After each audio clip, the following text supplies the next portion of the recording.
streaming, and so I started the call before we started the stream, but that's fine. They're really not connected. I would advise you, I don't think that you have many secrets in life anyway, any more than I do.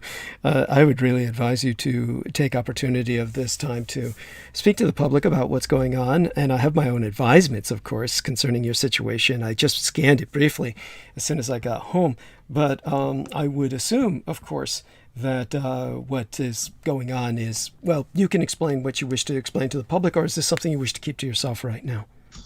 I can explain this to the public. Sure. Basically, my drinking has gone up, and this isn't a very good thing. This isn't a good thing at all, because yeah, there was a point where it was just like a few drinks per week, but now it was like every day, and it's that on top of the cough medicine. It's just reaching the point where things are becoming nightmarish.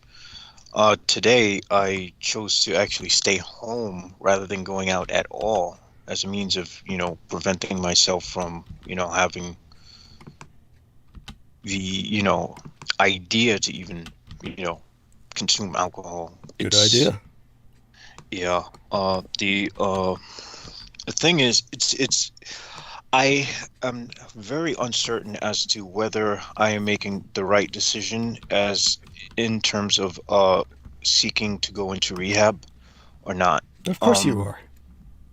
all right. I So, mean, I will simply adapt while you're not here. What you can try to, for my own selfish purposes, I mean, this is not life or death, but honestly, for my own selfish purposes, if you could negotiate to go after Thanksgiving, simply tell the family how you simply have to spend Thanksgiving with them. I mean, because you have so much to be thankful for, then that will at least keep us going until our man Salman Sheikh returns, potentially at that time, at the end of November, and he can kind of help to pick up the slack where you'll be gone for that period of time, potentially. I at this point don't have that Understood. Understood. Just a yeah, thought. yeah. I, I wish I could, man. And I wish I really could negotiate that, but at this point, it's bad. Understood. I'm more of a danger to myself, Got it. and you know, if I don't find a way to create a barrier between me and the substances that I'm used to abusing, I suspect things are going to go downhill really fast, and this is just not where I want to be.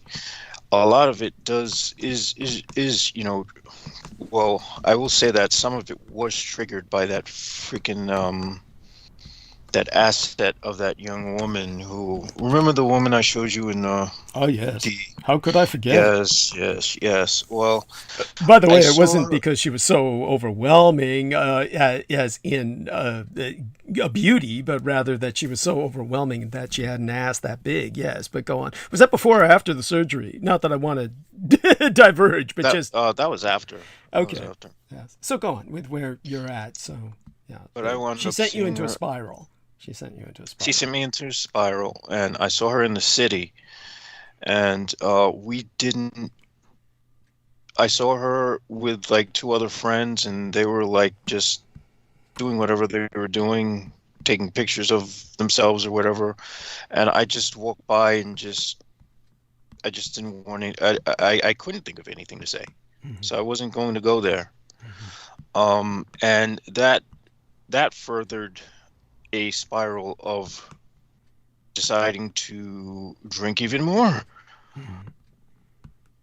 out of just rage, and out of rage at myself Mhm. for being as incompetent as I am when it comes to being able to connect with women on a that sort of sexual level. Mhm. Well, And so, frustrated. You're sexually frustrated. You yourself are an involuntary celibate, but not in the incel mode as stereotyped, but in yeah, your own manner. i'm I'm not You're one suffering who in your own way. Go on. yeah, I'm not one who hates women. Right. I'm one who just doesn't know how to pick up the cues and, you know, Well, I think you pick I up the cues. The problem is pursuing them. We can go over that, but go on. let me give you an example. Of There course. was an interesting instance that happened yesterday. I'm By the in the way, ferry terminal. I'm gonna go mute while you go forward with that. I'll be right back. Okay, But I'm here. I'm here listening. But go on. gotcha. Yeah, so I'm in the ferry terminal and I'm waiting for the boat. And this is we're waiting for the gates to open so that they can let us onto the boat. And this woman is just like standing next to me, and she starts looking at me, and she starts acting all like, "Oh, I'm interested," and all that. You know, they're just stupid shit. You know, I shouldn't call it stupid, but I'm just gonna say that whole body language stuff. You know, that says, "Oh, I'm interested," and then so I pay her no attention, and all of a sudden her boyfriend comes cramming right into the area, and I'm like, so this chick was trying to use this whole, oh, I'm so into you thing to just to enter my space and to, you know, grab space for her fucking piece of shit of a man. I hate couples. Let me just be perfectly blunt. If there are men and women out there in love, there is a desire. There's a part of me that desires to see them destroy each other, just out of spite, just out of sheer vindictive spite for something I will never experience in this lifetime. And it's an overwhelming malice that becomes more distancing. So I've reached a point where I don't respond to women's cues of interest anymore because it's all fake. It's all bullshit. All of it's part of this stupid fucking targeted individual bullshit that, you know, they do. Right. It So might it's like, be. So just so that I can make certain that we've got things going here. So I received an invite, and I just picked up on it, and I'm just checking who's with us. Is Carrie Ellis with us?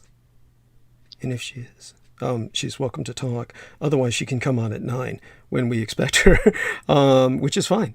Peter Moon and her will be coming on about 9ish. But for some reason, the invite came up just now. So if it didn't add her on, that's fine. So I was just checking with that. That's puzzling. And I take it you didn't add anyone else onto the call. You may as well go on with what you're doing. So that's fine. no, Yeah. well, I did, but They haven't they just, responded. No worries. No worries. Yeah. So yeah, please, by all means, go on. And so you're in a very frustrating situation, and yes. obviously, so please continue. Yeah. Oh yeah. Honestly speaking, But obviously this is going to cycle back to what your parents are reacting to, which is your overwhelming self abuse. But go on. So there we well, the self-abuse is just to give me a sense of it. What the drinking and the drug use does is release the loneliness. I don't feel alone when I'm stoned or drunk because there is a substance in me and I am with something else that I'm having a shared experience with. So it's quite interesting. Whereas if I'm sober, it's just I want to so I would like to see the earth get hit by a freaking what do you call it?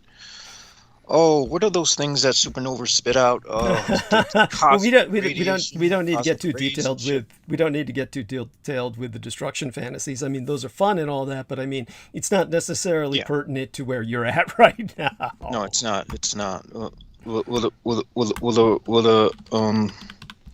I guess the main thing is I'm not adapted to being a social human being. I'm adapted to other things, but I'm a failure of a creation. Uh, more or less. I'm what you would call a terminal.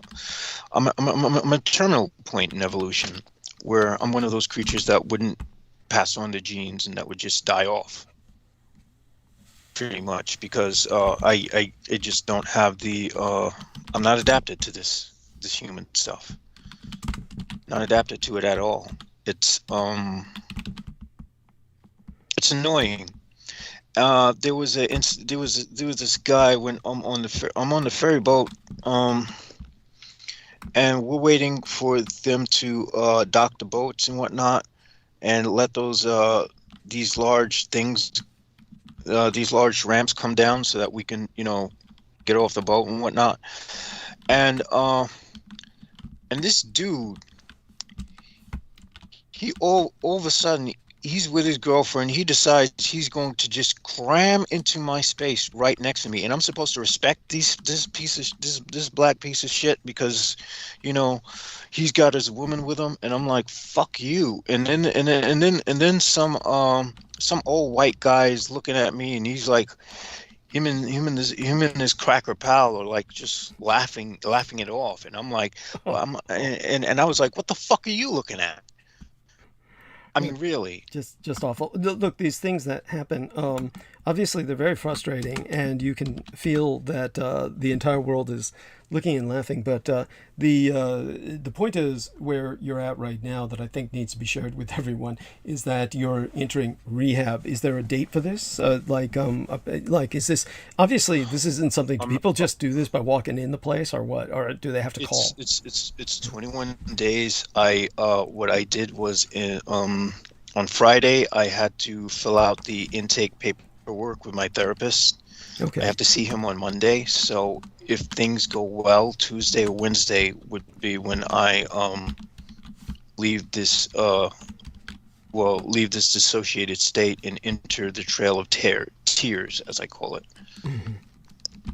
And I've been in rehabs before, so I call it the trail of tears for a reason, because most of the time in rehab, that's what you're doing, crying. Mm-hmm. Yeah, it's just it's just a oh gosh, I'll try to make the most of it.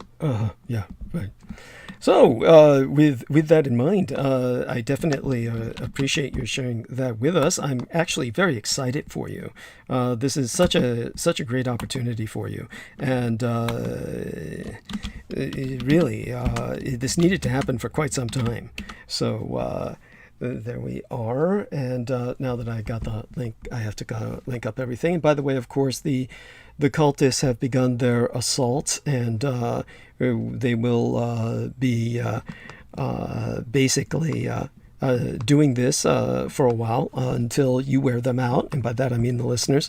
So make certain, everyone, to click enough votes so that we can counter the cultists of the Kings of Edom and their agents of chaos, who are using bots that are produced and sent forth into the internet by Stephen Outram with his IT connections and his training in information technology.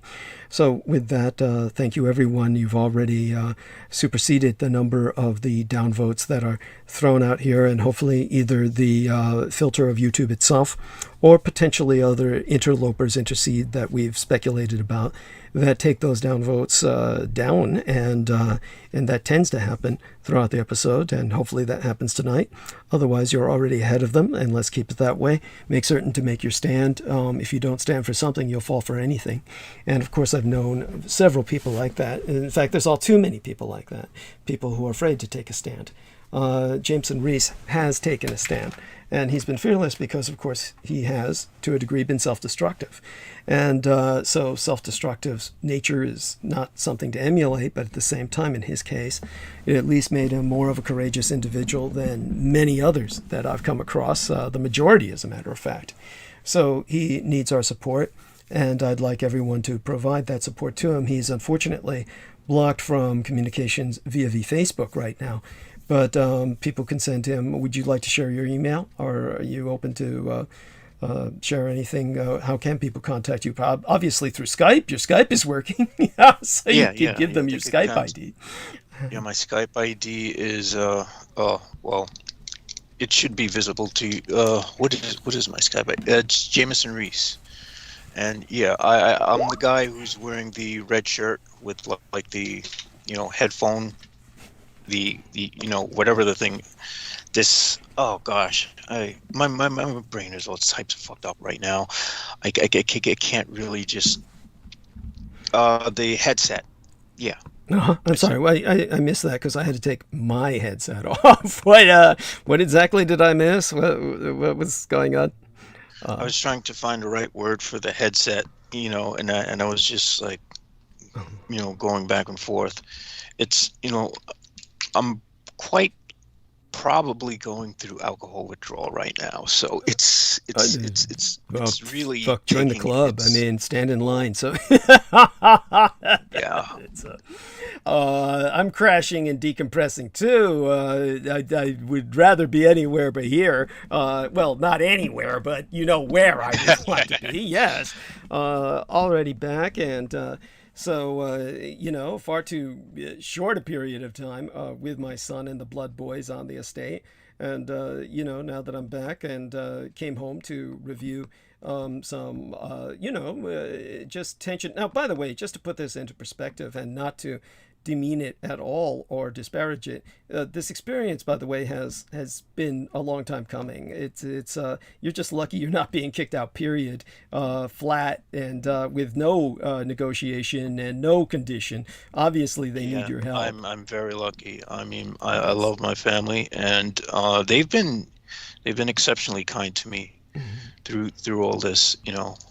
They just don't want to watch me die. Yes, I mean nobody wants to see that. I mean, honestly, our Brendan Zogit and I were speaking about you just the other day, and of course I told him, and don't at all take this the wrong way, that I told him that if you were my son, I would have been so frustrated with you. I would have, one of these days when you were blacked out, I just would have given you that special injection. And, then cried when the police showed up and said, "Oh, God, he overdosed. Oh, my God, it's so sad.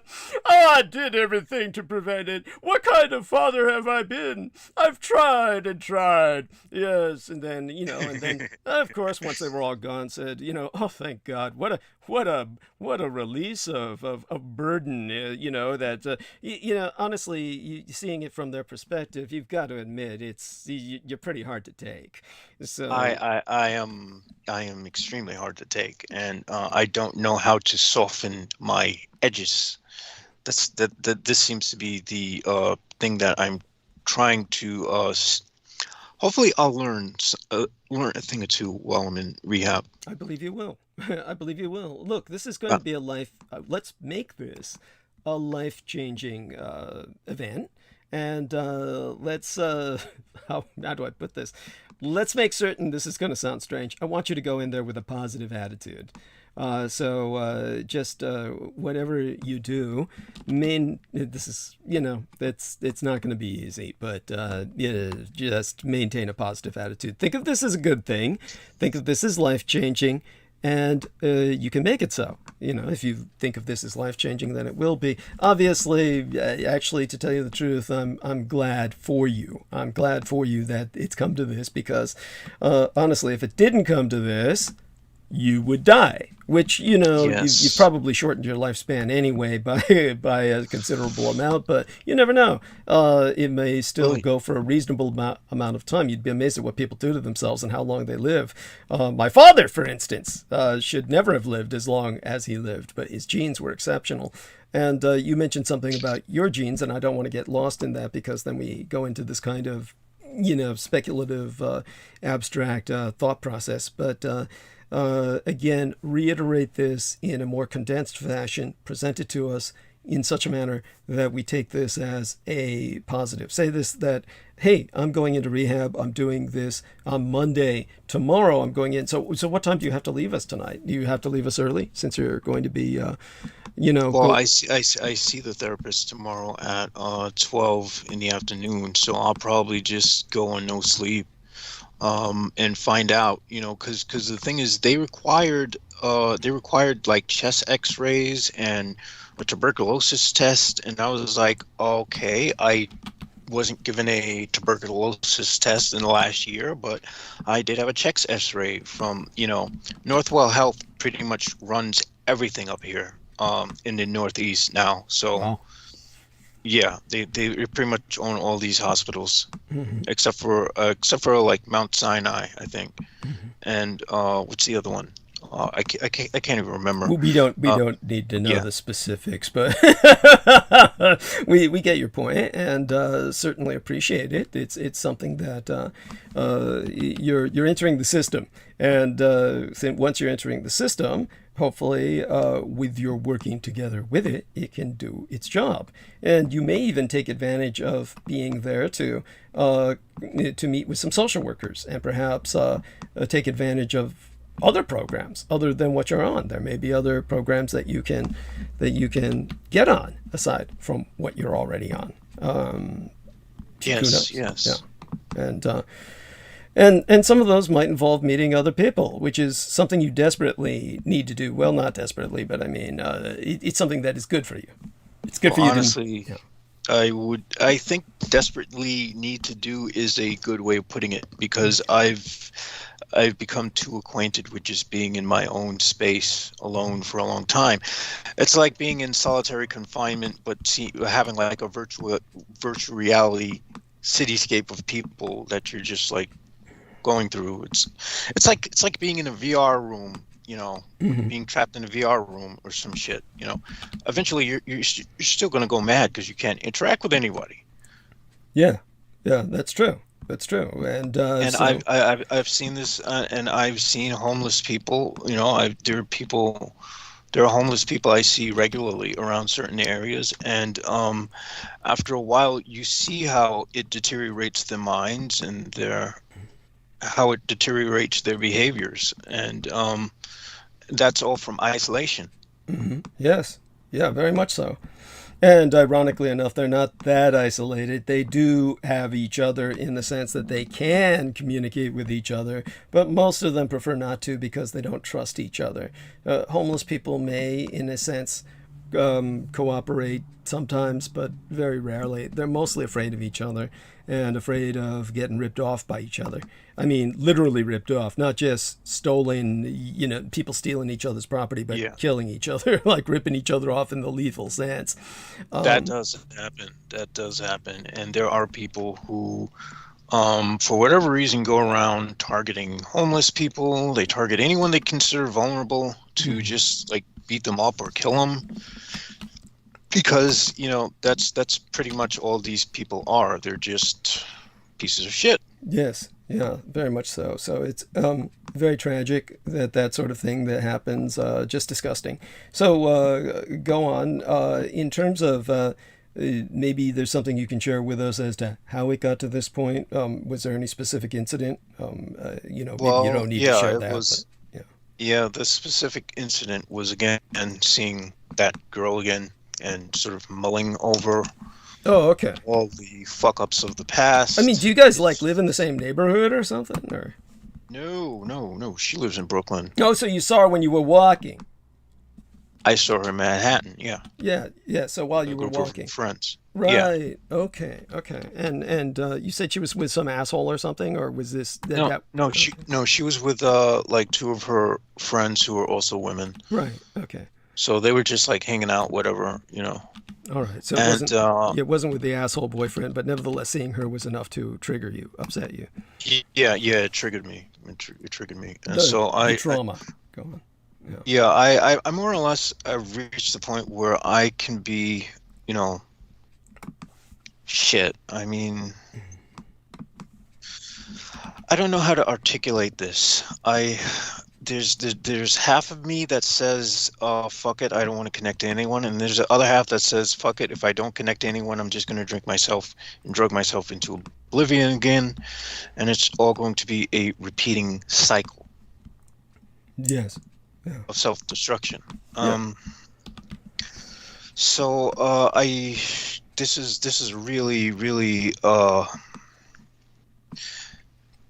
I'm split.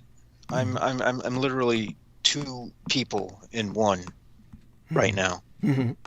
and it's not a very good exchange. But There's one no of them, what part of that split is excited, right? Excited.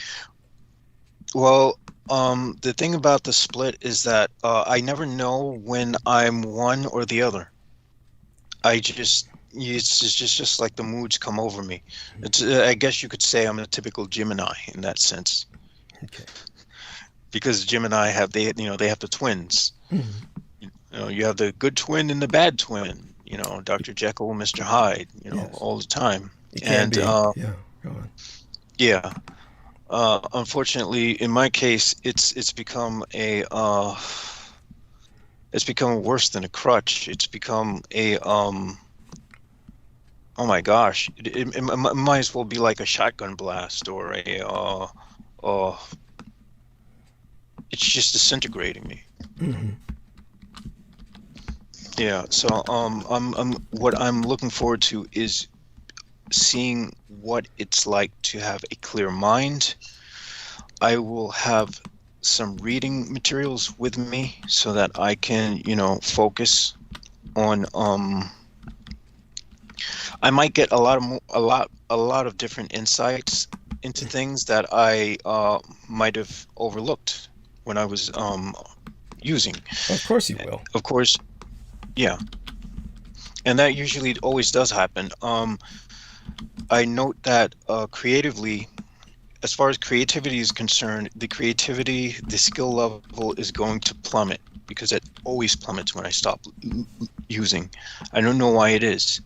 Well, that would I change. stop Once your using. body gets more used to not using, then that will change. It'll have to. You'll just have to adapt, and you will. Have faith in yourself.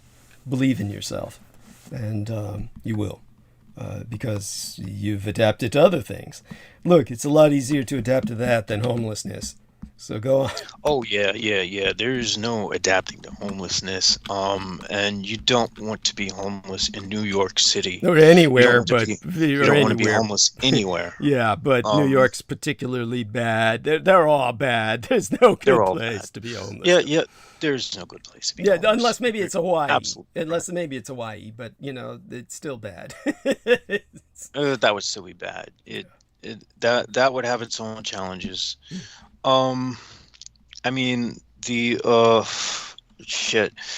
Yeah, I mean, I have a good situation. The only problem is I just can't understand why it's so difficult to connect with people, and could be my wiring. It could be the substance use. I don't know. I think It the could be substance any of abuse these things. has a lot to do with it, but the way you're wired, of course, is such that it led to the substance abuse. So let's look at it this way: when people are taking drugs, it's either for escapism or it's an excuse. And in terms of what I learned when I was working with the police, of course, and police are just trying to get by, not if they could, they'd not do anything, right? They're just trying to get by. Really, the majority of police aren't really going out there looking to kill people, though they'll do that when they get an opportunity. This is why we need massive reform. But aside from that, otherwise, they're trying to do nothing. And so, if the average person were taking drugs and not following up on any forbidden behavior patterns, just taking drugs and blowing their brains out with it, police wouldn't care. They just drive right on by. It's not their problem. However, if the people use that as an excuse and start doing violent things and just start making a public nuisance of themselves, then that becomes a police problem. And so, amazingly enough, you haven't done that. So, drugs are not necessarily an excuse for you. They're not an excuse for you to go out and, No, yeah. they're an escape from myself, and I can't quite grasp why I'm running from myself or what of myself I'm running from.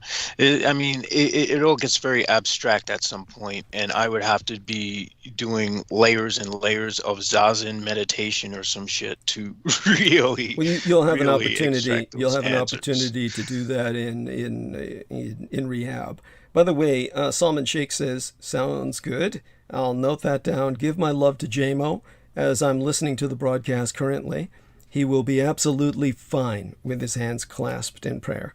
He says that. And so that's from Salman Sheikh right now. And by the way, everyone, also keep Pac-1 Morales in your thoughts and prayers. He has shingles. And he says it's the most painful shit he's ever had in his life. And so I'm so sorry. That's just awful. I don't even want to think about it. And of course, for some reason, he sent me photographs of that. Oh, do share. I mean, it's beyond. It's beyond awful. But yes, understood. Okay, later, not right now. I mean, I just don't want it. So, aside from all of that, Miguel forwarded something to me, which I don't know who the artist was here, but somebody did a soliloquy concerning Michael Aquino, and this includes an illustration that I guess I'll download. Then somebody did this, and I guess I can share this. So I just we'll at some time share that. That's easier for me to download than the shingles. But I'd like to see that. Okay, so this is then I'll put that inside of your thing right now. So let's take a look at the file, get that uploaded, and get that your way so you can see what Miguel Andahar shared with myself. And what I'll do is I'm going to check into the chat room soon enough, and I will start giving people the attention they deserve. But right now I want you to kind of finalize what you're saying as well as you can, and do that while I take a short break to refresh myself. It was, as for those of you who don't know, I just got home from the National Independence Day holiday of my true homeland and heartland of Taiwan, so I'm not really here. We will fortunately be helped out by Peter Moon and a lovely young lady named Carrie Kiristar Ellis. And Carrie Kiristar Ellis is coming on with us tonight, and she will come on at her convenience. And so let me tell her I will call you in. I will call yourself in. All right. So basically, I'm looking forward to first things first. The one thing that I look forward to doing, taking from this experience when it happens, is going to be working the occult with a sober frame of mind. Mm-hmm. Yeah, because, that would help. That would help immensely. Spells do work better when you're not turfed. Yeah, yeah. I mean, it's strange that they actually work when I am turfed as well, but I don't know why it is, but whatever it is, I get the feeling that I'll be able to make more insights. I'll have more clear insights. Things won't be as yes. I agree. Garbled. Yes. I agree. Okay, so let me see. I've got some incoming. Oh, there we are. That's just a comment by dear Shauna, and she may even be in the chat room. So shout out to her and Penny Bradley. Everybody seems to be responding to the promotional banner for tonight, and that's wonderful. I will refresh myself. I'll be back in a few minutes. Take the stage. I mean, we got a while yet to the top of the hour, and let people know. Yeah, about this. And aside from seeing the, okay, so obviously seeing the girl with the. I'm sorry? Well, then there's also La Palma. There's La Palma. That's a background. That's like background noise. That's like background noise. Well, I know. Well, it's actually quite interesting to me.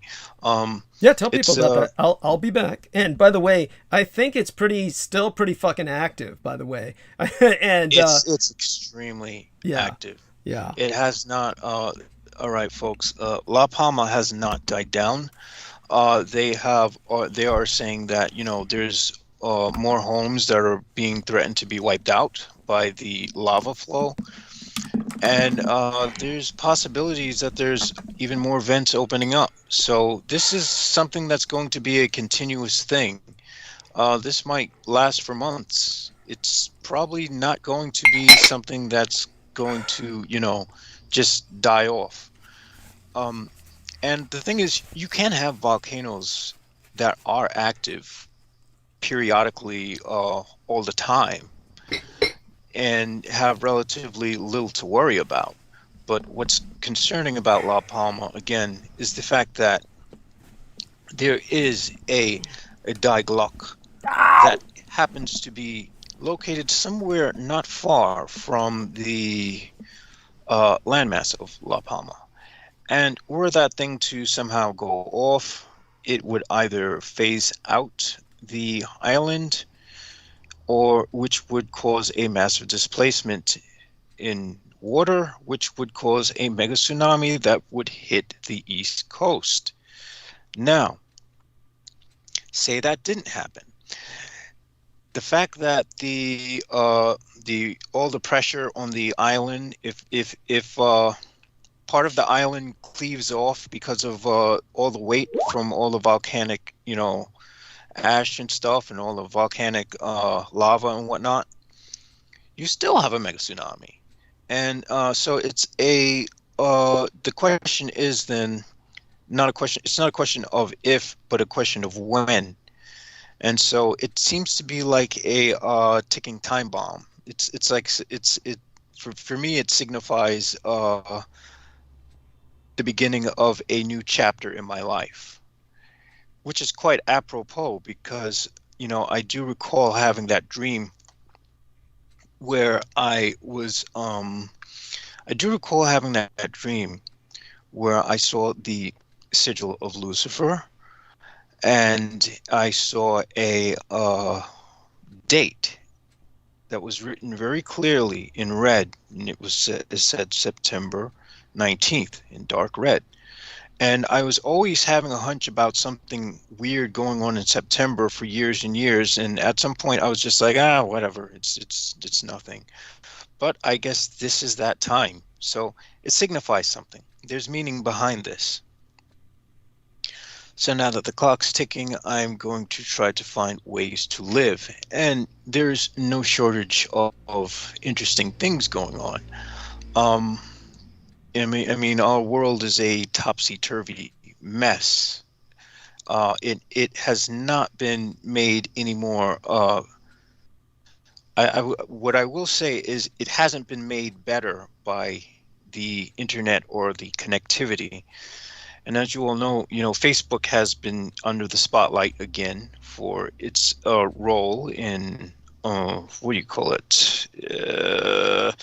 An active terrorist insurgency from the Russian far right, which I still think that they're sugarcoating everything. They're not going as hard as they could go, and who knows? They might actually clamp down on things, but there's a lot of things going on. I don't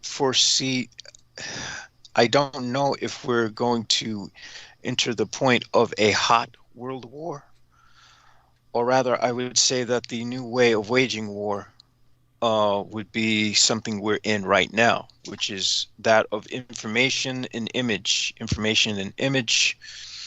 And of course, the ones that come to mind would be United States and China, which of course China is trying to to change their image by supposedly saying that they're trying to bury the thing that they were doing to the Uyghurs under the rug, and it's as if it's going to go away, but it's not. It's not. And so, overall, I would say that the biggest problem that humanity faces is that there are just too many balls and dicks running the world. You have too many dicks running the world. We need more women in power. Women in power would be able to, I would say, women in power, they're more balanced. They're far more balanced when they're in positions of power. And this is if we're talking about women who aren't bull dykes, who are trying to become men, who are just trying to emulate men, but women who have their sensibilities intact. And yeah, so there's a lot going on. Now, as for that, we also have the continuation of the Amazon being hacked. Slashed and burned, yes. I've just returned. Just returned in time to hear our man go to the Amazon. Now, we don't need to turn this into a news reading right now. We do want to, how would I say it, go over mostly what the challenges you're facing is what I would like to do. But apparently you're saying that La Palma might be a stressor. It might be a stress factor in terms it's a potential stressor. The challenge I face is not knowing if my mother and sister are going to be enough to help my father while I'm away. As far as, the regular daily duties of, helping an individual who can't move his limbs anymore for all effective purposes. So, and this is a painful thing to experience. And there's this wonderful cat who's sleeping on a pillow on my lap right now. They're going to take your family's going to take care of them, I take it. Yeah, but the thing is, she's getting older. She's getting bonier. She's not doing well. I'm seeing her start to deteriorate. So it's everything seems to hit in like a fucking avalanche of shit. And now, granted, it's going to hurt a lot, and I will move on from it. But I just, it's just. I also have to find some form of part-time employment as a means. Is that one of your parents' demands? Yeah, it's a suggestion. It's not a bad one, so long as it's something where I'm not like grinding like what Brendan had to go through. Yeah, you don't want to go through that. So okay, yes, it's a good idea just so that you'll have some spending money on your own, that you'd be maintaining interaction with people. That's healthy. Go on. Yeah, and who knows? It might open me up to new avenues of things to look into, such as I don't know. I might meet new people. Might discover new things.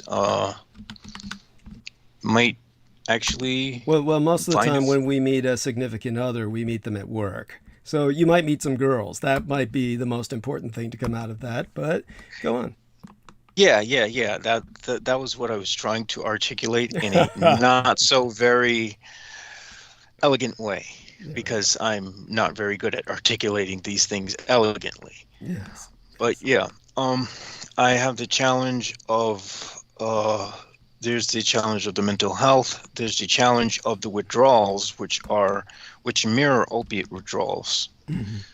They're a complete mirror of opiate withdrawals. So I might be able to. The only thing is I'm wary about going back on the drug that I was using for a while, for a little bit of time. Only because it spiked the blood pressure up to points where it was dangerous, and I shouldn't have to risk a stroke just to get through withdrawals. It's just not. I'd rather just go through the withdrawals than have a fucking stroke or heart attack and die. I mean, that shit is horrible. Other than that, all the challenges I faced are mostly in myself. It's my own appraisal of my own work, my own self-evaluation, how I evaluate my skills, or what criteria I hold myself to, what I expect from myself, and whether that expectation is realistic or not. And also the fact that there's a tendency to always say punitive things to myself when I make small errors, You're hard on rather yourself. than Yeah. yeah, yeah. And that sort of, I guess, comes with being a oldest sibling who has to sort of take on this sort of parental role of watching younger siblings. And yeah, you know, I mean, so I have to create a new parent for myself. Mhm. It might be interesting. It might give me a lot of time to create to play around with some ideas I had of perhaps implementing servitors into my persona that would trigger upon certain things that will, deflect from whatever my shortcomings were. Mhm. And that would be, in a way, self-perfecting oneself. Okay. Now I'll turn to the chat room soon enough, but first I have to get some photographs up in to the message box for Selena Khan. Keep going. I think you're doing All right. well. Okay. Oh, right. And let me not forget, what I want to also do is I want to tell you all that you need to pick up a copy of the Roswell Deception Oh, bless you. and the Demystification of World War II and Vampirology, because one, you will find out how insane and incompetent your military industrial complex really is. And they're so deranged, it's not even funny. There's no So it's kind of strange, because whenever I see these commercials with our veterans, whenever I see them, I cringe. I'm like, Thank oh, you. oh, oh. Yes, it's disgusting. Thank you. I'm like, oh my gosh, this whole hero, they're turning these monsters into heroes. And it's any wonder why, men are out there raping and killing and shooting women and shit and being just fucked up pieces of shit. If your hero's a freaking or a criminal for hire who's just pretty much blowing kids' brains out and raping people overseas, I mean, what the hell? Thank you. Your society is on the brink of its own collapse. Yes. Yes. Very much so. Okay. And And yeah, go on. And of course, vampirology goes into the fact that, yeah, you're not going to have, Brad Pitts or Wesley Snipes walking around, Thank you. Yes. with this sort of romantic allure, dragging in ladies. I live forever, and with superpowers and shit. Well, there's to a degree, there is some sort of there is a supremacy vampires do have to humans when it comes to physical strength and speed and whatnot. But yeah, it's not as romantic as people make it out to be. This goes into the very real Phenomenon. vampirology Yes. phenomenon, and it takes away all that bullshit that these goth teenagers with fake fangs and all these wannabe, oh man, look at me, I'm a vampire, and I'm a wizard who can summon Cthulhu if you look at me the wrong way. Those types, who seem to saturate the occult forums in the Yes. occult, Yes, they do. and are just embedded, they're embedded into the alt-right. So I mean, in and of itself, the alt-right, since they've taken up those self-destructive idiots, they're pretty much going to destroy themselves anyway. Yes. It's just inevitable. Yes, it's true. I mean, the alt-right's not going to tolerate them, and so they've sided with the enemy in that regard, their own worst enemy. So it's very Because sad. they'll start turning on themselves, turning on each other, and that's one of that I have high hopes and confidence in. They will start turning on each other, and they will start to attack each other. Yes. This way, this would be a self-regulating problem in which the rest of us who are sensible, who are people who are sensible, progressive human beings, who are people of color, who are not house niggers, will be able to, and whites who are progressive and good people will be able to live our lives and watch them destroy each other. Yeah, it would be ideal. It certainly would be. And so, with that, the lovely Shauna Bando has commented on my promotional banner for tonight. The lovely Carrie Kira Star Ellis has been very attentive with leaving some hearts and upvotes on my various promotional banners, and that's deeply appreciated. With the comment left by Shauna, says, sorry I can't make it tonight.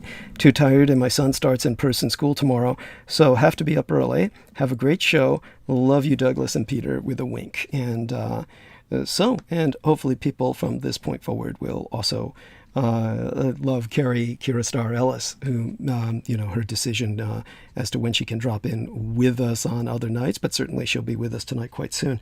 And with that, let's check into the chat room and see what so many other wonderful people are saying. As soon as I bring on Peter and Carrie Kira Star, I'll dedicate the program.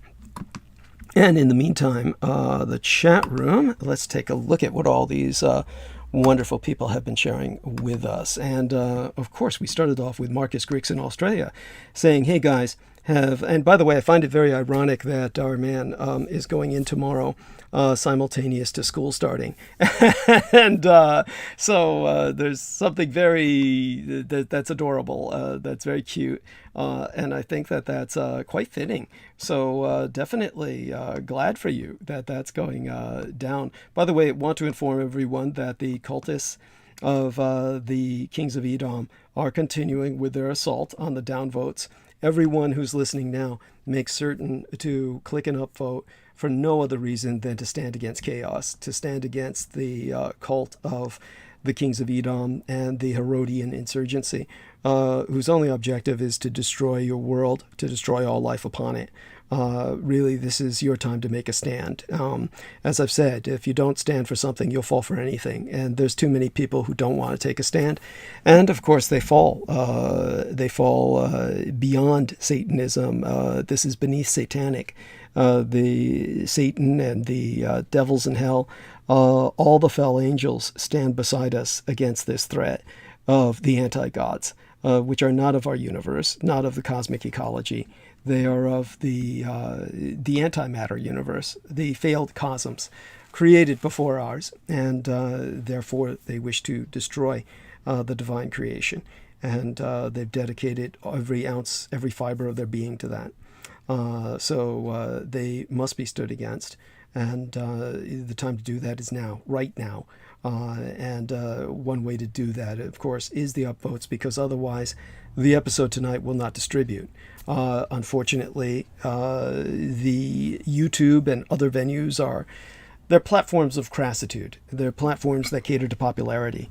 And unless something is considered or deemed popular, they are not going to distribute it. So the only way to overcome their attempt to suppress information via the censorship of myself, via popularity aggregate, is for you to continue to press upvotes. Just do that aggressively. And if you got a way to do it twice, you do it twice, because this is the enemy that we're fighting. There's no holds barred with this. You can't afford them. They're using every trick in the book, and they go as dirty as they can. So you have to fight back, because it's your world they want to destroy, everything that you love. If you are pro-life in the sense of puppies and rainbows and whatever makes our world a more pleasant place, flowers and blossoms, these are the people who wish to destroy all of that. And between them and that is you, because you're the only one here right now. and it's up to you to make your stand. In the meantime, one of the people making the stand is way down under, and that's Marcus Griggs. So he says, have you moved away from the cough syrup and ended up at alcohol, or still doing both? Did you answer that question? It's both, There we are. sadly. Yeah. Yeah. Okay. It's the one thing that's constant is the dextromethorphan. That is the hardest monster to kick. That's even worse than the alcohol, honestly. Having a seizure, which I did have an experience having a seizure from an alcohol withdrawal, is not as bad as the withdrawals that come from quitting dextromethorphan. Well, Oh my God. It's like, it's if Aleister Crowley had decided to invite Karans and Shugal into his head, and that's withdrawal. In a very real sense, that's what it is like. all right. That's well. Thank you for sharing that. That's quite the struggle. Lynn Adams says, so if she had to Hotel Alpha, she would have to make 2 trips. So what is Lynn Adams referring to? There was something you were talking about, obviously. I don't know. Okay. I'm not quite sure. Right. Veronica Barrera says, hola Douglas, and so buenos noches a todos, Senora Veronica Barrera. Mwah. And Sarah Thomas, Veronica Barrera gives me the pumpkins and the orange hearts, and deeply appreciate it this wonderful autumn. Enjoy autumn while it lasts. It'll be gone before you know it, and the snow will be here. And of course, I might talk about that a bit more tonight. And of course, Sarah Thomas gives 3 pink pulsating hearts. God bless her. Love you, honey. Marcus Grip says, the first time I spoke to you, Jameson, you were willing to help me without reservation. You are a smart guy, and you know what you need to do. Drug-wise, get help if you need it. So he says, you must love yourself before others will. And Clarice Claudette says, hi, I'm with you. So glad you are, honey. Tonight's program is dedicated to you. And I'll call your name out among the other people who are contributors. But at the top of the line at this point in history is Clarice Claudette, who donated 200 United States dollars. Tonight's episode is dedicated to her. I will make certain that is known when I bring on Peter Moon and Carrie Ellis for tonight. Clarice Claudette has suffered terribly. And Clarice, know this. You know where to contact me on Facebook, or I believe you do. I believe you're on Facebook. If you're not, see if you can set up a false account. If you don't want Facebook to get your private information, set up a false account and contact myself, or contact me by email. It's DouglasDwayneDietrich@gmail.com. Douglas with 1 S. Dwayne is spelled D-U-A-N-E. And D-U-A-N-E, Douglas Dwayne Dietrich. Dietrich, you just put the words diet and rich together. D-I-E-T-R-I-C-H, Diet Rich. Douglas Dwayne Diet Rich, all lowercase, all one word. No dots, no dashes, no spaces. DouglasDwayneDietrich@gmail.com. Email me, and if you'd like to appear on the program and talk about some of these experiences, I would be happy to have you do that. If you want to do that, if that's something you feel would be therapeutic, or something you'd like to bring people's awareness to, or then I know that some of what you've experienced is very bad. So Marcus Crick says, we're all here in support when you need it, mate, for our man Jameson. And Clarice Claudette says, I encountered the same thing with men as a targeted individual, but you must rise above the trauma. Only love heals, and releasing memories of pain. And Sarah Thomas says, disassociation from this world, this reality. She says, J-Mo, I love your honesty. Pink pulsating heart, so much love to you. And so Jameson Reese says, thank you to these people. Clarice Claudette says, please supplement with minerals. Shilgit, and take salt baths. You have to raise your electrical subtle body field. That's good advice. Of course, be careful of dehydration. Maintain hydration. We'll go on with some of the other things that people are saying. In the meantime, I will try to bring people in on the call. Let's see if this works. The first one that would be easy will be Peter Moon, of course, because we've done all that, of course, before. And Let's see if we can do this. And so Here's Peter. Do you wonderful. want me to add Pat on? He seems to be available. Amanda Ute seems to Neither. be available. You can add them, but they don't need to come on right now. They can come on if they want and just say hi. But we're going to try and bring on Carrie. So let's see if we can do this. Carrie Ellis. Click that and press the add button. And so that should bring her on. And in the interim, Peter Moon is with us, but let's have him introduce himself casually and give time to SHUÄNGSHÍJIÉ carry on. Her husband should be listening, and hopefully they know how to do that. So wonderful. As a matter of fact, just let me test the audio here since Carrie is with us. Carrie, ladies first. Can you say something? Let's see if we can hear you. Yes, test, test, test, test, test. You sound great. Your audio quality is better than I hear with most people. And now let's test that with Peter Moon. Peter, so can we hear you? I think so. You tell me. Can you hear me well? We can. Wonderful. I'm so glad to have the both of you here. And both of you are going to be a tremendous help while I'm decompressing. I've just returned from a holiday. It's the national holiday of my true homeland and heartland, the island on which I was born, Formosa, otherwise known as Taiwan.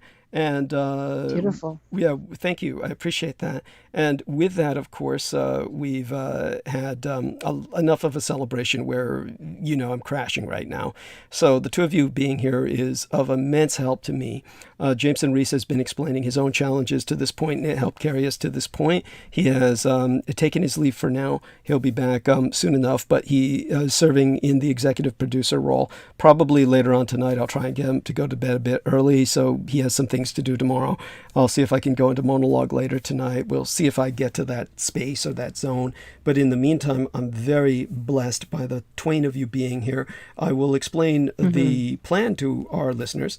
And the first thing I'd like to do is dedicate the episode. So now that both of you are here, I will explain to people the fact that Peter Moon came on my program to emphasize the fact, of course, that this being my birthday month and a holiday month of many Asian traditions, it is one in which I appreciate the input financially by many of our listeners, and they've certainly delivered. And the three names that come up, I've already mentioned, of course, the wonderful Isaac Romero, one of the twin brothers who usually tries to come onto a program when he can, just to check in, a man who's worked with electrical engineering and has confirmed with his own experience many of the underground tunnels that I've often alluded to. He's a person who dedicated $50 United States dollars. Our wonderful friend, the individual we refer to as our Muslim, shall we say, chaplain, our imam, if you will, that is Salman Sheikh, and he has taken a trip to England to visit various Freemasons, and he's part of Masonic lodges, and so I guess that gives us a connection into the cabal, so to speak, and he has dedicated 50 United States dollars. So both of these men have been very helpful. Aside from that, there is this wonderful young lady. She dedicated $13.33. That's Danielle McCary. God bless you. And she did that with a bunch of little hearts and smiley faces and these little, it's little lips, kissy lips as well, that were sent my way. So all of that's deeply appreciated. Some fine moral support. And Sammy Romero, twin brother to Isaac Romero. Both of these brothers have been listening to myself forever. And Sammy was the man who introduced Isaac to myself. He donated just recently 100 United States dollars. God bless you, Sammy. We recently dedicated an episode to the Romero twins. Hopefully we'll get an opportunity to do that again in the near future. The latest episode was dedicated to a wonderful individual whose name I will need to dig up again later in the episode during Arc of Narrative, who dedicated around 200 United States dollars or something like that. But Clarice Claudette, who has been through hell itself, has donated 200 United States dollars. So tonight's episode is dedicated to her. And if I'm mispronouncing her name, honey, let me know. I believe it's Clarice Claudet. might be the more correct French pronunciation, and it sounds like a French name, but she can correct me and say if Claudette is preferred. But Clarice Claudet, tonight's episode is your episode. And with this episode, we're graced with the presence of Carrie Kiristar Ellis and her husband listening in the background, and of course the presence of Peter Moon. And both of these individuals will actually be dominating the next few hours, because what we're going to do is take advantage of this time for Peter Moon to do something similar to what he did yesterday with Our Lady Penny Bradley. And he can explain to us what happened, because I haven't had a chance to listen to that yet, but he can tell us how that went. And I've linked it onto my Facebook timeline. So, and eventually I'm going to try and get John Warrington to put many of these episodes together, and I will put them up on my own channel, as well as Penny's, where they already should be. But I believe she put this up right away. So I think it's on her channel now. Don't listen to it now. Listen to this now, and you can listen to that later when we're off bandwidth. But in the interim, he will kind of do a repeat of what he did yesterday and kind of go over the Roswell deception and the demystification of World War II and all of the history behind it. And he'll do this in front of Carrie Kiristar Ellis so that she can absorb this and respond, and kind of respond as she digests and absorbs this information. And I'm here to ask her any questions. And so... Let me clarify, Douglas. Let me clarify. That's not what we're going to do tonight. Okay. Let me clarify. Sure. I did that with Penny yesterday. Mm-hmm. And I basically excerpted from the book, talked ad infinitum. Of course, I didn't cover everything. I didn't cover the triple nickels and several other points of too much detail. But, right. We talked about it for almost 2 hours. Wonderful. Tonight, now I'm going to be doing that talk with Carrie on her show on October 9th, it is. Right, Carrie? Or is it October 15th or October? I'd have to look up the date. Yesterday was the 9th. Give me a second on that. Yeah. Yeah, take your time. It's the 15th. Okay, great. It is the 15th. So anyway, we'll introduce Carrie in a moment. But Carrie has a show, and she's been very supportive of my work. She deals a lot with the concept of superhuman. What I was telling her, snippets about Roswell, and of course she got the idea, but then I started to talk more about the anti-gods. And so where she's going to have me on to talk about Roswell, then that's going to be followed up probably with several more shows, getting deeper into some of the issues which surround the anti-gods and Aquino and the Presidio. So what I'm going to do tonight is I'm going to give her an overview of the Presidio and tie it into the anti-gods tonight. Sounds good. Now, cool. That's where, Douglas, I will need some perhaps contextualization and clarification on certain points, because I'm not real strong on certain aspects of when we get into the Arabic connection to the anti-gods. But that's to your credit, by the way. I'm so excited about this information. Yeah. Really excited to hear about it. Okay, but first, we're going to introduce Carrie. So anyway, Carrie is somebody I've worked with for a long, long time. I haven't been in touch with her for a while. But just tell us a little bit about who you are and what you do, and then give it back to me, and I will contextualize where we're going with this. And this is a dry run for when I do present it on her show in a couple of weeks or whenever that is. It is the 15th, October 15th. So it'll be Friday of this week that's coming up. Oh, and by the way, before you go any further, Carrie, could you tell us about how people can, what medium, platform, what venue this is on, how people can listen to it, where they can pick this up? Yes. Thank you for asking. First of all, I'm an author of some books called 21st Century Superhuman, and there's 4 books in the series. So my website is 21stcenturysuperhuman.com, 21ST, the numbers, 21stcenturysuperhuman.com. And there on my homepage is a nice calendar where people can go look and see click on a date and see where I'm broadcasting that day, and there'll be a little title that says who it is. So on the 15th, it's Peter Moon, and it's on my 21st Century Superhuman Twitch channel, twitchtv.com. And it's a place where we can talk freely about whatever we need to talk about and not be shadow banned. And then those will end up on my BitChute channel, which is also 21st Century Superhuman. So that's kind of the name where people can find me. And Carrie Kira Star Ellis is my name, for instance, on Facebook. I'm on Instagram. However, I'm really putting a lot more time into other channels right now because those are where we're able to really move and get energy and get traction. Because, as you say, I'm really excited to meet you, Douglas. I just feel like you're a brilliant, gifted, talented person. I'm really impressed. I've heard Peter mention you numerous times, but I just never had gone and read your bio and looked at your website and kind of dug into who you really are. And I'm just so impressed, and I'm grateful that you're here on the planet. And I'm grateful that you feel that it is time for disclosure, total disclosure. And that's what really must happen in order for humanity to wake up. And the 21st century, yes. So glad to meet you here. I'm really excited about your 21st Century Heroes website. And, again, to repeat that, that's the numbers 21ST, 21st Century Heroes. And Superhuman. Superhuman. Thank you. Yes. Okay. Superhuman.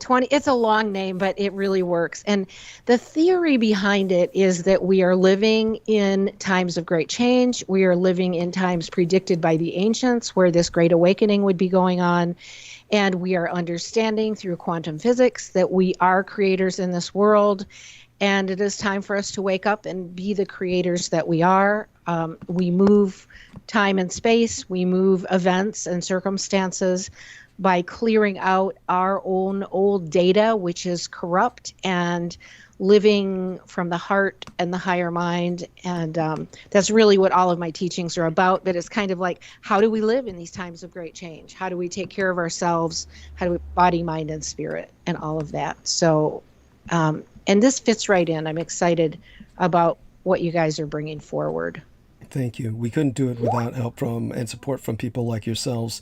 And so our man Jameson Reese has returned. He's acting as backup. He's doing the production bit where he's in the background, and I want to thank him for that. And with that, of course, I want to thank everybody else who's still in the chat room. I'm going to pay more attention to many of these people later in the evening, but I want to thank Carrie Ellis for going into the chat room herself under the avatar of 21st Century Superhuman. So that will help us all remember the website. And it's is this something where can people go there to listen to the program while you're talking to Peter, or is that possible? I just posted, no, they can't listen at my website, but I just posted it on my Facebook, a public post, the link where people could find your show to listen publicly. Okay. And and the show with Peter that I do later, yes, they'll be able to click on my calendar at 21stcenturysuperhuman.com, and where it says Peter Moon on the 15th of October, and they'll have the link to listen to us. It'll take us right to that link. Yes. Okay. And by the way, this is wonderful. Clarice Claudette said, "This is your birthday present," speaking of her $200 donation, saying because we have the same day. So she apparently has the same birthday as I do.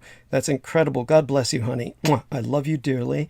And Nancy Volker says Happy Taiwan Day. And then, of course, basically Sarah Thomas says she's now following 21st Century Human on Twitch. Tell us a little bit about Twitch, which Mr. Bezos just purchased.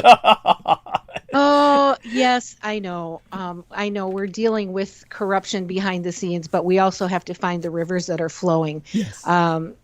Yes, Twitch is a gamer's platform, and it's a really good, solid broadcast platform. And if you have good broadcast equipment, it's a great place to do lives on. The the your shows only stay up for a couple of weeks, and so mine moved from the Twitch platform from being broadcast there where we can speak more freely but do it live, and then they moved from there to BitChute as a and I'm also using Odyssey TV, which is a blockchain platform. So I'm putting my shows up on several platforms so that people can find and follow them. And I suggest at my website that people always subscribe to a channel. If you come to a channel that you like, always subscribe to it, each one of ours, because what will happen is you'll get notified when we are going to go live. And that really helps us. It helps get the word out. And at my website, you can sign up to get email notifications, and you'll always get regular notifications about what's going on. And you can also join as a member. And I have a free members area, which is really fabulous, and there are suggested links of a lot of things that have been censored that might be information that you'd want to know about. And then we have more in-depth members content that's coming up. And also my books are available there. Well, tell us a little bit about your books before I Yeah, the books were really a major download. I was kind of being directed to write them around 2012, and what I ended up sitting with a scarf wrapped around my head for 6 months.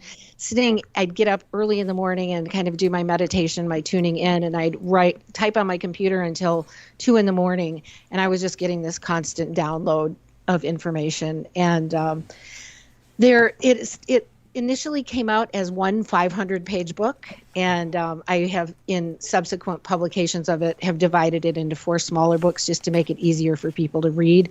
The first one is called The Shift of the Ages, and it's where cosmic light and ancient texts meet quantum physics. And it's about the literal scientific changes that are going on in this dimension, in this world. We could talk a lot about what that means.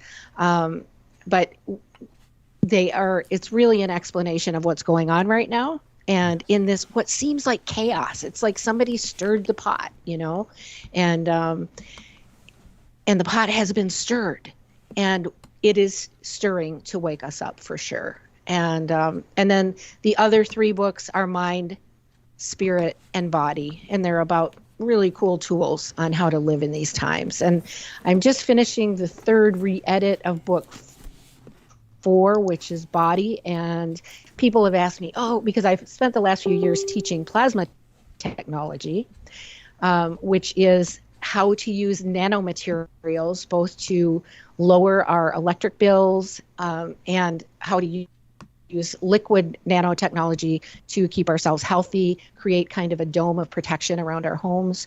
And then there's been a lot, of course, with the recent pandemia, and there has been a lot of information coming forward on that, how to keep our bodies whole and healthy, protect our immune systems, make ourselves more vital in the midst of this. So I'm just finishing the re-edit on book 4 on that. But all of the books are available at my website with little video introductions, and I encourage people to go there. It's a great place to explore the 21st century superhuman tools and resources for living in these times.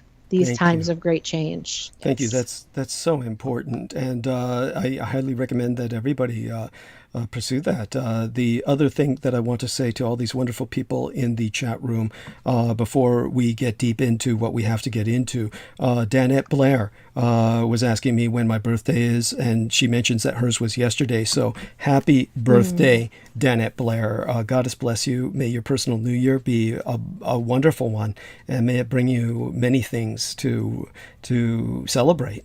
So that's Danette Blair. And there's an individual named Mark Villalobos, who I believe you know. I believe that's your husband, Carrie, yes. who's listening. Yes. And so I'm going to see if I can pronounce that a bit more euphonically. Villalobos is another pronunciation. Does he pronounce it? Or Villalobos. Villalobos. It'd Okay. be like House of Wolves. Thank Villalobos. you. Oh, yes. Wonderful. Yes. Wonderful. Yes, that's right. A House of Wolves. That's delightful. And so aside from that, Daniel Arola has pitched in. God bless him. We always adore his appearances. Rodney S. is a wonderful individual who has brought in some contemporary events, and of course, in terms of RJD, he was mentioning that I'm always showing my heart. God bless him. So if I've missed anybody, forgive me. We're going to dive deep into it now, and with Peter Moon, he's going to start taking us down the road to Presidio and the anti-gods. So Yeah. it's his. Okay. Well, thank you. I want to remind everybody to put a up thumb. Thank you. It's very important to put an up thumb. But in any case, we're very happy to have the audience here. We're very happy to have Carrie here. And as I said, Carrie has been a great supporter. Now, I'll be going into the Roswell deception book and all of that with her. But right now, so anyway, Carrie, I'm sort of talking. I'm going to talk as if I'm talking directly to you, and you're welcome to ask questions, to interrupt Right. me if necessary, and ask questions, and they'll be answered either by myself or by Douglas. But first of all, as I said to you, so much of the unique information Douglas came upon was by reason of his access to documents at the Presidio, where he worked as a Defense Department research librarian. And one of his duties was to serve the administrative needs, and administrative is a in quotes, because these administrative duties of Michael Aquino, Colonel Michael Aquino, whose administrative requirements were much more than normal administration. He was collecting data and information for the occult projects that Aquino did. Now, so in this process, he was servicing Aquino by reason of his duties, not by reason of his collaboration or complicity. It was his required duties. Much of what was over his head or done under protest, nevertheless, he not only learned much from Aquino, he kind of, in some ways, learned more than Aquino, because he was getting the raw data and feeding it to Aquino at Aquino's request. So it's, and I'm only learning this so much later. But anyway, there were notorious sex scandals at the Presidio military base. And these scandals were covered in the press, highlighted by a girl seeing, actually identifying Michael Aquino's apartment and identifying Michael Aquino and his wife as somebody who had molested her. And without going into the details, because they are quite detailed, and it could take up an entire hour of Douglas going off on it. I could do it to some extent, but I'd have to remember everything. However, this was important because all of the sexual abuse that occurred at the Presidio was ignored by reason of the U.S. Army declaring it national, couldn't be looked into on grounds of national security. When it came to it being identified in a non-military household, so to speak, because this was in San Francisco on Leavenworth Street, it became a civil issue. It was a civil issue, and there was a San Francisco District Court case. But again, Aquino was immune.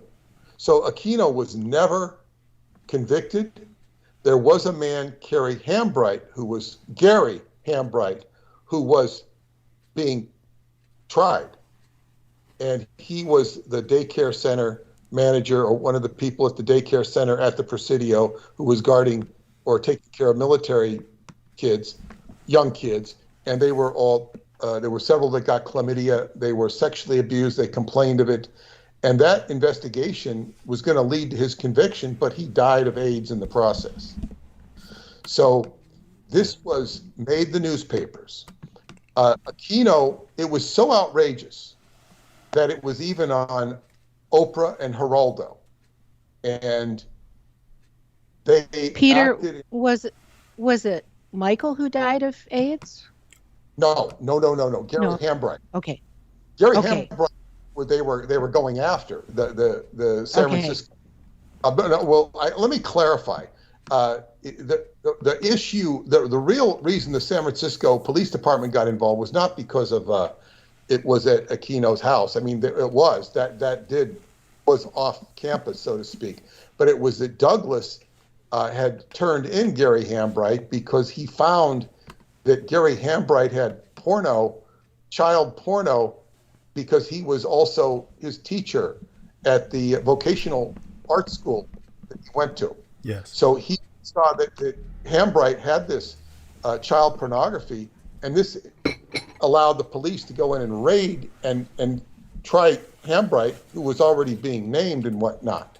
So this was a great thing that he did, because he was, it was kind of Douglas has a lot of weird coincidences in his life, and it might be interesting at some point to categorize them all, because they're really strange. But one of the coincidences was that his vocational teacher was Gary Hambright, who also happened to be, pardon? Oh, yes. I just said wow. Yeah, she was just saying wow, and I was just saying yes. Go on. Yes, who also happened to be the guy doing a majority of the abuse at the child daycare center. So this, it was this weird, coincidence of people. So he nailed Hambright because he could, and this brought the case into the public. And one of the people pursuing it was Mae Brussel, a very, I could say, almost very famous. She was famous and should have been very famous, because she was the one who sort of spearheaded conspiracy after the Warren Report. But she was very much not recognized, and still isn't. She's like the mother of conspiracy theories in many respects, but she's never credited. And she's uncovered a lot of things. And all of her investigations of the Warren Report led to connections of a lot of German figures in the government, but it also ultimately led to the Son of Sam murders being sponsored or facilitated by the U.S. government. Son of Sam equals Uncle Sam. And she began to discover the Presidio and what was going on at the Presidio and Michael Aquino. And she began to investigate Michael Aquino, and she ended up dead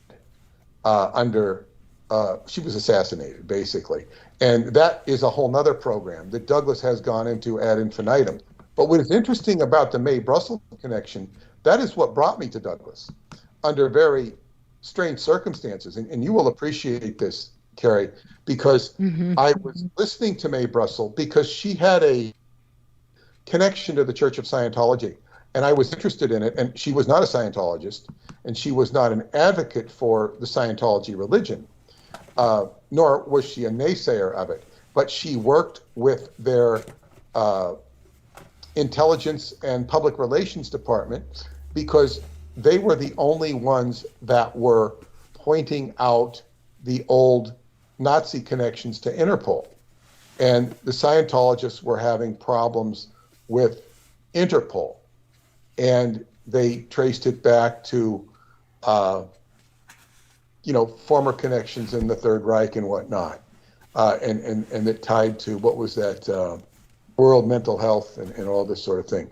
So Peter, can you, you have so much information, and I don't want to get you off track, but a question is, what kind of problems was Scientology having with Interpol? I mean, why would they have been messing with them? And then I'm curious, I'm sure that Douglas could probably talk for hours on this, but the reason that the Presidio was basically immune as far as, sexual abuse went, just something short, like Well, it was immune because the government declared it immune. The U.S. Army said it was declared immune on grounds of national security. They didn't use the word immune, but it was like, no, we're not going to investigate this on grounds of national security.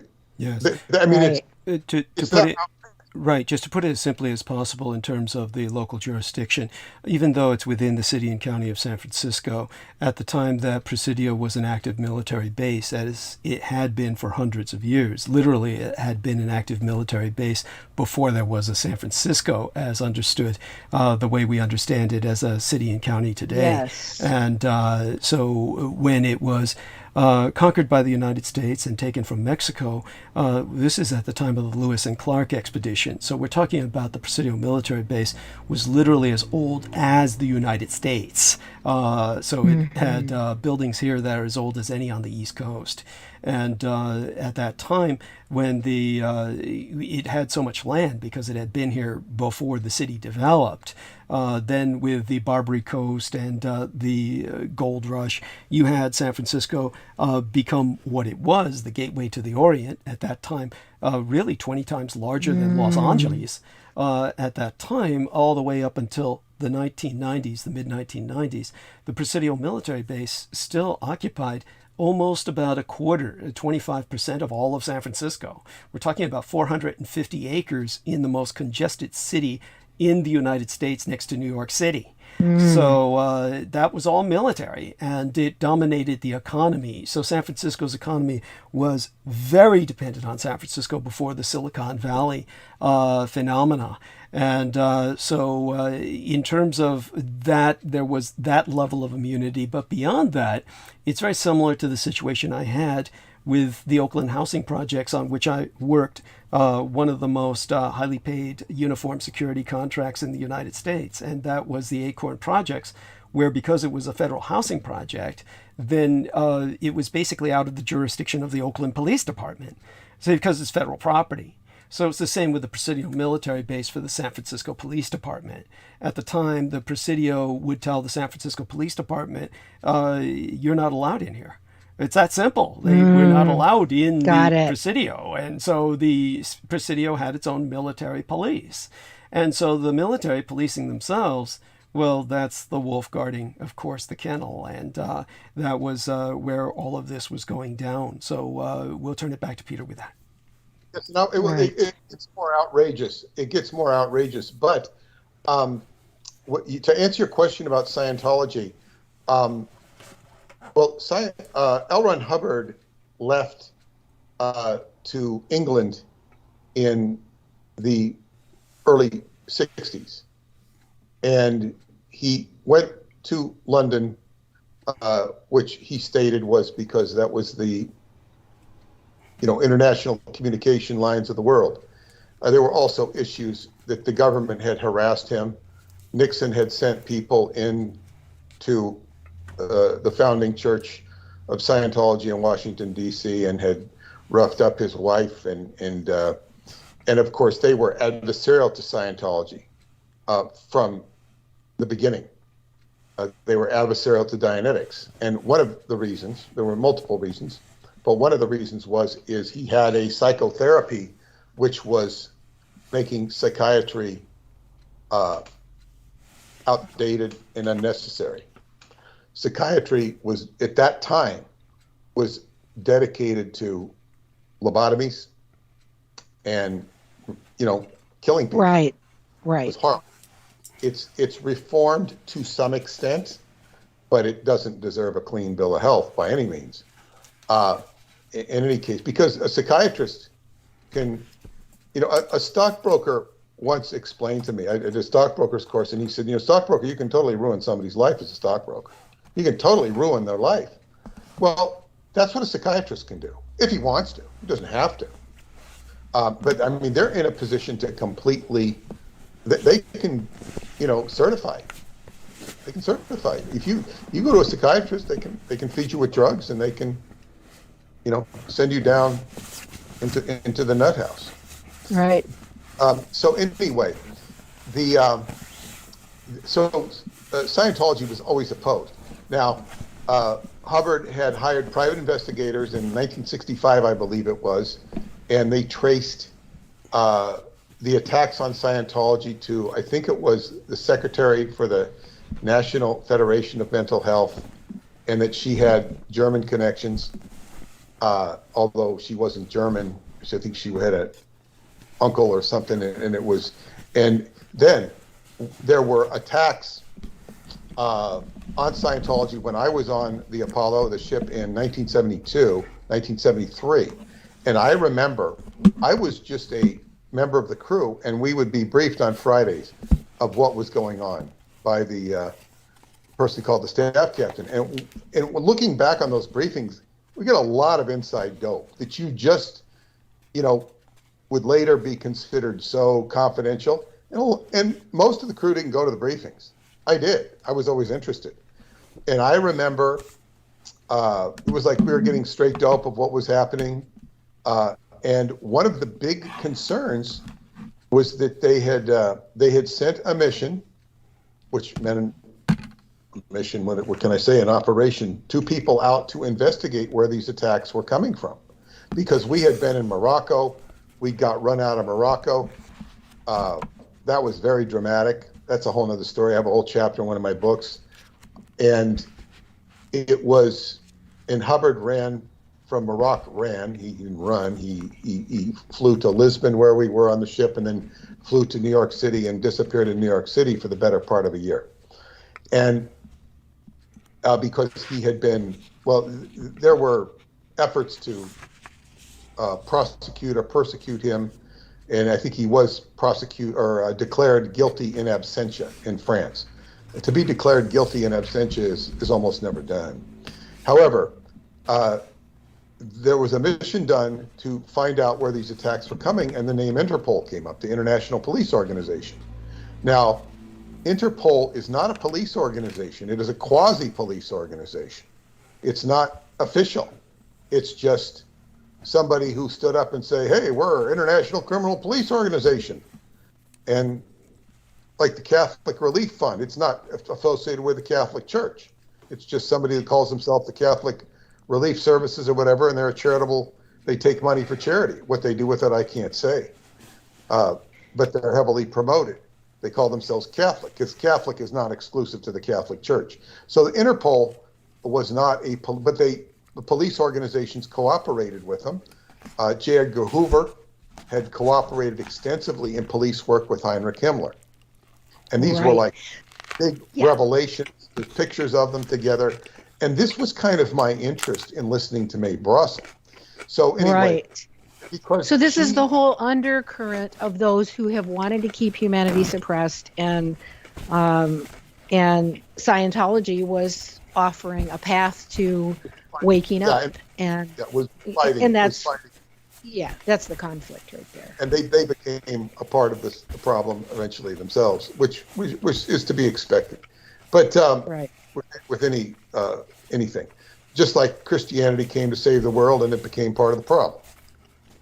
So, in any case, what happened here with me listening to Mae Brussel, and I was listening to all of her broadcasts in the morning when I would work out, and eventually you get up to 1989, and you run out of broadcast because she died after she started investigating Michael Aquino. I didn't find that as a coincidence. So I had written to one of my friends who I had helped extract from a satanic threat in his life. He was being pursued by this attractive satanic woman who was a waitress in a diner, and she was trying to get him to come over to his house, and he called me. He was scared because he says, I'm very attracted to her, but beautiful women do not usually come on to me like this. I'm afraid that if I go over there, she's gonna put drugs in my food and I'm gonna pass out. And she was saying, Satanists they're misunderstood and all this. So I helped him with that situation. And then I wrote to him. I was writing to him, and it had to do with the Mae Brussel thing, because he was, he would feed me information and whatnot. He was just a lone guy trying to find his way through some of this stuff. And I wrote to him, and I mentioned the Satanism, and I got this link back. There was no communication, no anything. It was a link back, and it was a link straight to Douglas Dietrich, where Douglas Dietrich was, it was a tape of his. He was talking about Roswell and the rising sun. And I listened to it, and I was astounded. I listened to it. He also talked about the secret space program of Yugoslavia, which ties to Tesla, which is a whole nother diatribe. Wow. He also talked about the Operation High Jump and Admiral Byrd. So I listened to all of that, and I became a Douglas Dietrich fan, and I began listening to Douglas Dietrich, and then I was listening one time to his, that he had a live show on Revolution Radio, and I thought I called up the phone number to listen to the show, because sometimes you can listen on the phone, and I didn't realize I was in the line to speak to him. So that's how I first spoke to him. And it was kind of like, there are different, theories that we can offer about how that happened. And it ties into artificial intelligence that he's tied to, something called the Artilect, which is part of a program that he was subjected to make him meld his mind, sort of a Vulcan mind melt, so to speak, with an artificial computer. That's a whole nother story, but we're not going to go into. But this is where you get into the superhuman aspects of Douglas Dietrich, which are Beautiful. not limited to that. And it's some of the most interesting aspects, but it will take at least a couple of books to get to that. In other words, the next book after the Roswell and the Rising Sun is the book about the Presidio and where we're going tonight. And it's important to the audience, who I know they like hearing this. They like getting contextualized. Some people like hearing me talk about it, but it's important to support Douglas, because, and not only support Douglas, but support the book, because the book is not getting enough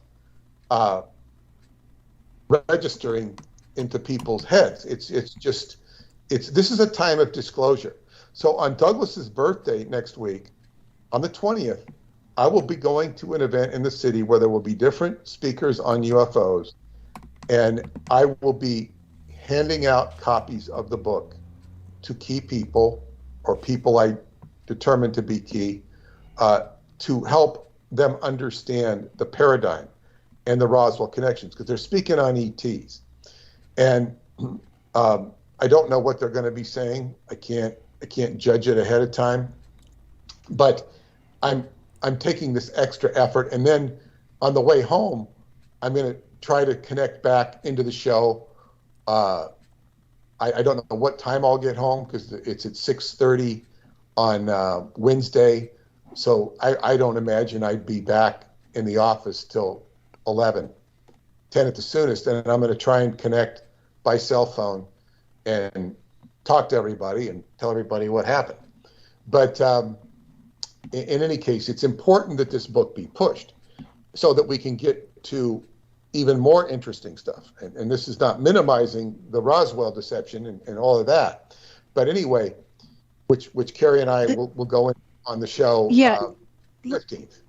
Let me just jump in, Peter, because we are living in a time when this massive machine is doing everything it can to keep people dumbed down and ignorant. And every single one of our voices matters. If somebody knows about this material, tell your friends, share it with your friends, bring them on board, because the only way that we are going to get real disclosure is for every person who is waking up to stand up. And, and it's a big deal. It is a big deal to support the work. And I see it in my world. I see it in your world. And I just want to encourage anybody who listens to this, please share it. Let others know.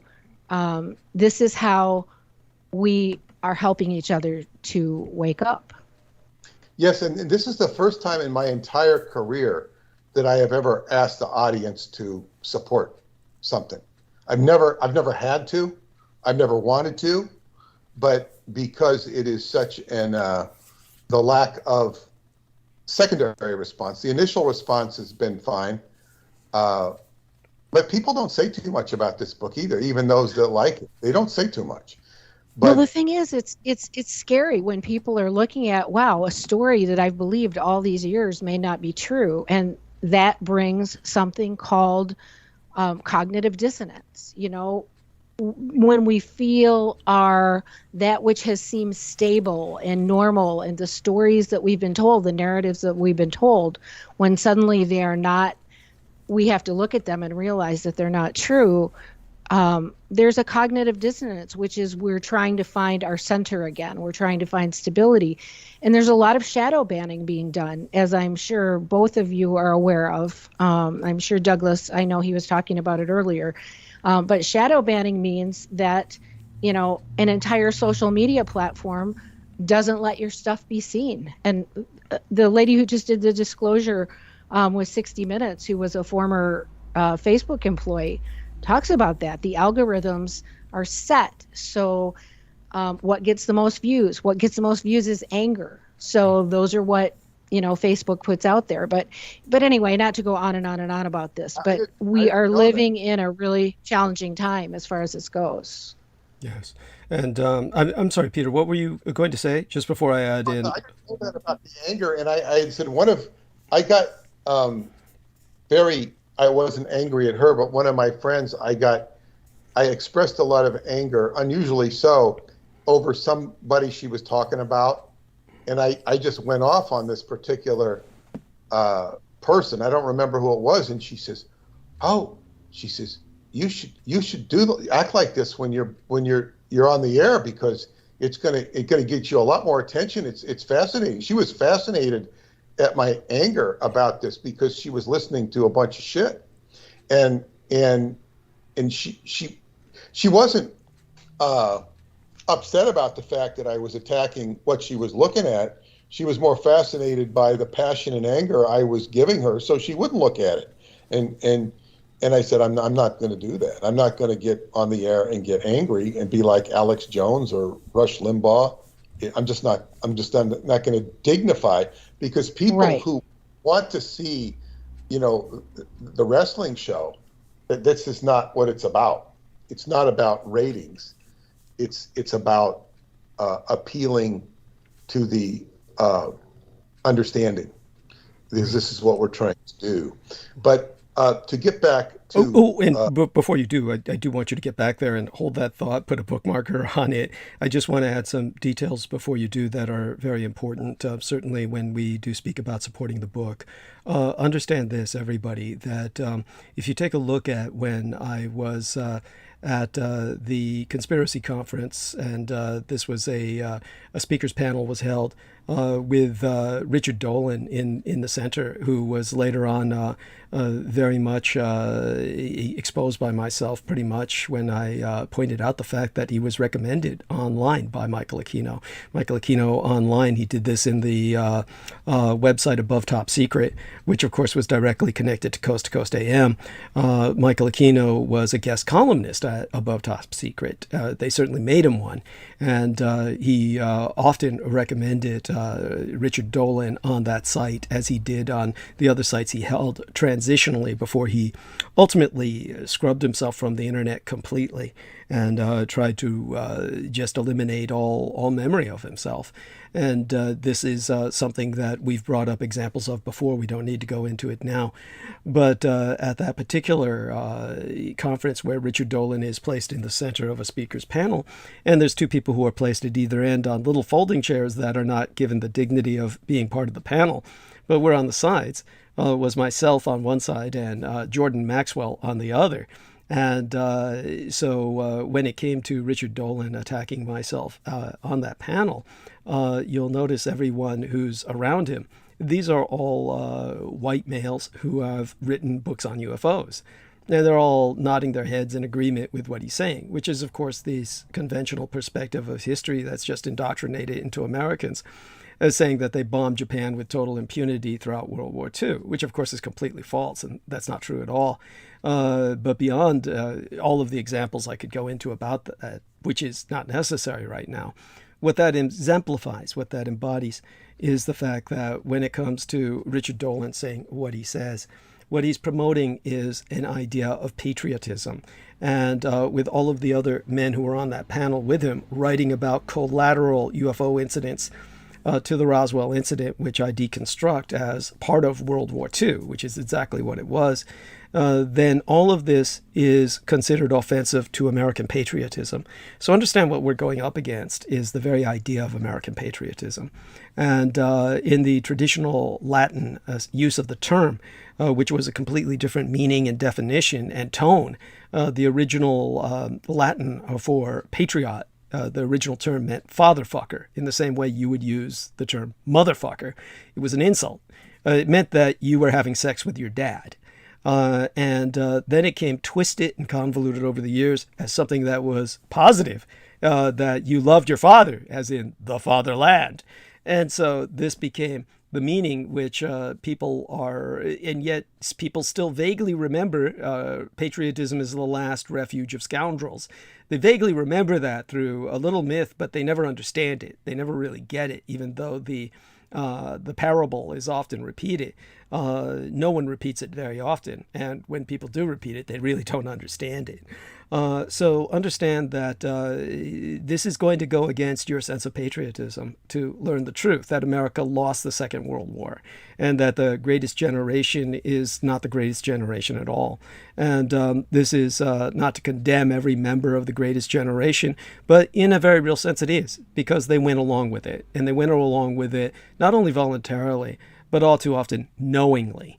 And most of the people who took the least offense to anything I said about World War II were people who had lived through it. And that includes one man whose words we added into the book itself, a man who had survived the Bataan Death March. And he knew what I said was true, and which was that the Japanese won the war. So this was someone who we have his words in the book, and understand that you need to go out there and make people know about the book. It's up to you. This is guerrilla marketing, because when it came to Richard Dolan, the disinformation agent of Michael Aquino, the man who Michael Aquino himself used the pet name Disfo Dick for, you're talking about an information agent who spreads misinformation at will. And this misinformation is what the information consumer is taught is academic level reality, because he uses a lot of footnotes. And even Aquino laughed at that the footnotes mean nothing. And even he made the joke that you'll find if you really traced footnotes, they simply all go back to other footnotes.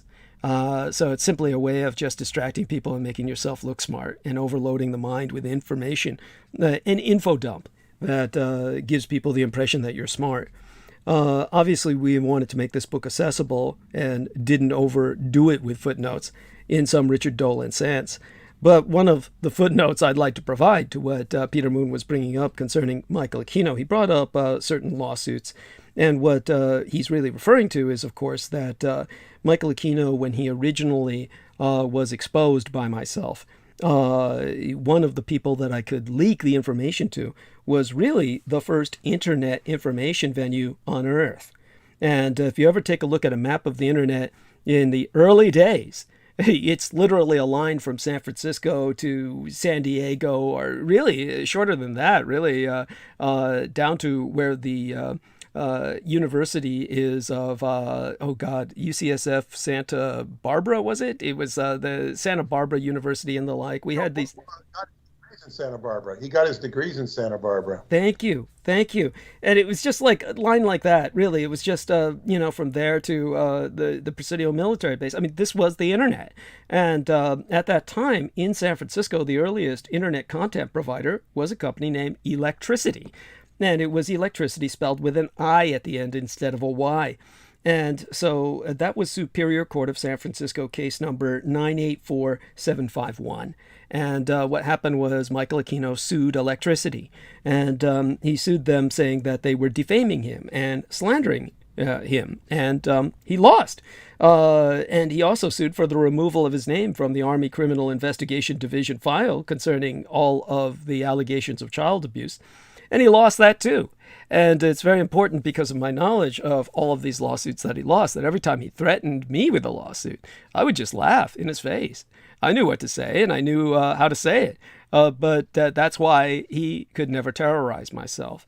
When it came to the other incidents that Peter Moon is referring to, it was basically in the summer of 1987 that the U.S. military was forced to go through the motions to try and check into Aquino or make it look like they were looking into him. But it was Gary Willard Hambright who they could at least scapegoat and sacrifice to a degree because he had so many involvements outside of the base. And it was basically thanks to a wonderful woman, a San Francisco Police Department inspector named Sndy Gallant. And Sndy Gallant was this blonde, Nordic, blue-eyed Aryan woman who basically made it her lifetime commitment to fight Satanism and occult crime. And so she actually wrote the Occult Crime Manual for police departments. And we were later on able to get a copy of that manual online, but the part about certain ritual sacrifices was removed, excised. But we were able to get some of it. And that was thanks to a young lady named Lena Shea, who herself was working with the cult that I've been fighting against all of my life. And for that reason, she had that level of access. And in terms of Sndy Gallant, she was able to bust Gary Willard Hambright, who was also my high school teacher. And I say high school in quotes because the high school I attended was a vocational institute, John O'Connell Vocational Institute of Technology. And the John O'Connell Vocational Institute of Technology was in a very different location at that time. It was in the heart of the barrio, the Mission District of San Francisco. It has now been completely relocated to a different area in San Francisco because the original building was completely destroyed, demolished. This was after they had rehabilitated the entire building to take out all of the asbestos. Then they demolished it anyway because of its connections with the scandalization of the San Francisco Unified School District. And that was how Gary Willard Hambright got busted. He was an ordained Baptist minister without a pulpit, and he lived in a church, so he couldn't maintain his child pornography there, but he maintained it along with many other pedopornophiles at the Art Institute of the Vocational Institute, the art studio to teach commercial illustration within the Vocational Institute of John O'Connell, because that's where everybody kept their child porn. All of this was almost exclusively an adult male teacher's school. There were maybe one or two, maybe three or four females that worked there at the absolute most at any given time. Everybody else was an adult male. And the majority of them knew that they could hide their child porn in the art studio because everyone could say, oh, that's art references, so that people can draw naked children. They would have naked children to look at in art references. Of course, they didn't mention the fact that these naked children were copulating with animals and adults. But at any rate, that was how the cover was maintained for many years. And the same individual who was my commercial illustration instructor, Gary Willard Hambright, was also one of the managers at the child daycare center at the Presidio military base, obviously brought in by Michael Aquino. So it was both himself and Michael Aquino and Lilith Aquino, all three of them, that were mentioned in various reports by children. And the children would mention that Lilith would be dressed as a male, whereas Michael and Mikey, who was Michael Aquino, and Mr. Gary Willard Hambright, who everybody called Mr. Gary or simply Willie, Willie and Mikey would be dressed like women. And the children would always testify that they screamed at the top of their lungs, but nobody ever heard them. And of course, whenever they were driven, it wasn't just one young lady, but literally scores of children were taken all over the city to confuse them so they wouldn't know where they were by the FBI. And then the FBI would eventually drive them by where Aquino lived, which was in walking distance from where I live right now on Russian Hill, 2430 Leavenworth. He ultimately had to leave, of course, because of his reputation. But at 2430 Leavenworth, if you ever do a drive-by yourself in a kind of negative tourism, you'll notice that it's very Gothic, and it's a castle-like structure that has an enormous basement. In other words, basements are built above the ground in San Francisco, and what it has is just a towering set of stone that is an artificial hill. That's all multi-level basement. And so when it was raided by Inspector Pamphloff of the San Francisco Police Department, and that was when they busted into the home on the basis of what those children said. Basically, what happened was they discovered that secret room. So Inspector Glenn Pamphloff seized tapes and photographs, computer records. He noted that the lounge was painted black, exactly as the children described it. And, of course, he broke into that secret room that was completely soundproofed. And there was blood all over the walls, and written in blood was all these children's names who had been forced to write their own names in blood and shit all over the soundproofing padding. And, of course, on the ceiling was a crucifix. And when I asked Inspector Pamphloff what he thought about the crucifix, and he said he had asked Aquino himself about that. Why was there a crucifix on the ceiling? And Aquino told him, that's so they would know that God abandoned them, that they would look up in their screams at the heavens and see a God who looked down and didn't care. And so this was a man who had total immunity to what the police could do because of his incredible levels of security clearance. Gary Willard Hambright didn't have that, so he was taken down by Sandy Gallant. And when he was put on trial, he was ultimately, indicted by a federal grand jury. And that was for at least 14 counts of assaults on children, all of whom were under 4 years of age. And he would have been indicted for hundreds more, except he died of AIDS. And he had infected hundreds of children with AIDS, hundreds. And they all eventually What a died. backstory. Yeah. And, what a backstory. Yeah, so we turned that back to Peter Moon with that, but that was just some necessary details. And let's have a lot of details, and see, Douglas can go into infinite details, which are not unimportant.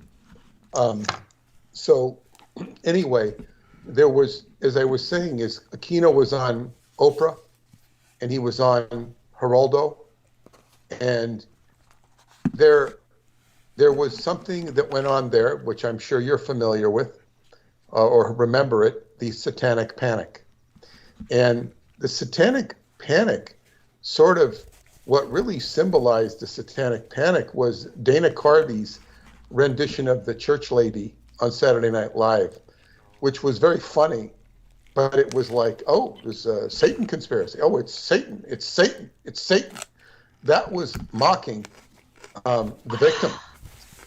Early disclosure. Wow. Yeah. And, Saturday Night Live, when it started in the 70s, was very edgy. And as was the back when it started, Rolling Stone was edgy. These became very pro-establishment institutions, extremely so. So basically, what happened is Geraldo was investigating these and kind of like acting outraged about the Satanism, but he kind of ended up enabling the Satanism because he didn't investigate there was simultaneous child abuse going on at West Point.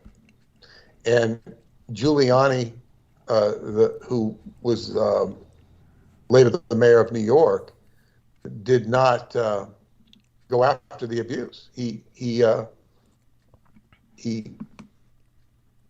basically excused it. So what happened with that case was just briefly, ever so briefly, and we can always cover this in more depth later, but just so people understand the basics of it, when all of this was going down, it's very important to understand that all over the world, wherever there was an American military base, in the Philippines, Okinawa, West Germany, South Korea, and Latin America, places like Panama. And wherever you had an American military base, you had child daycare centers, because the entire military system is a giant housing and urban development exportation of ghettos. I mean, the Japanese and the Germans export cars, the Americans export ghettos. And so the head of the Housing and Urban Development, Ron Brown, he died assassinated in Bosnia, and nobody asked, why is this guy who runs Housing and Urban Development going to Bosnia? Well, he was there to build housing projects for the U.S. military, because we export our family ghettos. And this keeps the crime rates down as far as the Americans are concerned, by just exporting all of our criminals who go into military service because they otherwise are completely unemployable and would otherwise be in jail. That's the absolute truth.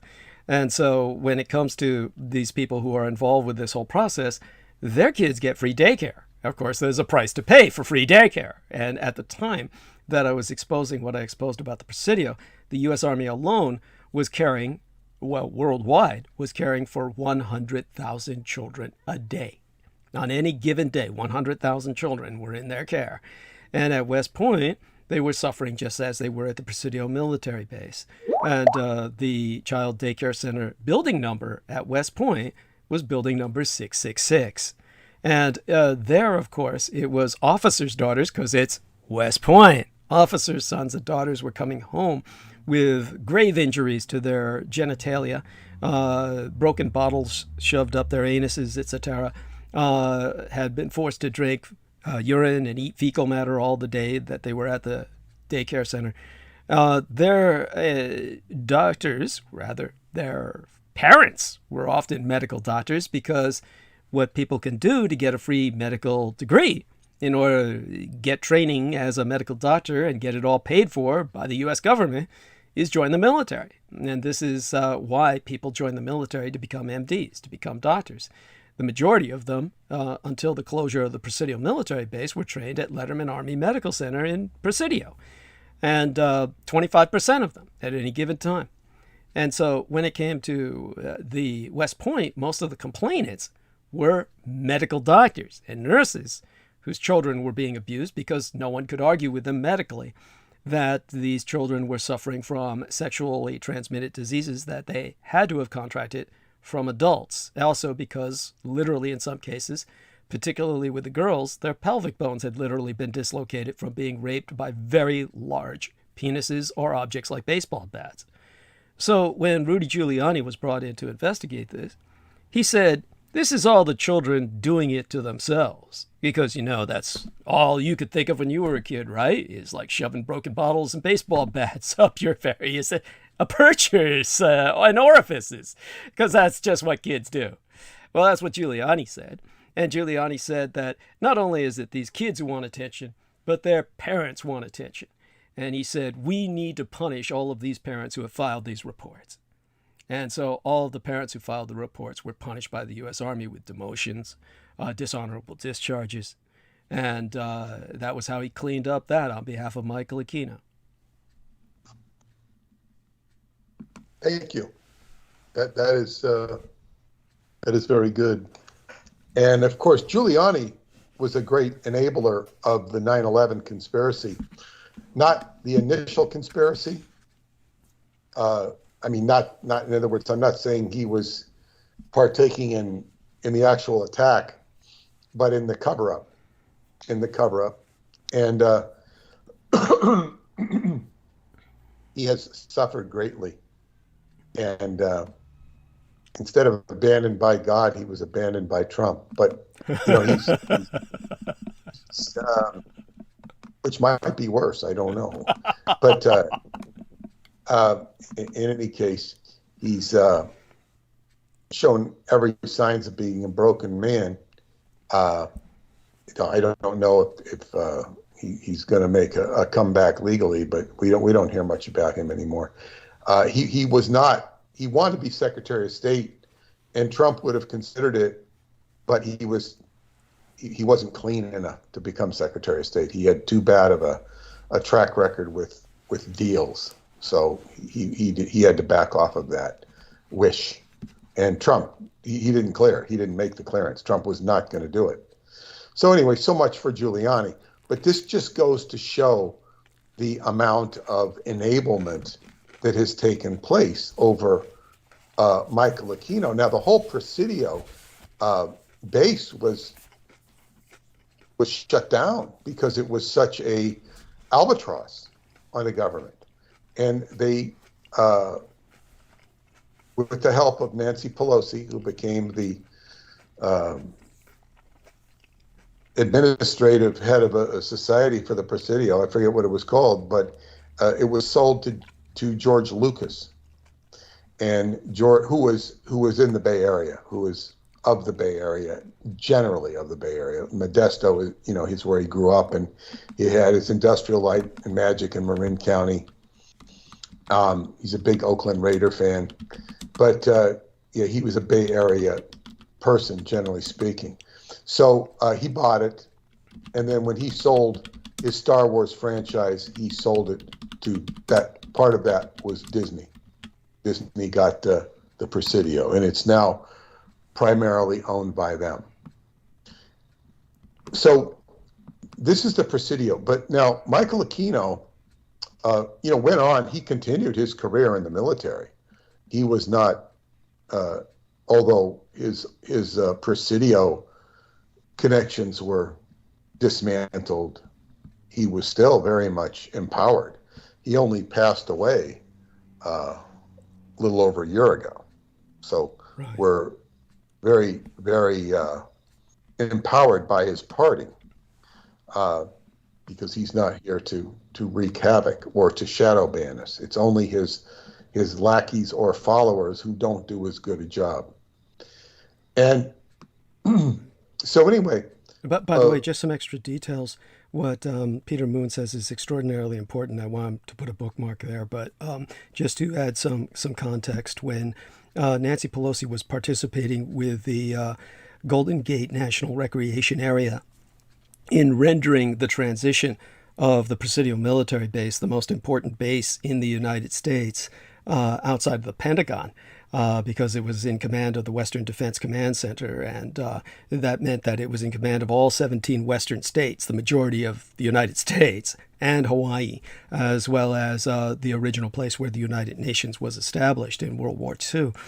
Just historically and functionally, nobody ever thought the military could function without it, but they had to learn how to.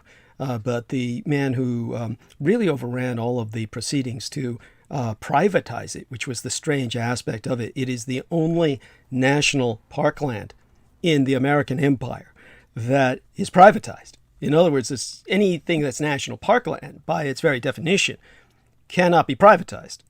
The Presidio military base is the only exception to that rule. Now, the man who helped make that happen was the man who the old San Francisco Federal Building was named after, Philip Burton.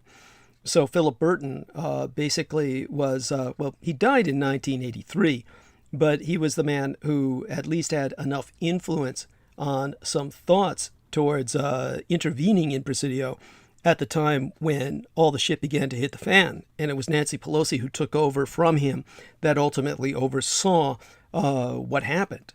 But it was a suggestion he had actually made originally, was that the Presidio should be shut down and ultimately sold to private owners that could buy offices on its property, because he saw that as just so much wasted real estate. So he was just thinking on very different terms.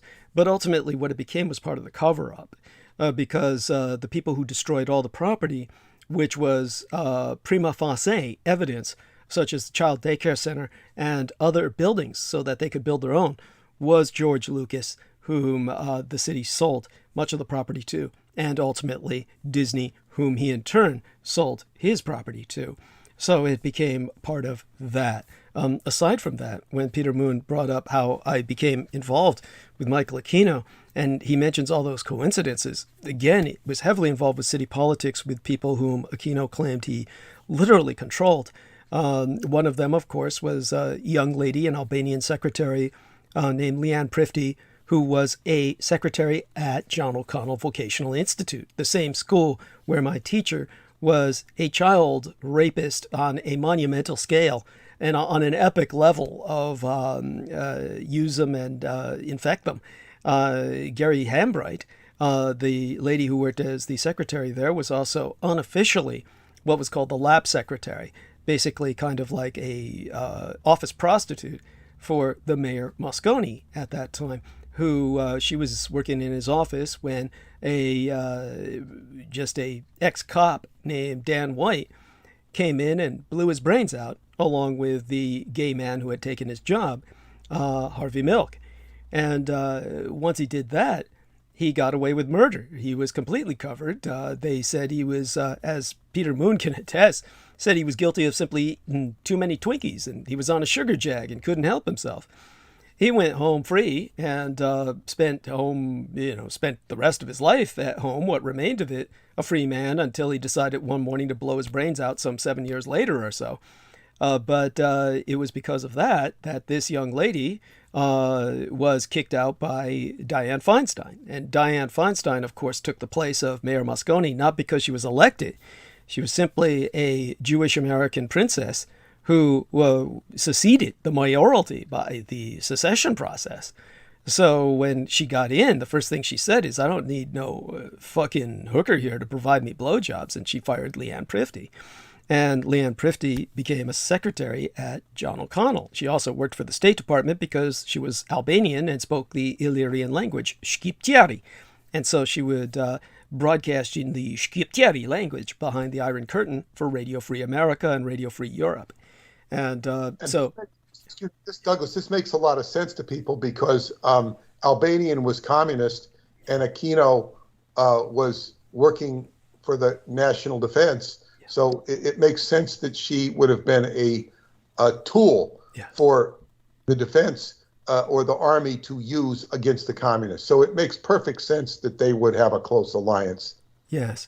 And she told me there was a job opening at the Presidio Military Base Library, a summer job for a librarian's aide. That was ultimately how I wound up working at the Presidio Military Base Library as a flunky and a gopher, and ultimately was requested by Michael Aquino to become his own personal page, so to speak. He always used the term page, really a kind of a combination of an intern and a sorcerer's apprentice.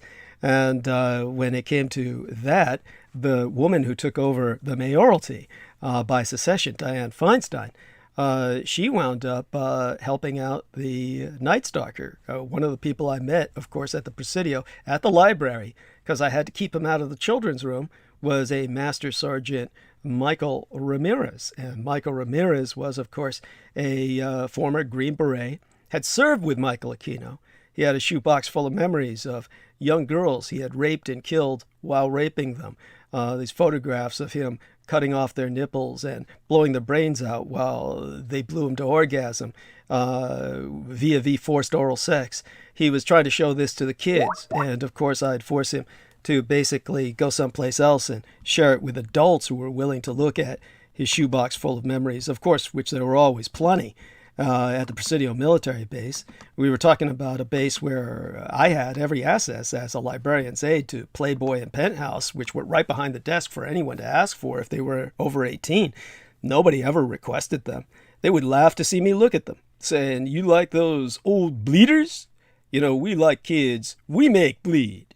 This was the average Army attitude. I grew up surrounded by these men. All they would talk about... Sadistic. Yes. All they'd talk about would be the children they fucked overseas where it was legal and no charges could be pressed against them. They're so tight, it's like fucking an ant. This is what I grew up with hearing every day at the Presidio, this kind of attitude. Keeping in mind, the Army is dedicated to killing people. This is something worse. And in the tradition of, even astrology, Mars is the god of war. He's also the god of rape. Yes. This is, and of course, there's no shortage of historical accounts in recent wars and in distant wars of raping the conquered woman. This is what occurs. It's like they're like. That's right. Of course, this is. Yep. And oh, sorry. Yeah, and let's just say, in light of all of this, the reasons for these things to be brought to the light are so that they can disappear into the dark past of humanity and non-exist, and a new consciousness can be born, that there be more of the feminine, that the warlike nature of mankind go through a transformation. And this, again, is all perpetuated by this dominant, psychopathic narrative that's been drummed into humanity through television and movies and much more beyond that. The phallocracy, the government by the phallus. The reason that, again, just to clarify this with Dianne Feinstein to close off there, when I was speaking to Michael Ramirez, who was sentenced to go to Letterman Army Medical Center for his methadone treatments, I had asked him, how did you get sentenced to this? Because, there's all these people who get away with literally murder. I mean, as a matter of fact, Jameson Reese can look this up when he gets some spare time, and he can break me later tonight during Arc of Narrative, and he can talk about this. There's an Associated Press article, Army Couple Avoids Further Punishment on Child Abuse. And they're like, when you look at that, and you actually look through what they did, they killed their children.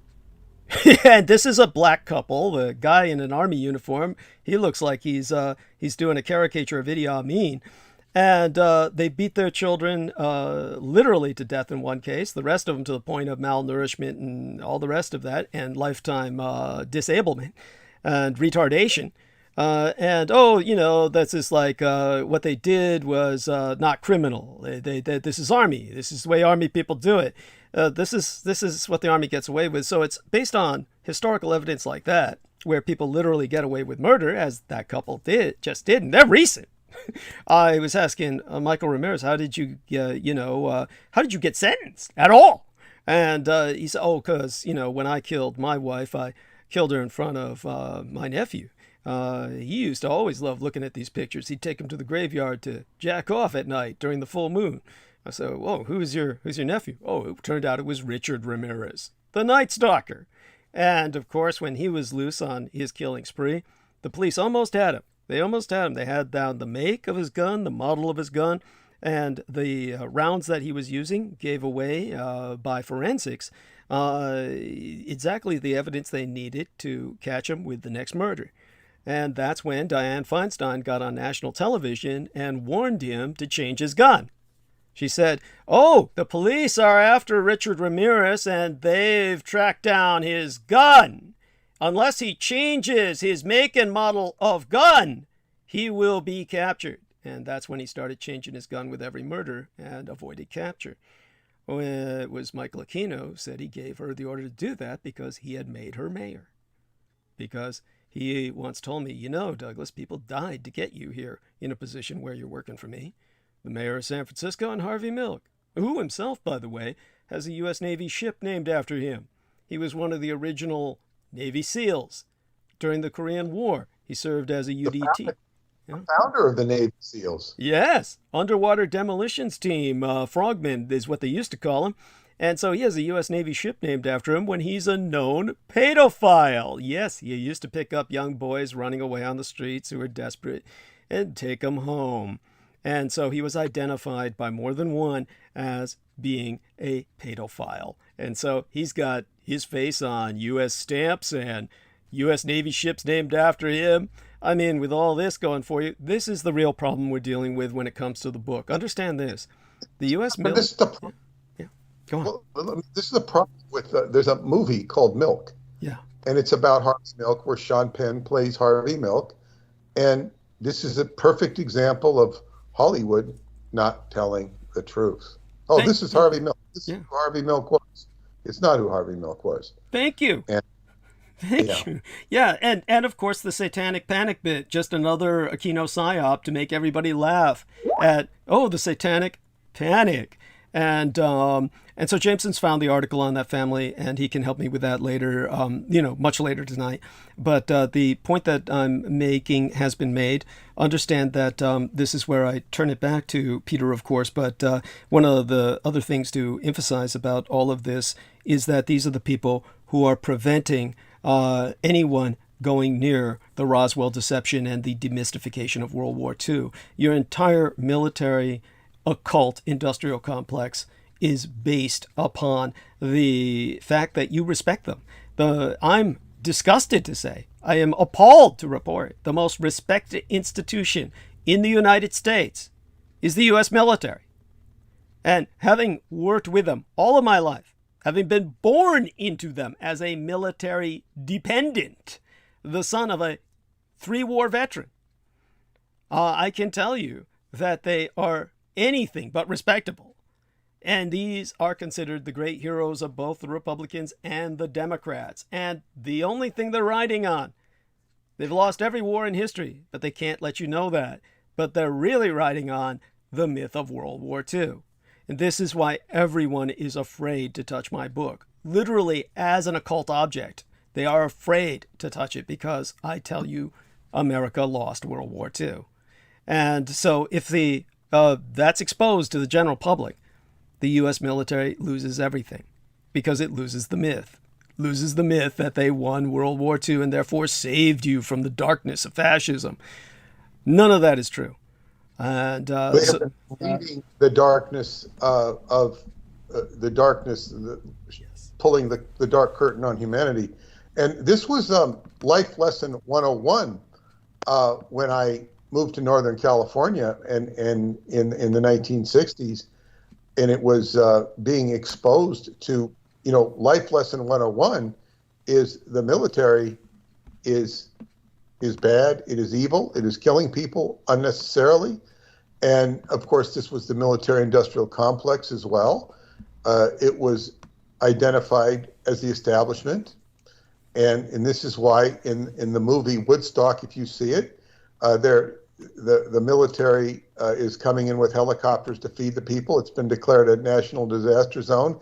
And you have the hippies on the loudspeaker saying, hey, these guys are our friends. They're trying to help us. They're trying to help us. They had to identify the army as friendly, which they were doing friendly. They were trying to feed these people because everybody, could have easily turned to treating them as enemies because the youth was completely polarized. First off, all of that hippie youth was completely polarized to the police because the police were always ready to bust them for marijuana.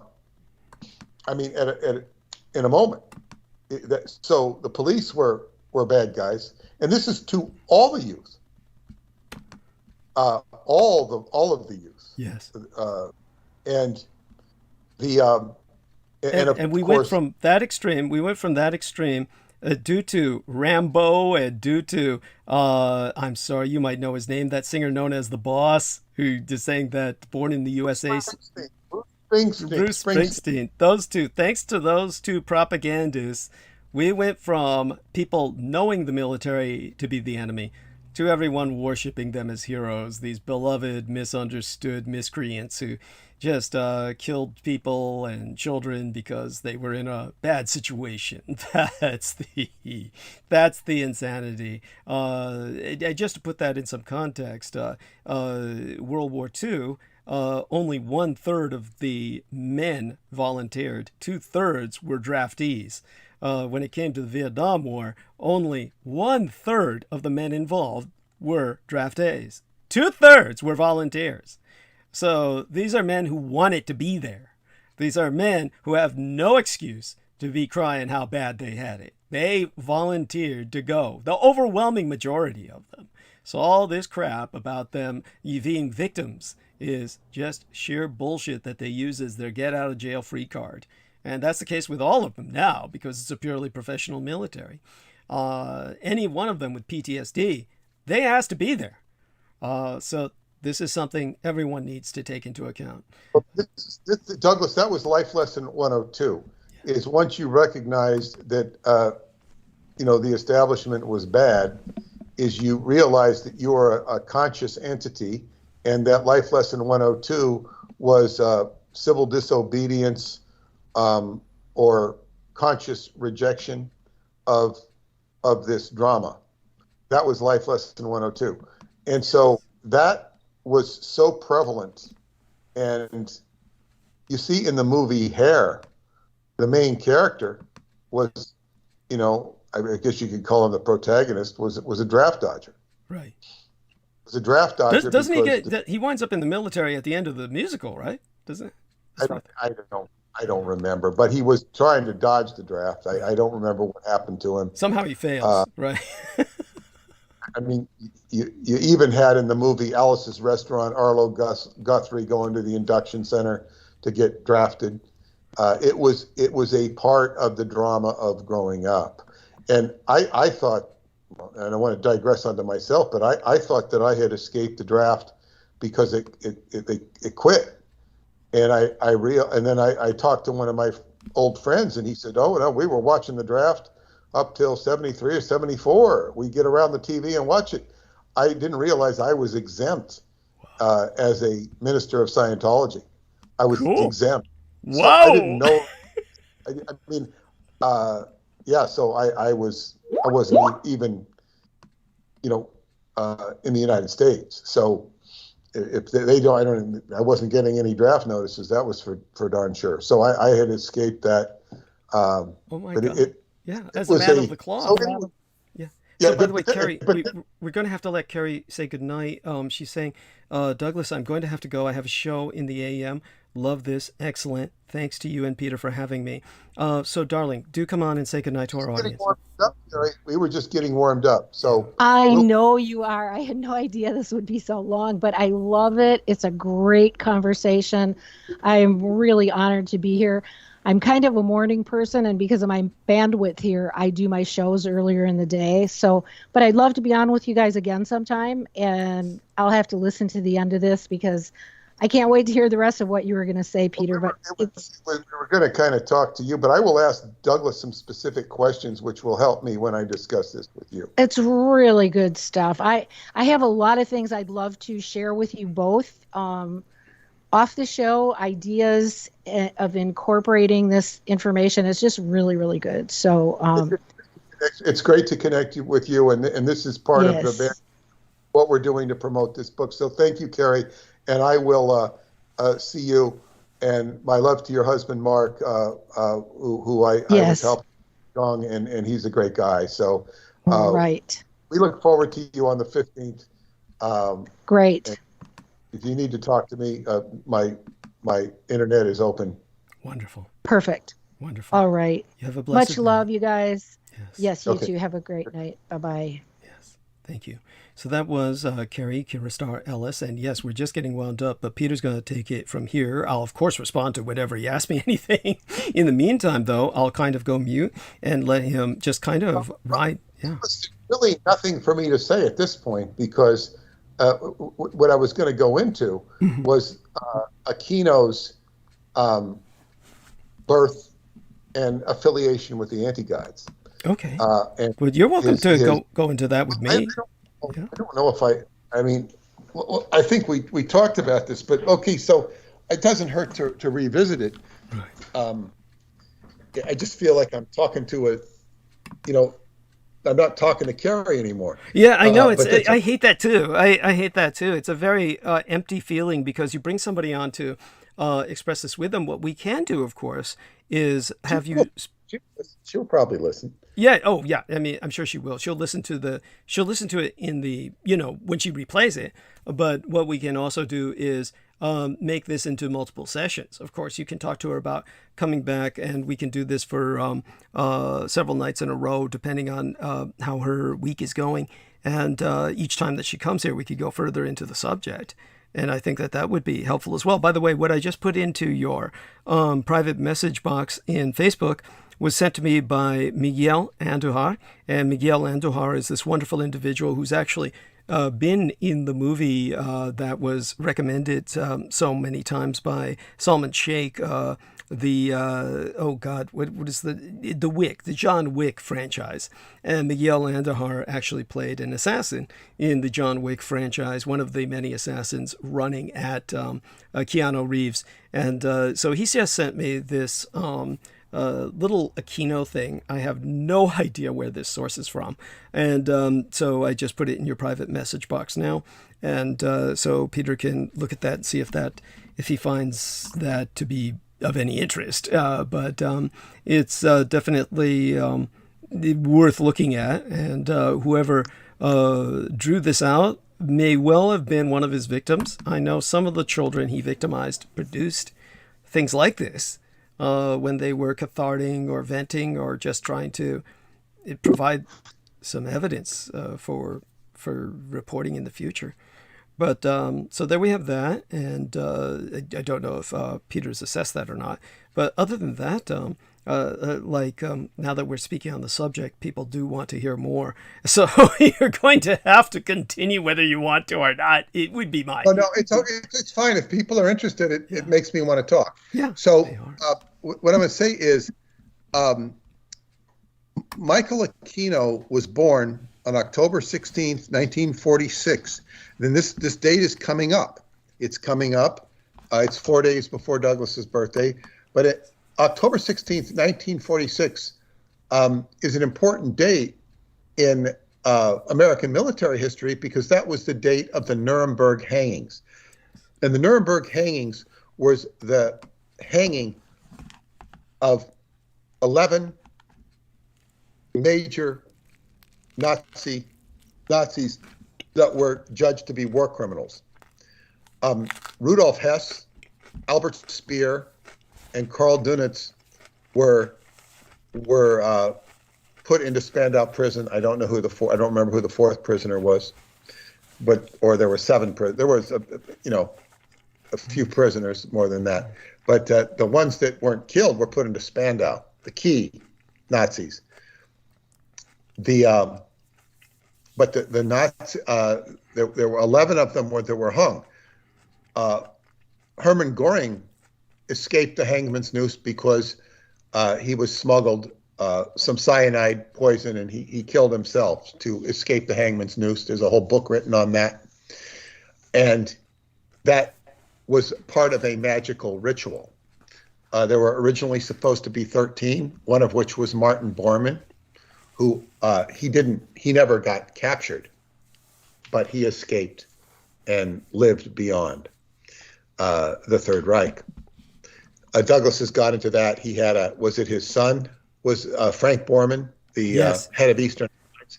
And I just want to put in a dig at Eastern Airlines because I'm somebody who had occasion, or I should say the misfortune, to fly on Eastern Airlines several times because it was the main line that ran on the East Coast.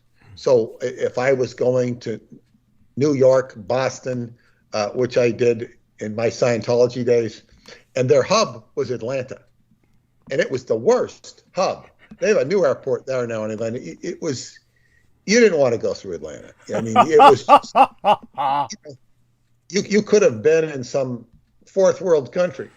It was horrible. So the airport was horrible. I'm not commenting on the city of Atlanta, just the airport was just horrible. And Eastern Airlines, you tended to have, in those days, an airline like Braniff Airlines had these pretty airplanes. That their hub was Dallas. They had their own hubs. So, in any case, Eastern Airlines, Douglas has gone into detail about how the mechanics of the airlines, and not the people who are the mechanics, the mechanical parts of the airlines were haunted. And he goes into it in detail. We won't digress into that. But when you were on an Eastern Airlines flight, the carpet felt tacky, the seats felt tacky, the food was, it was like, there's a certain smell about airplane food, and it is epitomized on airline where you feel like you smell it and it feels like what is this? It's like, it smells like bad food. It just smelled like bad food, almost like vomit. And that's when they bring out the trays. Eastern Airlines was like really just the most tacky airline. I've even gone on propeller plane airlines, airlines in flying in California on propeller airlines, like going from Romania to Bulgaria, you're taking a prop plane because it's only an hour. it's too short to go in and out. Uh, no, none of those planes. They were far better than Eastern Airlines. Everything about them. It just was a horrible airlines, and it was run by Frank Borman. He did commercials for it. I could never understand why he, want to do commercials for it. It was just a horrible airline. Because and he was finally. Go on. It went out of business. Yes. It went out of business because but it dominated so many of the routes, and I'm glad we don't have Eastern Airlines anymore. And I never went on it by choice. I would be given a ticket, or maybe I'd have to buy a ticket if it was a shuttle to Boston or something, but if at all possible, I wouldn't do Eastern Airlines. But I never flew on it privately. What a horrible airline. So anyway, Frank Borman was his son who put an extra N on his name, and he wreaked havoc in the airline industry. Right. And he was an astronaut. Right. I think what happened was he actually took an N off. The original German name, of course, has two N's because it's more emphatic. So one N was taken off because of the Americanization of the name. But I honestly, I don't know if he was his son per se, but I do know he was a relation. He was definitely related. And it may have been his son, but I remember everybody just referring to him as related. But he was an astronaut. That's why he did the commercials, was because he was bringing that astronaut power, and he probably felt that he never got the FaceTime or the celebrity status that he deserved as an astronaut. So he missed out on the moon. He went around the moon. Something he like orbited that. the moon. Something like that. Yeah. But he didn't actually get to put his feet on it, and he was. But he was actually the president of the airlines. I said, "Why do you want to be associated with this airlines?" It was really bad. It made me think, like, what's the disconnect with this person? He's very disconnected, because if you knew what Eastern Airlines was, you wouldn't want to say you're the president of it. It's like, it's like standing in front of a shithole and saying, "This is my shithole. I'm the president of the shithole." It was just horrible. And this was sort of the realization of the beginning of the downgrading of America.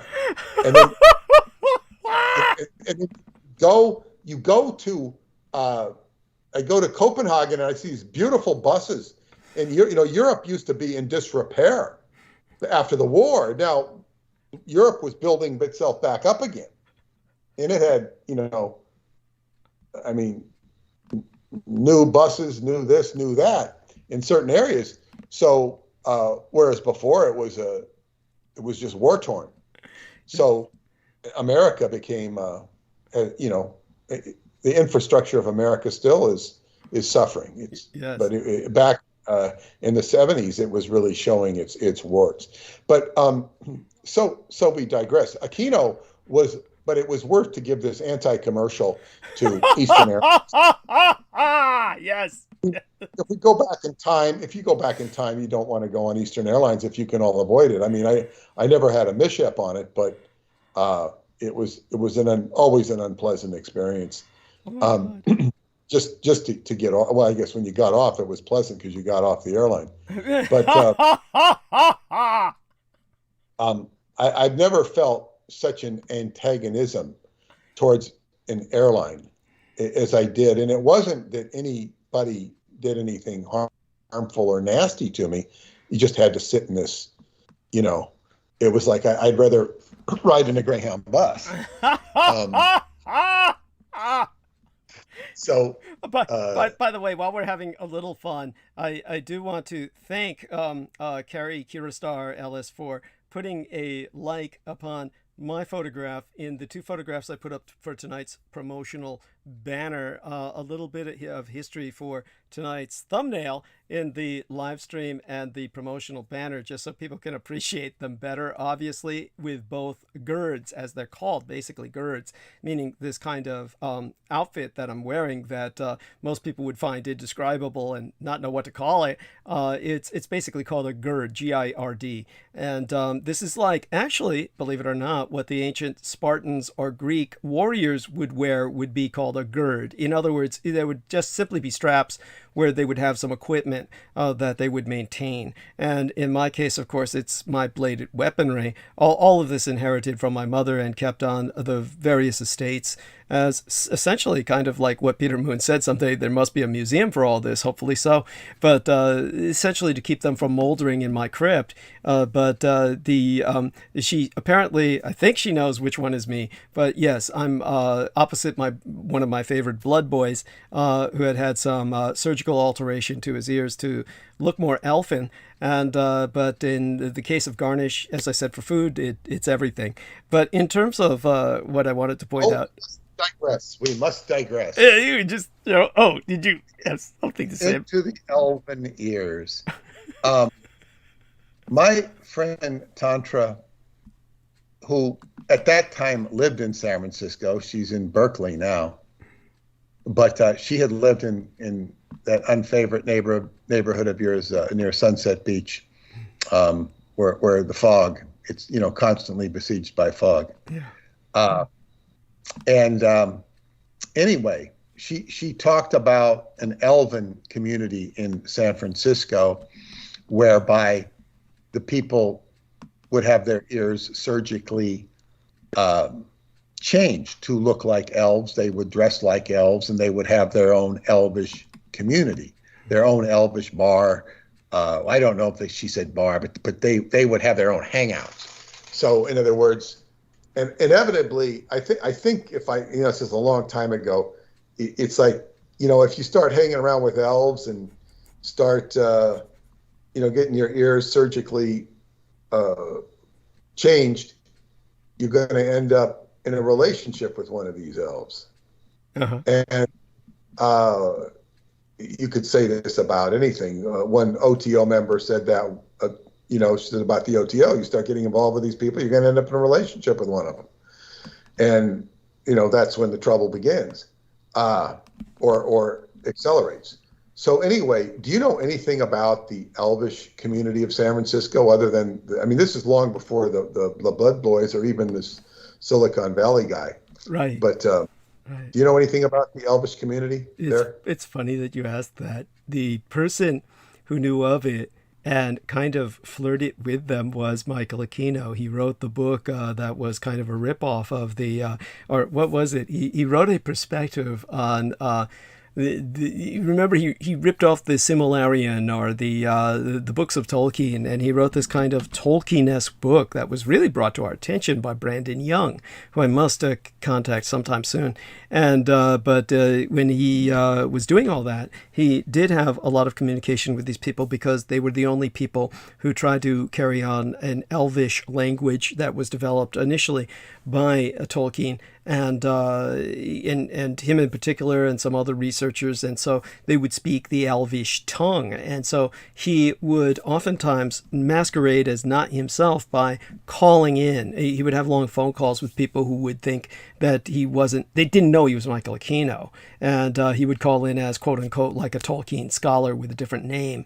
And he would say, I'm doing research on this Elvish language. So he would talk to them for quite a bit of time in the Elvish language. And then he ultimately wrote the book that I would have to look up, but Aquino, because it was scrubbed from the internet for a while, and it took a long time for Brandon Young to find it again when he lost track of it. But Aquino book on Tolkien, and let's see if we can find it, because I don't remember the title offhand. But, I'm sorry? It was insufferable as it. I tried reading it once, and it was insufferable. Do you remember the title? It is Morlindale, Morlindale is how English would pronounce it, but the actual Elvish pronunciation is Morlindale. For those of you who want to look it up, it is spelled Morlindale, but the E has the umlaut on top, the umlaut, or the, I forget what that's probably meant to be an umlaut, but there's an American word for it in English that is not the umlaut, but is the same thing. But Morlindale, if you're looking for it in a way you can spell it, with an umlaut on the E, but Morlindale. And that was the book from the perspective of the Dark Elves and Sauron. And this is when one individual made a capital jest. He told myself on Facebook, and this was some, white middle-class guy raising a family, and he said, I can't wait for Aquino to write a book, to rewrite Jaws from the perspective of the shark. But yeah, it's so there you go with that. Yeah, so I did know of this community, and eventually they probably got afflicted by Aquino, who then unleashed his psyops on them and tore them all against each of the other because he was playing dark elf and shit. So that was something that I remember a few of them referred to as Aquino gravity control or some shit. It's like honestly, it's just one of those things. It's so funny that you bring that up. So there you go with that. Well, because you brought up the surgical ears. And yes. That's what. Yes. And because this was right in San Francisco, it made me think of that, which was always to me a curiosity. And San Francisco is the home of many curiosities, very divergent curiosities, and strange groups. It always has been. Right. It's always attracted a high strangeness. It's an incredible center of wealth of the world. Mm-hmm. It has Japanese wealth. It has Chinese wealth. It has the ancient gold wealth.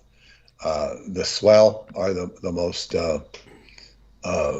rich people. It had the newspaper wealth, which was what started the Bohemian Grove. Right. So a lot of wealth. And, the four families of San Francisco are the Browns, as in Governor Jerry Brown and his father, Pat Brown, the Pelosi family. I think it was called the D'Alessandro family. She comes from the D'Alessandros. And the Gavin family. I forget the other one. I was reading an article on the four families of California, and they're all intertwined politically and connectedly. They all seem to be Democrat, but that's really beside the point. But the interesting thing is that this character, what was his name, Ryan? This character that got arrested instead of you. Oh, right. Ryan Chamberlain III. Yes. He was the campaign manager for Gavin Newsom when he was the mayor of San Francisco. Jesus, that's incredible. That's incredible. Now that you mentioned that, I do remember that. I knew that at the time, and then I forgot all about it, of course, over the years. But now that you mention it, it comes flooding back. All of this being connected. And by the way, I really miss the elfish community. I wish that they hadn't been ultimately afflicted by Michael Aquino and his psyops to destroy them. And it's just so sad. Just something else that he destroyed because he wanted to destroy all that was good and beautiful in the world, and has succeeded to such a great extent. My wife Paula, you have to see my wife Paula, and she's got an elven ear. It's natural. Interesting. Wonderful. Well, you saw it. Yes, saw it. That's true. That's right. Yeah, didn't say anything about it. You said I didn't say anything about it because you noticed it. She doesn't hide it. That's true. And it's adorable. It's adorable. Her grandmother has an ear like that. Yes. She's only got one. I wish she had two, but it's okay. Yeah. She looks beautiful with her one elven ear. That's and right. It really is like an elf. Yes. Yes, that's true. That's true. I have seen it. Now that you bring it up, it all floods back to me. Of course, our man Jameson, in his bitterness, because he's lost so many card games to the elves with his Magic the Gathering, he says he can't blame Aquino. That's actually quite funny in its own way. So in terms of the point that I was making about the aside from the blood boy, I was going to point out that she put the like on the right photograph, which was myself, and I did. I mean, though I wouldn't have minded if she liked the blood boy as well, or even put a like on him instead of me. It's not. But what I was going to say was that I wrote right, to the reviewers right. Referring to myself when I should have said anyhow. I had the left and the right wrong, and that comes from just too much. It just happens. I got home and I'm still high out of my mind and just decompressing. But the one last thing I did want to point out so that people appreciate it, but the particular photograph in which I'm wearing that gird that has the blades on it, as is usually the case, there are 24 blades in that gird. These kinds of blades are called bleeders, as opposed to the spring blades or the ballistic blades that actually are spring launched. But these, along with their sheaths, the sheaths and their handles are leathered snakeskin, just so people could appreciate that. So if you want to see the leathered snakeskin handles and sheaths on this particular gird, it is on the promotional banner for tonight's program on Facebook. As for the image that's in thumbnail of tonight's live stream, I'm carrying what's called basically it is a battle standard umbrella. So these are the kinds of things you would find in Asia, and Asian culture is replete with this kind of phenomenon. And so, of course, Jameson says I should consider dipping the blades in Irukanji poison. And, of course, that just makes them more dangerous to the user, really. Some of these things are just gimmicky in terms of when people say, oh, let's poison the blade. I mean, what's the point? When you bleed someone out enough, sometimes the poison helps, but most of the time you wind up, he likes the overkill. But in terms of tonight, what you see in terms of that umbrella, it is very large. Your average person could not carry it, just so that you know. That's meant to be borne upon a horse, actually. So it's a horse-borne banner standard, and so that people appreciate that. It's what's known as an umajiru, an imoru, what did my mother call it?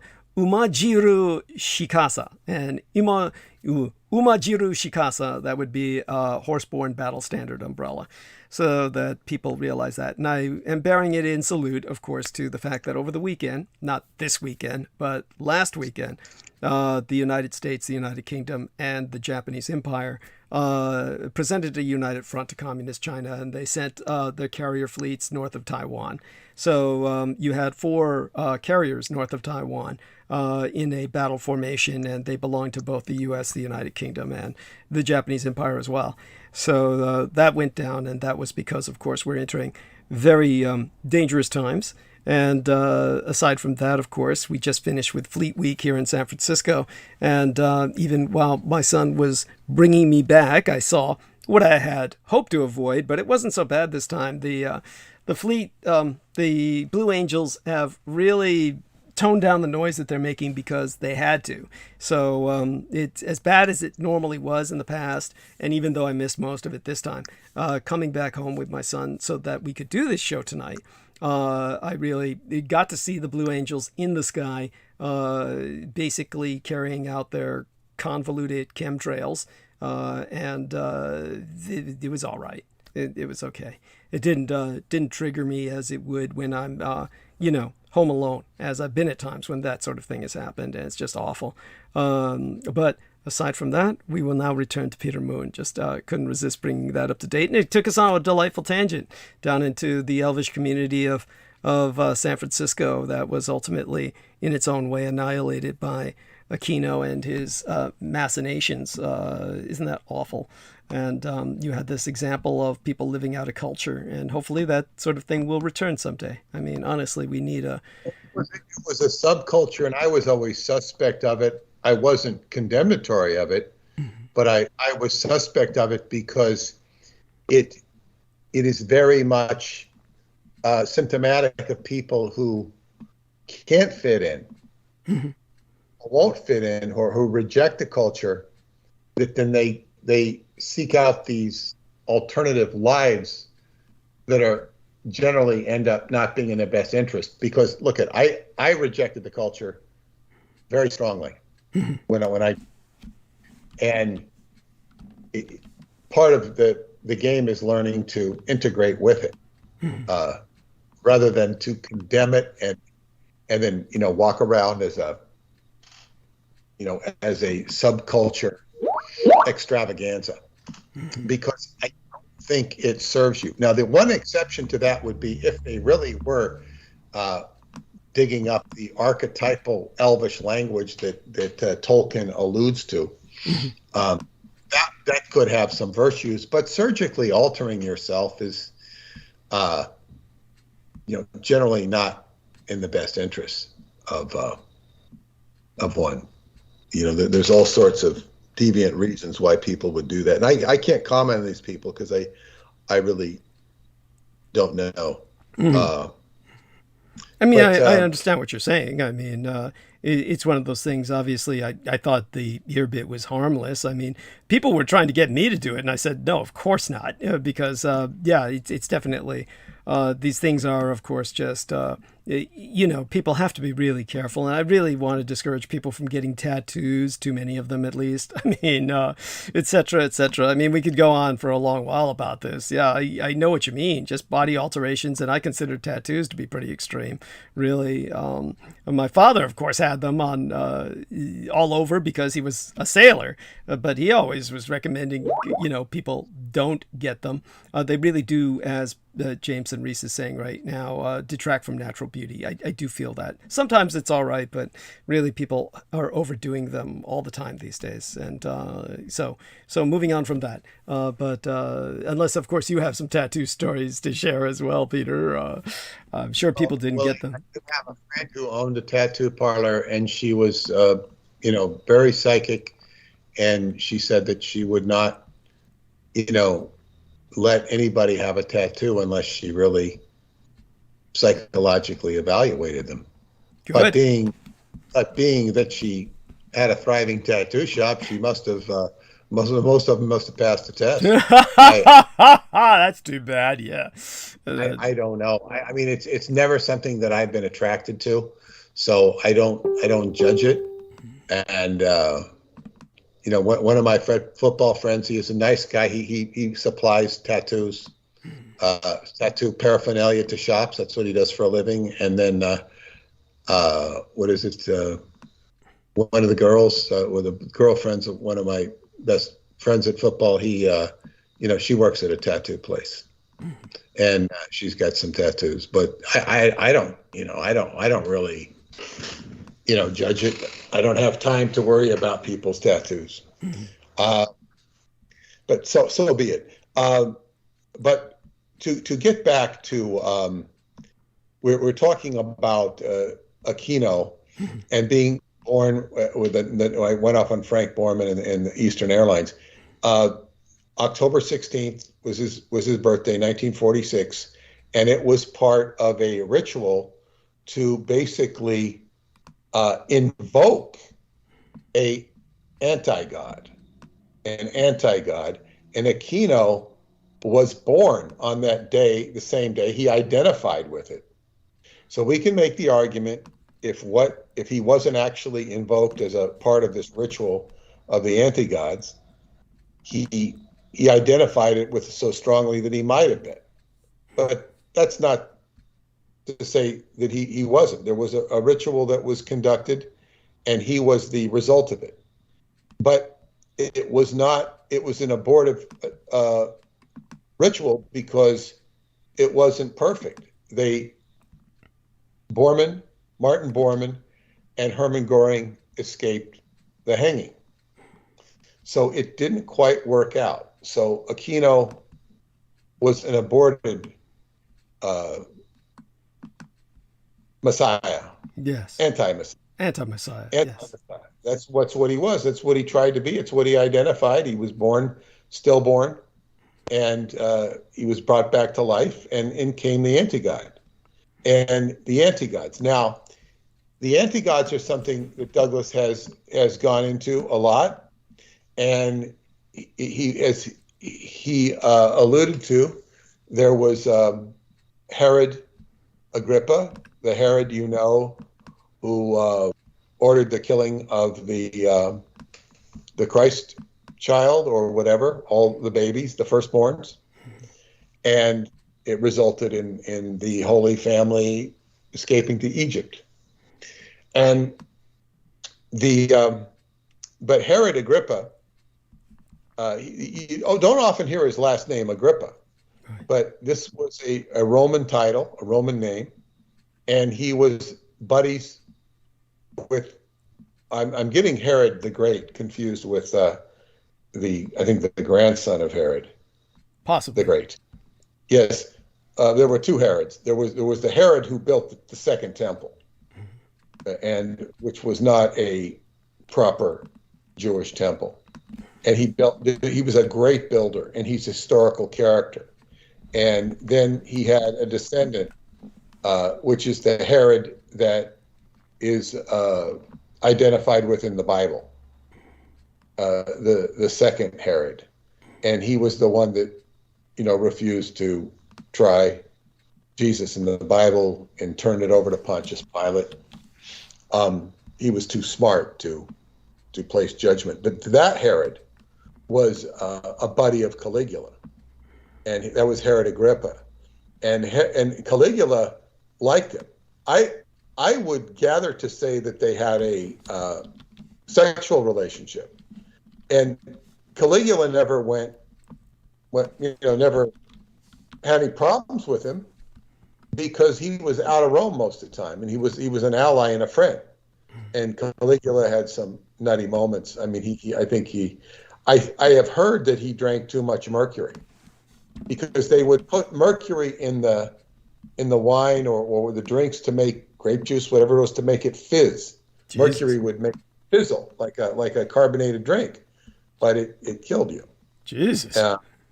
Made you crazy. Right. So I don't really know, but anyway, so the Herod family, all of these Herods were, of course, representatives of the kings of Edom, which were identified as the anti-gods. Now, the anti-gods, this is where I have to question you. The anti-gods appear in the Quran.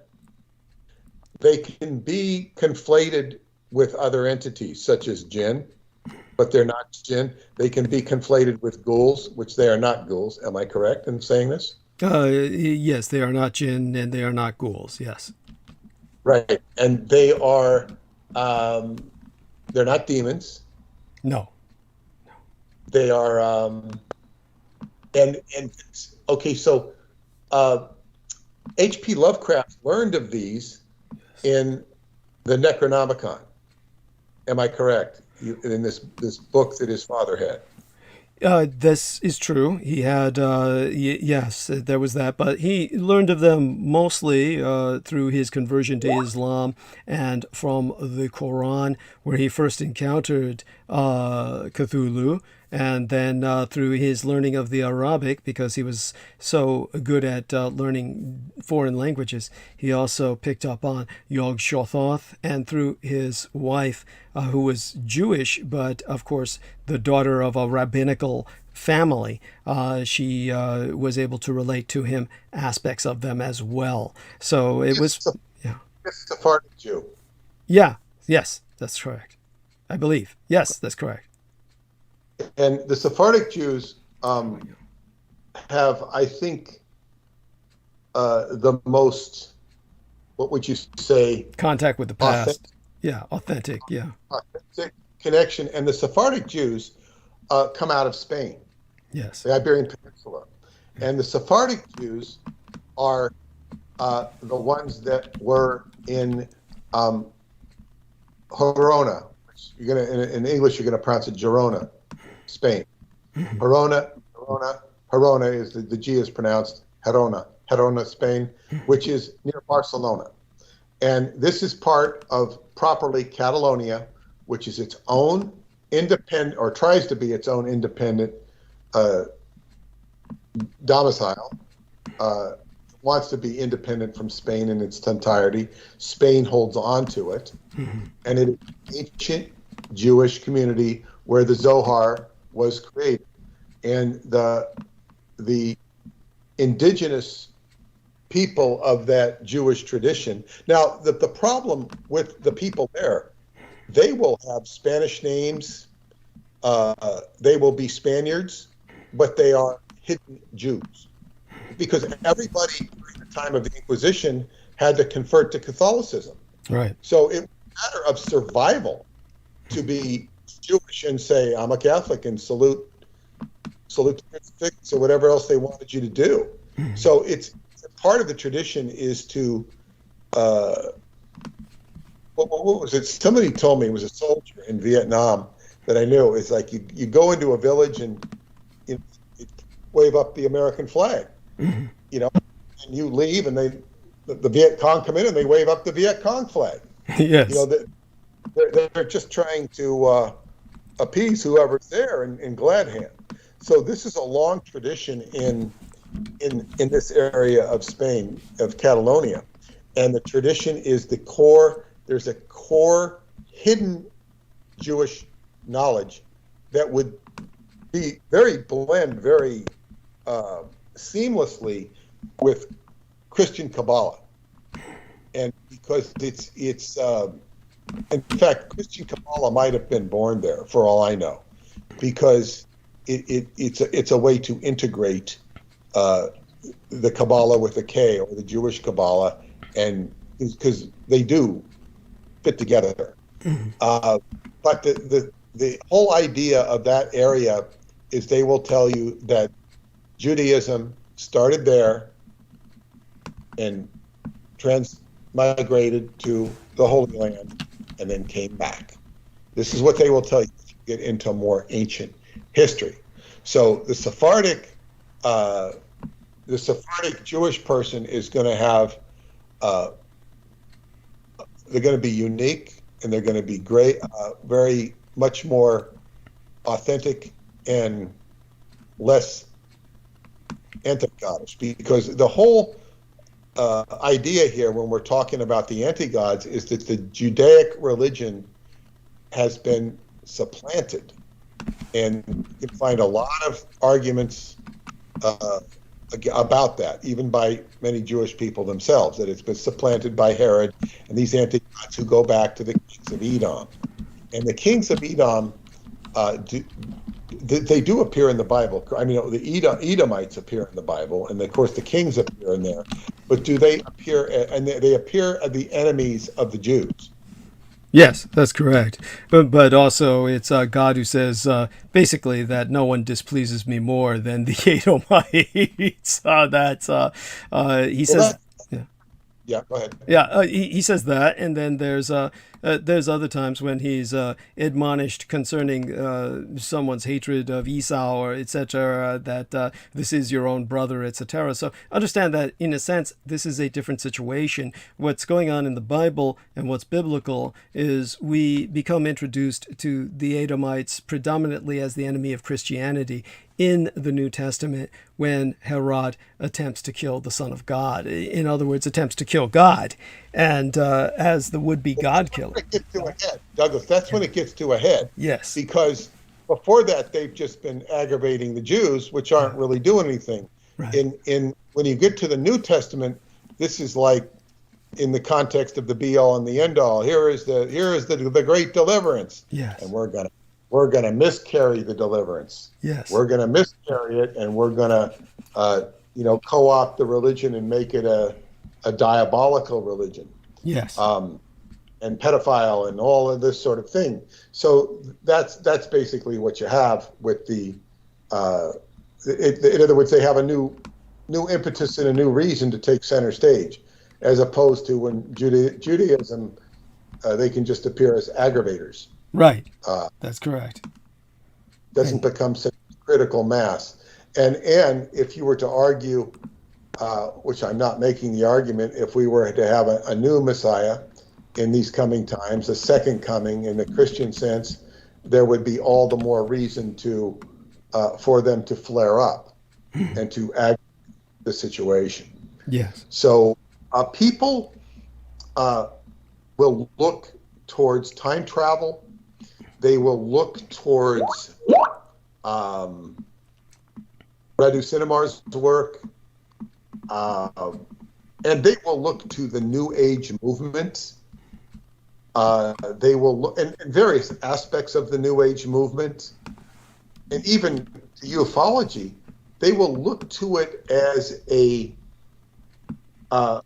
opportunity or potential for deliverance, in the sense of a quote unquote messianic deliverance.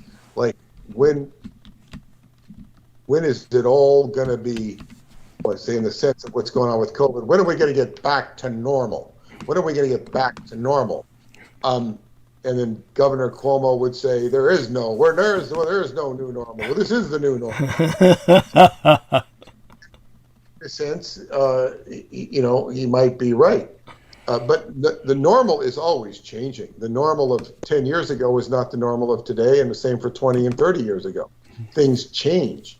The internet is now the new normal compared to what it was 20, 30 years ago. So normal is always changing. But we have, people will look to this messianic outlook for hope. And it's, to me, it is, and people, they look to this because they'll read stuff and they'll get inspired. And when is David Anderson going to come online and save us all? Well, that's not how it works. That's not what he's here to do. Unfortunately, or fortunately, he's not capable of that.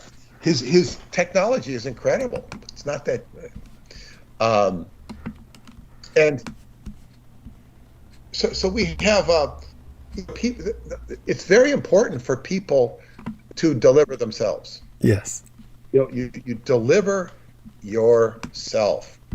And some of the kindest words L. Ron Hubbard ever stated, in my opinion, he would state things like, he'd say, I'm not going to be around, so just take care of yourself. He doesn't say take care of your fellow Scientologists. Make sure you take care of yourself.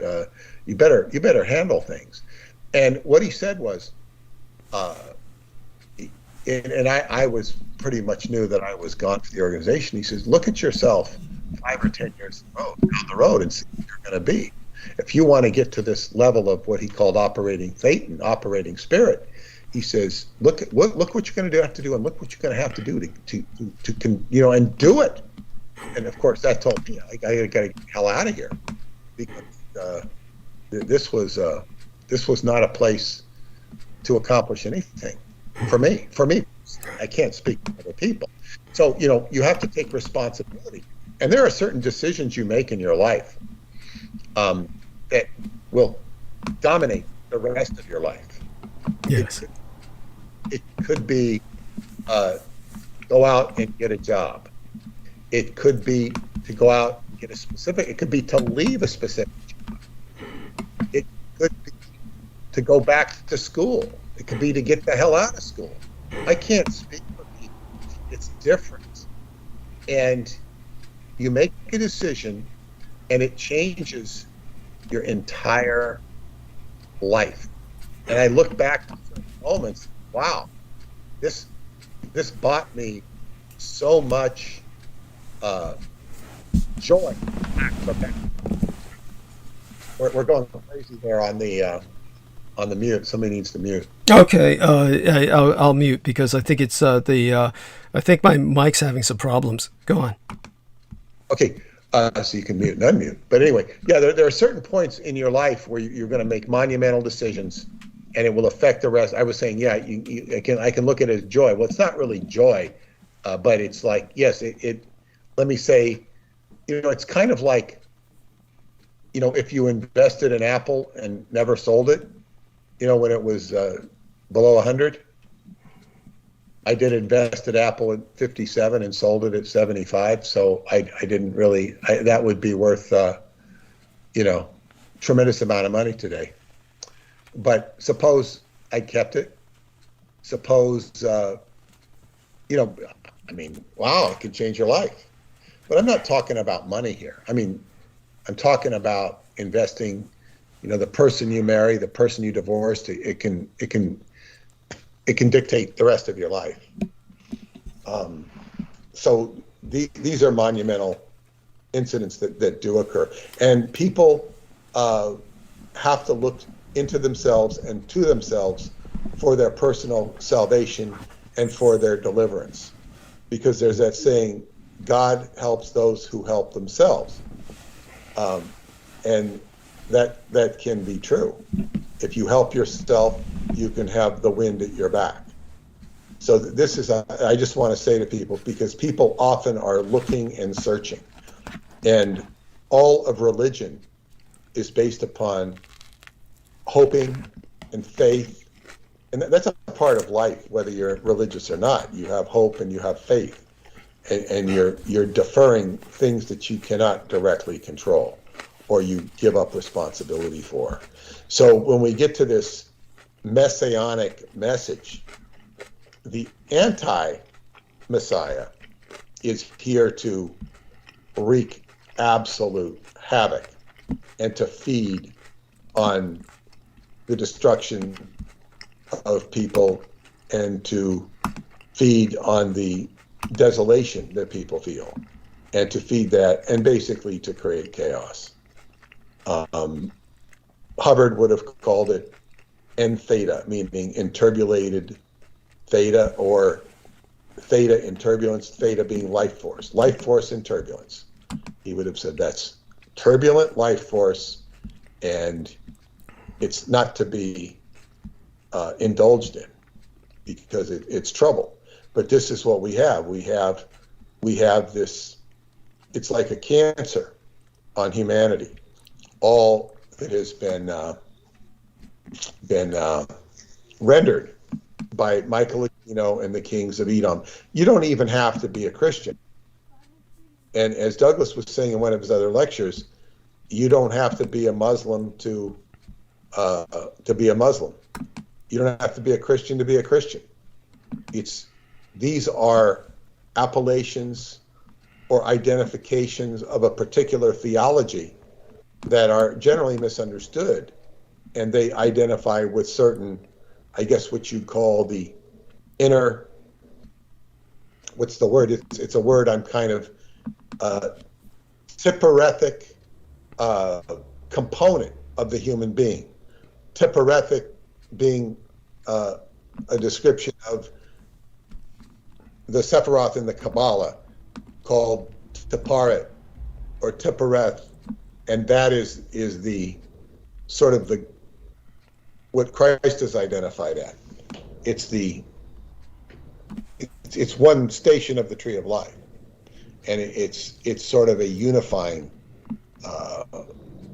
splendor, beauty is what it represents, the beauty of the human soul, and this is a component in every individual, and it's a component in every piece of DNA. It's a resonant particle. So this is what people are. They have it in themselves, and it's gonna example. One of the most tragic examples of it is not just in Christianity, but in Norse mythology. The character called Balder the Beautiful. Balder was so beautiful. He was loved by all the gods. Everybody liked to come to his house and look at how beautiful he was and what a nice guy he was. And this created great envy in Loki, who sought out and successfully killed Balder. So, it's like everything is a balance. You don't want to be too much like Balder, because then you'll produce envy in other people. You don't want people being envious of you, because it leads to trouble. They'll try to trip you up.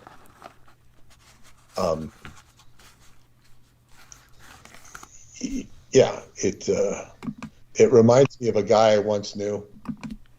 He was an old man when I knew him, and he said that he grew up in New York, and he looked like a stereotypical New Yorker from the 1920s or 30s or something, like you'd see in some Bowery Boys movie.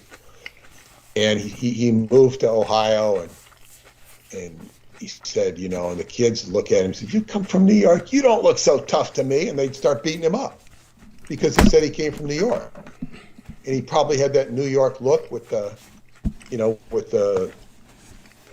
cap that they would wear in those days, and it was like, people want to knock him off center. He wasn't even particularly a tough guy, but because he was from New York and people had seen movies where these kids are tough from New York, they'd want to beat him up. So this is a problem. If you're too successful, you don't want to be too successful, or you don't want to appear to be too successful, because you will incite envy in other people, and you don't want to incite envy in other people. You want to, and I suppose you could say that's why Christ would mix with publicans and sinners, and he would be with humble people. And you give your wealth to the poor, because you're not somebody to be envied. You're somebody to be appreciated, because you're doing something.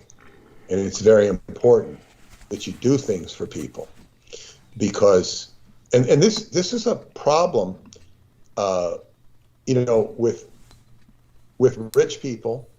And I had talked about begging in New York, and I was never very, I've actually changed, but I was never very warm to beggars in LA, or where I used to encounter them a lot more than in New York. But people that are very wealthy will give to these people on the streets. And so consequently, people would say, God, these guys are suckers. These guys, Wall Street guys making, 6 figures times over, millionaires. They see these people with a cup in their hand playing like a poor person, and they'll give them money.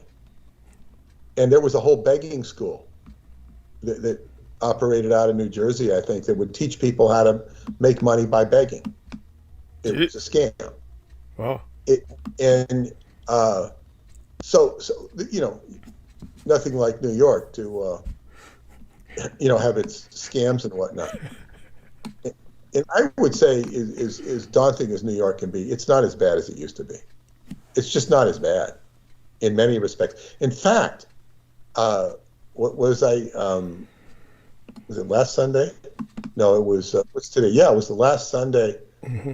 No, last Saturday, a week from Saturday, I went to Yankee Stadium for the first time in many years, and I was shocked, surprised. I didn't encounter one rude person. In fact, I encountered nice person after nice person, even people getting in each other's way. And oh no, you go first. It was just, this is not the New York I used to know. Just wow. And courteousness. This was in the context inside of Yankee Stadium. On the way to Yankee Stadium, it was just a beautiful experience.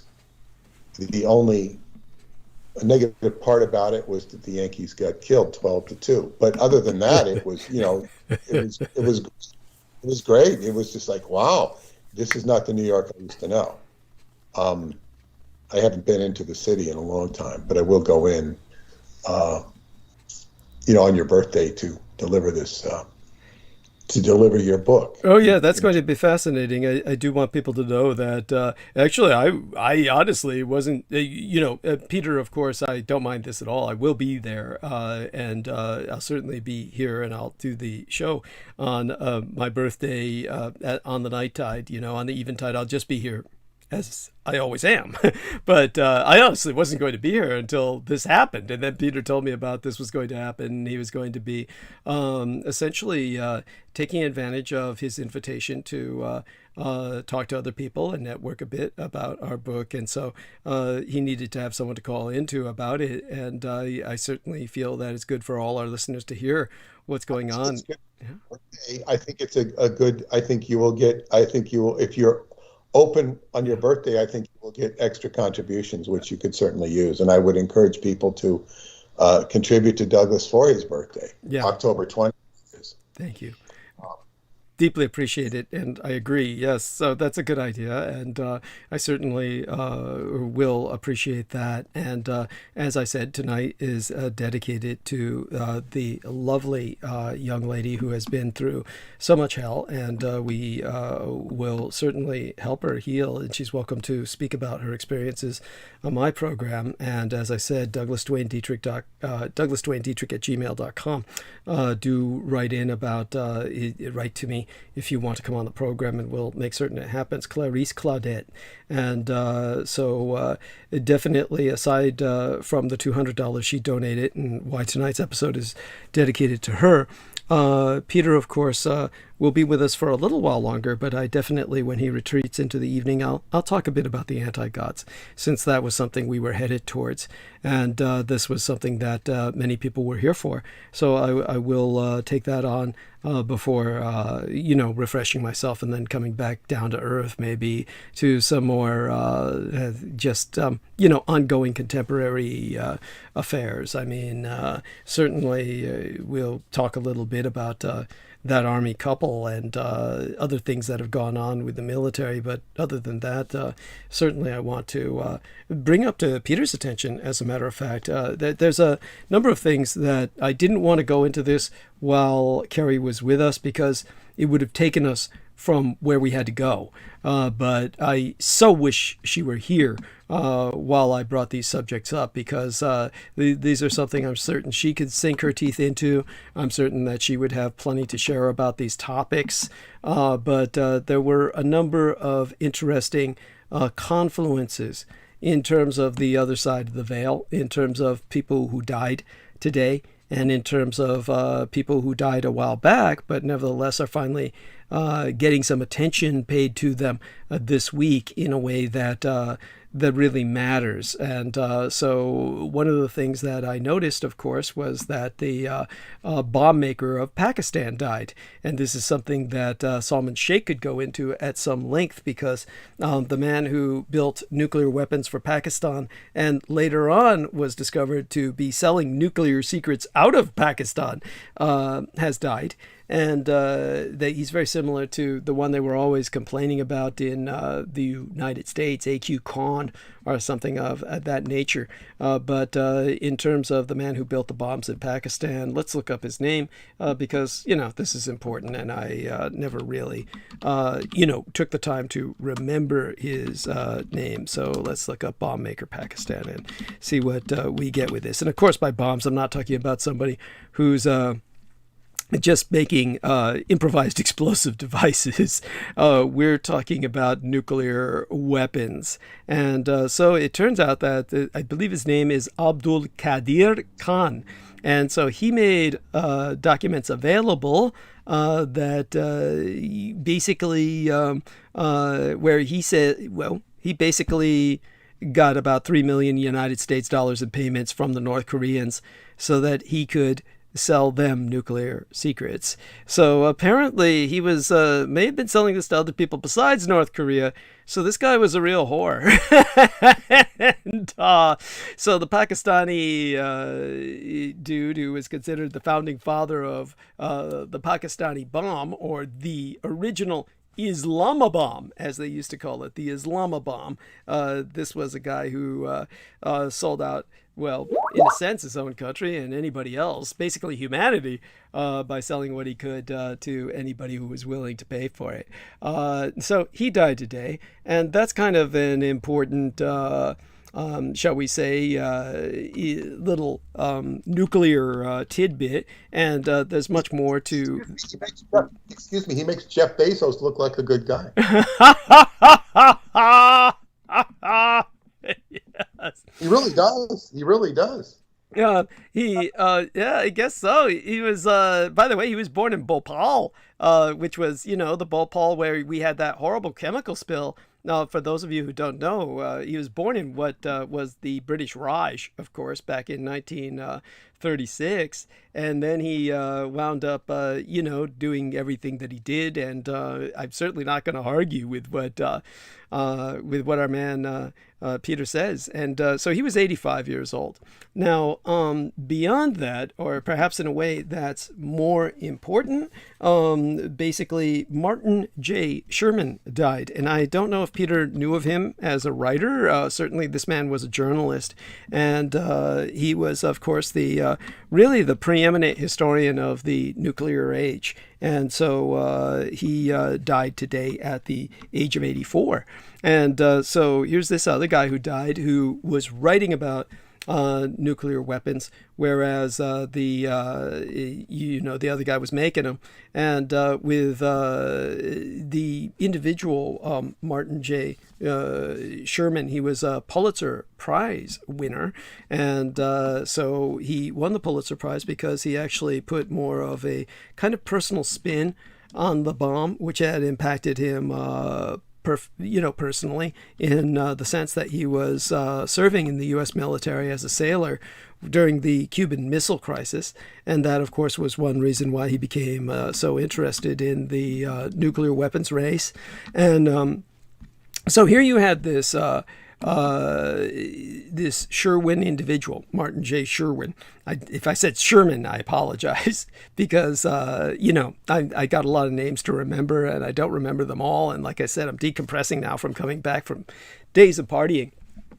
And I actually got told about these deaths from my son on the way home when he was driving me home so I could get here in time to start the program. But here was this Navy veteran, and then he got into, he'd been battling lung cancer. And so he was an individual who, let's put it this way, if you wanted to learn from somebody about the nuclear age, he was a good man to learn about it from, because he had a very negative view of many of these people. And he did not feel that they were really doing mankind a favor. So he wrote a book titled A World Destroyed, and he challenged all the American support for the U.S. bombing of Japan. And he spent more than 2 decades researching J. Robert Oppenheimer, and finally produced this Pulitzer Prize winning American Prometheus, which, of course, Peter Moon said is actually a title that could just as well be applied to myself, only Peter Moon might change that so that I wouldn't be confused with Robert J. Oppenheimer to saying something like maybe Taiwanese Prometheus, but probably most people wouldn't get it. But at any rate, so when he died, basically his friend Andrew Hartman said that when we started working on American Prometheus, he told me he had lots of research, but a few gaps. But according to Andrew Hartman himself, he said when he began going through all the materials, he couldn't find any gaps. So basically, Sherwin himself, Martin Sherwin, he was a New York City native. And so he originally got involved with nuclear research at Dartmouth College in his undergraduate years, because he spent a summer working at a uranium mine out west. And so when it came to being a junior officer in the Navy, and they were going to evacuate from San Diego to a remote location in Baja, California, Mexico, it was because the rationale was to disperse military aircraft beyond the reach of Soviet missiles. And so he actually wrote a book that was titled Gambling with Armageddon, which was subtitled Nuclear Roulette from Hiroshima to the Cuban Missile Crisis, in which he said, yeah, us junior officers, we were all bachelors. We all joked that the beaches of Baja would be a delightful place to die. And so there you go. After that, he, eventually, around 2005 is when American Prometheus came out. And so it wasn't all that long ago, but long enough ago. And that's when he got that Pulitzer Prize, because this was considered all about the father of the atomic bomb. But we're talking about an individual, Robert J. Oppenheimer, who later had his telephones tapped and his security clearance revoked because basically he was a communist. and he was trying to really get the bomb to the communists. And he was one of the nuclear spies who helped to make that happen. So Robert J. Oppenheimer was a complete traitor, though I don't believe that this guy exposes that. And I think that's the gap he's talking about. You know, maybe when he said, you know, I've got a lot of research, but a few gaps, I don't think he was willing to go there. And so his friend said, oh, I couldn't see any gaps. And so they produced this kind of elegiac look at Oppenheimer and convey him as this tragic hero. This is not how you should see Oppenheimer. Oppenheimer was a cultist of the anti-gods. And so when you hear him making his occult reference to Kali and feeling that he's Excuse me, can you clarify? Are you saying that he was portraying Oppenheimer as a tragic figure?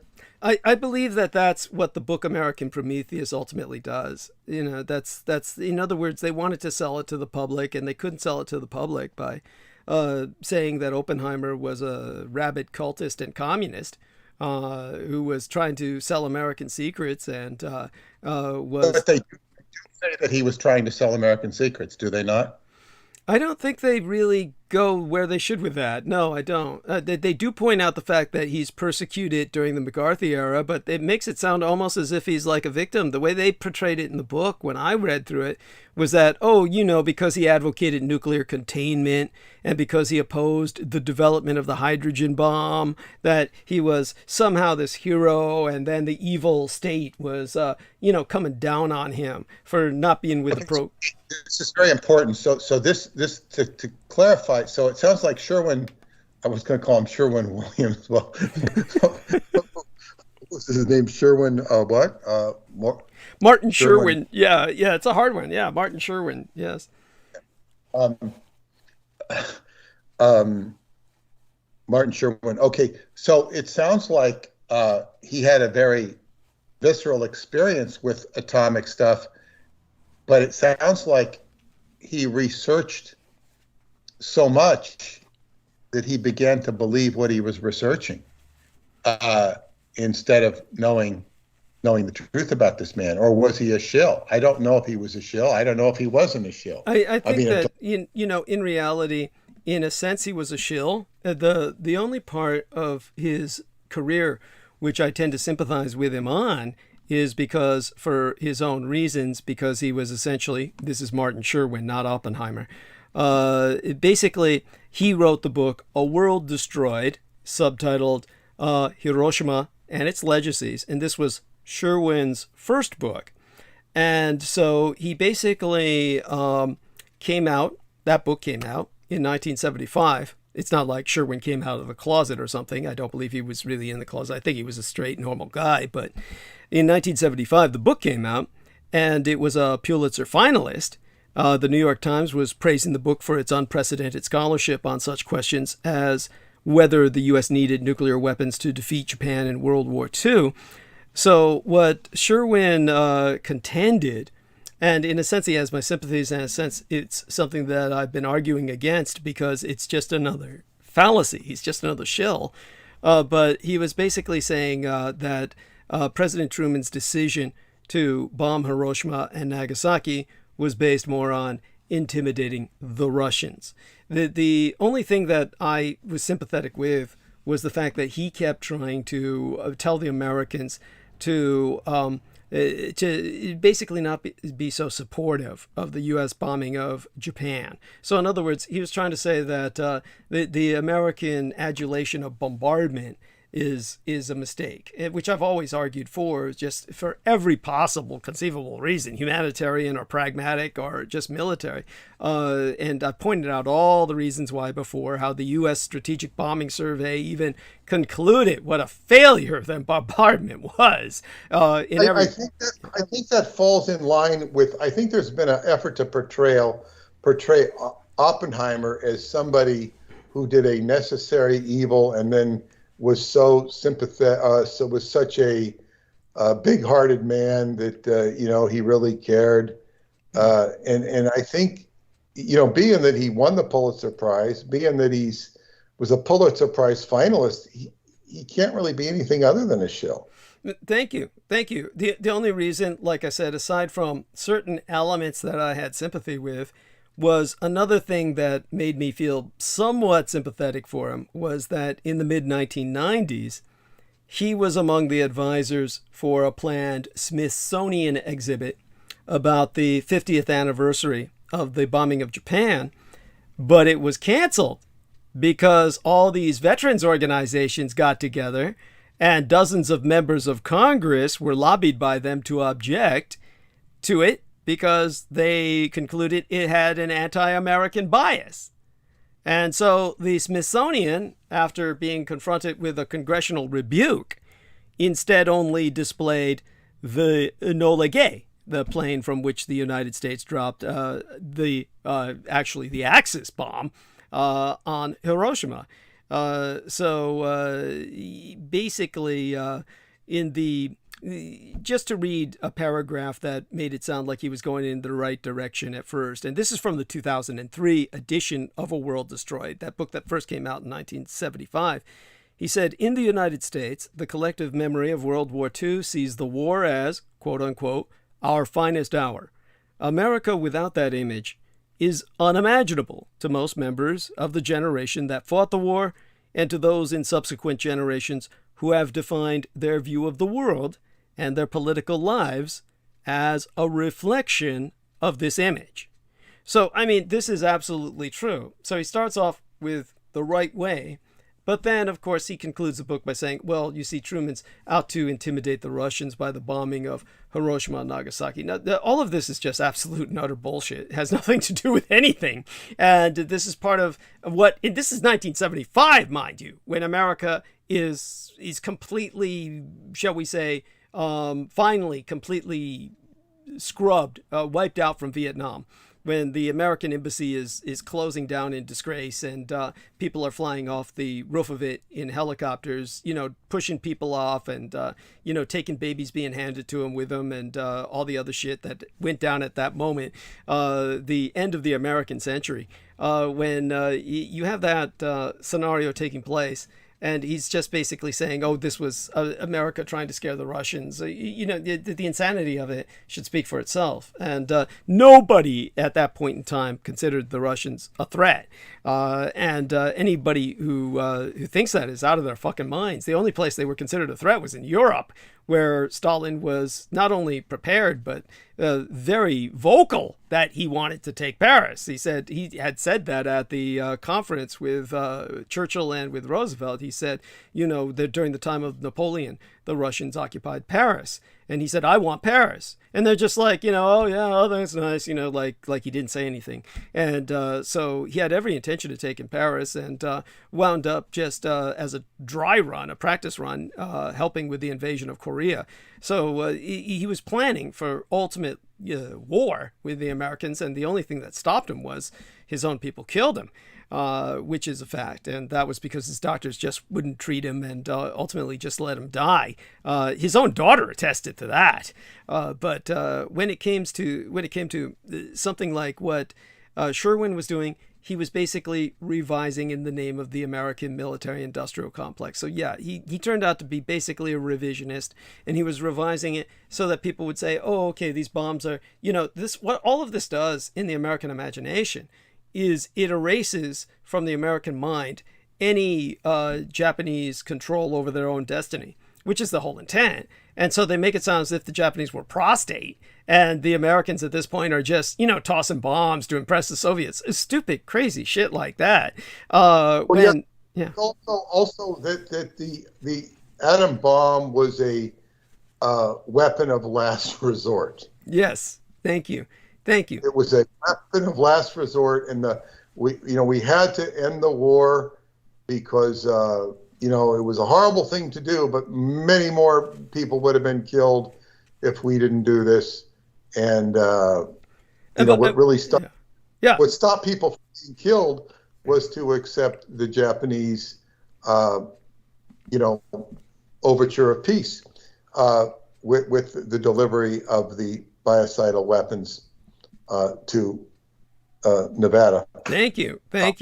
Yes, very much so. And so So basically, God knows, he might have been working on a new book. Apparently, he was working on a proposal for a new book, even though he was going through cancer treatment, because he wanted to tell this story about the crew of the B-29 bombers who were captured off the coast of Japan at the end of World War II, and they got saved from execution by an English-speaking Japanese commander who brought them to Hiroshima so they could see for themselves the devastation from the atomic bomb that had recently been dropped. And by the way, this is usually how you break airmen, is you just show them what they've done. And the fact remains that this would happen in Vietnam, where they would make certain that when the airmen got shot down, they would have entire operations where they would try to recover them as soon as possible. By the way, anyone can look this up, and they can see that recovery of airmen was just paramount. Whenever an airman was shot down in Vietnam, they would go all out, balls to the wall, to do whatever they could to recover them. But this was not just behind enemy lines, like when they were over North Vietnam, but also in South Vietnam, because they had them bombing off what they called Yankee Station and Dixie Station, meaning if you were on Dixie Station, you were taken off from carriers and you were going over South Vietnam. If you were taken off from carriers towards North Vietnam, it was called on Yankee Station. And so Yankee Station, of course, you're going to be falling behind enemy lines. But they made that same effort for pilots who fell behind Allied lines, the lines of the Republic of Vietnam that they were, quote unquote, defending. And the reason for that is because whenever pilots saw what they did, they were worthless as shit after that. Because the moment they would get on the ground, because when they're bombing from the air, to these psychotics, they're playing a video game. All they see are big blossoming balls of fire, and it looks neat, and it's even fun. I mean, war to them is a game. When they hit the ground, they see all these burned and baked and broken bodies, which happened in the case of this one guy I knew who was on what they called body bag detail, and they would be picking up bits and pieces of these bodies for a body count. For those of you who don't know, Vietnam was all about body counts, and so they would basically talk about their score, their kill score, and this was how generals would sell the war to the taxpayer back home. They'd say, we've killed so many Viet Cong today, we've killed so many enemy communists today, and so they'd present you this kill ratio, and this would be how they would sell the war and say, see, that we're having effect, we've got body counts. And in order to get the body counts, they had to have people pick up the bodies. Now, by the way, bodies, of course, they dissolve, they shatter, they fracture into multiple pieces, so counting these bodies becomes rather exaggerated. There's a head here, there's an arm here. They're all counted as a full body. So, guys picking up a hand, guys picking up a torso, and then they'd say, 1, 2, 3. One person could become 6 bodies. And so when these pilots would see that, and, and I knew this one guy who was on body detail in Vietnam when a pilot parachuted down and said, "What is this? What are you guys doing?" And he looked up at him and said, "We're cleaning up your mess, you dumb son of a bitch. What do you think we're fucking doing? What do you think you're doing up there? This is what you're doing." And he said, "I did this." And then he cried and broke down on his knees and then repented before God and shit and said all this, "I'm never going back in the air again." This is why they had to rescue them, quote unquote, before they saw any of that, what they did every day. So none of these people know what they're doing. They honestly don't. They're textbook cases of psychosis. Well, let's get to Oppenheimer, because Oppenheimer is more important here, because he was a dedicated adherent to this anti-God. He felt he was ascending to godhood himself, which is why he said, "I am become death, the shatterer of worlds." That's his megalomania, his hubris, his insanity. By the way, just one more thing about those bomber pilots. When it came to the book that Sherwin was writing, he'd actually been sitting on that story all the way back to 1975, which was when he had interviewed one of those pilots that was rescued by the Japanese officer who force marched them to see the devastation at Hiroshima. And so he was actually Really excited about that book. And so I think that, some member of his estate might hopefully turn that into a book proposal. Because Sherwin died on the day he was editing that fucking proposal. Which, alone makes me suspect he might have been murdered, because that would have been a story that would have been the World War II version of what I've just shared with you about Vietnam. Does that point make sense? Do you understand why I related that then? It's one of those things that, in other words, these pilots were broken by what they saw because they had no idea of the devastation they were wreaking in terms of that World War II experience. It sounds like this man has a anti-war sentiment inside of him. However, he's still a fucking chill. Yes. because he doesn't see the picture. I mean, he might have a very visceral connection with atomic. He obviously does. He's obsessed with the atomic stuff, and he's trying to figure it out. It's like a puzzle. Now, for all of us who grew up in the 50s and 60s, we were subjected with atomic shelters, atomic stories, that movie On the Beach. I didn't even watch it. I couldn't, it was like the last survivors after an atomic war. Did you find it boring? Did you find it boring? Watch it. I couldn't watch it. Okay. It sounded boring. Yeah. I just couldn't watch more than 5 minutes. It was just boring. Yeah. But atomic warfare, and it, and it just. And then why didn't they use atomic warfare in Vietnam? It's so horrible, it'll kill everybody. Well, it wouldn't have killed everybody. Might not have won the war, but it would have. Well, you probably heard me go into that in depth before. It was seriously recommended by Nixon as at that time to Eisenhower, along with many other people, and they all got together. It was called Operation Vulture, and it was almost launched. And the only thing that stopped it was Eisenhower, who told everybody it didn't beat the Japs. It's not going to beat the Viet Cong or the Vietnamese. At that time, it was the Viet Minh, and so Jameson says what they used was worse than the H-bombs. Of course, what he's talking about is the chemical defoliants that caused so many miscarriages and malformed births, etc. Whatever the Americans used was always bad. But in terms of this Sherwin character, the horror of the damage that he wreaks is because he was such a popular teacher and lecturer. I mean, he taught at Princeton University, George Mason University, and actually I think the most of his career was at Tufts University, because it was there he founded the Nuclear Age History Center. So the problem is everybody is getting their warped perspective from this guy, where again, the problem with it is exactly as Peter says. The problem with all these people is it doesn't matter that they're investigative journalists, that there's only so much you can investigate when you're only given so much. Most of these people, they wind up shilling for the government because they're not in my position. They're outsiders looking in. They're not insiders looking out. So I'm the one destroying all the documents these people would never get.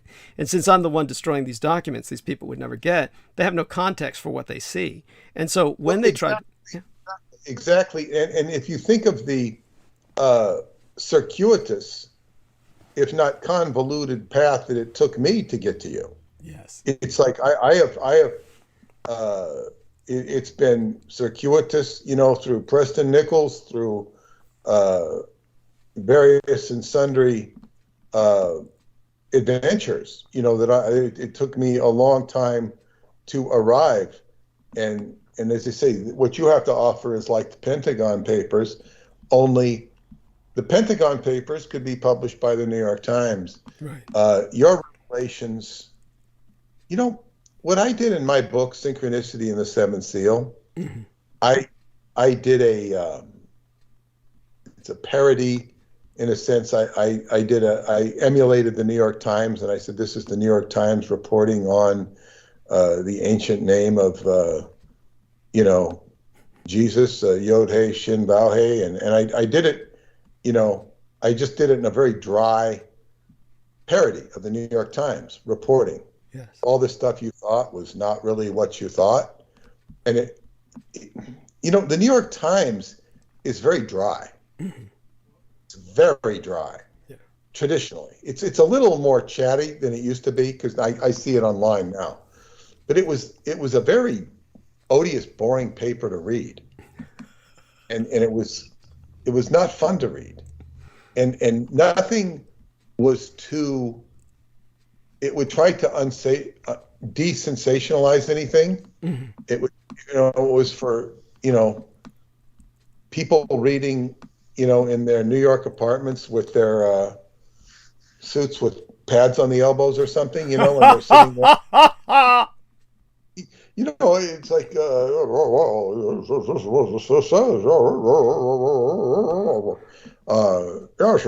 Montauk experiment, time travel. It's like it would reduce anything to monotone. New York Times is very monotone, and so what I did is I kind of made it monotone, because this is the way truth is dispensed in the media, and unless it's sensationalized on TV, and politicized. And then even when it's done in an Entertainment Tonight like style, it's just, it's a flash in the pan. Donald Trump picture with pants pulled down in Studio 54. Outrage. Everybody forgets it in 2 days. It's like Hunter Biden, scandal. They keep trying to dig it up. Trump's tax returns, scandal. It dies. All these things die. I mean, it's like news is very short life. Mm-hmm. Short life. Short shelf life. Yes. Yeah, short shelf life. So what I'm saying is, if you were to expose the Douglas Dietrich stuff, and actually the New York Times were to give it a fair shake, it's like it wouldn't stay around too long unless people kept digging and going deeper on it and kept pounding away at it. In fact, one of their best things might be to do is actually publish it. Right. Yeah. Actually, do you know that one time, famous fashion designer Cynthia Rowley had me speak at her place in Montauk. She had a shop at Montauk, mm-hmm. and I loved her girl she had working at the store, and I loved her because her name was Nova. she was named after Nova in Planet of the Apes. I thought that was so funny. Oh, that's incredible. I mean, I don't remember the character Nova in the Planet of the Apes. She was Charlton Heston's girlfriend. Oh, the human, the mute human. Yeah. The human. Yeah, she wasn't an ape. So this girl. So I went out and and reported to this girl and said, "Look, we're going to be, I'm going to be out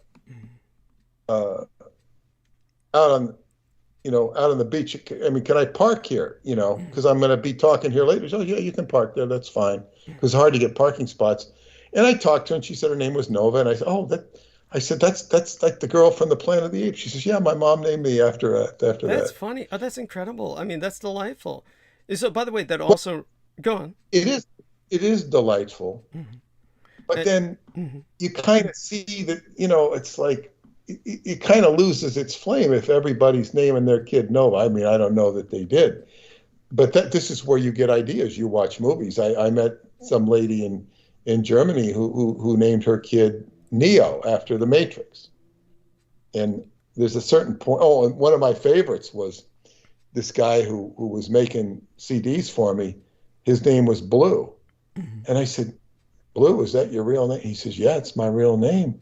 I said, there was a character, Peter Fonda played a character called Blue in Wild Angels. He says, "Yeah, that's what I was named after."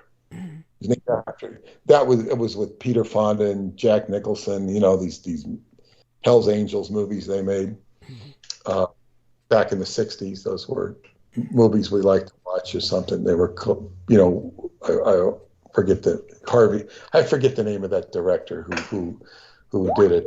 He did schlocky monster movies. He's pretty famous. Right.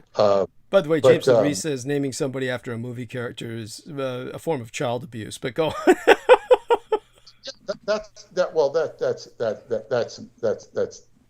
my point. But anyway, Cynthia Rowley, because I was appearing at her store, she had enough clout. She got me and David Anderson mentioned on the front page of the Wall Street Journal. It was a Saturday version. Saturday version isn't as good as the weekday version.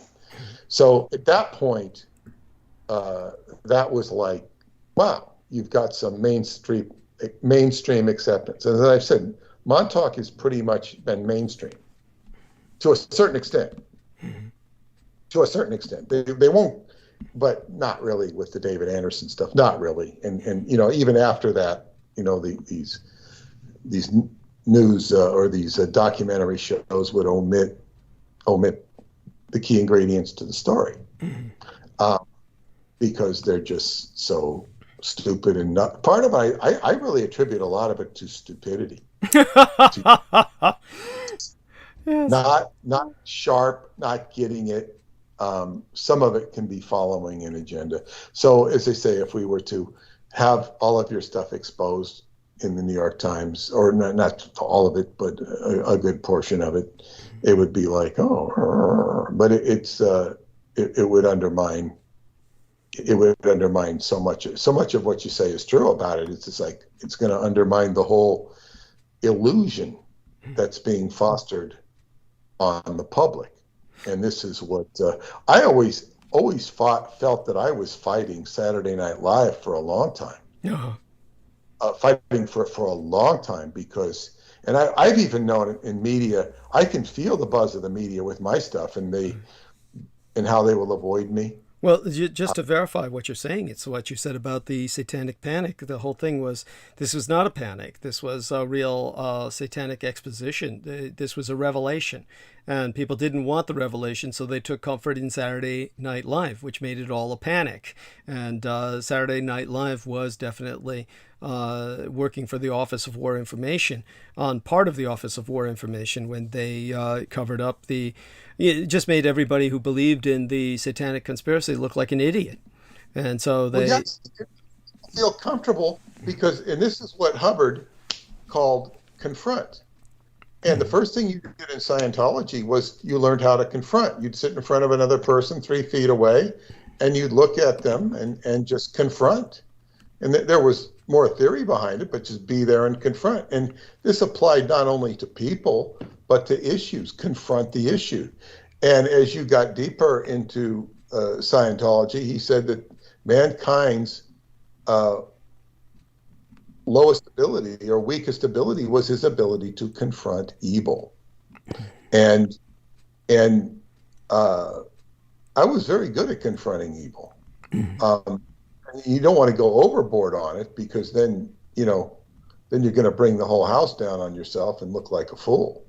But people don't spot evil. I spotted the evil that was going on in Scientology and got the hell out. It took people years, decades, who were theoretically far more trained than I was, in terms of their Scientology academic credentials. But they weren't trained in the right area, the same areas that I was. Right. So I had more of an intelligence orientation, and what he called straight dope from Hubbard himself. I was more indoctrinated in more specialized areas, which helped me. But yeah, so it's like, how long does it take you to see that the game that you think you're playing is not the game that's being played? Right. And this goes on in life. I just had a tragic news that one of my old friends from Scientology passed away. Oh, sorry to hear that. He was younger than me by 4 years. I hadn't seen him in many years. I might have had a conversation. He used to be the valet for David Miscavige, actually, at one point. And he left many years ago. He left about 10 years after I left, him and his wife. And I was very close with both him and more his wife than him. But she posted it, and I was like shocked. I didn't know he had cancer. And then he had a successful surgery, and then the surgery went fine, but then it clotted. The surgery clotted, and then he ended up having heart attacks. So Jesus. clotting is something that one needs to address, and it sounds to me like he wasn't given the proper medication afterwards, or perhaps he didn't take it. I really don't know the details beyond that, except that he was clotting, and but he was young. Younger than myself, probably about 4 years younger than myself, so he would have been about 65. And he, and as they say, qigong, it would have saved him. Well, it would have saved many people. Well, one of the things I want to ask you about before you leave for tonight, because I know it's about 10 after midnight almost where you're at. Let's, this is what I wished that our lady Carrie would have been here for. Carrie Curistar Ellis, for all of you who are just tuning in. But she would have appreciated this and may have had something to share. But aside from the two deaths that I brought up, what's interesting is that there's someone, in a sense, returning from the dead, or at least coming back to haunt us. And that's this wonderful actress who I adored named Brittany Murphy. Now, of course, we've heard of Britney Spears, and there's been this whole justice for Britney. And now there should be a justice for Brittany movement, as opposed to just Britney, who I have nothing against. And but I'd like her too. But Brittany Murphy is far more tragic and far more compelling in many ways. The thing about Brittany Murphy is that on Thursday, which I'll bring up again on our Wednesday show, which will be here before any of us know it, and we'll see how often that we can get Carrie back. I'll count on Peter Mood to seduce her into coming back anytime she wants. But she can come back on as often as Peter Moon, just to stay a few hours with us so we can go over these things while she's here. But what happens is that on Thursday, and I'll bring this up again Wednesday night, hopefully I'll be reminded, but basically they're going to have a special about Brittany Murphy and her death in 2009. So on October 14th, HBO Max and CNN, they're both part of Warner Media. They will put up, at least on HBO Max, a 2-part docuseries on what happened, and then a comma, Brittany Murphy, as opposed to what happened to Brittany Murphy. They're making it sound like a personal question to her. What happened? Brittany Murphy is the title of the docuseries, which is really fucking stupid. But nevertheless, I do recommend people watch it. And if anybody has any information they can help with, by God, share it. But she died when she was 32 years old. And then her husband, who was practically the same age, died, just very shortly after her. And both of them were beginning to investigate child trafficking. And that, of course, had to do with Hollywood. And they had both alienated and got themselves blacklisted and ostracized from Hollywood because they began to talk about Hollywood being the nexus for satanic ritual abuse and child sacrifice. So they were going to film a movie in Puerto Rico, San Juan, Puerto Rico, where, of course, Theodore Roosevelt was supposed to have made his famous charge. And actually an all-black regiment took San Juan Hill, and he basically followed up and claimed all the credit.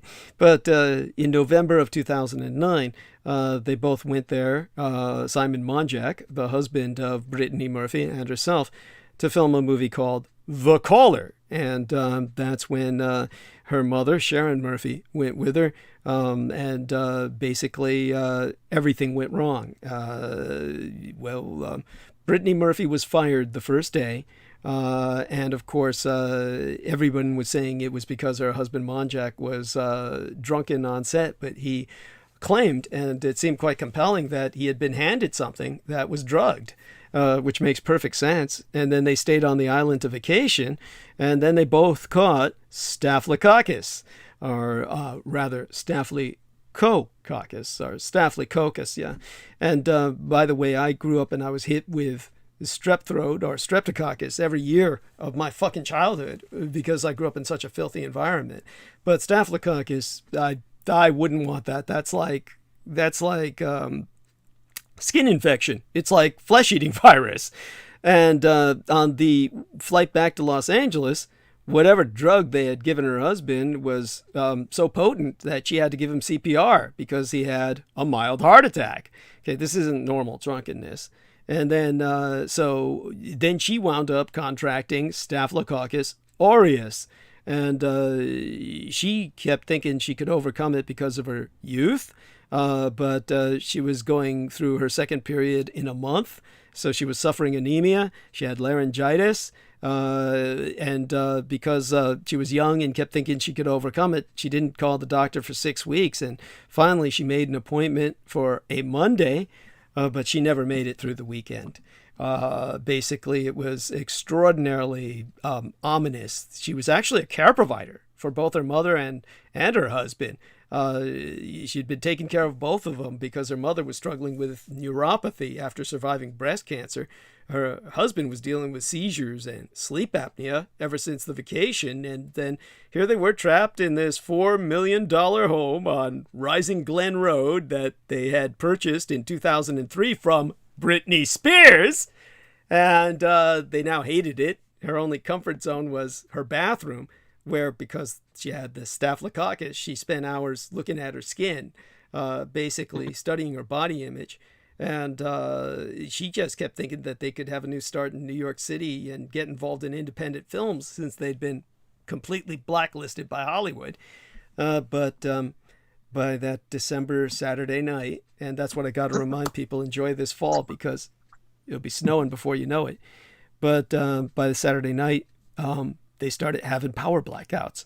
All the electric power kept going out. The backup generator failed. And so there was a 45-minute blackout around 3 a.m.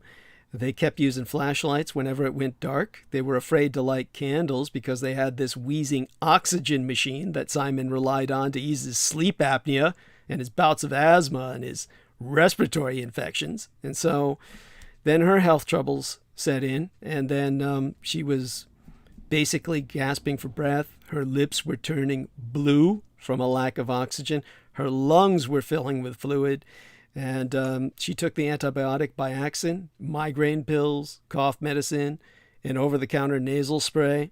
The day she died, she also took an antidepressant drug, Prozac, an anti-seizure drug, Klonopin, an anti-inflammatory, the methylprednisolone, a beta blocker that Simon had given her, as well as a Vicoprofen, I think, to ease pain from her period. You might think all that combination would be enough to kill her. She was definitely poisoned.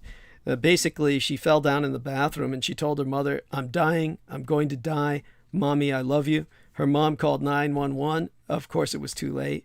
And basically, then her husband began to write a book about everything. And, he was trying to investigate this because he was suffering from it himself. And then he died himself at the age of 39, same age, just about a month later. And a matter of fact, when he died, it was in the same bathroom.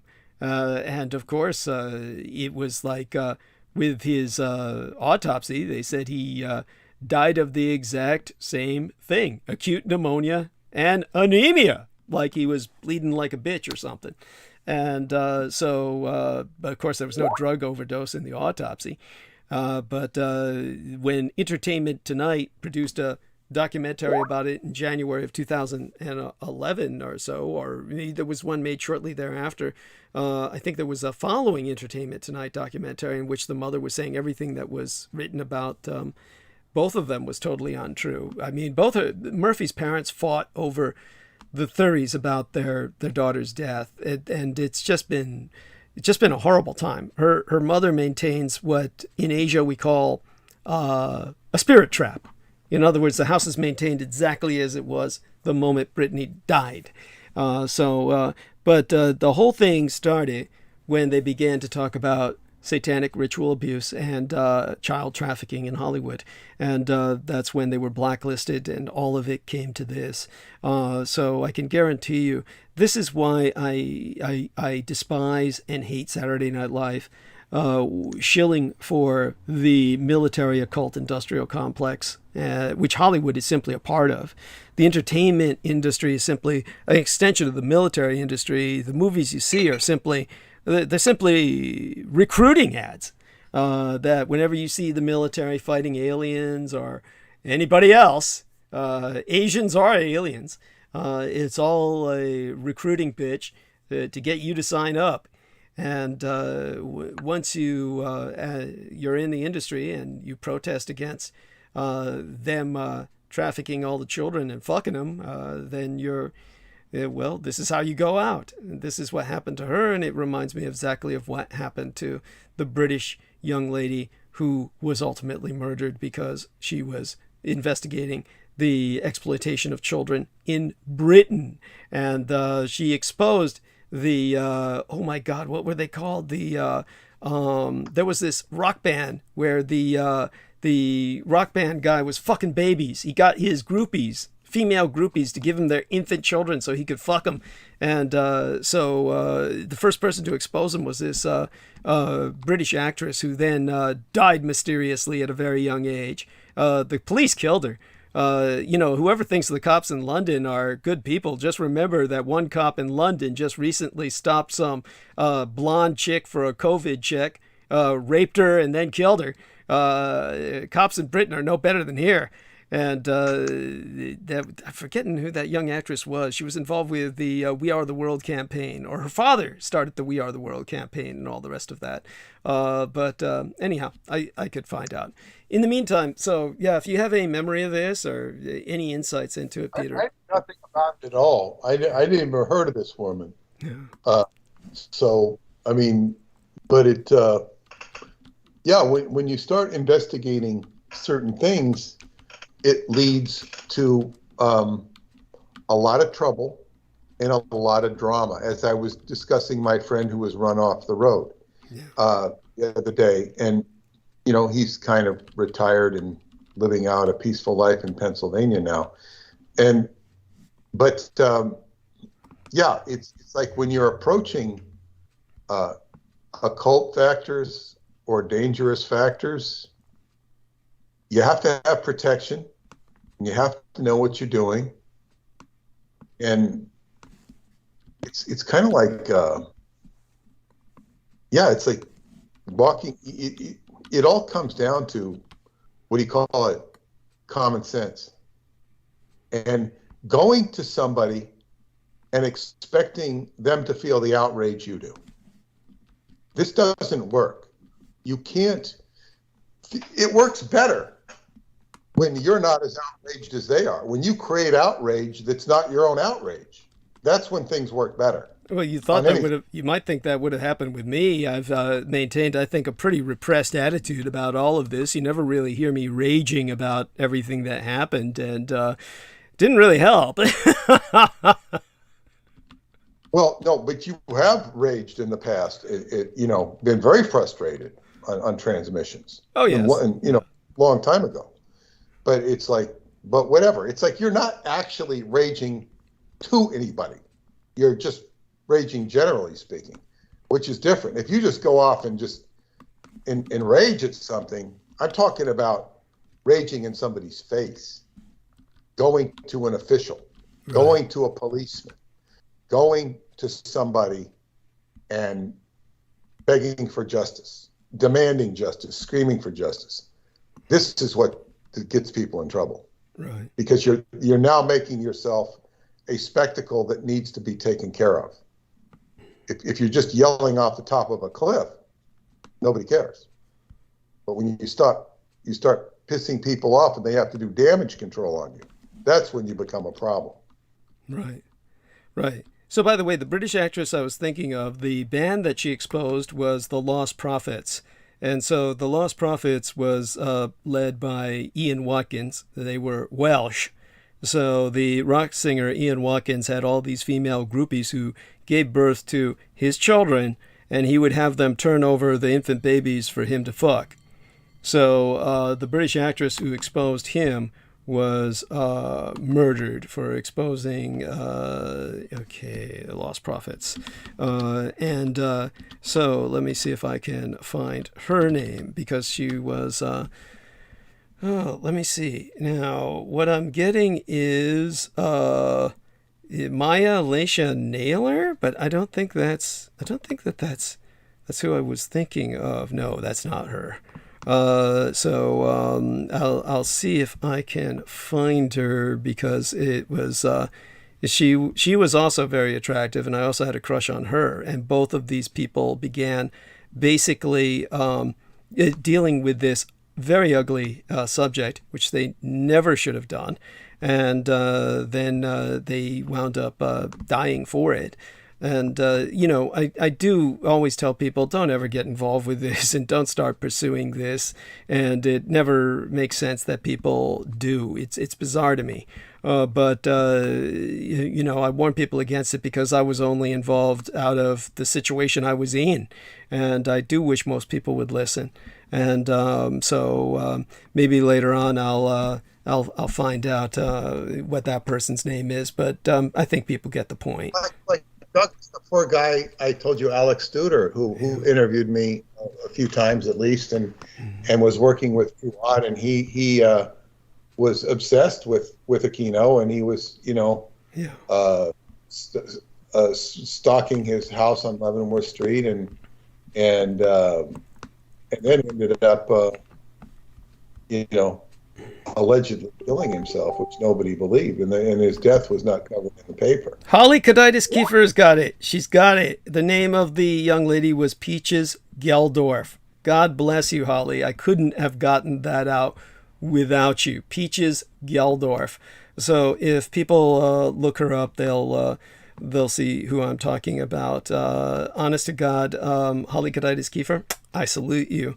And so there goes another individual who basically, the police said, oh, she killed herself before we got here. I don't know. Basically, obviously they killed her. The police did, protecting that son of a bitch. Because basically what happened with Peaches Geldorf was the mothers who had given the individual, Peaches Geldorf was the lady, her actually not Geldorf, it's Geldof. Peaches Honey Blossom Geldorf, which it sounds like her parents were fairly salacious themselves. But, that's not often you name your own daughter Honey Blossom. That sounds a bit too suggestive. But Peaches Geldorf, she was 25 years old, and she was a mother of two. And then what happened was the lead singer of the Lost Prophets, his groupies, were identity protected, if you can believe that shit. So what happened was the mothers who turned their children over to be fucked by the lead singer, they had their identities protected. Ian Watkins was the name of the singer. And so since the police refused to release the identities of these mothers who were turning their babies over to him, it was Peaches Geldorf who released their names. And when she released their names, then she had to take them off of the internet because immediately they said, we're sending police over to arrest you right now. Believe this shit? I mean, basically the police said, we're coming to arrest you right now for exposing the names of these protected people, these decent citizens who turned their babies over to be fucked. And so when then they said, oh, when we got there, she had killed herself before we got there. That just shows you how irresponsible she was, the mother of two. But she killed herself before we could come to arrest her. This is what the police said. This is England. So, if you live in England, you live in Shitsville. I mean, I don't think it's even that bad over here. Well, it is, but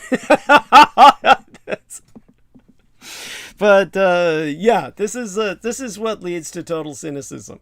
This is where you basically you want to check out and say, I need another planet. There you go with that. And I take it you never heard of this either, right, Peter? No, I have not. Yeah. So that's and by the way, anyone who thinks I'm like twitching these stories or something, if you look into it yourself, you'll find out everything I said is true. So this is the kind of shit we're dealing with. And so when it comes to that, there was another man who Peter Moon knew who actually died, and he was obsessed with Aquino and wanted to actually contact me at one point. Maybe we would be doing him disrespect by naming him, but I already Okay. I did mention Yeah. Alex. Right. You're right. You're right. Yeah. Well, I was thinking about the other guy that you had said finally, lived a better life. He'd been, they tried to run him off the road and he was living safely now. I was thinking of him and I conflated. Yeah. He's fine. He's fine. Yeah. He didn't die. It's fine. Yeah. And he wasn't obsessed with Aquino at all. He was the one that told me the story about what's her name, Chelsea Clinton. It was just right. You're right. You're right. That's right. That was the theory. That wasn't the truth about Chelsea Clinton. Right. Just that she was so deformed that they were ashamed to show her in public. Which wasn't true. Right. But in any case, no. It's like, yes, people have to know what they're doing, because the conspiracy itself can consume you. The knowledge of it, and I'm talking about a real conspiracy. I'm not talking about a conspiracy theory. The knowledge of a conspiracy theory that is ostensibly true to you, and it is true, can kill you. This is what happened to Mae Brussel. She saw the evil of what was going on, and she sought to noisily and aggressively investigate it. Noisily and aggressively investigate it. There are other ways to do it. You can drop leads. You can select multiple sources that might be interested in your stuff. And, there are subtle ways to do it. She could have used some ninja training, to say the least. Yes. And just common sense training. What Hubbard always taught people in his organization was to be Fabian. Fabian was named after a Roman general who would hide and never make himself a target. Don't be a target. Go off in the hills and wait till your enemy comes, and then attack them, and then go away. You're not going to occupy a fixed position, because when you occupy a fixed position and have an address or establishment, they can come and attack you.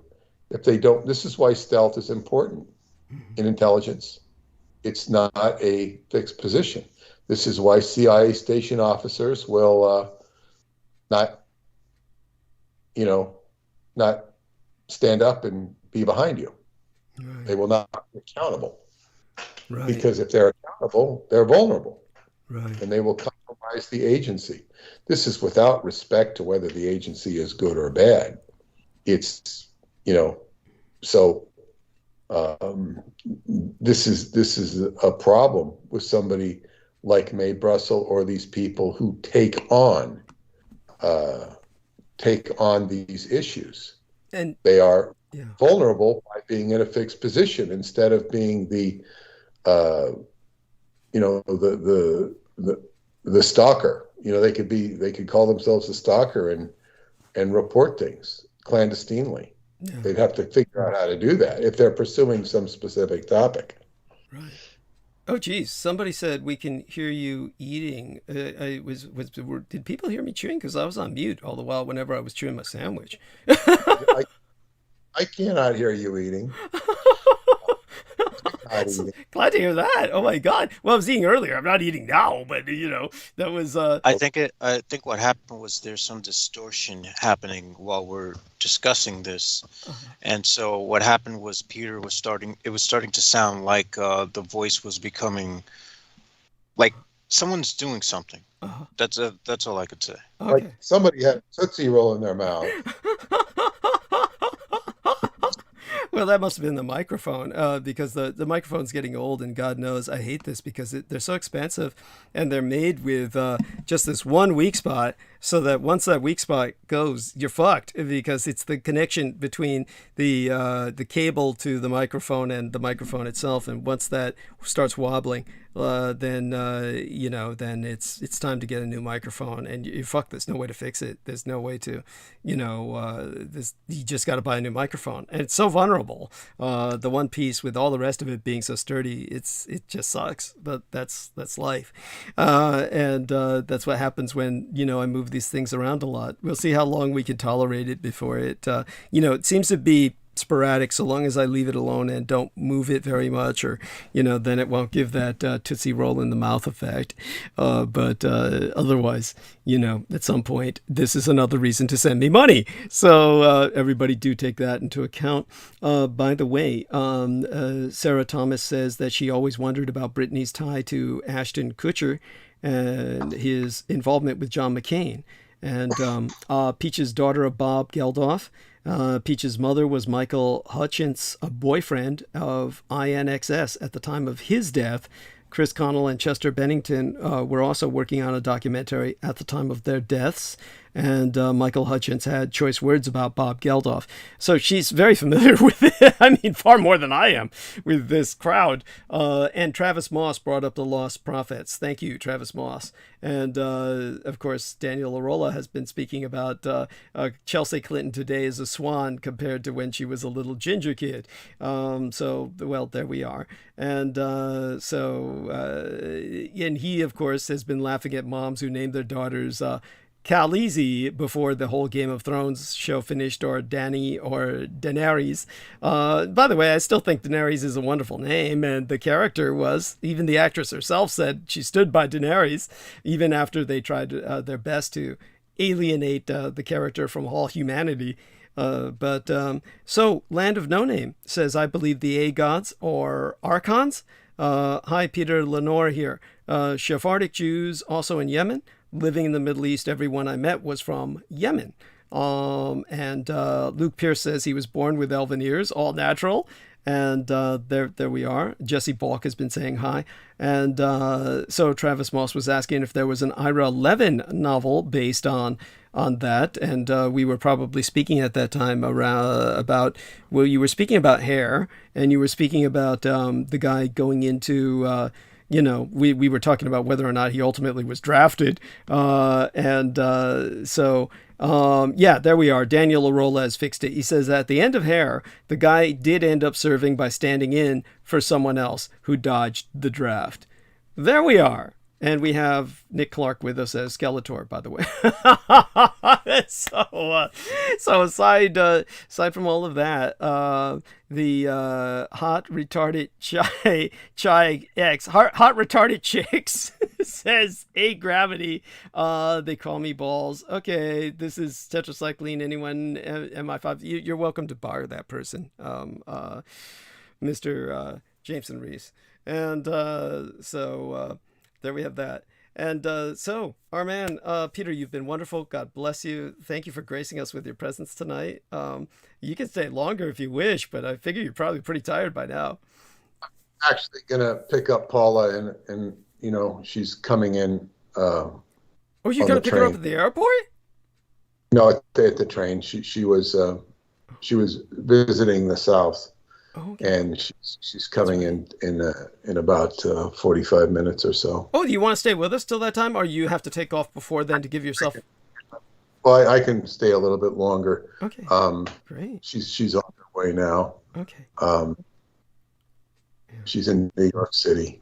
Okay. So Travis, I'm sorry. Go on. She was in the South scouting out some areas, and I told her, because some of her friends are looking to moving there. And I warned her. And she's now learned firsthand, what it's like. We're talking about Tennessee. Mm-hmm. It's I think it's very poor. Mm-hmm. It's not just the different attitude, mm-hmm. and the different, I guess what you would call slow flow, or the slow mindset. Mm-hmm. They prefer a slow mindset, whereas in New York everything's quick. You don't have time to but the poverty of the towns. I mean, not the big towns, mm-hmm. or the semi-big towns, but you just see a tremendous amount of poverty and buildings and areas uncared for.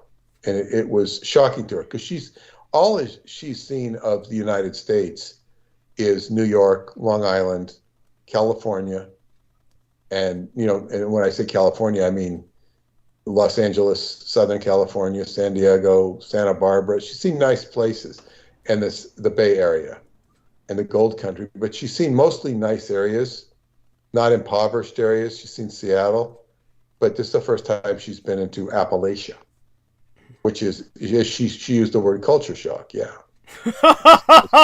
To put it mildly, yes. Oh my God. What the hell were they doing in Appalachia? I mean, come on, this is the stuff of horror films. This is like before the Wrong Turn franchise gets started. Come on. What are they doing up there? Some of her friends are looking to relocate in the event of natural disasters. And so they went seeking one. Yeah, I mean, this is like well, I haven't gotten the full report yet. They found some nice places. They had a good time. The bottom line is they had a good time. Good. But, it's, I've, the people I've known in my life that have tried to avoid natural disasters have died of natural causes. And that, you're saying that as a positive, right? You mean they died of old age or what? Or is that something ironic? They died prematurely, in my opinion, but they died because their bodies ran out. And it's like, I've never been one to,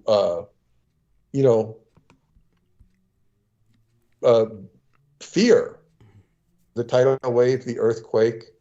I lived in California. You would feel earthquakes. If I feel an earthquake, I know it right away. Yet I've never been in a big earthquake. I one time felt an earthquake here at 3 a.m. I knew immediately it was an earthquake. I could tell, from living in California, although I've never suffered a big earthquake. So it's, and then I'm not afraid of the tide. And I've noticed people that are afraid of the tidal wave, it's going to sink Long Island, is their lives were miserable. And they wanted everybody to be at their level, be miserable. Interesting. Now, we have had people, like one of my friends had his whole downstairs flooded from Hurricane Sandy. It wasn't a hurricane, but it was a tropical storm.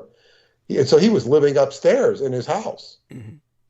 That's the bad news. The good news is that he got FEMA and they remodeled his kitchen. Wow. And did the whole downstairs, which he needed to do the kitchen anyway. So, he got it paid for.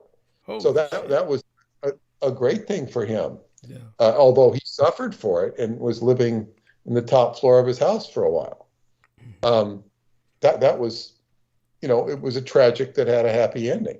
Yeah. So, we had a lot of people flooded on Long Island in the South Shore, and FEMA came to the rescue with them financially. So, things can happen, but I'm not like on the ocean. So even if there was a bad tidal wave, it would take an awful lot of water to get up here. Right. I once I don't know if I mentioned this, I once knew a woman who was working at the UN, and she told us of a report she read that was of a plan to, I think it was an atomic weapon, but was to do a bomb to sever Long Island from the rest of, the continent, and to sink Long Island, basically. Thank God. I've seen similar types of propositions, but I've never heard of that particular one. What was the rationale for that? She didn't say the rationale, just that they were plotting to do it or thinking about doing it. A contingency plan. I don't know why. Wow. It didn't scare me living. I don't question her. I don't think she was telling me a falsehood. Mm-hmm. But again, she said it was a report. It was a plan. It wasn't something that was going to be executed. It was a, sort of a theoretical study. How could we sink Long Island? I see. Okay. Interesting. Maybe it was going to be invaded by Russians, and they were going to sink it. Interesting. Looking into the geophysical possibility of doing that. Right. It's not easy to do such things. Right. You can walk on, an airplane that's going to kill you. You can, walk out in the street. You can go on a car ride. There's so many ways you can be taken off this earth. You know, I'm not worried about. I would be more concerned about a shortage of fuel or a shortage of food than I would about those things. Right. Then that would be more of a concern. So, you know, you could get in a place, you know, where would food be more accessible? Now, Hubbard said this, and I always found it curious. I didn't necessarily agree with it. He started buying up properties in the city to have the churches have big properties in the city, because he says during times of crisis, we're talking about economic crisis, people are going to retreat into the cities, you know, and they're going to retreat, and these will be, you know, more valuable places to be and to have, because you're going to be in central location. So in other words, you could get food in the city more than you could, well, not if you were out on a farm, then you'd be in an ideal situation there. Well, not really. I mean, you'd have to be, honestly, with the kind, yeah, go on. A self-sufficient farm, not a big farm. Thank you. It might or might not be, because they might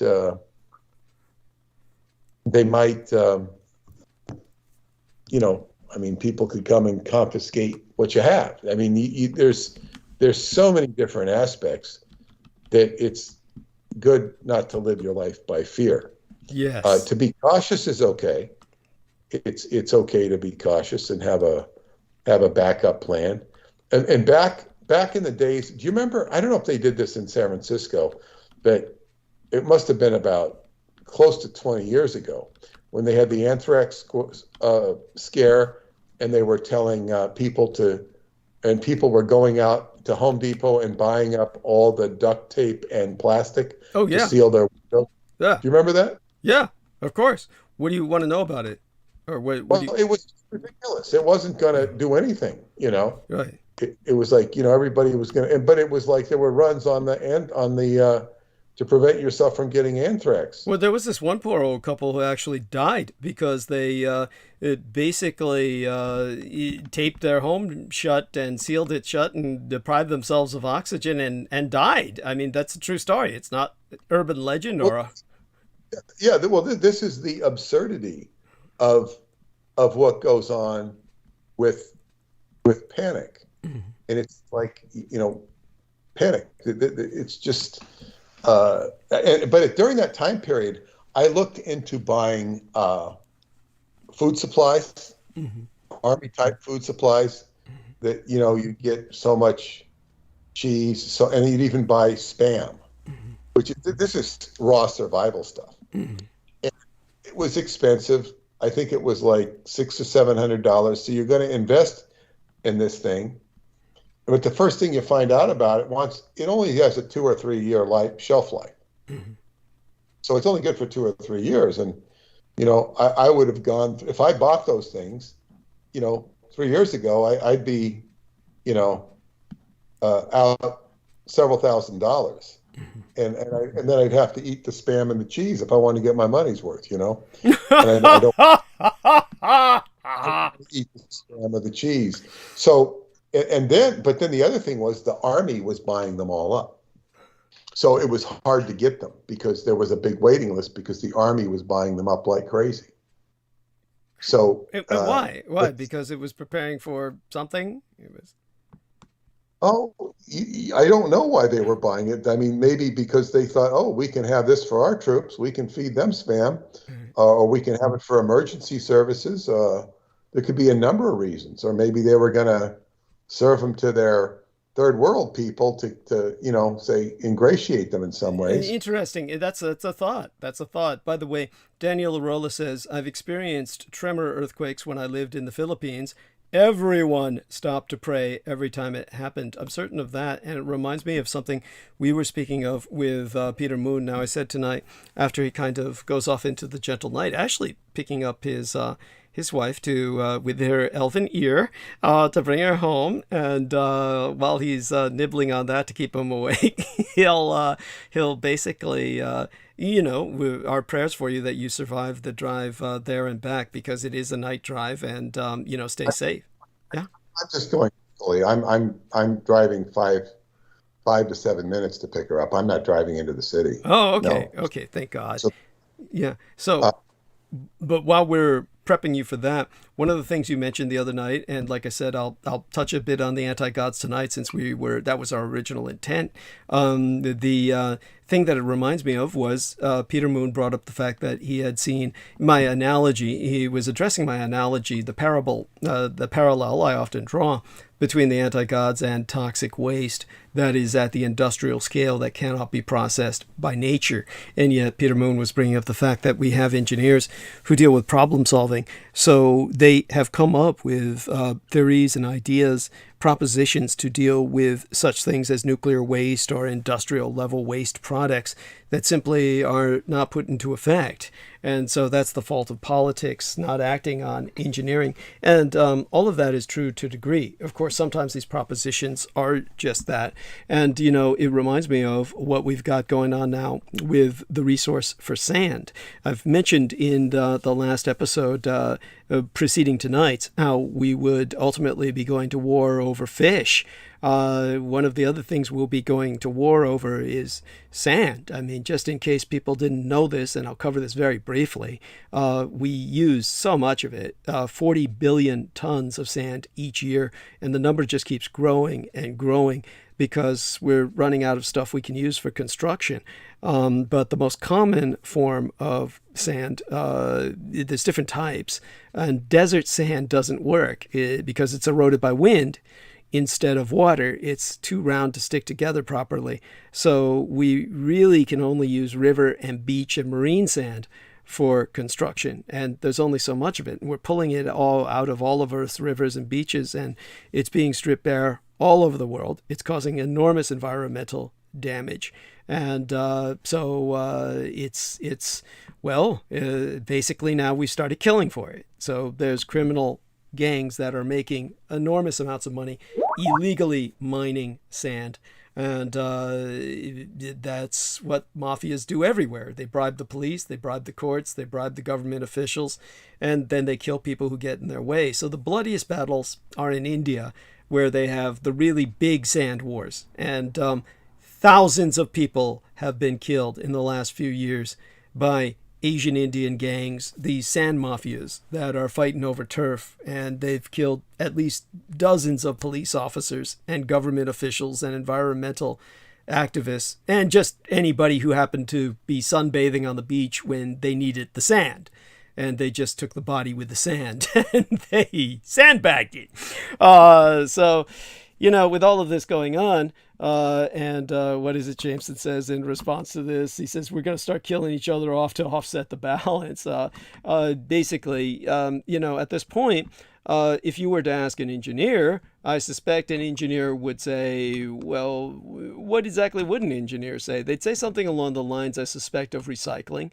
They'd say that, well, if you start educating people in recycling, say you're in energy transition, and of course solar panels are built from silicon, then basically, if you're talking about the sand crisis, then basically an engineer would tell you, well, that's easily prevented by recycling products, cement, and buildings that are currently not being recycled because of the current availability of high silicon sand.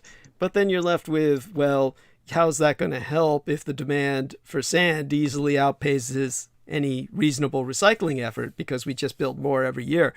So, by crisis, we could simply be facing the fact that sand is no longer effectively free. It's going to be like how the corporations have been trying to privatize water for decades and raise prices for a profit.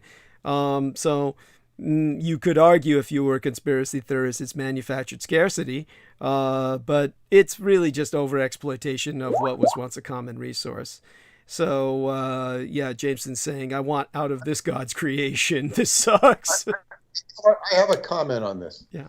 And, of course, I learned about the value of sand in the 1980s when I first moved to Long Island, and I knew somebody who, he wanted to buy a sand pit. Mm-hmm. I said, and I said, what do you want to buy a sand pit for? He says, well, he was into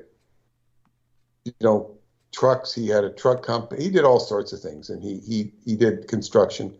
And he said, "Oh, sand, it's what you make cement out of, And it's like this is great. It's vital for construction." He says, "You can't find a sand pit. There's no more sand pits around Long Island anymore." So basically, he was talking about a sand shortage back in the 80s. Wow. Now it can only have exacerbated since then. Yeah. So, but basically, you're using sand to use it and make cement, and cement is basically sand. Now, and cement is used all the time. Now, there is a company. You can go onto the website if I can. What was it? It's a website. I just went onto the website. I know the guy who. I'm gonna have to look this up, but it's going to be interesting because. Just give me a second to look it up. Well, this is a company that can process garbage and turn I don't know if it's 60 or 75% of it into diesel fuel. Take garbage and process it into diesel fuel. Wow. The remainder that cannot be processed can be turned into blocks that can be used for construction. Now, this is conceivably taking all the garbage in the world. Now, there is a processing plant that is functioning and working. I think it's in the Midwest. I just don't remember. And I have a friend in Italy who would be a perfect fit for it. And I tried to connect them up. I only recently found the website, and the guy's not responding. And he was doing a contract in Romania, of all places. That's by coincidence that he was doing a contract in Romania to process the garbage and put it into diesel fuel. Wow. So, in other words, this would such an avenue. I mean, if you could take these blocks and put them into for construction or even for roads, you're building with, I don't know how good these things are as insulation. Stone is a much better thing to build your house out of than all of the cement that they do. Cement is this sort of quote unquote easy way that's been what you call it? Well, it's just yeah. Go on. They need to learn how to construct in different ways. Yeah. And this could people need to change their habits, and ultimately they will. So this is just we have got to get off our. It's just like getting off of fuels. We have to get off of the fuel thing, and get more ecologically sound. It's just a matter of changing the course. But people are reluctant to change. They have habits. They are not. I would like to find this website and share it with everybody because it's.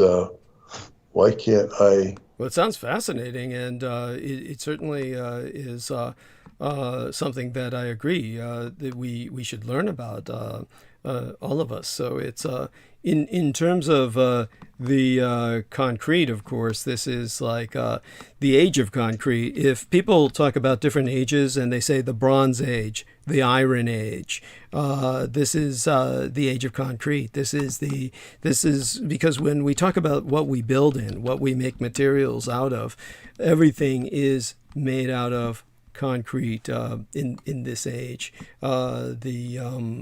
So everything that this guy foresaw, that was a friend of Peter Moon's who had the foresight to think about investing in this sand pit, That's an incredible foresight for that period of time. He wasn't investing in it for the future. He needed it right now. Wow. For construction, because if he owned his sand pit, he wouldn't have to be buying sand from somebody else. No. Yeah. It was incredibly, I guess what you'd say, pragmatic. Right. But, I sent this guy an email today, and it's not in my sent folder. Mm-hmm. You know what? I have it somewhere else. Mm-hmm. I'm here. I have it right in front of me. What is it? www.pi.eco. Eco. www.pi.eco,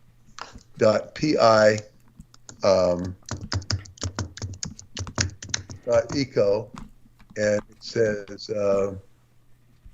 Advancing proven initiatives for a cleaner future for our planet. Begin scrolling. PICO's mission is to apply advanced leading-edge technologies to produce sustainable and profitable solutions to the appalling pollution problems faced by the planet. A number, as pi is a number with multiple and infinite possibilities, Pi Eco recognizes and employs multiple sustainable technologies to clean up the disastrous pollution affecting the planet and the lives of the people that inhabit it. Dedicated to removing and recycling in a sustainable manner the pollution resulting from man's advancing and inundating industrial growth. For decades, we have been thoughtlessly harvesting and then discarding the resources of the globe, including plastics, metals, glass, rubber, municipal waste, without regard to the finite nature of our planet and its ability to absorb this garbage. Living on a small blue marble in the vastness of space, the idea of throwing away garbage is pure folly, as the globe has a finite capacity to handle the waste. Our world has now become toxic and catastrophically polluted to the detriment of all life on the planet. PICO provides multiple advanced sustainable technology solutions to rid our land, water, and air of these man-made contaminants. And does it really, what else does it say? So it talks about global plastic solution. Our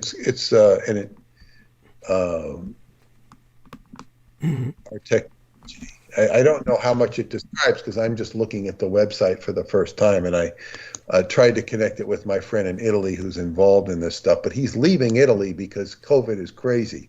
He says it's like people are having lots of problems with the vaccination, he said. And he's got to get the hell out of Italy, he said. God, I'm so sorry to hear that. And I know it's been very difficult over there, and it was very bad over there. By the way, just so people understand the gravity of the situation concerning concrete, but of course we use sand for much more than that. We also use it to make all glass, which is very important to understand. But there's so much concrete in the world that it will soon outweigh all living matter. In other words, with all of the concrete that we're using, it accounts for around half of all human-made things on Earth. It's the single biggest category of anthropogenic material, or material that's made by man. And as its rate of growth continues, it will overtake the total weight of all Earth's biomass sometime around 2040. That means that we'll all be buried under concrete at that point. But think of silicon, think of plastic.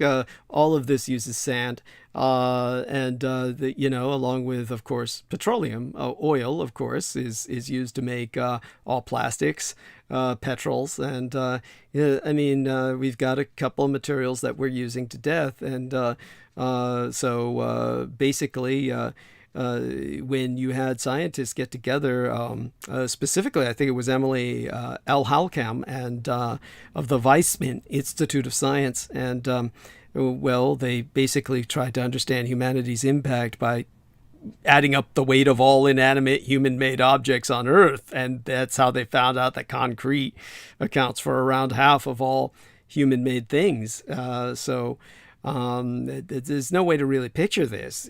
But here you have the day approaching soon when there will be a greater weight of concrete on Earth than every single tree in every forest, every fish in every sea, every farm animal in every field, every person alive right now we're burying ourselves, entombing ourselves in concrete. It's a frightening thought. So, but yeah, if there's a name for this age, just like there was the Bronze Age, the Iron Age, yeah, I guess we should call it the Asphalt Age. I've never heard anyone say that, but it's definitely something that should be considered. With that in mind, certainly let's hope the engineers can think of recycling these other elements and helping us reach an age of greater balance. And this is something I think that also the lady, I'm sorry, what's her name? Kira Star could also have a lot of insight into. And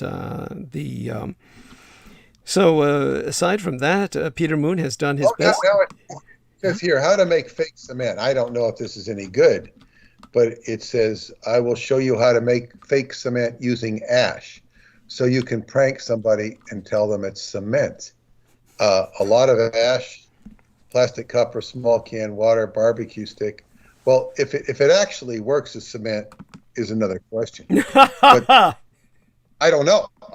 But if it does work, you could get Sai Baba who makes the booty. You know, the Sai Baba, the guy who mix all this ash and out of his. It actually looks like a cement mixer. He takes it out of. Jesus Christ! I never even heard of this. His hand around it, and this he manifests this ash. It's right, Sai Baba I've heard of, and he's some kind of charlatan, isn't he? Or do you have a better opinion of him? Totally. Yeah. But he's mixing this. He manifests this booty, which is basically an ash, a sacred ash, and it's just a trick. Mm-hmm. But if he could manifest it out of the ether like he claims he's doing, he can solve the cement problems of the world. I don't know if he's still alive. He might have passed away. I would hope so. He was grotesque. If he's who I'm thinking of, he had this big ugly nose. He was just a horrible person, just like so many other of these new age types that. He liked little boys. Oh, don't they all? I mean, Jesus. He passed away in 2011. He was born Ratnakaram Sasayanarayana Raju. 1926 to 2011. That would have made him 85, was an Indian guru and philanthropist. At the age of 14, he claimed that he was the reincarnation of Shirdi Sai Baba and left his home in order to serve the society and be an example to his followers. Right. He was Sai Baba's purported materializations of vibhuti, holy ash, and other small objects such as rings, necklaces, watches, and other cheap amusements from toy stores, along with reports of miraculous healings, resurrections, clairvoyance, bilocation, and alleged omnipotence and omniscience, were a source of both fame and controversy. Multiple studies have concluded that his acts were based on sleight of hand or had other explanations that were not supernatural, although his devotees believed them to be signs of his divinity. Fucking sad. I mean, it's typical, and his early life stems from the hagiography that grew around him. Hagiography is, state sainthood. Yes. Or the portrayal, like a biography, I learned this from Aleister Crowley, who called his life. He didn't write an autobiography. He wrote an hagiography, self-proclaiming himself as a saint. Right. But nobody refers to him as Saint Crowley. By the way, he said that, of course, ironically or in a sense of true desecration. But I can see why he said what he said. He is kind of a saint in the sense that certainly magicians call on him in one way or another. So, with this Sai Baba. It sounds like the people that were molesting him convinced him he was a saint. Probably. That's what his handlers, I really don't know. Yes. Oh, and if it's him as a young boy, no, that's not him. No, wait, maybe that is him. Okay, yeah, that is him. As a young boy, he's very good looking and very attractive. Aleister Crowley? No, Sai Baba. I'm not now referring to Crowley. And he established a free hospital. It says in 1963 he suffered a stroke and 4 severe heart attacks, which left him paralyzed on one side. He apparently healed himself in front of thousands of people who were praying for his recovery. And then, in other words, he probably pretended he had a stroke and probably pretended he was paralyzed and healed himself in front of people watching. It's also possible that he really did have something of a supernatural nature take place. This is one of the problems. Is that he might have had a supernatural occurrence, and then something slips in, and he becomes a son of a bitch. Yeah, I hear you. I hear you. I hear you. Yeah. In other words, I really don't know. It says in 2003 he suffered a fractured hip when a student standing on an iron stool slipped, and the boy and stool fell on him. And then he was in a wheelchair and began to make fewer public appearances. This is where Qigong would have come in handy. He eventually had respiration-related problems. So that's when he died. So, he could have used Qigong. I don't know that he deserved it, but he could have used it. I think it was time for him to check out. And, with guys like that, you can only hope that they're in as much pain as possible and that they die alone and afraid. Alone and afraid and in terrible pain for all the damage that they've caused in the world. It's always the same story. But we've definitely covered quite a bit tonight, thanks to your having to stay up to drive Paula back, and I think it's great. I'm glad to have you with us. I can go, start getting ready to go pick her up now. Well, thank you so much, and definitely appreciate the fact that you were with us till now. And even remember, accidents do happen closest to home, so stay safe, stay alert, and just get her out of the train station. I'm sure everything will be fine. And let us know when you get home safe. Send us a little message on Facebook. I'm home safe, or have her do that on the phone. I'll go straight to bed when I get back. All right. Because okay. I'll be very tired. But we'll connect up with you, and then I will. What is it? What's today? The 10th. Yeah. So that next engagement is on the 20th. That's like 10 days away. So we got plenty of time between now and then. I'll expect to see you on Wednesday. Yes, sounds great. And love you dearly. Share that love with Paula. You have a blessed night. Okay, good night. Good night, everybody. Good night. And Jameson, you're welcome to come on to say good night as well. Good night, Peter. Yes, wonderful. And you can hear Jameson chewing. So let us know when you're done with that, Jameson, so I can start chewing. I'll finish up my sandwich here while you take over the stage whenever you're ready. And I'm ready. I just got my ass whooped. Again, for the millionth time. I don't feel anything anymore. There was a time I used to be really angry about it, but now it's just like, whatever. I remember that. There was a time when you were fairly angry about these sorts of things. So what I'll do now is kind of change into clothes for the colder night, because it does get frigid here in San Francisco. They were saying how it was going to be hot for a while, and what a bunch of shit that was. Whatever heat there was, that disappeared quickly.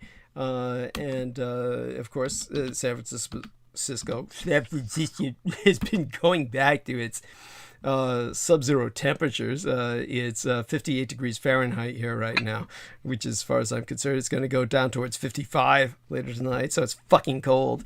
So what I'll do is get into my sweatshirt, let our man Jameson hold the fort, and aside from the latest, which our man Jameson will be sharing with us on that black couple, the army couple, there's also a CNN report on the Special Forces soldier charged with murdering his pregnant wife.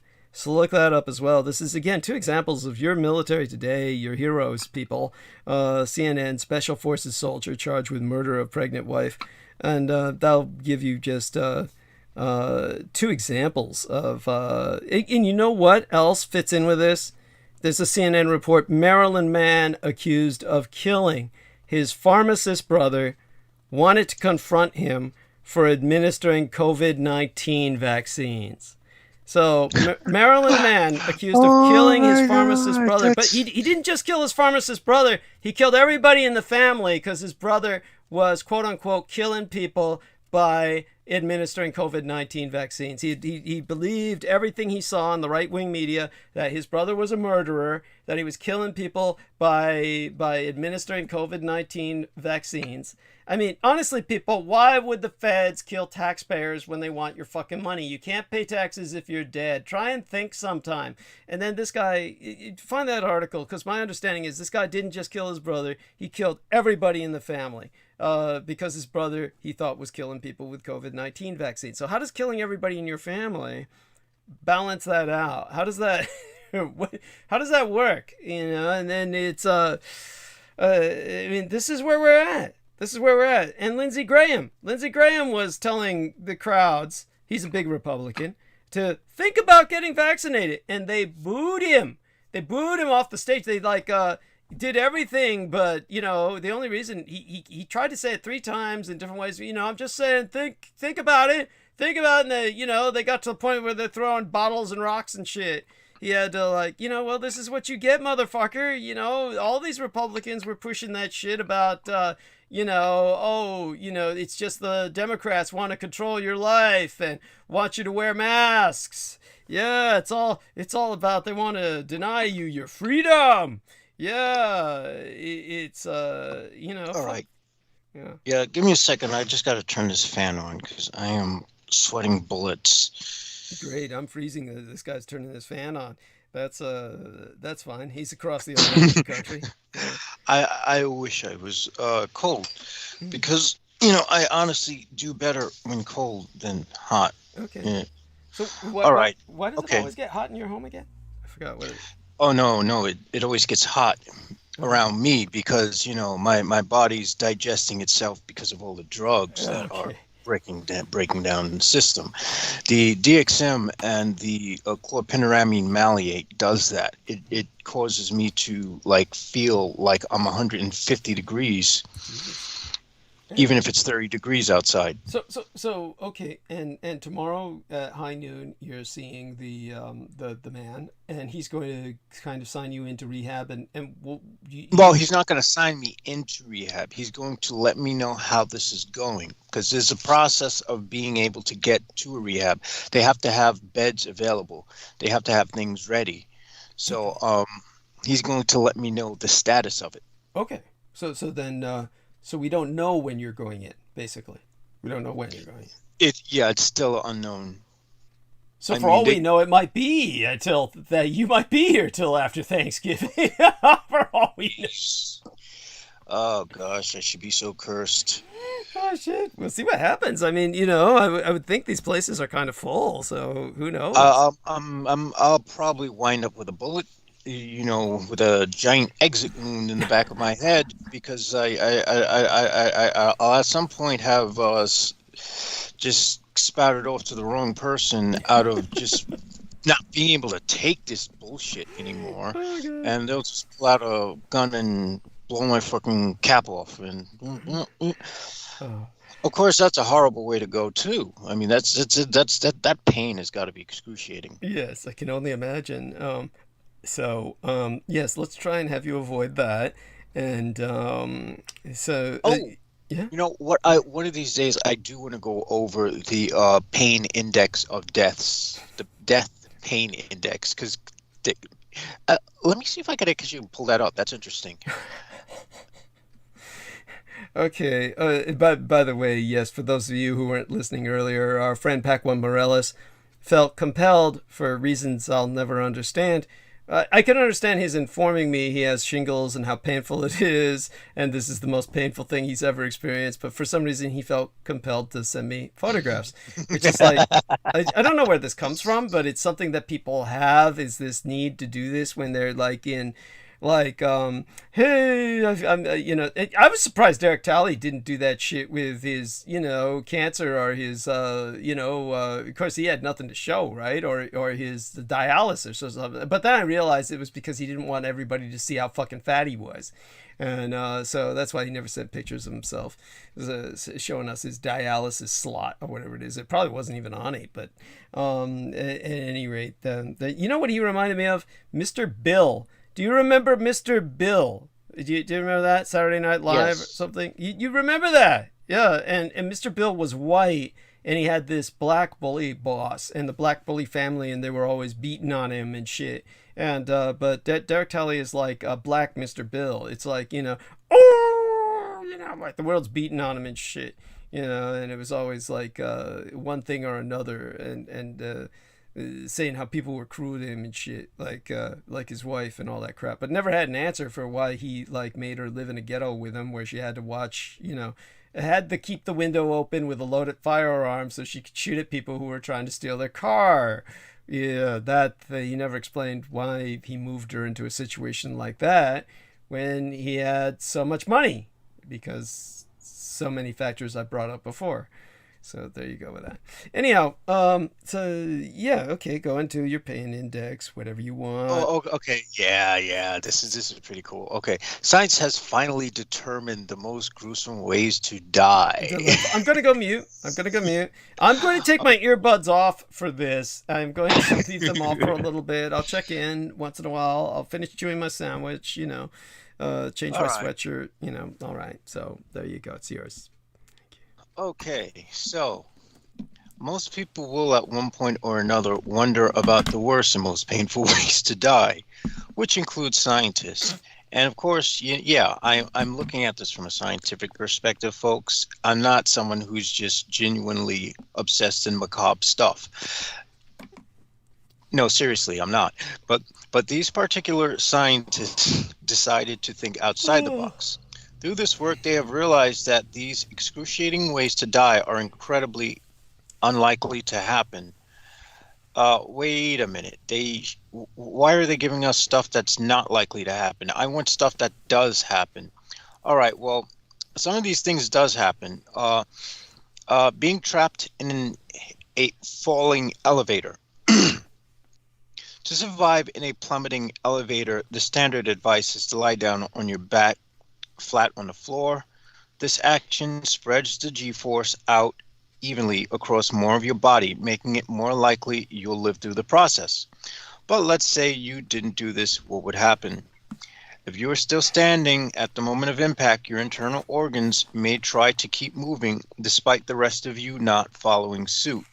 Because of this, your organs can tear out from the bottom of your body all at once, and your limbs may break under the impact. Your head, however, would remain farthest away from the bottom of the elevator, meaning you'll survive long enough to see your insides make their way outside. And at this point, pray you've gone into shock. Luckily, due to very many safety improvements, finding yourself trapped in a rapidly falling elevator is highly unlikely, but not impossible. Oh, that's significantly gruesome. All right, being executed by scaphism. Scaphism was an intricate torture method, once used by the Persians. First, they would stuff you in a hollowed-out tree trunk between a pair of boats, with your head and feet protruding from either end of the hollow log. They'd force-feed you milk and honey.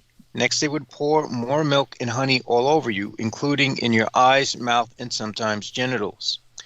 The milk and honey attracted insects, which would turn you into their home so they could lay eggs. And when the babies hatched, they'd need food. And luckily for them, they have you right there as a readily available snack. The insects and larvae would burrow into your skin and eat your flesh. Chances are you'd stay awake for a lot of it. Now, of course, they had to go bullshit on us and say being caught in a neutron star. It's virtually impossible you'll ever end up near a neutron star, but if you did, all sorts of gruesome things would happen to you. Soon after one pulls you up, pulls you in, you'd find yourself in a constant state of free fall, with gravity becoming increasingly intense. This gravity would proceed to rip you apart, starting with whatever part was closest to the star at a time. If this somehow didn't end you, then the radiation definitely would.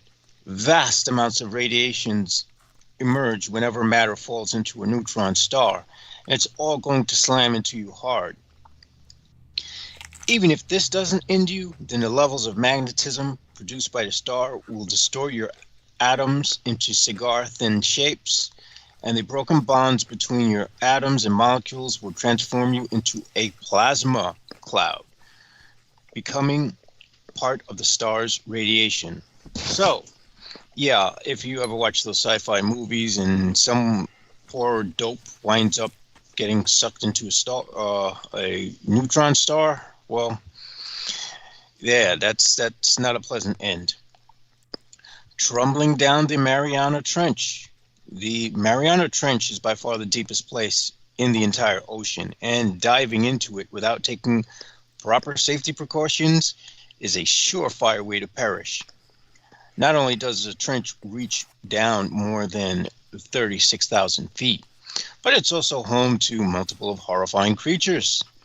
If you did happen to survive long enough to reach the greater depths, the pressure would crush your body, breaking your bones and collapsing your lungs. Your nasal cavity, throat, and chest would all collapse inward, and because you wouldn't have any air left in your body, you couldn't float to the surface. And if you somehow survived, there's still a creature waiting for you down below, basically a bone-eating snot flower. It usually feasts on whale bones, but for you, it might be willing to try something off its usual menu.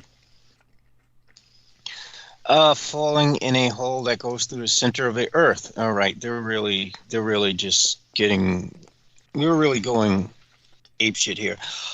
I can't find the website, folks, that I used to be able to find, which had like the suicide pain index. Oh, well, yeah, well, that's why, because I typed in death index rather than suicide pain index, because there was this really dark time in my life where I was contemplating how to die, and I did not want to die painfully because life's painful enough. And if you're someone who wants to attempt suicide, chances are you don't want to be in pain anymore.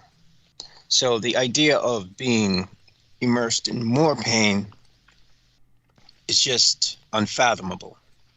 But to get back to this article, they have falling into a hole that goes through the center of the earth.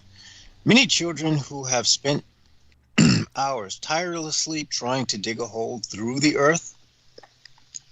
But we also know that feat is physically impossible. So let's say somehow it was possible. What would happen if a person fell down such an immense hole? First of all, you'd perish before reaching the center of the earth, which is hotter than the surface of the sun. So as you approach the core, you'd burn quickly. If the heat didn't finish you off, the pressure would. The pressure and air density would begin doubling every 15,000 feet, and the air would become as dense as water on your way to the core. You couldn't just keep falling. The pressure would flatten or suffocate you because your lungs couldn't expand, and you'd boil alive in a virtual liquid oxygen. Now, another one is being hit by a particle accelerator. Now, to be fair, this has happened to a person before, but they lived through it. If you did not live through the experience, it would prove a horrifying way to go. Depending on the accelerator's power and radiation, it could offer you instantly or slowly. Keep in mind the man who survived, Anatoly Bergowski, was hit with an accelerator 100 times less powerful than the Large Hadron Collider. Also, some accelerators shoot multiple pulses at once. So if you hit with one, another one will come right behind it faster than you can blink, and it would paralyze various parts of your body, giving you severe radiation poisoning. So even if you survive the initial hit, you'd eventually perish. And we all remember Awashi in Japan, who was kept alive for a god-awfully agonizing 3 months of terror in his radioactive hell. Being crucified. Crucifixion was formerly a common method of punishment and remains a painful way to go. Not only would you get nailed to a cross through your soft tissues, but you'd face the hot sun, unclothed, bleeding, and alone. Once your body has lost the strength to hold itself up, you'd end up dangling by your hands or wrists on the cross. This would hurt tremendously and begin to take a toll on your chest, shoulders, and lungs. Eventually, the weight of your own body would pull your arms out of their sockets, making it a challenge to breathe. It would continue as a slow, painful end as you would gradually build up carbon dioxide levels in your body. After a few days, you'd finally perish from suffocation. I've had a dislocated shoulder. I will say that that's extreme. Pulling your arms out of their sockets is going to hurt immensely. Becoming severely dehydrated. And dehydration isn't always swift. It could take up to 6 days. And during this time, you're going to experience near constant suffering.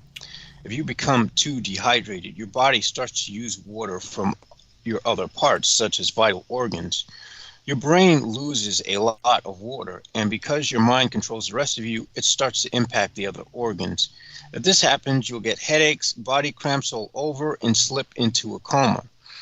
But it's more gruesome inside your body. Your body stops understanding how to remove waste, so your blood becomes increasingly toxic.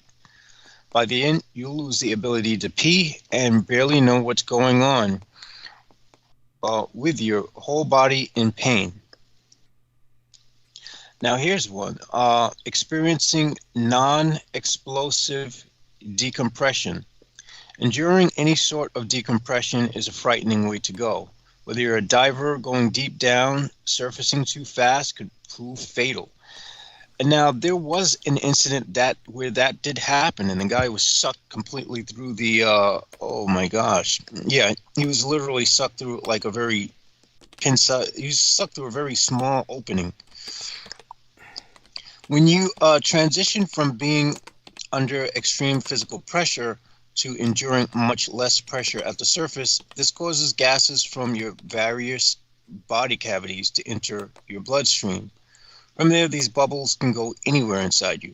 They can infiltrate your vital organs, joints, and your brain. If it's fatal, you will experience severe muscle cramps and pain all throughout your entire body as you go. Of course, there is also the opposite, explosive decompression, which is generally far more grisly. Take, for example, what happened on the Byford Dolphin oil rig in 1938. Yes, that was what I was talking about. In this case, the divers were inside a decompression chamber when a human error led to the chamber suddenly decompressing. Within seconds, multiple men perished. Being burned alive. There are all sorts of ways to get burned alive. Someone could boil you at a stake or keep you contained inside a pot of fire. No matter how you swing it, being burned alive is excruciating. Your skin will peel, your muscles will burn, and your organs may begin to boil or decompose inside of you. You could bleed out, suffocate, or perish from shock and pain. Depending on the air's temperature around the fire, your eyes might boil in your skull or become burned until you're blind. And you could also spend your final minutes with your throat swollen, hindering your speaking ability and your eyesight ruined, all while feeling like you cannot breathe. Well, I think at that point, seeing is the last of your worries. Starvation. Starvation is still slightly more likely to happen than many would like to admit. Your body stores up fat when you eat, and when you're starving, your body will force feed off the fat. And when it's gone, your body basically starts eating your muscles. Then you gradually become weaker until your immune system begins failing. So you get sick from multiple things. And when your muscles finally run out, your vital organs disintegrate from the inside. You might think it couldn't get any worse, but in the end, with nothing left to feed off of, your body will start to break down your heart and you'll go into cardiac arrest. Being electrocuted in an electric chair. Decapitation can prove painful if botched. Hanging, excruciating if your neck doesn't snap. Lethal injection can inspire horror if the mixture isn't right. But one form of execution is generally head and shoulders above the rest, electrocution. Due to its cruel nature, most have outlawed death by electric chair. Before a time, it was the main means of execution in the United States, and only the United States would choose such a grisly way of killing you. If you're unfortunate enough to endure electrocution, you'd basically feel cooked. The electricity stops your nervous system from controlling your body, which is why you convulse. Your blood boils in your veins. Every orifice in your body starts leaking, steaming blood. If it's a botched job, you could catch fire, even on your eyes. This will happen for 10 minutes, and you'll be trapped there while it's happening. God damn. That sucks. Radiation poisoning. Radiation can injure you in many different ways, and none are more quick or painless. Radiation rips apart your white and red blood cells while they're still circulating inside you. It severely messes up your immune system and can cause anemia and uncontrollable bleeding. Excessive radiation at one time will burn your skin off, gradually destroying your nervous system. When this happens, you'll experience seizures and tremors. Perhaps worst of all, there's no way to save you. The process can end up taking years. Radiation can mess with your DNA and cause nasty forms of cancer. And we have succumbing to sleep deprivation. Now, it is extremely difficult to pass from staying awake for too long, but it has happened. And when it occurs, it's not pretty, and it taxes your body slowly. Your blood pressure will rise, your mood shifts, confusion sets in, clouding your mind. You enter a state of delirium. It's like what happens if you take too much Benadryl. And trust me, that's a painful state to be in. At this point, you experience delirium, including vivid hallucinations. Your body may try to force you to sleep to save you, but if you somehow force yourself to stay awake for 11 days or more, you'll succumb to exhaustion, failing organs, and a compromised immune system, and you will perish.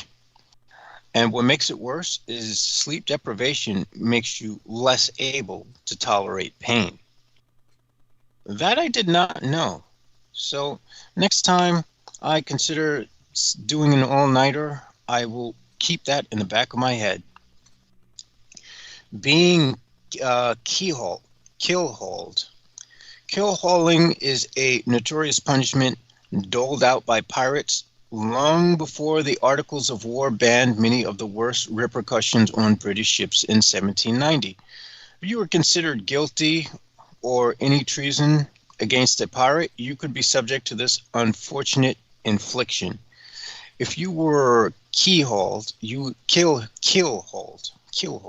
would be dragged along the bottom of the ship by a rope, allowing barnacles to tear and scrape at your skin. This could also attract sharks and other things. They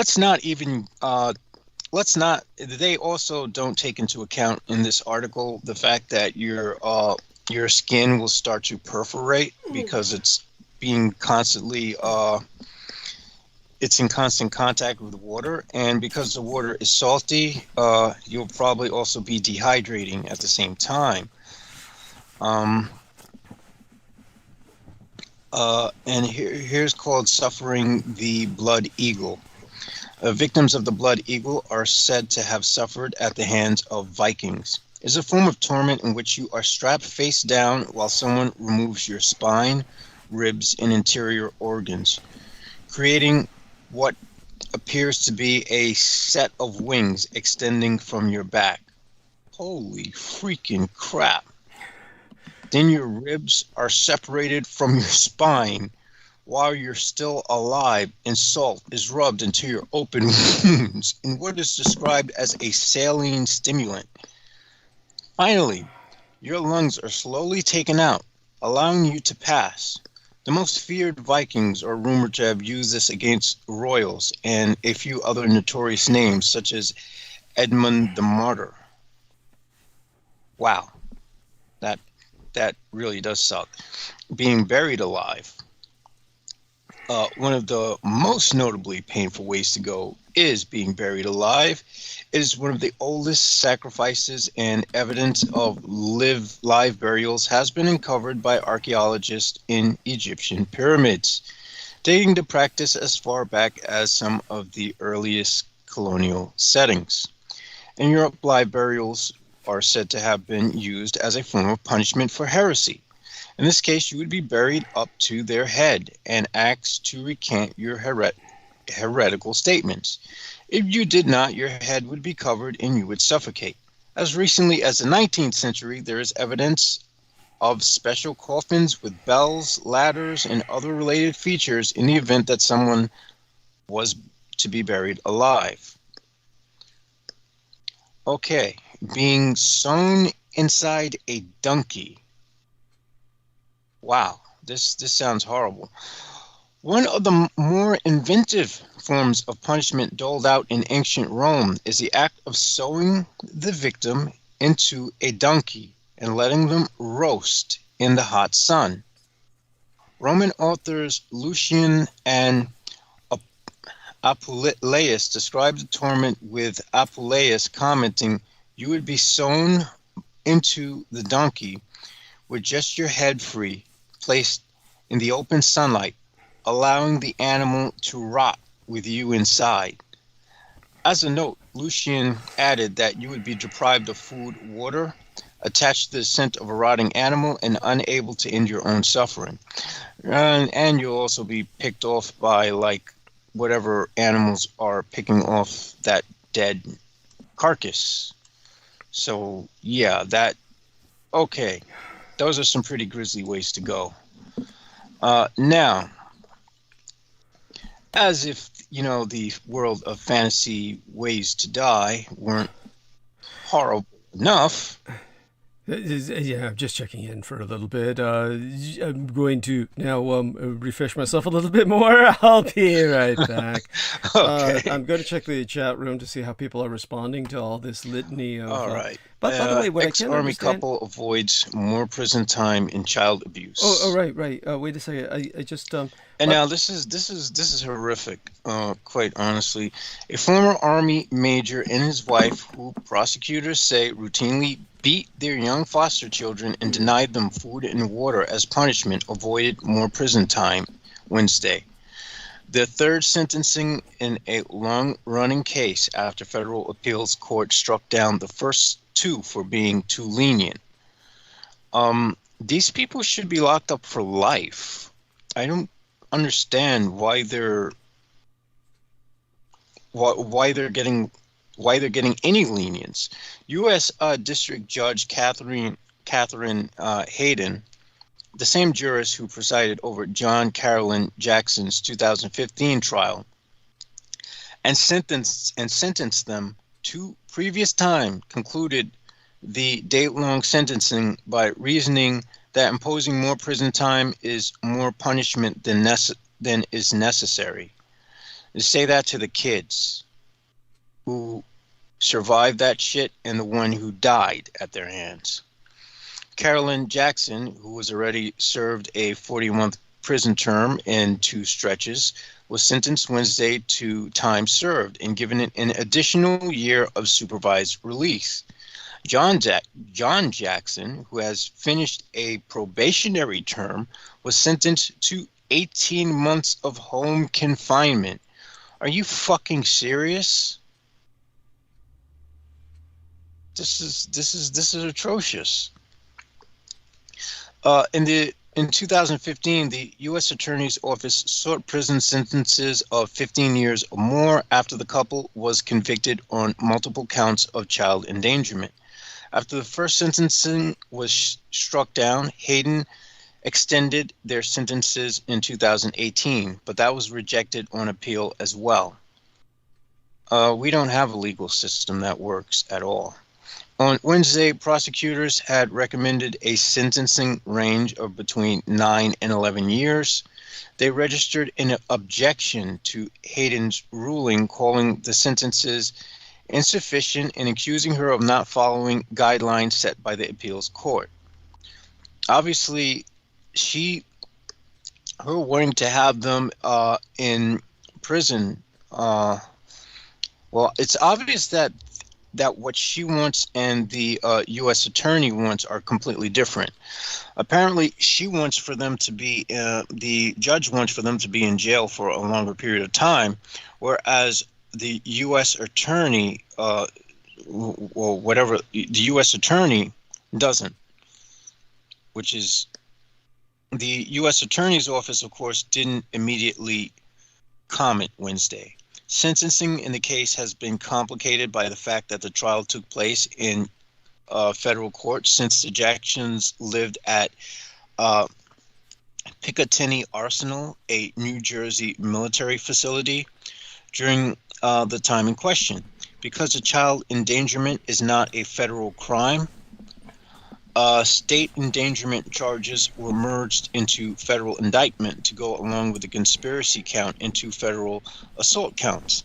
The Jacksons were acquitted of the assault counts, but prosecutors argued Hayden should sentence them under assault guidelines anyway because the nature of the child endangerment counts make them sufficiently analogous to assault. Okay, so I got that. I had that whole thing asked backwards. Okay, so apparently she wants more lenient sentencing for these assholes. Right, and by the way, if these people are adopting children, then this makes it all the more horrific. I want to know what the ethnicity of these children are.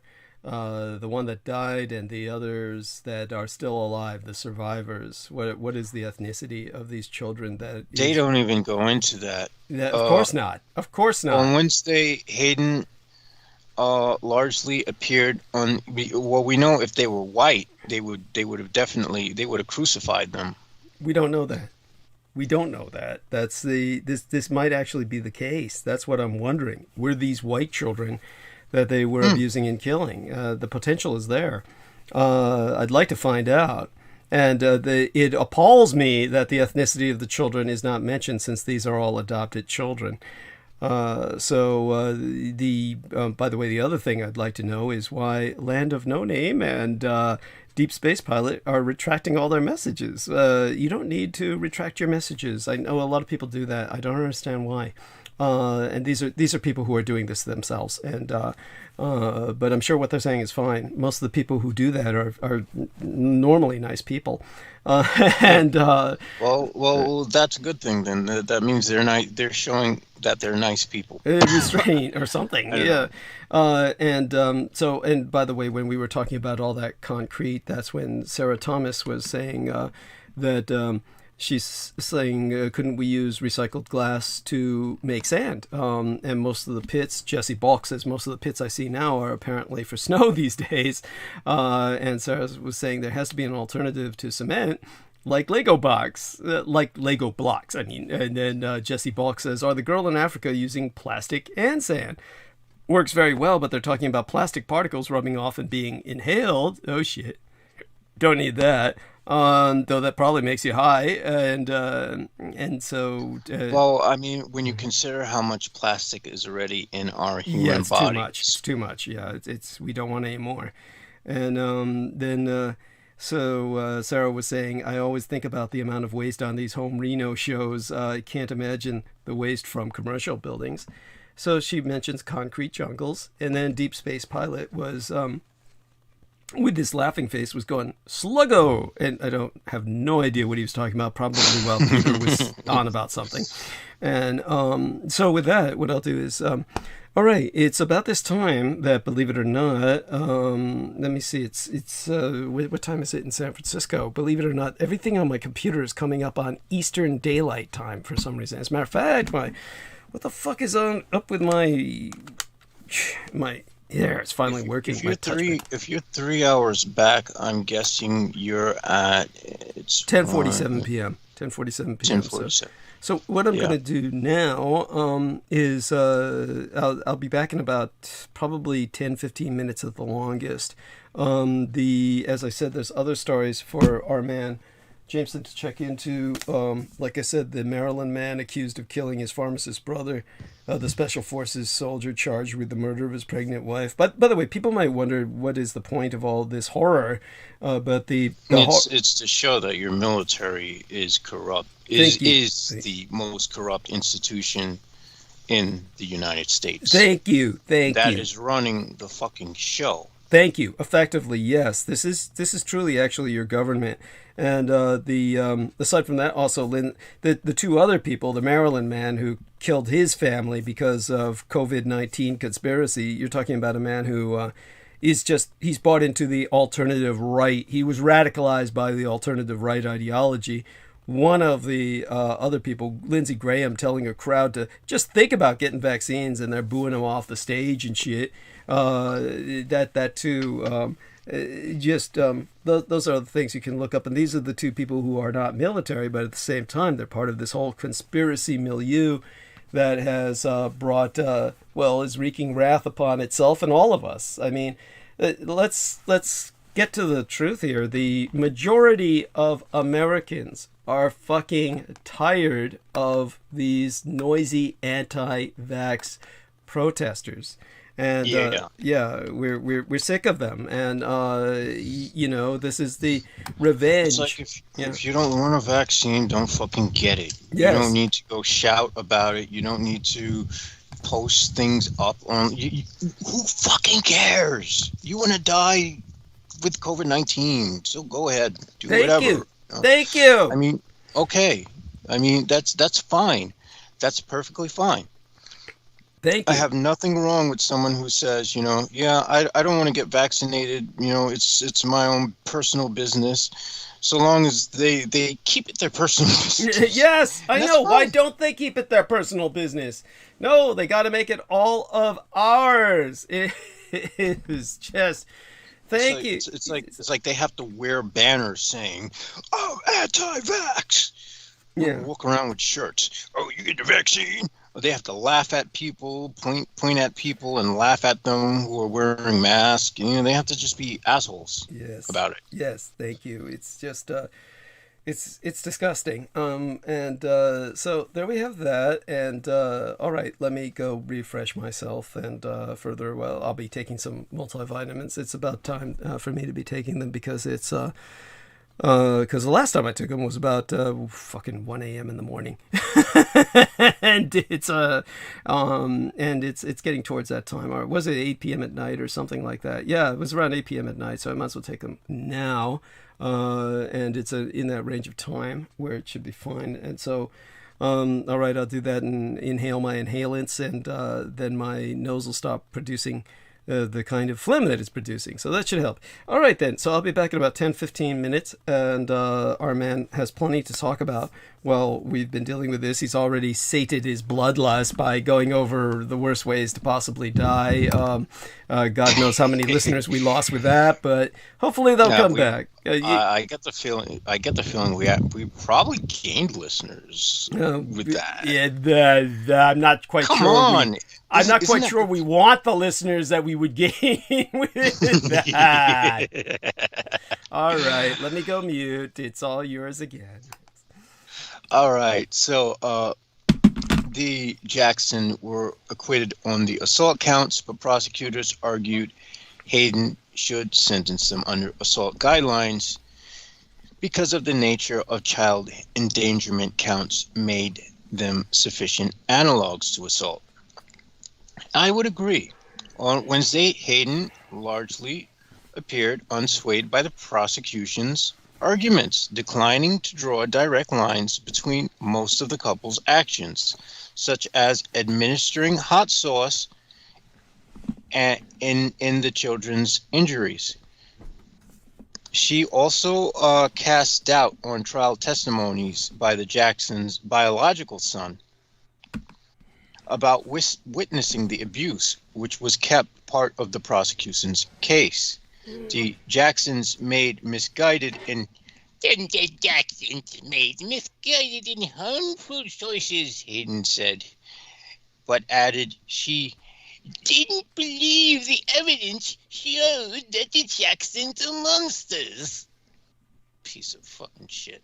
Anyway, the Jacksons' trial produced testimony that their 3 foster children suffered broken bones, were severely underweight, and had other health problems when they were moved from the home in 2010. The couple's biological son testified the couple forced the children to eat hot pepper flakes and drink hot sauce as punishment. A 4th foster child in their care died, but the Jacksons weren't charged with his death. At trial, the Jacksons' lawyers argued that the children had pre-existing health problems and said that the couple's child-rearing methods may have been unconventional, but they weren't criminal. Yeah. Okay, so why is it that we live in a nation where we worship the military and we hate kids? Fuck this place, man. That's all I'm saying. Now let's check out that dude who that vaccine dude. The guy kills his Douglas, where's that? Maryland somewhere? Well, I'm gonna look for it. The guy kills his brother for administering vaccines, and his whole family. Well, that's fucking nuts. Yeah, these people are just gone. All right, so extremely irate. Oh, wait. Man accused. All right, so this is on CNN.com. Man accused of killing pharmacist brother for giving COVID-19 vaccine. A Maryland man accused of killing his pharmacist brother, his sister-in-law, and an 83-year-old woman told his mother he wanted to confront his brother over him administering COVID vaccines, according to charging documents CNN affiliate WBAL obtained from Howard District Court. CNN's Polo blah blah blah has more, and of course there's no more to the story. They just show his mugshot and that's it. What the hell? Okay, I've got to see if I could find another source for that story. And there's something as of September. Extremely irate man punches nurse who gave his wife COVID vaccine. Oh my gosh, the list goes on. Police in Quebec seek man for punching nurse over administering a vaccine. What the hell is wrong with these people? This is pretty bad. All right, so there's one more story Douglas wanted me to look into, and that was the one with the oh my gosh. Let me see if I can find it. I've got so many things open. I'm still trying to see if I. All right. Okay, Arizona murder case against Luke Air Force Base airman goes to jury. That's of October 10th. Of course, I'm getting this from Military Times. No one saw Sasha Krause being taken from a Mennonite community in northwestern New Mexico, where she worked in the publishing ministry, dominated in card games and ping pong, and where her poetry became song. No one saw the woman with a quiet, impassive demeanor killed hours away in northern Arizona, a gunshot wound to the back of the head, her wrist bound by duct tape and left in the bitter cold among the pine needles. Prosecutor Amon Barker argued Friday that cell phone data receipts, financial records, repeated lies, and cover-ups scheme point to Mark Gooch, a U.S. Air Force airman stationed in metropolitan Phoenix.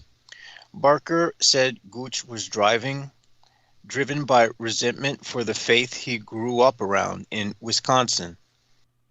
If you look at the evidence through reason, common sense, and experience, you would know beyond a reasonable doubt that this defendant is guilty, Barker told jurors in closing arguments.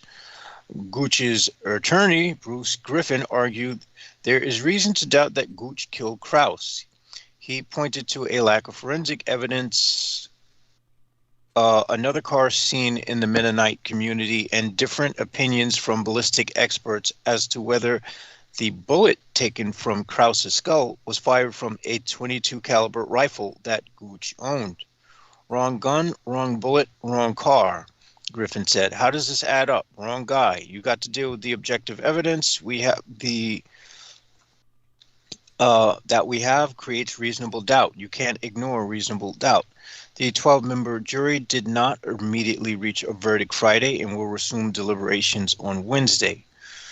Gooch faces life in prison if he's convicted of first-degree murder and kidnapping in Krause's death. Her disappearance on January 18, 2020, set off a frantic search.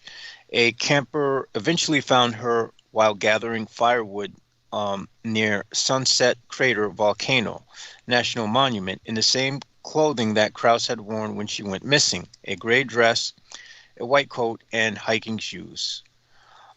There's no indication that Krause and Gooch knew each other or that Krause put up a fight. Their families are part of a conservative group of Mennonites that dress modestly, reject most forms of technology, and practice nonviolence, non-resistance. Gooch never officially joined the church. Both of their parents had been in the courtroom for the trial. Krause's mother grimaced and turned away as Barker displayed photos of her daughters for the jury closing arguments. Gooch's parents have had emotional exchanges with their son's attorney. In this case, I really don't know whether he did it or not. The 27-year-old Krause was teaching in Texas, where her family still lives, before she moved to Farmington Mennonite community, where lamp plus light are spelled out in this is basically, they're still trying to figure out as to whether this guy's guilty or not, based on what evidence they might have or what lack of evidence they might have. All right, let's see what else we have in the news. There was something else about the oh my gosh. Oh, yes, that asshat being jeered off the stage. What the fuck is his name again? Lindsey Graham. Yeah, Lindsey Graham. I try to bleach their names from my head because I rather not know them. But let's look into how bad the anti-COVID mob is. Lindsey Graham told a crowd to think about getting vaccinated. They booed him. There's a cost to aligning yourself with a party whose leader has made misinformation and disinformation his pet cause. South Carolina Republican Senator Lindsey Graham learned that lesson the hard way over the weekend in his home estate. Graham was speaking to a gathering of Dorchester County GOP and mentioned the vaccine. If you haven't had the vaccine, you ought to think about getting it. Because if you're my age, he began. He was immediately shouted down by people booing and yelling, "No!" Graham tried again. I didn't tell you to get it. You ought to think about it, he said. And again, he was met with angry shouts of no and boos. And then he tried a third time, noting that 92% of the people in South Carolina in hospitals because of COVID-19 were not vaccinated. False, someone in the crowd yelled, while others grumbled about Graham's claim. Watching the video, you almost feel bad for Graham. After all, no one feels bad for Graham. Nobody feels bad for that piece of shit. After all, he is exactly right in urging people to get a coronavirus vaccine. All three of the vaccines available, Pfizer, Moderna, and Johnson have proven remarkably effective in limiting hospitalizations and deaths from COVID-19. A report released Tuesday by the Department of Health and Human Services says that vaccination stopped 250,000 infections in seniors and tens and thousands of deaths between January and May. And, like I said, if you want to get it, get it. If you don't want to get it, don't get it. It's as simple as that. The most recent Delta surge of the virus was largely visited upon those who were not vaccinated. Notice above you, I said you almost feel bad for Graham. Almost, but not quite. And the reason is simple. Graham has been and continues to be one of the leading enablers of former President Donald Trump and his repeated lies about just about everything, including the results of the 2020 election. What Trump spent the last 5 years doing, with an assist from Graham, is convincing his supporters that nothing they saw or read from the media was right, that it was all biased junk being produced by by people contemptuous of the average Joe. Trump said as much in a 2018 speech. "Stick with us," he insisted. "Don't believe the crap you see from these people. The fake news. What you're seeing and what you're reading is not what's happening." The result of the constant drumbeat that you can't believe what experts are telling you has an impact on how people think about all sorts of things, a major one. But what this basically does is has people it sort of reinforces people not thinking for themselves by not having to think at all. That's just how I see it. Trump himself has experienced the effects of his fake news creation about halfway through a campaign-style speech in Alabama and later in August. Trump told the crowd he would recommend they get the vaccine as he did. He, like Graham, was booed. He's the one who demonized the vaccine, and now he's getting booed for it. That's actually, there is some beautiful karmic retribution there. I like that. What's so depressing about all of this is that it didn't have to be this way from the get-go. Trump took what was a public health issue and emergency and made it into a political issue. He was dismissive of the virus at the very start, arguing that it posed no threat and that it would disappear. He openly mocked mask wearing, even as the CDC and other experts insisted it was our best hope of mitigating the spread of the virus. He purposely attacked the likes of Dr. Anthony Fauci, an unquestioned effort, they say he's unquestioned, expert in the field of infectious disease, as a partisan hack. What all those actions did is create a climate in which the Trumpist base of the GOP simply doesn't believe in science or expertise anymore, even when allegedly trusted figures like Trump and Graham tell them to do something. Graham can't be surprised with the boos he's helped foment from the very attitude that led to them. So that is that's actually quite heartening news to hear. So it is starting to backfire on them, at least in a personal way. Now I'm still looking for. There was at least one more shooting that I was supposed to look up that involved a veteran. I cannot remember what it was. Uh, I don't know if any of you in the chat can recall what it is either, but if I can, I'm fairly certain. Well, I could continue with some other things that I found of interest happening in the world. Of course, we do have the, what do you call it? We still do have that volcano happening. Let's see what else we have going on. There's oh yeah, there was Biden's claim of forgiving student loan debt, which progressives are demanding the answer to.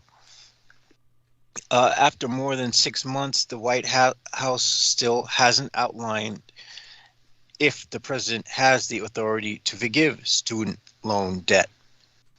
The White House said more than 6 months ago that a memo outlining President Joe Biden's authority to cancel student loan debt was imminent, but it never came. Yeah, just like the fourth, what do you call it? Oh my gosh. What do they call those things again? The COVID packages, the COVID payments, whatever. We never got one of those either. Now a coalition of progressive House members is demanding to see the document, which White House Chief of Staff Ron Klain implied would ultimately steer Biden's decision about the financial fate of millions of student borrowers. Since a pandemic-era pause on federal student loan payments ends in January, remaining silent on the issue will cause people confusion and even financial harm, according to the group led by Representative Ilhan Omar. The title has come to be released. The time has come to release the memo and deliver on your promise to cancel student loan debt, reads the letter, published in full by Politico. Doing so will benefit every citizen and support our communities. With a single signature, you can improve the economy, create new jobs, transform the lives of 45 million Americans, narrow the racial wealth gap, and maintain the trust of voters. Representatives Alexandria Ocasio-Cortez, Jamal Bowman, Cori Bush, and Ayanna Pressley were among those who signed the request. The issue is whether Biden can go ahead and cancel debt on his own, or whether it'll be totally up to a Democrat-controlled Congress that so far failed to come together on more progressive policy issues. In their letter Friday, progressives said legal scholars and politicians alike have determined that the Biden administration can broadly forgive student debt through the provision of the Higher Education Act. Senate Majority Leader Chuck Schumer has repeatedly said Biden can address student debt with the flick of a pen. Still, another major Democratic leader, House Speaker Nancy Pelosi, has said Biden doesn't have that kind of authority. The letter addresses both Biden and Education Secretary Miguel Cardona. So where do we wind up? I just got back. Oh yeah. I was just talking about this investigation into something Biden said about forgiving the student loan debt. Oh, cool. Great idea, grand idea. We should, yes, I believe we should. And of course, who's standing in the way? Nancy Pelosi, Peter Moon's favorite dame. Of course, our man is being facetious here. Oh yeah, I'm being facetious. So, how did we get here all of a sudden? Well, what happened was I had covered I covered the story about the oh my gosh. Ma'am, I can't remember anything from like 2 minutes ago. That's pretty bad. This is why rehab may help. Yes. Oh my God. But by the way, I'm getting some incoming questions from email here asking me about what drugs I'm taking now. And, you know, I'm not defensive. If I were snorting coke, I'd tell you I was snorting coke. I wish I was snorting some fucking coke. But no, actually, it's, you know, aside from the multivitamins, it was prescription. It's like Sudafed and shit. So taking the Sudafed because, you know, my nostrils start producing shit from whenever I eat.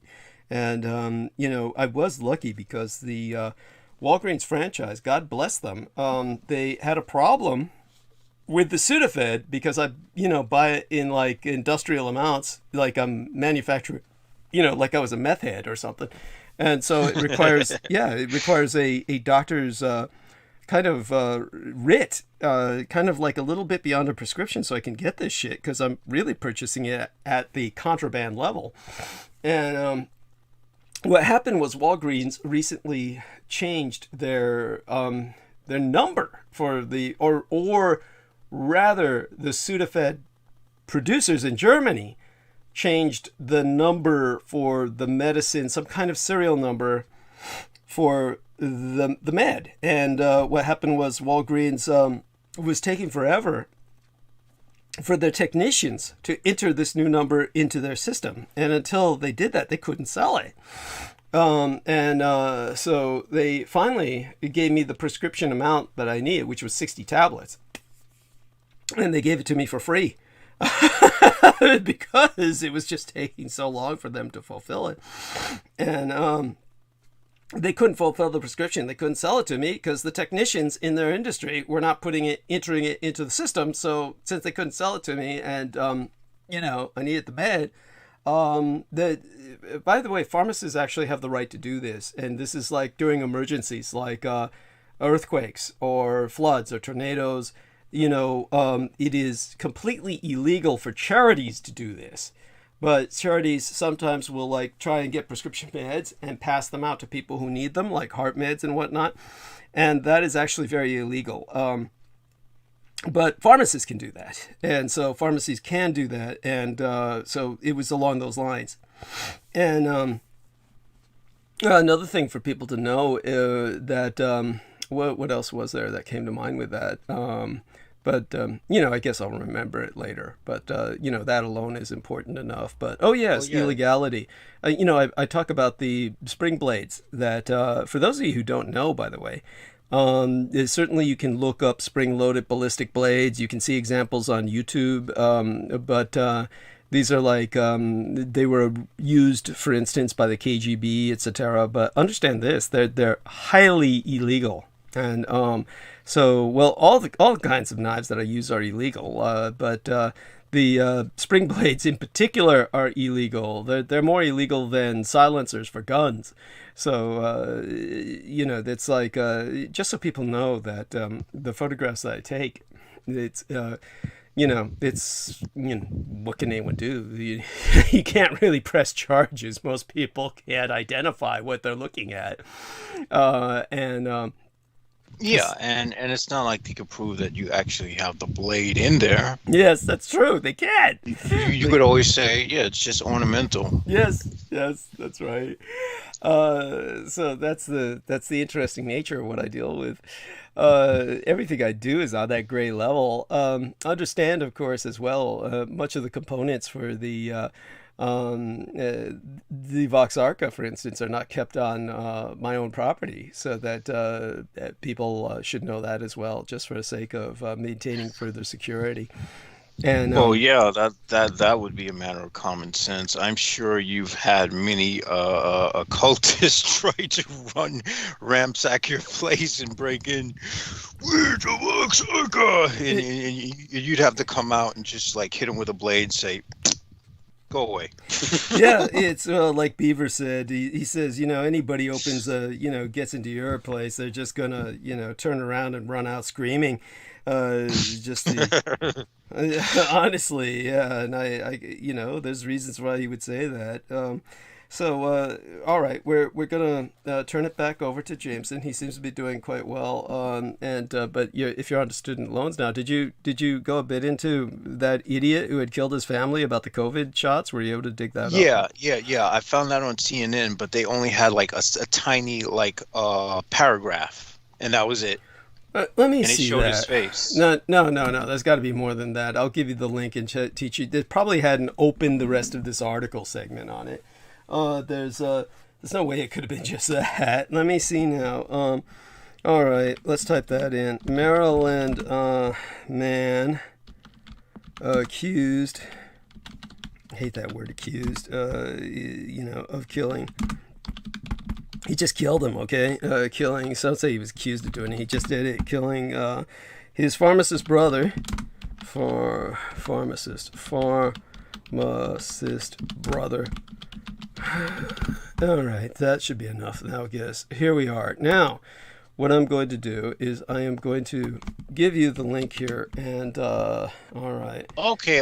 I see. There's more on the ABC News, which has like maybe 2 or 3 or 4 paragraphs. So that's a lot better than just one paragraph. Well, this is here. By the way, we're hearing.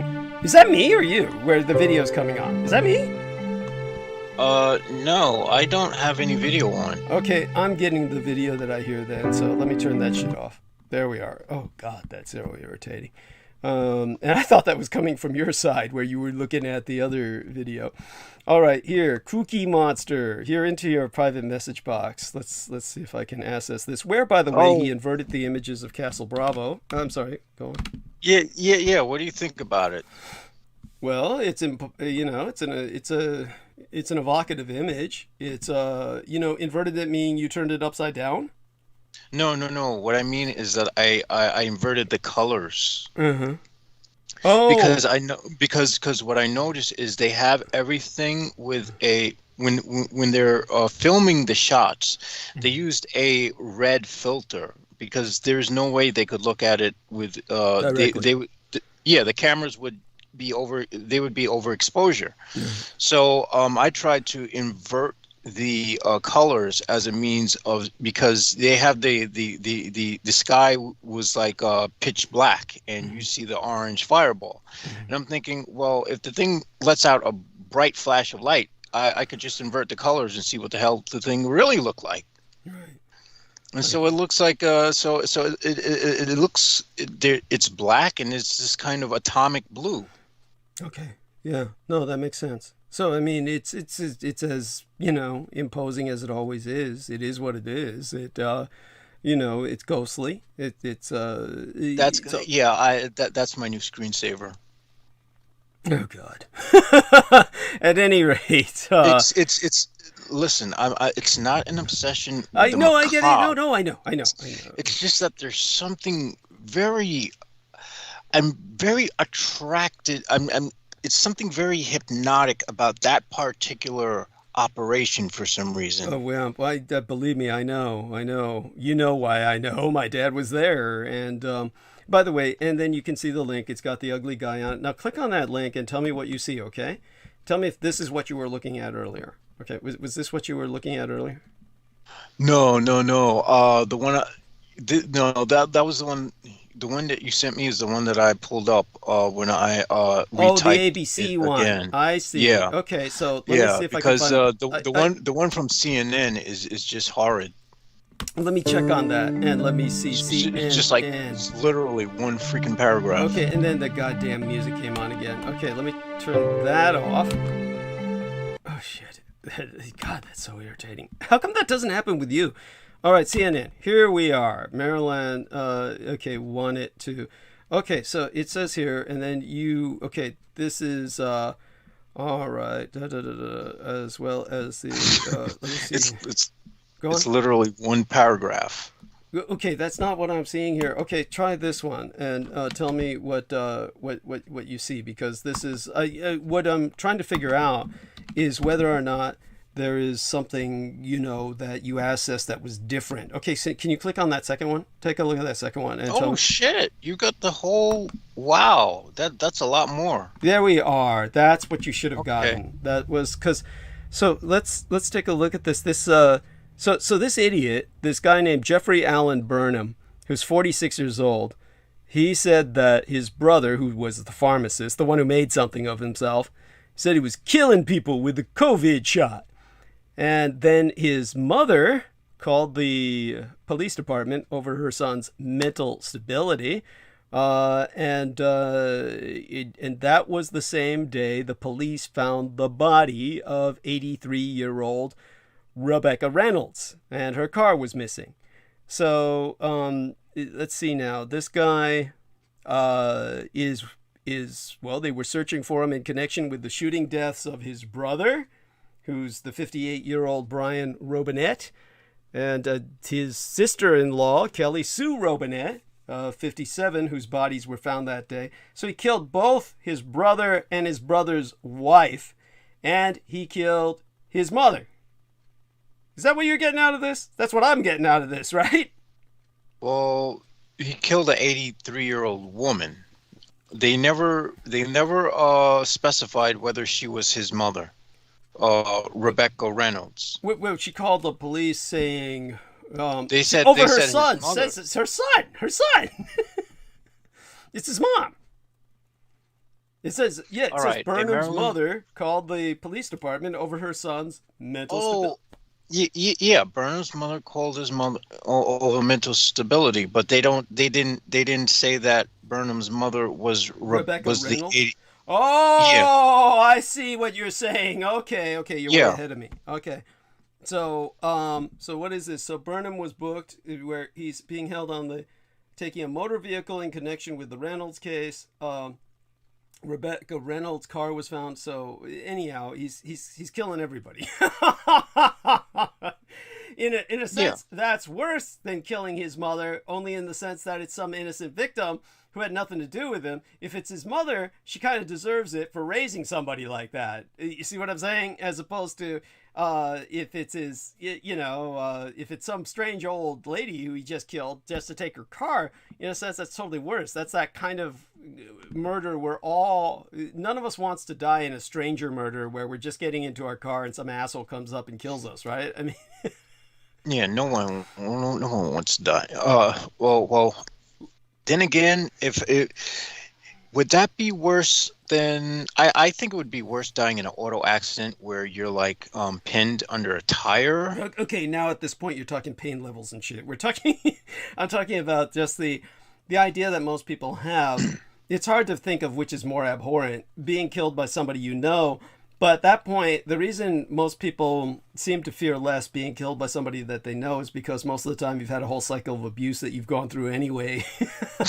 But in terms of being killed by a stranger, that is something horrible nobody wants because it's like, it seems such a waste, right? I mean... It's like being killed by the other. Yes, yeah. It's rather than being killed by someone that you've invested emotional energy into. If you've invested emotional energy into them, somehow the killing is more expected, and it's kind of like you deserve it for being there. But with the, obviously don't take what I say and run with it. I mean, you don't deserve it for being there, but you get what I'm saying. But with some idiot just runs up and kills you, and then that's pretty much that's a real bad day. So there you go with that. So there we have it. So the guy's killed like 3 people, real son of a bitch, because he thinks that this guy's killing people with COVID-19 vaccinations. I mean, yeah. I mean, okay. Your brother's killing people. If you're going to kill your brother for killing people, why don't you kill yourself too? Because you're killing your brother. You're killing people. Yeah. I mean, sheesh. Thank you. Now, what about the Lindsey Graham? Did you get to that? Because yes. I went into that. That was actually quite funny. Thank you. and what was amusing was the fact that it was also happening to what do you call it? When they also booed Trump when he mentioned getting the vaccine. Was it the same place, the same time and place? No. But they just mentioned it in the same article, and they said that it's there's something fitting about it. Yeah. Oh, to be sure. Yeah, go on. Because they publicized it. They were the one who basically the monster, the Russian state-controlled monster of anti-vax. And by the way, do you know how bad the Russians are doing with COVID? Oh my God! Look that up. How Russia is. Oh yeah, I saw that, and I had a nice chuckle on that earlier today when I saw that in the U.S. news. Okay, share that with our listeners. I've just finished my Coke, the Coca-Cola, the drink. Not that I'm defensive about the lines of Coke I would be doing if I had brought that home with me, but no, I'm stuck with the liquid. So, gonna rinse my. By the way, I saw something that was just. It was just awful. I saw this on YouTube just the other day, and it was in Mexico. That and Beaver, this is really funny because my gang brother Beaver was always saying, hey, the Mexican Coke is actually better for you because they don't use that corn syrup. They use what the fuck do they use? Some other sugar cane. Yeah, the Mexican Coke uses the sugar cane. It's supposed to be better for you and shit. And I've tried. It's all right, but it doesn't have the same bite that you get with the artificial chemicals of the American Coke with its corn syrup. So, that's more of a bite. And, but the funny thing is that... You like that ass.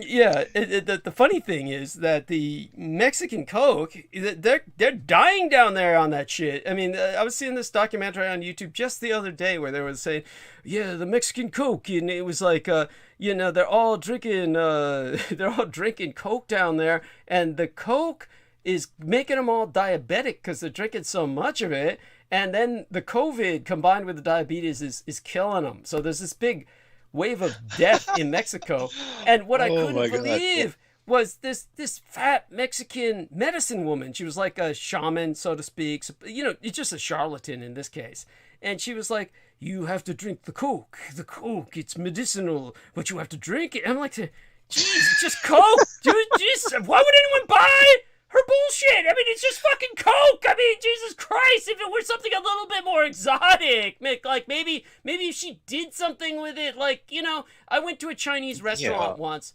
and they offered something that I had never seen before. They offered boiled Coca-Cola. And so I said, oh, I'll try that. And then they brought it out, and they boiled it in front of me. And I don't know why, but whenever I ordered this exotic stuff. Finally, my gang brother Beaver got so sick of me doing this shit. He said, stop ordering this exotic shit because he hates people staring at us while we're eating. So they set up the little thing and they boiled the Coke in front of me at the table so that I could try it. And, and everyone's staring and shit. And I'm like, Jesus Christ, that kind of irks me too. I don't know why, I mean, it's just bizarre. Like, am I the only person who has ever ordered this? I mean, is this like, is that, I don't understand why nobody's ever seen this before, but whatever. Well, how was it? It was all right. I mean, it was, no. Is it better cold? It's better cold, right? I prefer it cold, but it was interesting. It was interesting. It was too syrupy. It was just. But they boiled it, and so the sugar would collect on the side. The sugar kind of collected on the side. But anyhow, here you've got, maybe if she did something like that Mexican shaman, the charlatan bitch, maybe that would seem to make it, that would at least add some potential mystique, right? You're doing something people don't normally do, but it's just Coke. She's like, yeah, drink the Coke and shit. And I'm like, what the fuck? It's like, there's nothing, magical about that. What the fuck is that? But all these people are, they're all. But to put it into perspective, that's Mexico. Like, death is just around the door, around the corner, right? Yeah. Everywhere you go. I mean, if it's not the Coca-Cola or the COVID, it's the cartels. Yeah, I hear you. But I mean, but I couldn't believe it. They were like saying, it's all this Coke and these people are getting diabetic and they're all. Then the COVID, is the final blow. The COVID's the final blow that takes them down. But it's like, I mean, Jesus, I drink, I can't even imagine how much Coke must they be drinking? I mean, holy shit. How much Coke does a person have to drink to make them diabetic? And then I would think they'd be drinking like 2 or 3 bottles a day. It's got to be more than that. The Mexican bottles are small compared to, I mean, But they still have the glass bottles? Yeah, they still have those glass bottles down there, and they're comparatively small. They must be like They must be down in dozens of that shit a day or something. Yeah, but you also have to take into account the beer. Beer? Yeah, you mean like yeah, I guess that and the beer and Because if you're doing like because all alcohol breaks down into like sugars and shit like that too, Yeah. and so that's gonna add to the diabetes, and not only that, because alcohol is a toxin, it's going to fuck up your pancreas, your liver, everything else. Holy shit! Yes. Oh my God! Yeah. So, Yes, I've had to do hard research on it, and that's why for a while I was like, oh man, the only thing that goes into this gullet is going to be vodka. yeah, yeah, which is bad enough. Yes, that stuff is. Oh God, that's awful. So there we have that, and but. Okay, then what I'm going to do now is rinse the taste of Coke out of my mouth, and then I'll come back and bitch a little bit. But I'm glad you and you got the article on that Special Forces guy killing his pregnant wife too, right? Was he? No, I couldn't find that one. What? Let's see if we can find that. All right. Yeah, I couldn't remember it. That's why. Okay. So let's try finding that Special Forces soldier charged with murder of pregnant wife. You should find that on CNN. All right, I'll be back in a few moments. I'm gonna go mute and we'll. All right. I'll let you know when I return. Okay. So Did you find anything?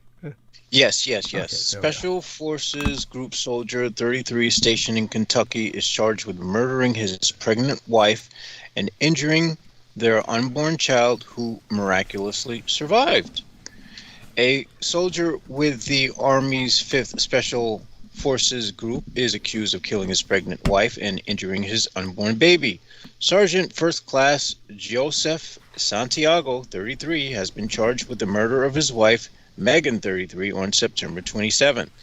It is believed Megan suffered from a brainstem injury and was put on life support. An anonymous senior Army soldier told Stars and Stripes. Holy goddamn, what the fuck did he do to her? Incredibly, her unborn child was injured, but survived. Maybe it might actually be worse to have survived that than not being born and dying right then and there. Honestly, it's probably better off. Look, this is going to sound fucked up, but you're better off dying as an unborn child than you are being injured and having to endure a life of hardships and agony in this horrible realm we call the human realm. The lower even than the Klepoth, far lower than even the freaking the kingdom of Edom, the human world. The Army has not released how Megan was injured at Fort Campbell in Kentucky or what injuries her unborn sustained. She was 32 weeks pregnant when she died. She was taken off life support on Tuesday and had her organs have been donated, her family reported. Why does that make me queasy? Her death is currently under investigation by the U.S. Army. Why are they investigating it? Megan's death is a tragedy. Colonel Brent Lindenman, commander of the 5th Special Forces Group Airborne, said in a statement, "This tragic event has shaken our entire unit." Well, how did it shake your unit? Because your guy's arrested, or because he did some fucked up shit? We take all allegations of domestic violence seriously, and we will provide every resource to ensure a thorough investigation. These cookie cutter statements convince me that that's exactly what's not going to happen. Honestly speaking, Santiago was taken into custody on September 28th and formally charged with her murder on Wednesday. He's being held at Grayson County Detention Center in Kentucky as the U.S. Army Criminal Division investigates. Since her death, the couple's two children have been temporarily placed in the custody of the Tennessee Department of Children's Services, the Army reported, where they'll unlikely, this is just my cynicism here, be chewed up and spitted out with PTSD and a shitload of other traumatic things that happen to people in children's services, unfortunately. It is unknown where the newborn is being held at. Santiago joined the U.S. Army Reserves in September 2005, according to his LinkedIn, joining the Army as a I think you meant to say in reserves. 2019. Thank you. Oh. No. They literally spell it as reverse. Okay. It's reserve. It's reserve. You mean they? Yeah. Okay. So they meant to say reserves, right? So they spelled reverse. God, what a bunch of idiots! This is journalism today, people. This is horrible. He's currently employed as a single support system specialist for the 5th Special Forces Group. The Army did not release a motive for the murder.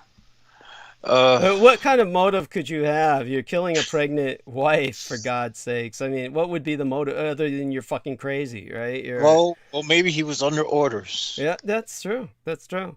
Maybe he was under orders, and maybe that's exactly why they released that cookie cutter statement. It has hurt our unit, and I'm like, how the hell did it hurt your unit? Yeah. Thank you. By the way, let me put this into some perspective for people so they understand that what Jameson Reese is saying is not pure crazy. When it comes to Stebbins, there was the idiot who was the so-called hero of Black Hawk Down, and of course Sergeant Stebbins of the U.S. Army Rangers was this baby raping Satanist. And that pedophile, basically, when he was caught, and of course, just to put this into perspective for people, most of you think Black Hawk Down, you think of that Scottish heartthrob who played the role, and that guy's name was I can't remember exactly what. I don't even know. Yeah, but it was. Ewan McGregor, and Ewan McGregor played this character named Danny Grimes, and that was not the name of the U.S. Army Ranger who was the hero of Black Hawk Down. The hero of Black Hawk Down was John Stebbins. And so John Stebbins was this son of a bitch, like I said, a baby raping Satanist. And basically, he was keeping these children in a basement and feeding them out of dog bowls, chained to the wall, and of course, raping them and sodomizing them. We're talking about kids who were all under 12 years old. And so he was ultimately court-martialed and sent to the stockade. But when everybody started writing me that, he did all this after he was out of the U.S. Army Rangers and out of the military, after he was retired, out of service. Yet the fact remains that he's at Fort Leavenworth. That's a military prison. So he's at Fort Leavenworth Military Prison. That means that if he was retired, then he should have been going to a civilian jail with all the other, baby raping criminals. Why is he in a military stockade? And there's only one explanation for that. That means that he was under military control when he did what he did. He had to be under military control when he did what he did, or he would not be in a military stockade. So the basic crime he committed was getting caught as far as the military was concerned. And once he was caught, by the way, he was exposed by his wife. It was his wife who turned him in. So if it hadn't been for his wife turning him in, then the military would not have been forced to have punished him, just to maintain form for the public. And that's why they sent him to a military stockade. But that's the military's own admission of guilt right there. That means he was under military control. And this is why these special forces troops kill their wives, because their wives expose shit like this. Does it all make sense now, or is everybody seeing the pattern here? I would hope. Yeah, this clicks. Thank you.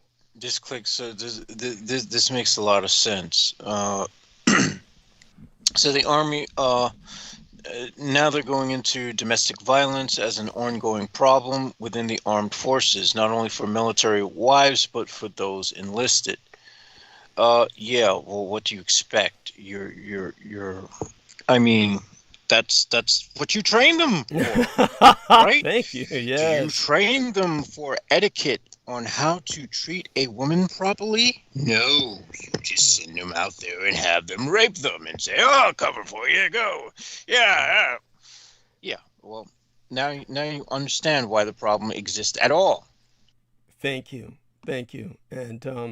and we need to do something about it. It's this is horrible. It should not be happening, and of course we should be operating to stop it. You might hear a sound, by the way. I'm flipping things around on my my own channel here just to check on something. Hopefully it's all muted, but okay, that's funny. I'm getting oh well, I guess it's just the way it works, so I can tend to that later. I was going to try and edit what was something in the summary of tonight's show, but if I can't get into, there we are. I reached the video I was looking for. Then I can maybe cut and paste something from there and stick it in here. That depending on how much room I have in the editor. And aside from all of that, maybe I won't. It looks like it's too much work, so fuck that. And what we'll do is have Jameson kind of finish up with what he's going into, and then I can kind of take it from there, slowly. And you still sound like you're pretty energized. I mean, I'm actually energized. This is probably because it's odd. I didn't go out and get any caffeinated drinks. So it's become evidence to me that caffeine plus the dextromethorphan seems to burn me out faster. I was about to say that makes sense. I mean, you'd be surprised. It's called a paradoxical effect. Paradoxical effect is some people get sleepy on stimulants. So there you go. Oh yeah, caffeine knocks me. Now if I have like 250 milligrams of caffeine, that'll knock me out. But if I have like maybe 500, then I'll be pulled right back out of the sleep-like state. And then another 300, and I'll be knocked out again. So that's just how it works. If I'm not hospitalized for rhabdomyolysis due to the muscle breakdown and the buildup of ammonia in the bloodstream, which is very painful, by the way, folks. Tell us about that. Oh, it hurts. It feels like not so every muscle in your body starts to feel like it starts to feel like a bruise after someone has punched you really hard or something. It starts to feel like and the muscles start twitching on their own. And for some reason, no matter how, it feels like you're being cooked from the inside of your own body for some reason. And the heat seems like it's like a million fire ants just crawling all over your skin every second. It's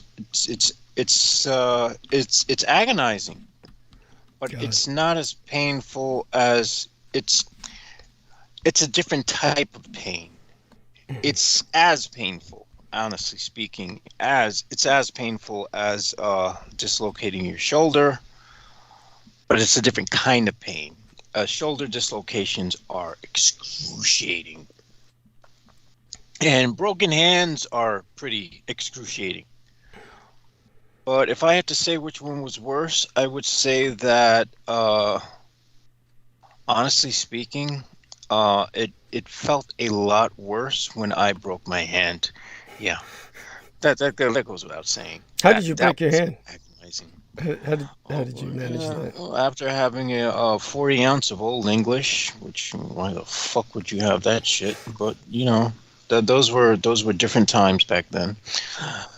My parents were angry at me, and I was just like, my drunken rage, no one understands me, and I decided to release my anger and frustration on the light pole outside. And so instead of just hitting it like someone who would be angry, I decided, so I'm going to leave a dent in this light pole. Oh man. Boy, did I regret that. I when I looked at my hand and realized that it was folded in half, I was like, "Oh fuck, this hurts!" Oh my god! Yeah, and that sobered me up real fast. So I like rushed into the house. I'm like, "Oh, I think we gotta go. I think I gotta go to the hospital." I think. Oh. How did you get to the hospital after that? They drove me, of course, and they were really angry at me. Yeah, the fact that they've allowed me to stay here for this long is incredible. Yes, it is. Yes, it's it definitely. Oh wow! Oh, here's something for you. Let's give you the link here, and you can run with this. And by the way, I don't know if you had an opportunity to talk to our listeners about when you said you saw earlier about the Russians and how COVID was really tearing into them. Yeah, Did you read that to our listeners, or no? You should. No, I haven't read it yet. Okay, you should get into that. But here's a link that will also this link should also help amuse and entertain in the most negative or morbid sense. Here we go. Let me. There you go. It's in your private messages. So if you take a look at that, you should be able to link through that. There we are. And oh, what do you make of that? What do you make of that? The latest link I put inside of your death toll from Russian alcohol poisoning incident rises to 34. Whoa! Oh, there we go. The death toll from a mass. He drank some of it himself, so you could tell it's death toll from a mass poisoning linked to illegal alcohol in southwest Russia rose to 34 on Sunday, and 24 more people were being treated in the hospital, local authorities said. Investigators in the Orenburg region opened criminal cases after people began dying of alcohol poisoning this week. Police since detained 10 people into probes into the production and sale of illegal alcohol, TASS agency reported. There are 67 known victims of surrogate alcohol in the region, 34 who have died. Orenburg's local government was quoted as saying by the Interfax news agency. 7 of the people being treated in the hospital were in a bad condition, and 4 of them were on ventilators. God damn. Police seized 2,000 bottles of alcohol on Saturday and said they had identified methanol, which is toxic. Ooh. What is methanol? Yeah, do you perhaps you can explain that to us? What methanol is? Well, most of what we drink is ethanol. Methanol is a different type of alcohol. Poison. It's all toxic, but it's all toxic. It's just a matter of degree. All right. Let me pull up a chemistry thing. Methanol versus ethanol. Of course, it should be something that's reader friendly because I don't want to bore you guys with a chemistry class. I'm yawning already. It's nothing to do with you. Oh my god. It just happens when you party as long as I did for 2 days in a row, and then you come back home and like that. Geez, without sleep? Well, there was some drugs involved, obviously. Holy fucking shit! You are. When I say you're a monster, realize that I say that. I understand. I take it as a compliment. Yes. Yes, but yes, you take the title. Ethanol and methanol are just 2 kinds of alcohols. Ethanol, that which is known as ethyl alcohol, falls within a chemical structure with 2 carbon atoms. while methanol, also known as methyl alcohol, is composed of only one carbon atom. Ethanol is usually produces the combining group. Blah blah blah blah blah blah blah. Well, I think you made Okay. your point. Yeah, I mean, it's just Yeah. it's vile shit, and All right. Well, here's an article from Live Science: Why you should not drink methanol. 22 deaths in the Czech Republic and bans on Czech alcohol in neighboring countries are the result of an outbreak of bootleg liquor tainted with methanol, a close chemical cousin to potable alcohol that can be fatal in only a few ounces. Slovakia became the largest Central European country to guard against bad bootleg spirits, banning the import and sale of Czech alcohol on Tuesday, September 18th. The decision followed a similar ban in Poland on Sunday and the hospitalization of 8 Slovaks who drank Czech plum brandy at a party. Holy fucking shit. The Czech Republic has also taken measures to protect its citizens from methanol-laced and of course, to the Czech Republic is where Pavel Edward was born. I think now we get some context for what produced Yes, it. yes. Basically, methanol is what you have in hand sanitizer. That's why, you don't drink the hand Okay, sanitizer. got You it. know, this can cause, of course, this can cause brain damage, Holy blindness. shit! Yeah, go on. I'm sorry. It's methanol, the chemical at the heart of Czech's liquor menace, is a commonly synthesized alcohol found in antifreeze and windshield wiper fluid. Oh, Jesus. Like oh, well, that's even worse. So I guess this stuff in hand sanitizer is ethanol, not methanol. Um, like ethanol, the type of alcohol that is normally found in spirits, methanol is toxic to the body. And on a molecular level, it only differs from drinking alcohol by 1 carbon and 2 hydrogen atoms. But that's enough to change the liver's path towards expelling the 2 poisons, which accounts for methanol's outsized dangers.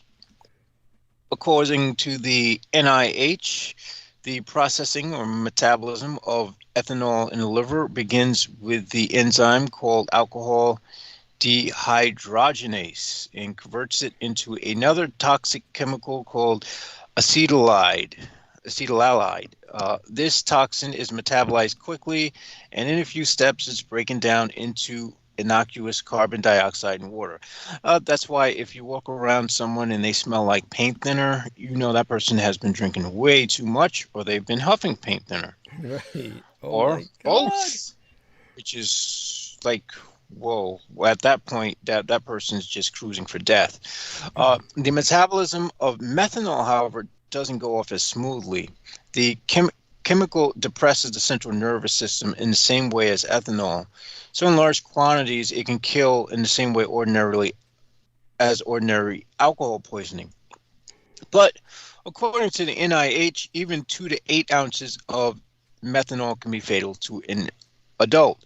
This is because the alcohol dehydrogenase, the same alcohol that breaks down ethanol, converts methanol into formaldehyde. Oh boy. Oh boy. This process is somewhat slow, which explains why the symptoms of methanol poisoning can sometimes take hours or days to manifest. So if someone says, "Brother, let me prepare you a drink," don't drink the drink. But formaldehyde, once present, is processed very swiftly into formic acid, a chemical found in ant stings. Wow. An unchecked buildup of formic acid, which is slow to metabolize, damages the ocular nerve, possibly resulting in the permanent blindness often associated with the consumption of bad bootleg liquor, and can eventually lead to death. Because of its toxicity, methanol is sometimes added to ethanol products with industrial uses, such as solvents, to rule out their potential as beverages. By adding methanol, manufacturers can avoid the taxes associated with alcoholic beverages and sell their products at lower costs. These deliberately poisoned products are sometimes used by bootleggers to cheaply pad out liquor. Now you know why I don't party. Oh, oh my God. And well, I guess I can understand to a degree. It's definitely yeah, it's definitely risky these days in some some cases. So at The any rate, most let me. dangerous, the most dangerous thing to a human being this day and age is another human being. I agree in general. Yeah, in general, that's truly the case. So, what I'm going to do is I'll go mute for a few minutes. I'm going to just take a final refreshment, and then we're going to, basically Jameson segueing me into kind of a zone. I might bitch about some of these current events around us, and then kind of go into the anti-gods a little bit tonight, because as I said, this was a place where Peter was really taking us, had intended to take us, and apparently he was under the impression that Carrie could be with us a lot longer than she could be. And so sadly she could not, but hopefully, as time moves on, we'll get the story out bit by bit. And I am happy to report, of course, that the Americans and the Japanese and the British were north of Taiwan. And this shows kind of a united front in that regard. So there is obviously an awareness that this is, shall we say, that the world depends on Taiwan. And it's oh, by the way, and I think one final kind of example of being fed up with all this. There's and you can look this up. There's a Colorado woman who won't get vaccinated, and she was denied her kidney transplant. So she was in the position of Derek Talley and refused to get vaccinated. And so they said, fine, you won't get a kidney transplant. This is an example of where, everybody's just fed up with this. This is kind of, how much more of this can you take? I mean, these people are just overburdening our system. And, it's, and the Russians apparently bought into their own propaganda because, either that they're dropping like flies. Yeah, either that or it's just the vaccines they're producing aren't worth shit. And so it's no, they're actually trying to smuggle in vaccines from other what can you tell us about that? What can you tell us about that? All right, so coronavirus deaths in Russia hit a new record. Moscow. Russia's daily coronavirus toll took a hit record on Friday amid the country's sluggish vaccination rate and the government's reluctance to tighten restrictions. Oh my God. I mean, why is Russia reluctant to tighten restrictions? I mean, what have they got going on? I mean, holy shit. I don't know. They've only got people, if people don't have the crocodile effect going on, they're dropping dead off of bootleg fucking liquor. Mm-hmm. So there you have it. That stuff is important. Right. But by the way, please, everybody, don't think that we're a couple of assholes who groove off Schadenfreude. For those of you who don't know what Schadenfreude means, that's a German word for happiness at the misfortune of others.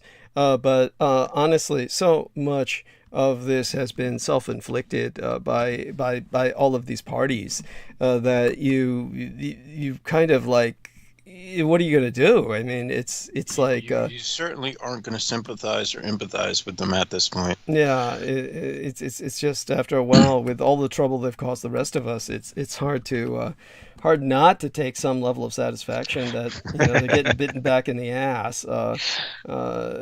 So you understand that much, and yeah. So do go on. I'll be back in a few minutes, and I think you're carrying it on well enough. But it definitely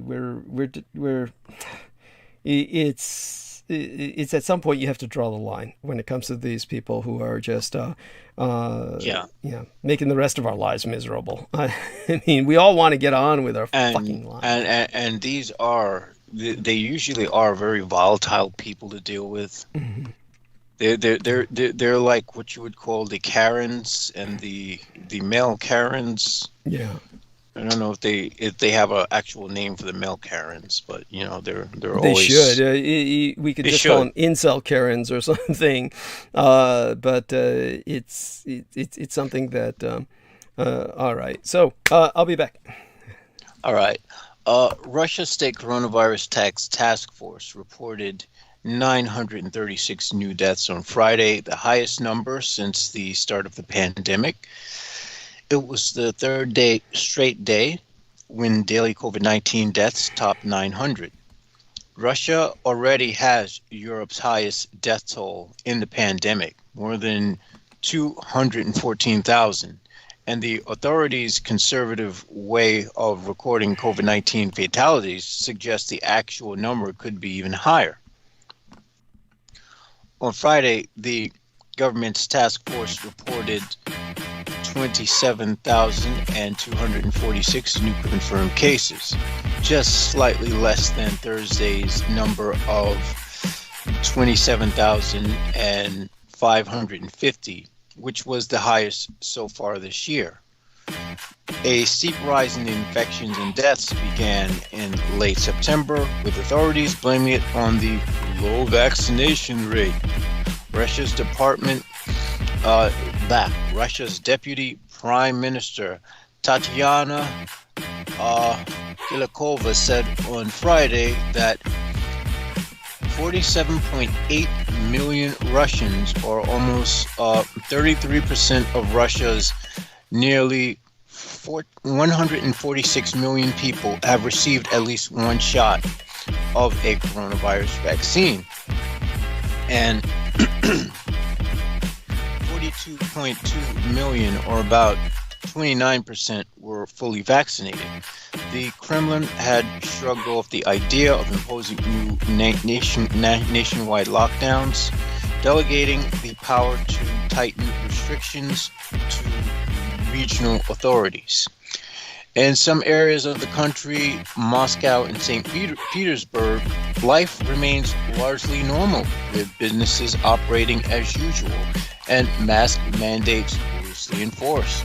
Some regions have limited attendance at large public events and restricted access to theaters, restaurants, and other places to people who have been vaccinated. Whoa, let me back. Oh, okay, they limited it to just people who have been vaccinated, recently recovered from COVID-19, or test negative in the previous 72 hours. The problem is how do you enforce something like that? Critics argue these measures aren't enough to stem the surge. In some areas, Russia's massive yet severely underfunded healthcare system has started to show signs of being overwhelmed by the outbreak. Overall, Russia's coronavirus task force has triggered over 7.7 million confirmed cases and 214,485 deaths. However, reports by Russia's state statistical service, Rosstat, that tally coronavirus-linked deaths retroactively reveal significant higher mortality numbers.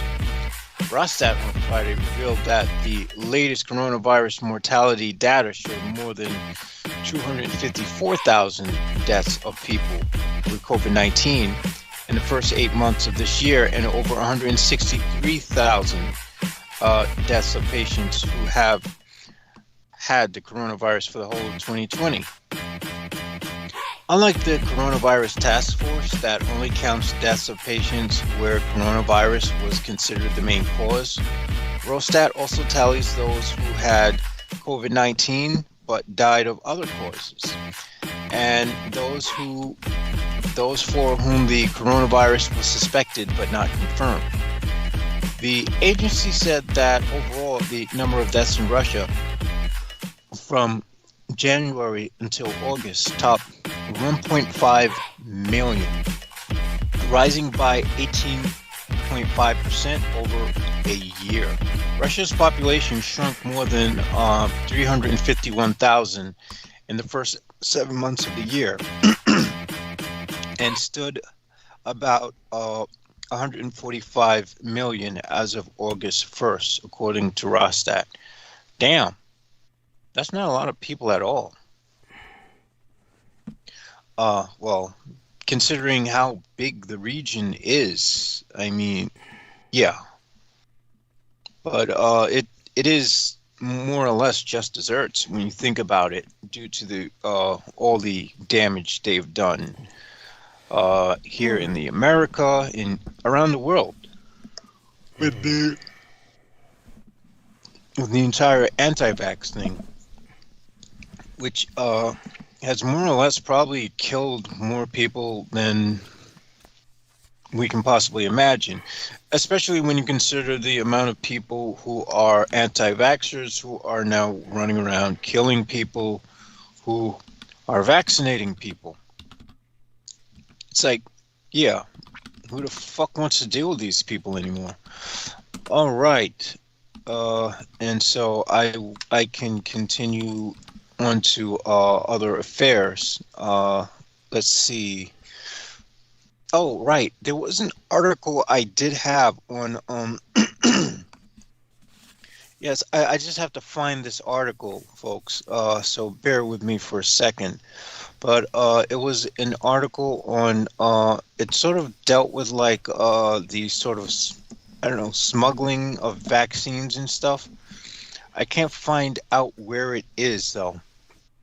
Of course, I'm getting that out of memory message from my browser, meaning I have too many freaking tabs open.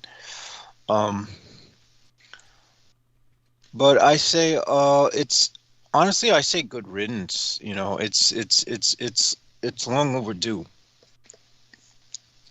The people who are going to die off as a result of not protecting themselves are more or less going to have to well, they'll just be they won't be able to infect the rest of us. So there's something to look forward to. And of course, you know, we have a new river of lava threatening even more buildings in La Palma. A new river of lava belched Saturday from the La Palma volcano, spreading more destruction on the Atlantic Ocean island, where over 1,000 buildings have been engulfed or badly damaged by streams of molten rock. It's so interesting that the videos you still see like people in the live footage and whatnot looking up and pointing at the volcano and taking selfies and whatnot. It's just insane. The partial collapse of the volcanic cone overnight gave birth to a new lava stream that started to follow a similar path down the Cumbre Vieja ridge towards the western shore of the island to the ocean. Okay, so I'm sorry, what are we talking about now? I'm just going into the volcano porn. Oh, with La Palma? Yeah. And that's does that really bother you, La Palma? I guess it would. Yeah. That's I guess it should really. What bothers me more than that is the idea of dying slowly of radiation sickness. Yeah, I can imagine. That sucks. Definitely wouldn't want that. It's I would in that case I would probably try to find a way to overdose, and or I would do that in combination with trying to try to kill myself using carbon monoxide poisoning. Mm-hmm. I think the family car, you'd take that and put that to some use. I get it. It's there we go with that. And it's so with La Palma, what is going on with it right now in terms of latest developments? And what did you make of that weird ass sketch from Miguel Andahar of Michael Aquino, by the way? That it's pretty cool. Okay. Okay. Yeah. I saved it to my personal archives. Mm-hmm. By the way, just so people don't mistake what you're saying as some kind of admiration for Michael Aquino. No, it's not admiration. It's just something that it's kind of an info dump. It's like an info dump meme that they caricature Michael Aquino in. Yeah, but they, in other words, they drew out a representation of him, and it looks like something. It's a suitable depiction. Yeah. Yes, it is. It's a suitable depiction, and it's like something one of his victimized children would have drawn. A child victimized by him would have drawn something like that, and may well have drawn something like that. So there we have that. And okay, let me get this neck warmer around my neck. Something gifted to me by Lena Shea a long time ago, and then. Get the earbuds back on after I get this affixed on myself. And Jameson, of course, can go back to reading his volcano porn for a second. And, okay. Well, what I was going to do is when you get started on that, I shall run upstairs to grab a snack and maybe okay. So I can get started. I can get started on rehydrate my parched throat. Sounds good. You've held off well. You've held us well enough.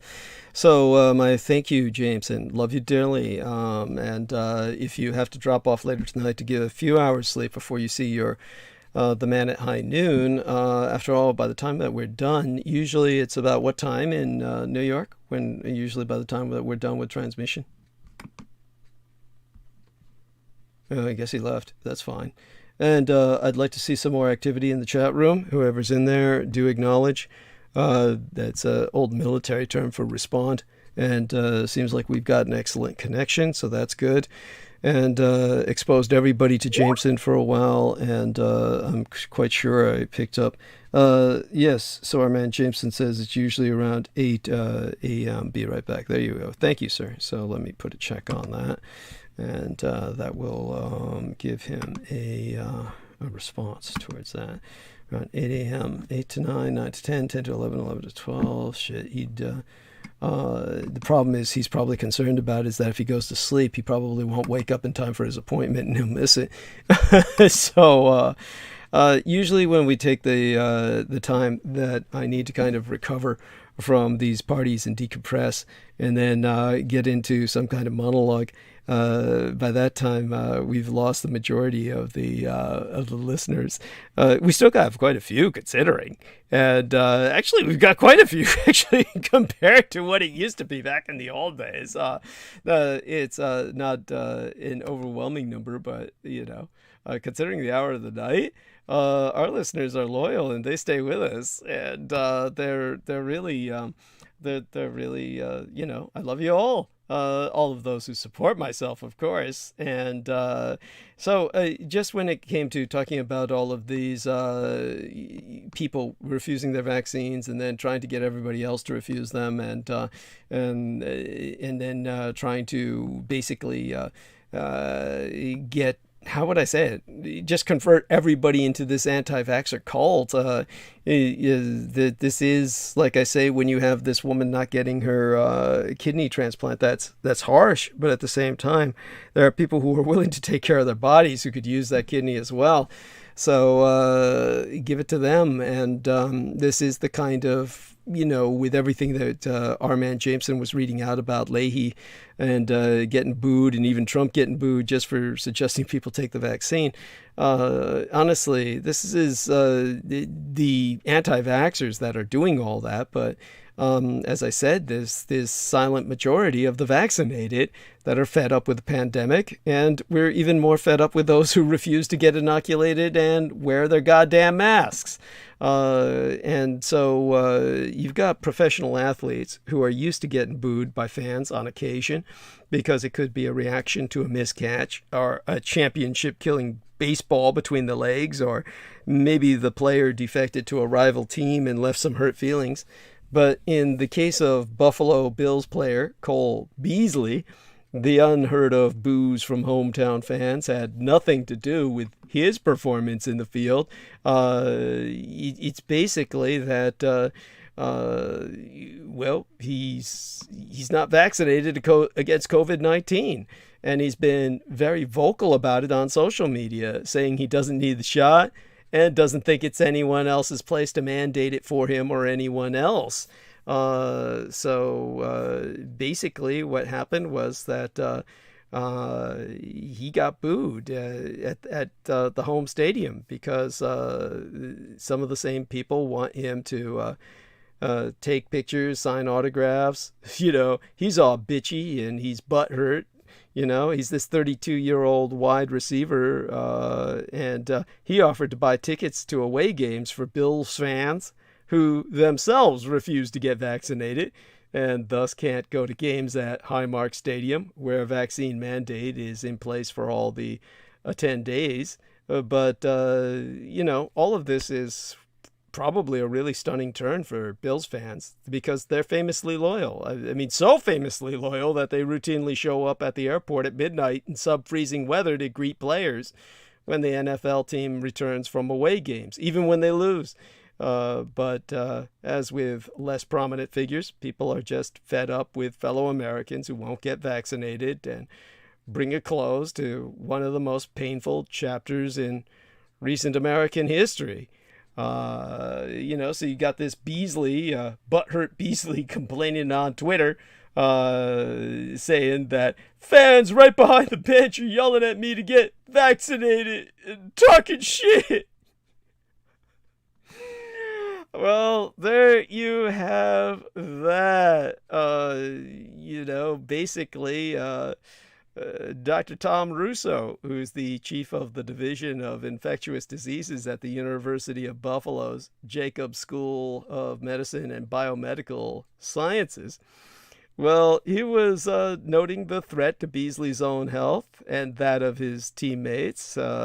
And he just said, it makes zero sense to me from a selfish personal point of view and a team point of view. He's emblematic of the frustration felt by vaccinated Americans reacting, obviously Dr. Tom Russo's reacting to the situation as a medical professional, but apparently he's a Bills fan as well. And he just basically said, we all want to be done with this. The reality is we could have been done with this had people been more diligent about getting inoculated and wearing their masks.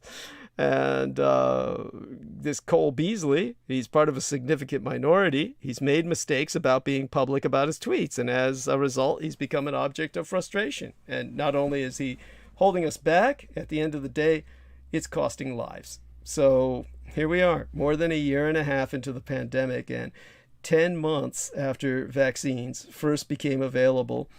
And the battle between the vaxxed and the unvaxxed is hitting a breaking point. I mean, those who oppose vaccine mandates or don't trust the vaccines themselves, they've gotten headlines for protesting, ripping masks off others' faces, and dramatically announcing that they'll quit public sector or healthcare jobs instead of getting inoculated. But there's the bigger group who have been quieter, but are just done with trying to educate, cajole, or incentivize people to get the goddamn shot. I mean, increasingly, in polling, Americans favor mask and social distancing mandates, as well as mandatory vaccinations. For certain groups, at least. There was this recent Monmouth University poll that found 63% of Americans nationwide support state-based mask and social distancing rules, up from 52% in July.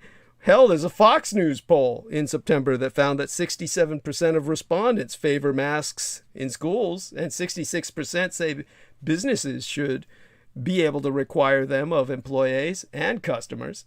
And there was also majority support for mandatory vaccinations for teachers, about 61% approval, 58% approval for federal employees, and 56% approval for businesses with more than 100 employees, as President Joe Biden has mandated. And as a city, about 54% approval for, a city requirements for people at gyms, restaurants, and performances. That's up from 50% in the summer, up by 4%. So basically, the director of the Monmouth poll Patrick Murray predicts it'll have an effect on competitive gubernatorial elections next month because, as he himself observes, there's this underlying silent majority who are upset with the whole anti-mask and anti-vax movement. So those opposed to masking and vaccines, or just to the idea that a company, school, or government is making them do it, they're still out in force. I mean, earlier this week, anti-vaccine protesters jeered at parents and elementary school students in Beverly Hills, California, telling them they should not wear masks. My own Golden State's California K-12 students are required to wear masks now, and our governor, Gavin Newsom, announced recently that eligible children will also have to be vaccinated. Well, that's once the FDA approves the vaccine for kids ages 5 through 12. But there's also students at Montana State University clashing with the administration over a mask mandate, protesters saying it was not announced until classes had already started. I mean, you've got people like this Dylan Dean character who's 22 years old who organized a petition to protest, and he organized the protest as well, to lift the mandate, saying everyone at school felt like they lied to us to get tuition money. Basically, before the semester started, students got an email saying masks were optional, but he says, once we were here, they took the money and ran. So he's taking time off from school until he can attend in more normal circumstances. He's part of this Young Americans for Liberty bullshit, which is organizing similar protests at other higher educational institutions. Now, Biden, of course, has imposed a vaccine mandate for federal employees and contractors, with some flexibility for agencies. That was in September, and private businesses are increasingly instituting their own mandates for workers. Initially all of this was very controversial, but these policies are going over increasingly well with the pandemic-wary public. Richard Carpiano, who's a University of California Riverside public health scientist and sociologist who actually studies vaccine hesitancy, basically says that, he says, I think that the patients has run really thin. But he now concludes that the silent majority will prevail. Basically, to quote him at length, he says, there most definitely is a certain air of desperation with a lot of the anti-vaccine crowd. They're very vocal. They're very loud about it, very active at school board meetings, threatening elected officials and public health officials, having temper tantrums in stores. But the vast majority of Americans want to do the right thing, want to follow the science in order to get us out of this.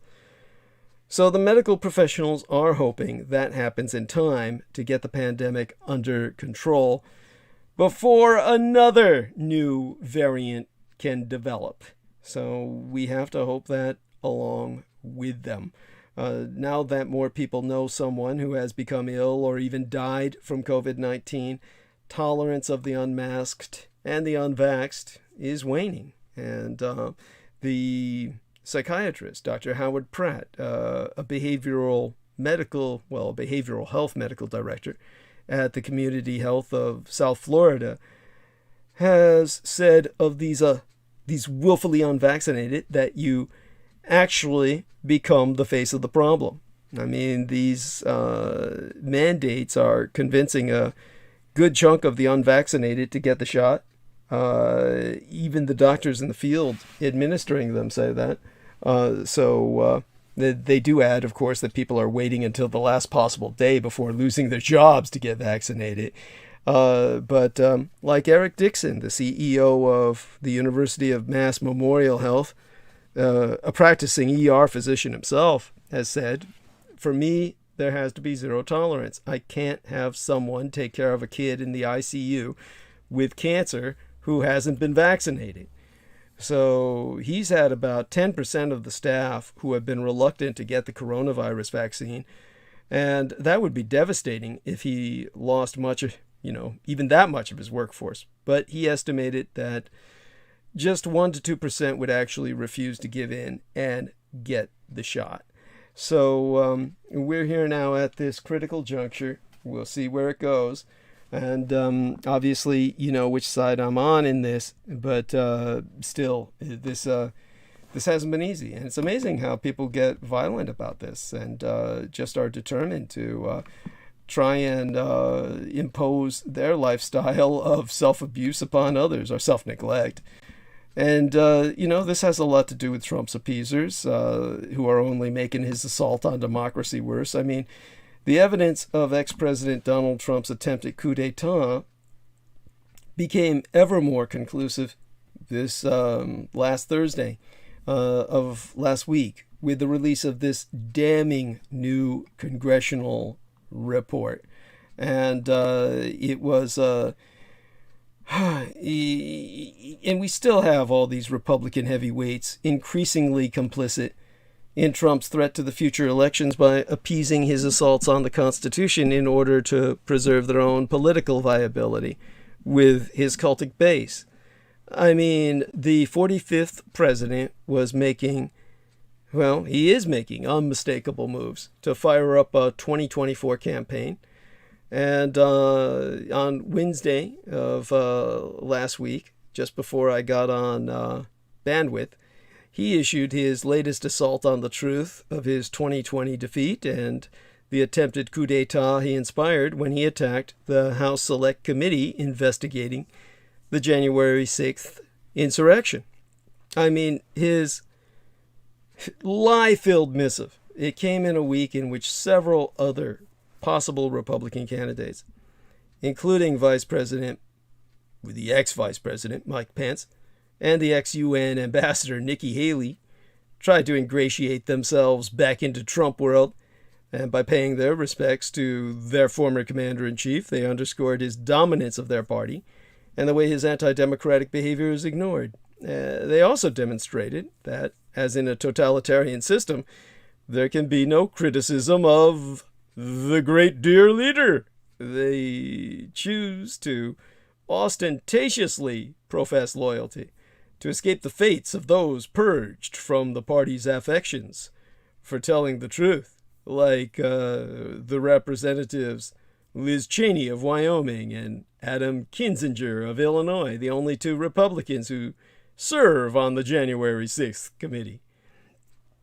So, the grave consequences of failing to confront Trump's assaults on the Constitution, they were all again laid bare on Thursday with shocking new details about Trump's efforts to orchestrate a coup d'etat to stay in power earlier this year, which were revealed in a new Senate Judiciary Committee report. The interim assessment found that Trump directly asked the Justice Department 9 times to undermine the electoral results, and his chief of staff, Mark Meadows, pressured a Justice Department lawyer to investigate claims of election fraud. The report's based on witness interviews of top former Justice Department officials. The Democratic-led committee also revealed that White House counsel Pat Cipollone threatened to quit in early January as Trump considered replacing the then acting Attorney General Jeffrey Rosen with Jeffrey Clark, a DOJ attorney who supported electoral fraud conspiracies. And the Republican cultic leaders who appease Trump and whitewash his election lies to advance their own political careers are only encouraging even more damaging attacks on democracy and his building authoritarianism. It was true in the 2016 campaign when the Republican cult abetted Trump's demagoguery on the assumption he would behave in office. It was the same story when he escaped conviction by Republican senators in 2 impeachments. And it's true now when Trump's attempts to destroy faith in an electoral system that ejected him from office are getting worse. I mean, 9 months to the day after his mob smashed its way into the U.S. Capitol, assaulting police officers and sending lawmakers running for their very lives, Trump took aim at the panel probing the outrage. He said the committee should conclude that The real insurrection happened on November 3rd, the presidential election, not on January 6th, which was a day of protesting the fake election results. I mean, his comment was one of the most inflammatory statements yet in his long record of incitement. He's effectively arguing that the election, the core expression of democratic values that have sustained America for nearly 2.5 centuries, was illegitimate, and violence is a more appropriate expression of political will. It's the kind of rhetoric typical of totalitarian leaders, and it would once have seemed unthinkable to hear from one of the leading U.S. political figures. It also encapsulates the danger still facing American democracy. In normal circumstances, the rantings of an election-losing, twice-impeached, one-term president would never merit much attention. Some Trump critics believe he should be ignored by the media and not rewarded with the attention that he seeks. Yet the ex-president's incessant attacks on the sanctity of free and fair elections carry extra weight, given his status as the prohibitive favorite for the 2024 nomination. And they serve as a warning for the perils that would lie in wait if he runs and succeeds in regaining the White House. Which be all too appropriately named. And this week especially, or last week, Trump's statement underscores how his corrosive behavior is enabled by leading Republicans who tolerate his abuses of truth, because standing up for reality would block their own paths to power. Pence, for instance, dancing on a political pin to restore his own 2024 viability after being forced to do his constitutional duty and certify Joe Biden's election win, did his own piece of historical reinvention. I mean, it was when he was speaking on Fox News earlier last week that he argued that the media wants to distract from the Biden administration's failed agenda by focusing on one day in January. You know, it's hardly as if the media has ignored Biden's troubles, which would be impossible. I mean, coverage of his chaotic Afghanistan withdrawal was highly critical, certainly from myself, and the president's dipping approval ratings and struggles to enact his multi-trillion-dollar agenda have filled news programs, entire shows, and the internet for days on end. But not for the first time, Pence was quickly hung out to dry by Trump. The former president's Wednesday statement obliterated his ex-number two's argument that January 6th was just a media obsession. It proved yet again that the main driver of debate about the insurrection, in which the mob chanted for Pence to be hanged, is Trump himself. If he is to have any chance at a future presidential run, Pence must make peace with millions of Republican voters who believe the big lie spewed every day by Trump and compliant reactionary propaganda networks. So he boasted on Sean Hannity's show that he had spent 4 years in a foxhole with Trump and they remain good friends. But that friendship depends on not confronting the gusher of lies about the election, which are threatening the very democratic political system that Pence one day hopes to lead. Another potential 2024 candidate trying to make up for her apostasy to Trumpism is the former South Carolina governoress, Nikki Haley, who, after January 6th, said that the ex-president would be judged harshly by history, and had taken his party down a path that it shouldn't have followed. Comments she later softened, adding in April that she would back Trump if he runs again in 2024 and, would not run against him. So there you have that. I mean, positioning herself for a potential future presidential run yesterday, last week. Haley completed her reversal in a Wall Street Journal interview, wherein she suggested that Trump is vital to the party because he has the ability to move the ball and can get strong people elected. At least she conceded that he had been defeated in the election, trying to have it both ways by saying that there had been fraud, but not enough to change the result.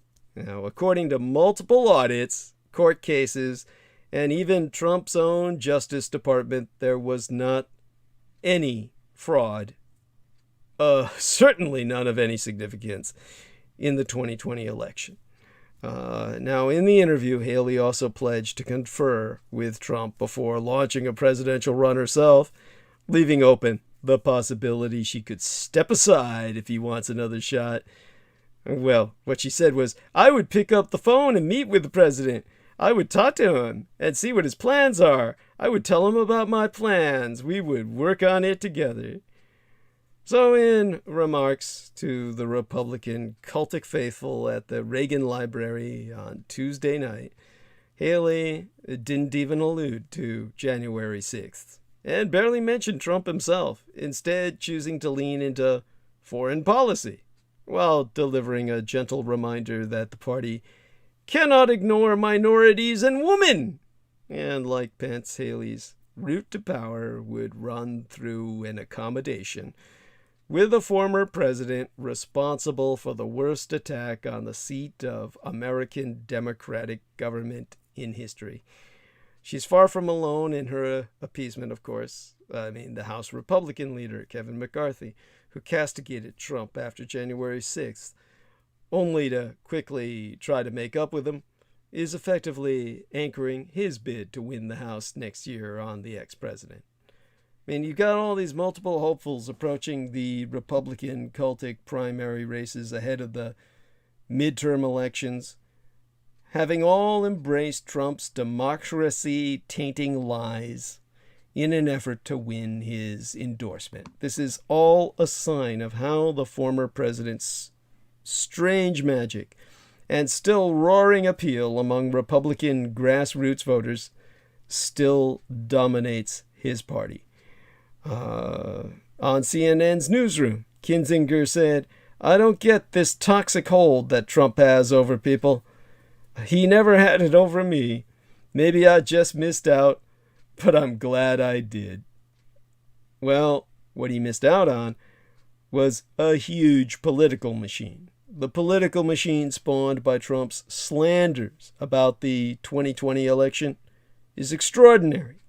After all, it's based on nothing more than his own refusal to admit that he lost.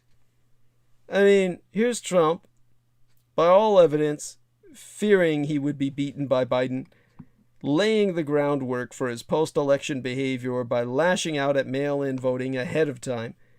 But it was his unhinged tantrum on election night itself, when he falsely claimed he had won with many votes yet to be counted, that fired up a stunning chain of events that is now the worst threat to U.S. democracy in generations. It remains barely believable that one of America's major political parties, by all evidence willing to tolerate even the most dangerous assaults on reality itself to win power, is still so enthralled to one man's crushed ego.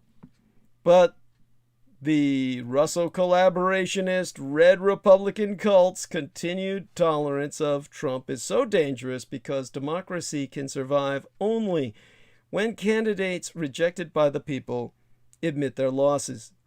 The burying of personal ambition and vanity in the service of the wider national will expressed at the ballot box is the pillar of any system of self-government by the people.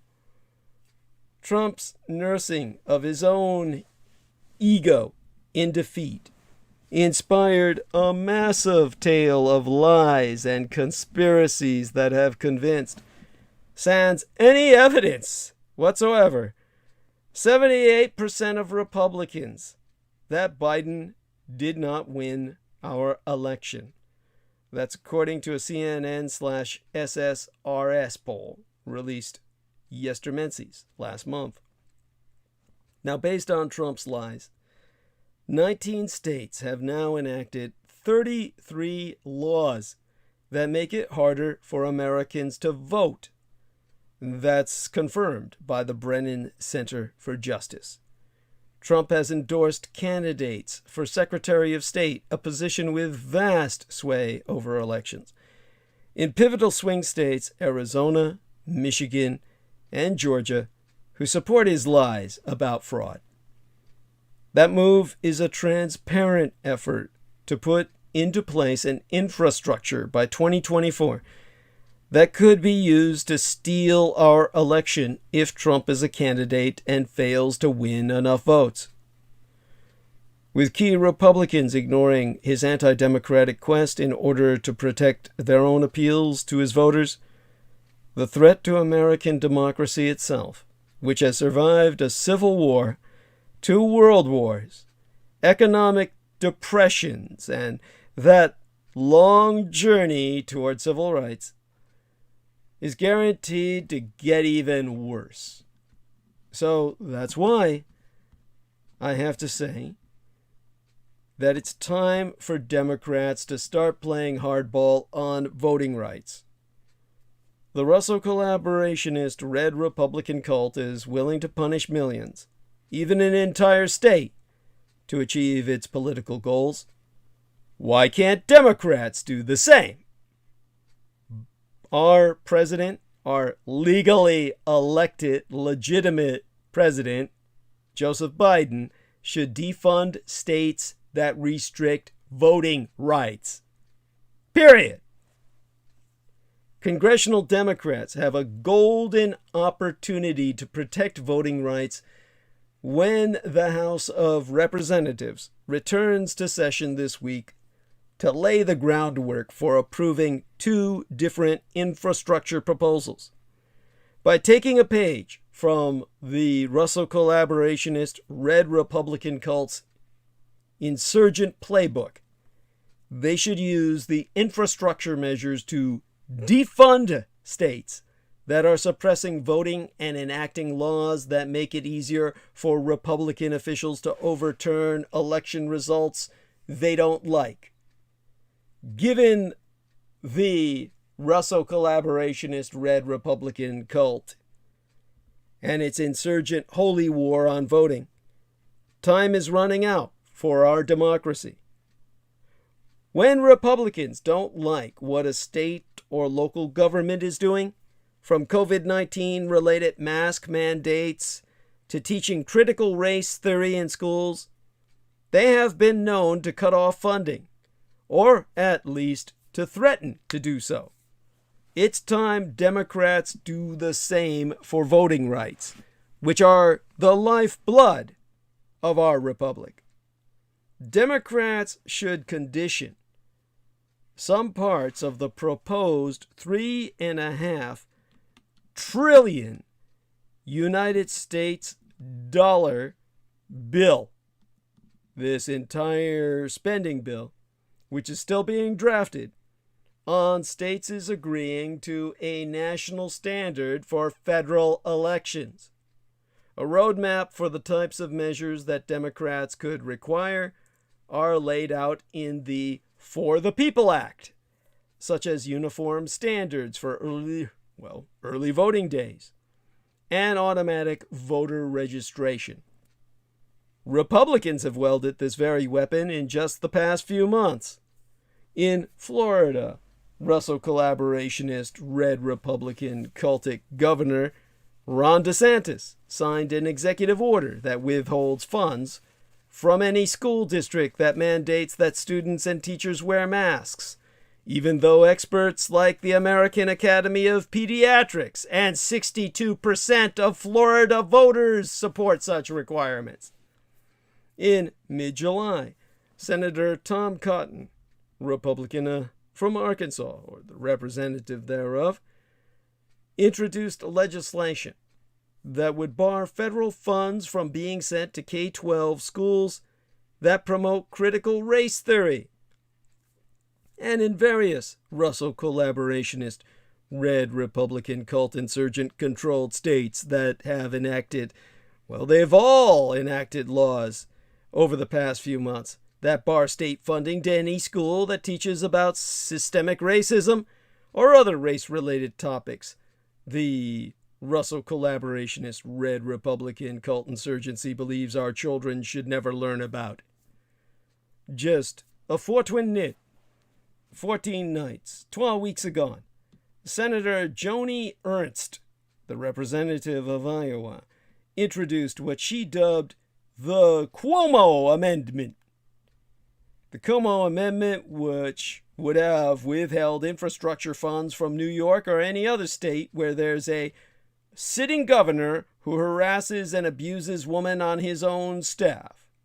And while that amendment wasn't approved, clearly the Russell collaborationist Red Republican cultic insurgency is willing to punish millions, even an entire state, to achieve its political goals.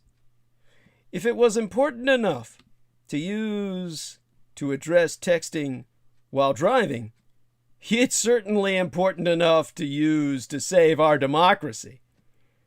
Let's be blunt. Because the Republican insurgency is out to overthrow democracy completely. Because they represent a republic, which is not a democracy.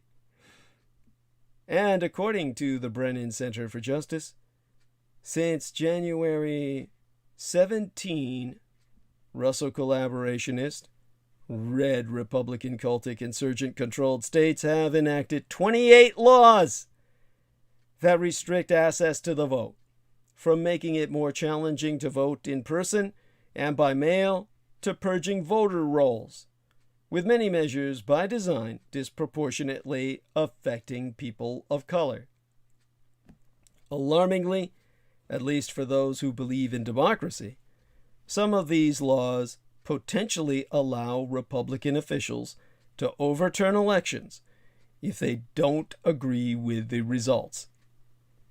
Republicans in Congress are also stonewalling efforts to enact voter protection laws. Fortwin nit, 14 nights or 12 weeks agone, before the Senate went on summer recess, Senate Majority Leader Chuck Schumer, Democrat of New York, noted that just the day before, Republicans once again obstructed even debating voting rights legislation in the Senate. So Schumer said, let me be clear, Republicans refusing to support anything on voting rights is not an excuse for Democrats to do nothing. One way to do something is to use Congress's power of the purse to condition funding on enacting a national standard for federal elections. The exact language would have to comport with constitutional limitations, but there's a long history of Congress's doing this very thing. Congress conditioned federal highway funding on states' enacting certain laws, such as imposing a 55-mile-per-hour speed limit or raising the minimum drinking age to 21. The latter was the subject of a Supreme Court decision upholding Congress's power to do this very thing. In fact, in 2009, Schumer himself proposed reducing federal highway funding by 25% for any state that did not enact laws to make it illegal to text while driving. And while that provision ultimately was not approved, it shows that Schumer understands the power of this weapon. And if it was important enough to use to address texting while driving, it's certainly important enough to use to save our democracy.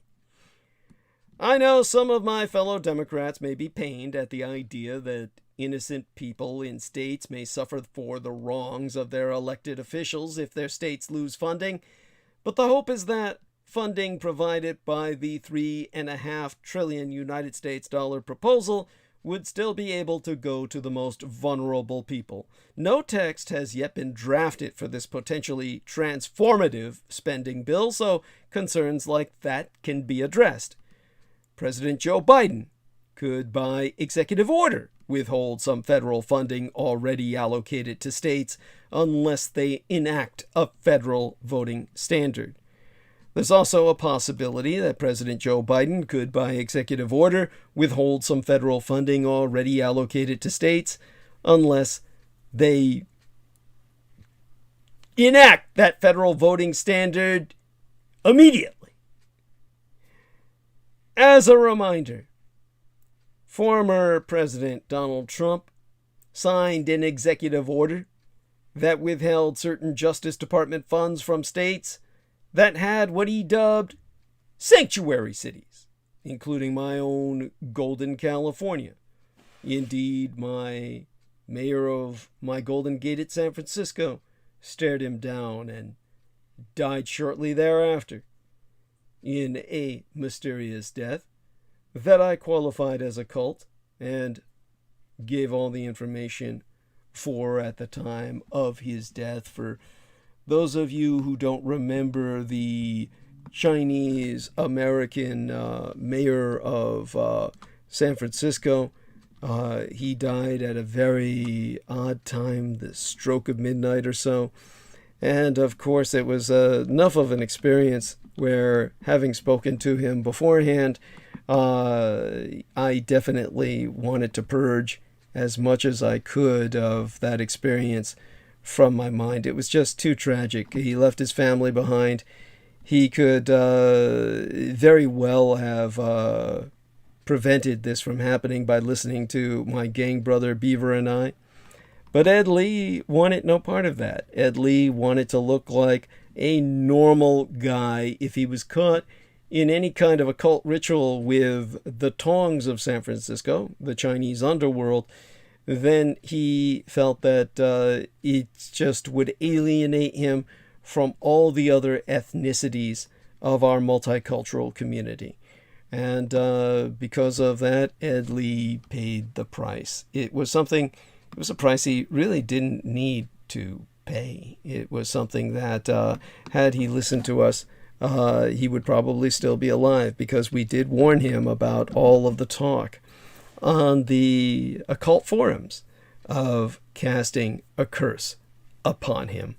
And that was something that every time I think back on that, it's just a very it's upsetting, to say the least.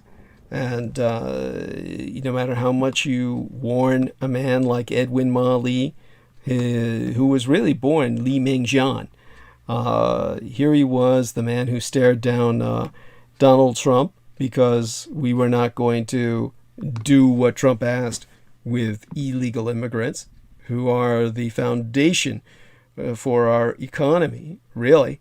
We have them in California, and California would stop working without them. It's really that simple. So it is with the rest of America.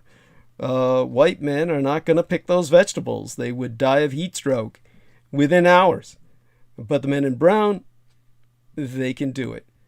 But in the case of Edwin Lee, of course, you have no idea how defamed he was by a death in San Francisco that was not a murder, a horrible accident that took place. And when it was that he died, originally they said the cause was unknown. He actually died at 1:11 a.m., but he fell down to die at the stroke of midnight when he was out shopping. And of course, he was 65 years of age. And, the whole story about the occultation of that, I went into at length. And it was Tuesday, December 12th, the 12th day of the 12th month. He fell at midnight, the stroke of midnight. And of course, he died when the clock struck 1:11 a.m. All of this, of course, very occultic. And it was just a kind of inversion of his birth. He was born on May 5th, 5/5, the 5th day of the 5th month, 1952. He died on the 12th day of the 12th month, collapsing at the stroke of midnight and then dying at 1:11 a.m. in 2017. My God, that's at this point 2021, forever and a day ago, eh? And yeah, a long time in which to try and retrieve memories from.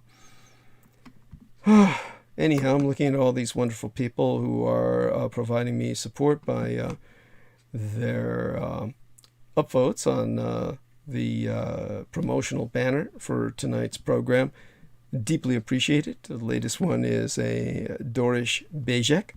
And my thanks unto all of you, of course. Got that up there just as we were transmitting. The funny thing is, while I was correcting the text, you know, who was right and who was left, myself and one of my favorite blood boys, which, of course, when I brought up the surgery on his elfin ear, our man, Mr.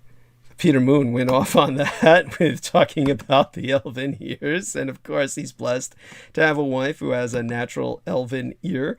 So all of that is what it is. That was cute.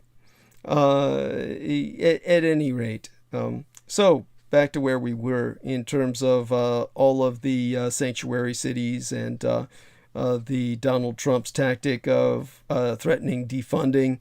You know, this tactic, of course, is less legally sound than Congress is conditioning the aid, unlike Trump's executive order to withhold all aid.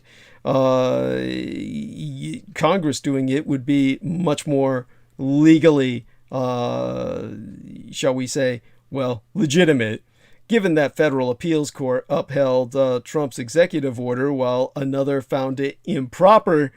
You wouldn't necessarily have that kind of conflict or conflict of interest with Congress. So Democratic leaders need to do more to protect voting rights than make a few speeches and hold news conferences. It's time for Democrats to go big and go bold. Biden and the Democrats owe this to everyone who believes in democracy, especially people in communities of color who played such a big role in electing Joe Biden, with nearly 90% of Black Americans and 65% of Latino voters casting ballots for him but yesteryear. These are the very communities most in the crosshairs of the Russo collaborationist Red Republican cult insurgent voter suppression efforts. This may very well be the moment historians look at to see whether our nation continued as a democracy or whether the Russo collaborationist Red Republican cult insurgency was able to take another step in its march toward transforming the United States into an undemocratic, autocratic state. My hope is that when those books are written, they tell the tale of Democrats' saving our democracy by using every tactic possible. And as for Biden and the fall of Afghanistan, which I myself eviscerated him for, of course I can speak to that as well. Obviously, the communist Chinese took the most glee in the American defeat in Afghanistan, but China won't have much time to enjoy America's misfortune. Afghanistan's stability is no laughing matter for its biggest neighbor. I mean, it's time to take the long view, because it's too late for anything else. I gave my advice about how America could have saved Afghanistan at the time things were going down. One thing that makes a loss sting more, whether it's a football game or a land war in Asia, is the merciless roasting you have to take from your rivals. And sure enough, Red China's state and social media have had some fun with America's ugly withdrawal from Afghanistan. And yet Russia was a bit more reserved for some reason. And China's razzing will soon fade at the prospect of having an Islamo-fundamentalist state on the border of Xinjiang, Nigeria, home to millions of ethnically Turkic Caucasoid Uyghur Muslims. Communist China has been trying to stay on the Taliban's good side, if only to protect its Belt and Road project in Pakistan. But any dreams China had of belting and roading Afghanistan, or mining the gold, or copper, or lithium, or anything else from them thar hills have been deferred by the Taliban's fast takeover. The place is now just far too unstable to even start talking about infrastructure week, Hindu Kush edition. Sure, the Taliban is saying all the right things about protecting human rights and making frowny faces at terrorism, but the Afghans scrambling to flee the country don't buy it, and neither does anyone with a brain between their ears. I myself warned President Joseph Biden would be foolish to give the Taliban legitimacy without setting hard conditions on their behavior. Afghanistan's neighbors should all want similar assurances. America's allies in the United Kingdom and Europe, meanwhile, haven't been laughing at all. Kabul's collapse leaves them facing the prospect of fresh terrorist threats and refugee crises. And now that America seems to have lost its stomach for being the world's policeman, we must decide how jazzed we are about taking up the beat. I mean, Magic 8 Ball says, don't count on it. On the bright side, the United States has suffered such ignominy before, most infamously after Vietnam, and recovered. That experience offers a template not only for bouncing back, but for using the experience's lessons to vanquish other rivals. I mean, think about it. For a humiliated superpower, Vietnam shows a path back. After Saigon, 1975, the American Empire retooled the military, waged economic war on the Soviets, spearheaded global democracy, and eventually won the Cold War. I mean, after all, it's one of the lessons to be learned from tragedy is statecraft and world order. Certainly, there's many questions to ask about how a 20-year war culminated in a tragic fiasco. Why did the Afghan military collapse with such astounding speed? What were the root causes of America's failure? I've answered those. But the most important question looks forward. How does a global superpower recover from such a humiliating defeat? It's not the first time the American empire has faced that issue.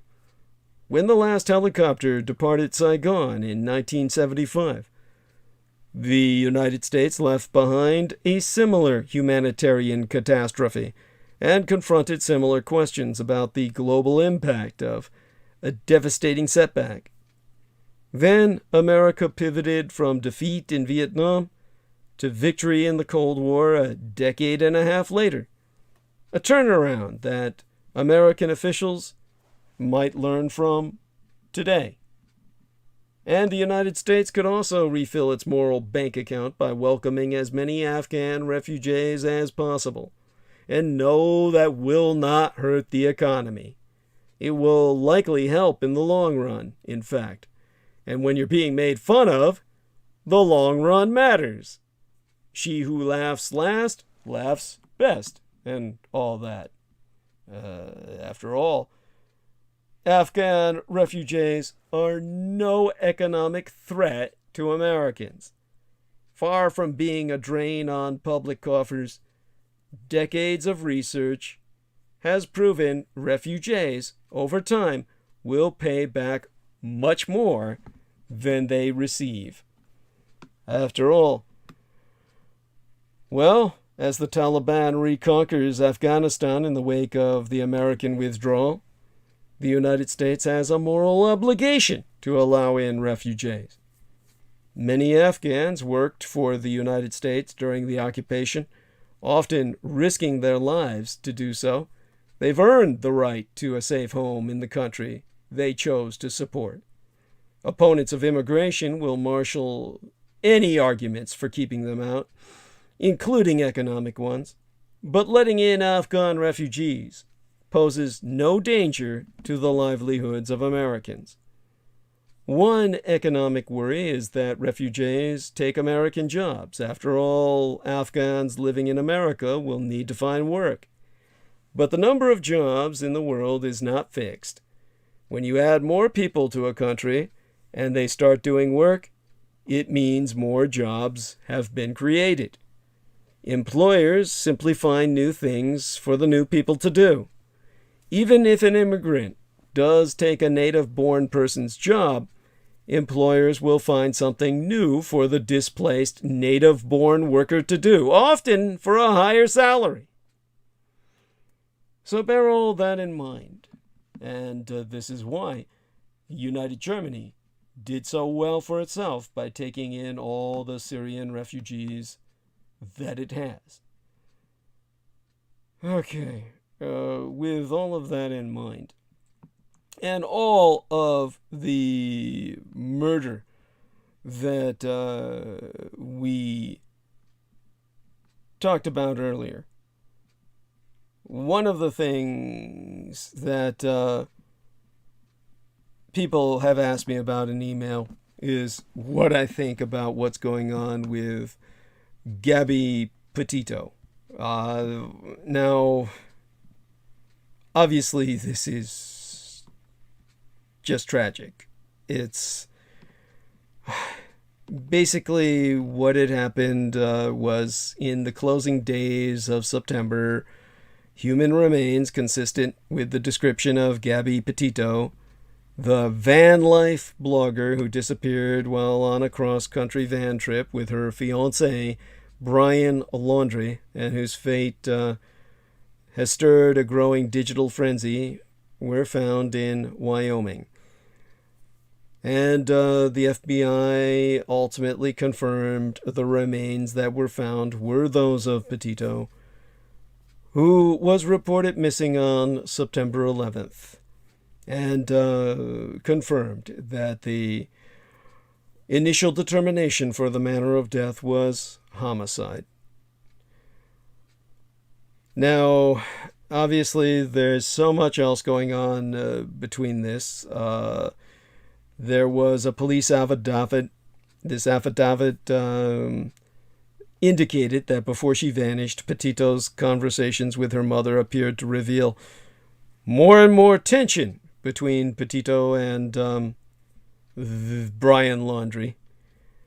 And so then you had at least 100 law enforcement officers from 5 local agencies and the FBI searching for this Laundrie character, who was not named a suspect or charged at that time. And as far as I know, unless someone can inform me otherwise, hasn't been seen since September 14th. Now, every element of the disturbing circumstances surrounding Petito's disappearance and death has been dissected across the internet and discussed constantly in the news over the last several weeks by now.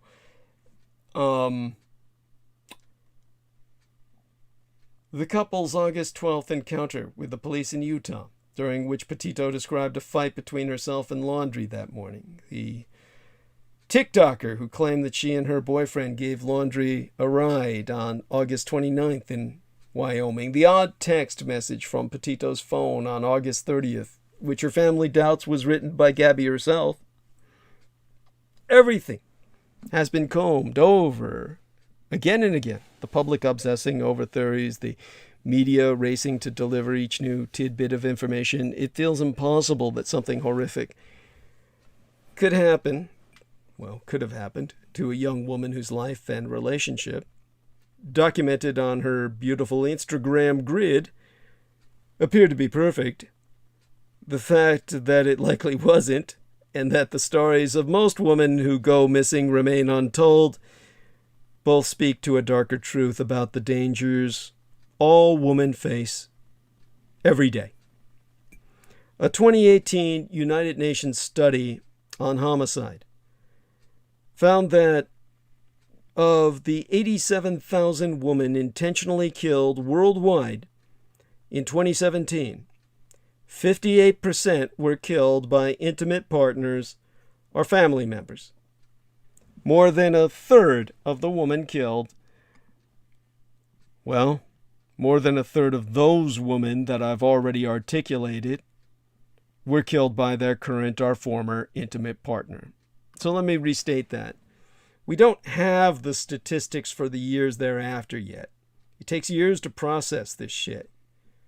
But a 2018 United Nations study on homicide found that of the 87,000 women intentionally killed worldwide in 2017, 58% were killed by intimate partners or family members, and more than a third of the women, those women I've already mentioned, were killed by their current or former intimate partner. So according to the United Nations,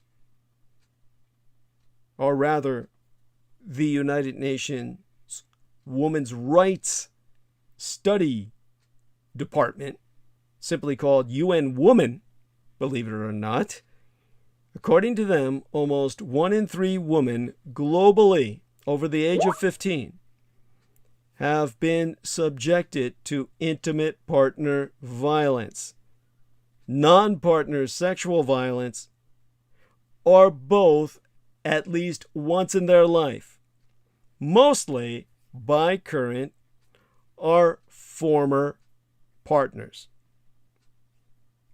So statistically, no matter where you are in the world, the most dangerous place for women is their own home. By the way, Jameson Reese says he's going to drift off. So I can understand that. Jameson, my concern would be that if you don't drift off, you might sleep through your appointment. We don't want that to happen. So do say goodnight to our listeners for now. But you're welcome, of course, to come back on if you happen to wake up or check in, so to speak. Good night, folks. Yeah, you were able to hear that, right? Yes. Okay. Okay, cool. All right. That's let me see now. I guess I can handle it from here. Yeah, that should be fine. And love you dearly. Bless you. Blessed dreams and sweet be thy slumber. And looking forward to hearing, the results of tomorrow's appointment. Okay. Gotcha. All you right. have a good day too. Thank you, sir. All right, so that's Jameson Reese, without whom the program would not be possible. And so hopefully you've gotten the message from this. The most dangerous place for women is their own home. And that's worldwide. Yet while all women face the threat of violence from men, the steps taken by the authorities meant to protect them differ radically, especially depending on their race. According to a January report by the state's Missing and Murdered Indigenous People Task Force, at least 710 indigenous persons, overwhelmingly girls, went missing in Wyoming, where Petito reportedly disappeared, from 2011, the year of my own late and sainted mother's murder, to 2020. So, a 2020 report by the Sovereign Bodies Institute, a private organization, and therefore easier to get statistics from more recently, they found that the vast majority of 2,306 cases of missing Native American women and girls in the United States remain unsolved. Last year, Tammy Carpenter, a Native American mother whose daughter Angela McConnell was found shot to death with her boyfriend in Northern California in 2018, told the press that she got angry when a member of law enforcement who was not Native American was insensitive when questioning her about her daughter, implying she came from a broken home where people were unemployed or involved with drugs. She told NBC News, "With society today, people look and think it's another Indian dead girl or another dead Indian girl, probably a drug addict, homeless. Who cares?" And that got me very upset. That's what she said, and I can certainly understand exactly where she's coming from. The bias the media shows in favor of covering the stories of white women who go missing is often referred to as missing white woman syndrome. Factors like race determine not only a victim's newsworthiness, but how their disappearances are even covered.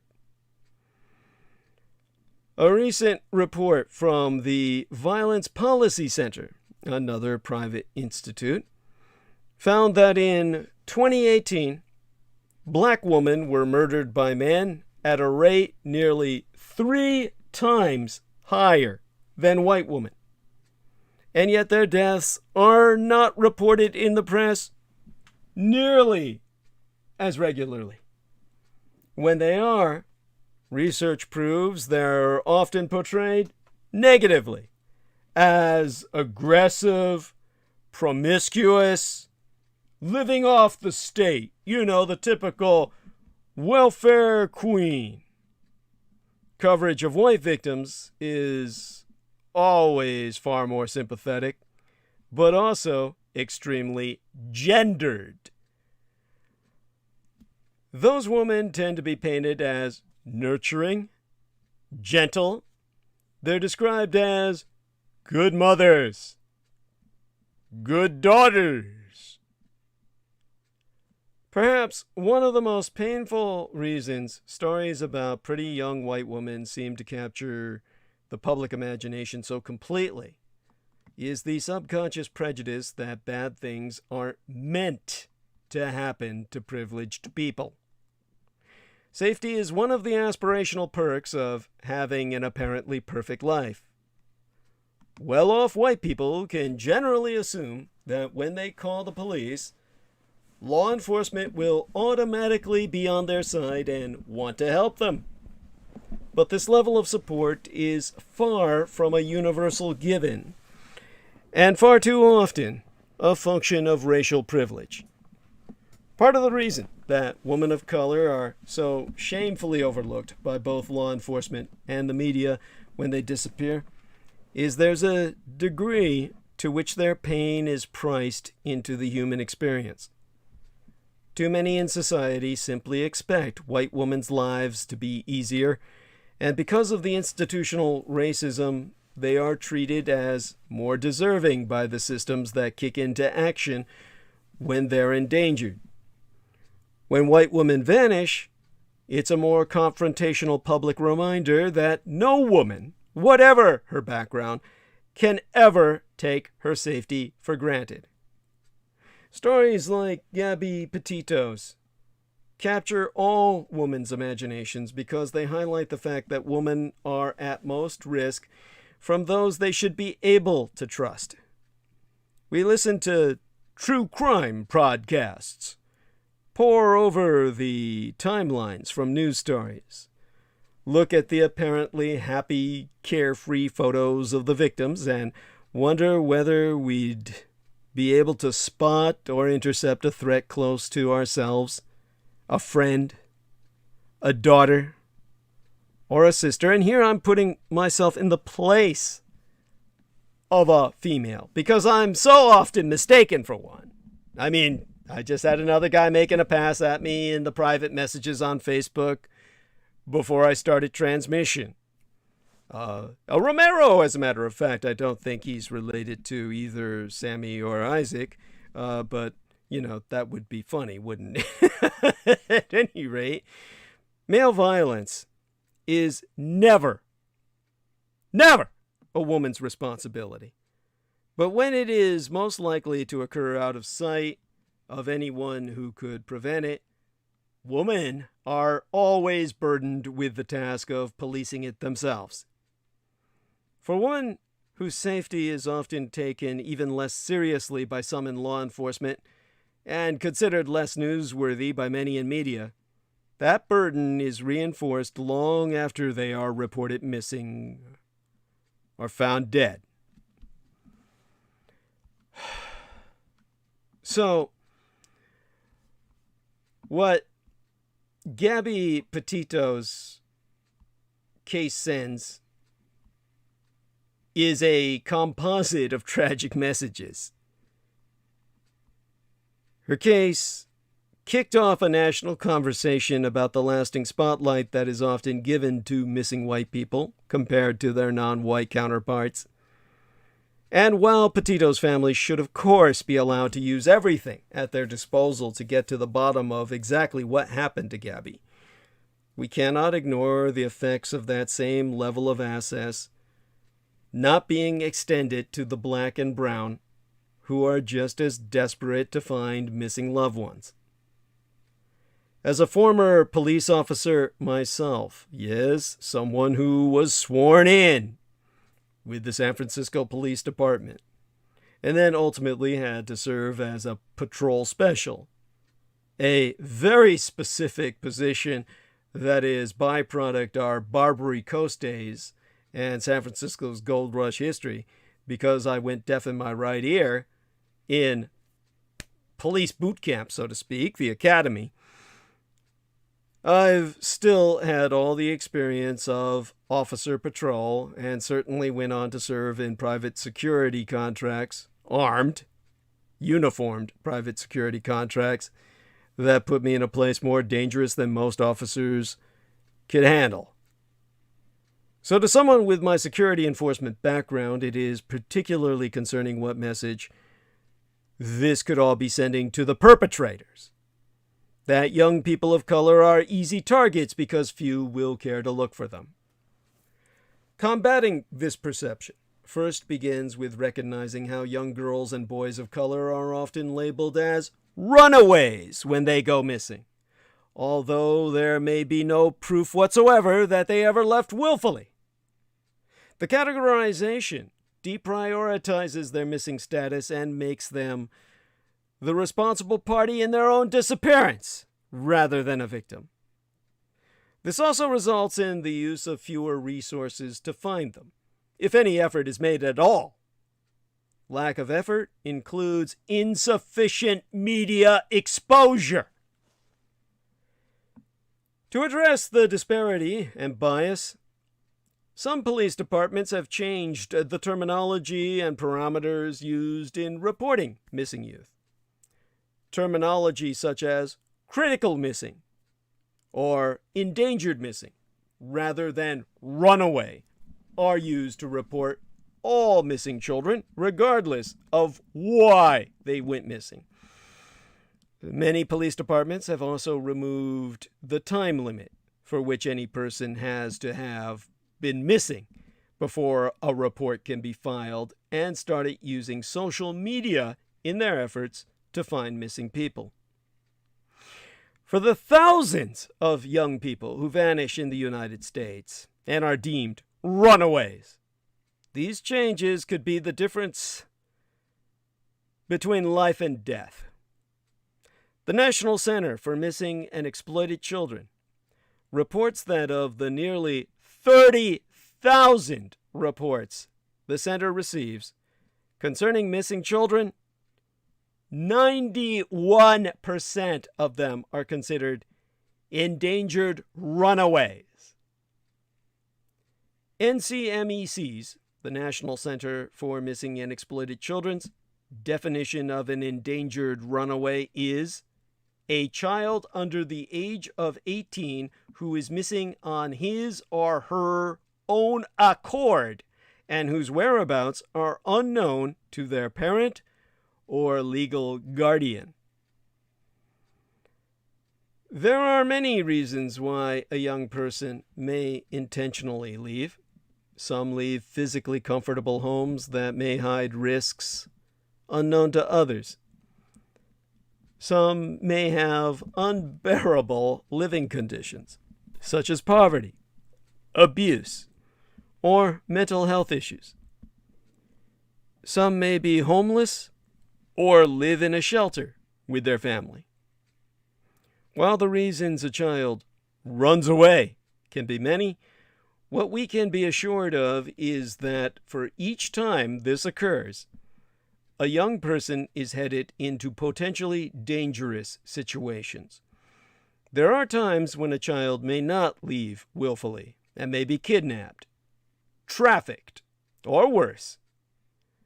The devaluing that occurs to people of color heightens the risk for them. Black and brown girls and boys are often perceived to be older, more mature, and more sexually advanced than their white counterparts, making it less likely that their missing status will be taken seriously, but more likely that they will be exploited and hurt. A glimpse of this was shown in a 2014 Urban Institute report, again issuing from a private think tank, in which pimps and traffickers admitted to believing they would get less jail time if they were caught with black girls. According to a 2020 report from Federal Bureau of Investigation's National Crime Information Center, about 36% of missing persons, ages 0 through to 17 years, are black, even though they account for only 14% of children in the United States. That's a cause for concern. And so is the fact that the 57% of missing juveniles who are categorized as white include Hispanics. While the data captured includes missing Asian and Indian children, it is unknown what percentage reported is Hispanic. In other words, this is likely adding to the strong underrepresentation of the number of missing children of color. When you stop to think about all of the barriers that families of color face to get answers and help, and how those obstacles may lead to the victimization of more young people of color, you can see why the prolonged attention on Gabby Petito elicited such a strong reaction from communities of color, particularly from families who have been looking for missing loved ones. Without a doubt, it is crucial that we do everything we can to bring all vulnerable young people home, including demanding a robust investigation in cases where missing children meet a tragic end. To do this, we must hold law enforcement agencies accountable for bias in reporting and use of resources. Lawmakers must be pressured to provide funding for targeted efforts to find children of color, and the media must be answerable for the lack of coverage of the cases of this vulnerable missing population. We can also use the assistance of reputable organizations such as Black and Missing Foundation, which has a long-standing reputation of making children who may not otherwise be found a priority. It is our duty to amplify the voices of missing children of color because they cannot do it themselves. Their lives are valuable. Let's bring them all home. Anyone who believes they may be a victim of human trafficking can call the National Human Trafficking Resource Center hotline at 1-888/373-7888. That's 1888 373 7888, or visit the hotline's website. The FBI also has a human trafficking section on its website. So, there, in response to that, and yes, there's also an Asian woman who disappeared, vanished from a home in the California desert in June, and hasn't been seen since. That's New Jersey native Lauren Cho, who moved to California late last year, dreaming of a fresh start. And then, well, she basically was staying at an Airbnb home in Yucca Valley, which is about a 2-hour drive from Los Angeles and about 12 miles from the Joshua Tree National Park, which was always been a favorite of Noreen Halpant, who used to work with me on Revolution Radio. Many people thought she was my wife. When she vanished in June from that area, she hasn't been seen or heard from since. But this national attention on other missing persons cases should have renewed interest in the mystery surrounding her disappearance. The sheriff's department said Cho's ex-boyfriend reported her missing about 3 hours after she disappeared on June 28th. And she is, of course, 5 feet 3 inches tall, a short little Asian girl weighing about 110 pounds with black hair and brown eyes, and actually a pretty big rack, or a nice set of pins for an Asian lady, comparatively speaking. So she'd stand out. I don't know really what more to say about that, because it's obviously an ongoing investigation. And it's just so sad to see this happen. And I definitely would like to see something done about it. It's a pity, of course, that these things happen at all. With that, of course, well, let's check the live stream, see if anyone's been active. I did ask people to start talking. DJ says, morning. Thank you, DJ. Appreciate that. Jonathan Lopez says, hello, just tuning in now. Thank you so much, Jonathan. Deeply appreciate it. Thank you all who have maintained us and continue to do so. Let's take a look at what time we have left, eh? It's about, we've been on for 8.5 hours. And so we've got 9 to 10, 10 to 11, 11 to 12, about 3.5 hours left, which is pretty, that's unbelievable, isn't it? Oh my God, 3.5 hours. Well, we've been all over the map. Well, not really. We've covered pretty important things. I mean, things that need to be covered, right? I think. And we need to kind of get me into the groove zone where I can go more into the occult things, the anti-gods that our friend Peter Moon was expecting to do with Our Lady Carrie earlier tonight. And of course, being a morning girl, which I can't imagine being a morning person. I mean, what's that even like? To me, that's like someone saying, I breathe, I can breathe in outer space, hard vacuum. It's not conceivable to me.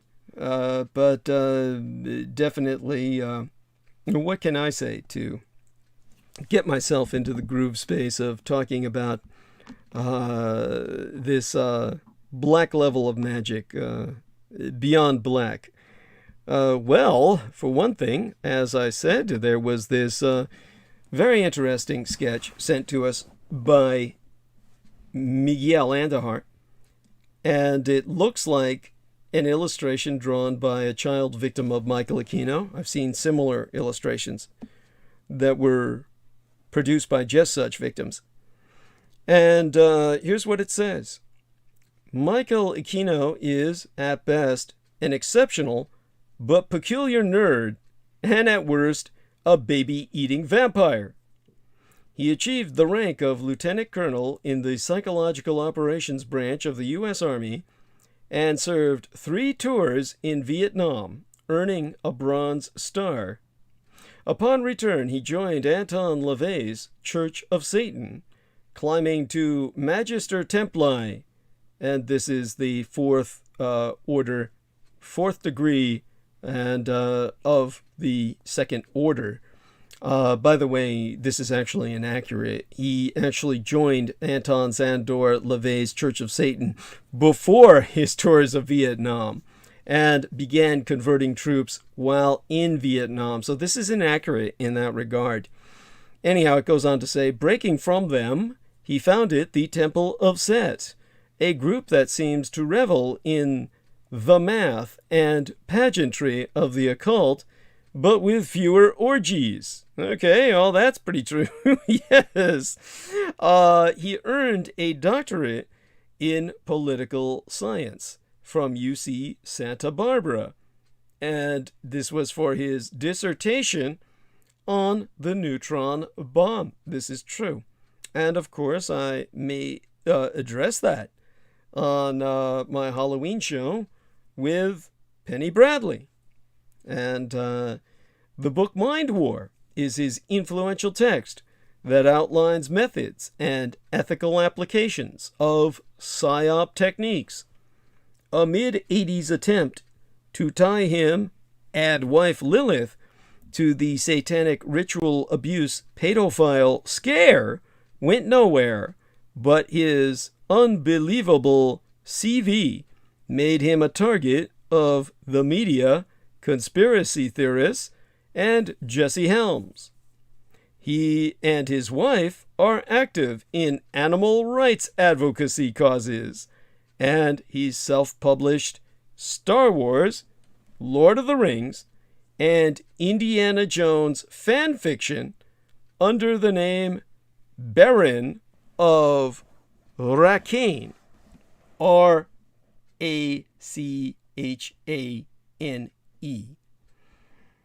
So there we have this. This looks like this was put out by a pro-Aquino cultist. They are advertising his fanfic, and they are basically using the term pedophile scare as opposed to the reality of it, which is not a scare. That's like the term satanic panic. It is saying that what was true is untrue, a product of the mind. Nevertheless, this is something I very much appreciate our man Miguel Andahar sending me, and he sent it with the best of intent, as he has with other things in the past.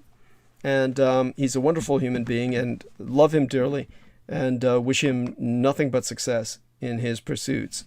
So very glad that he's out there, and certainly still keeps myself in mind when he runs across such things.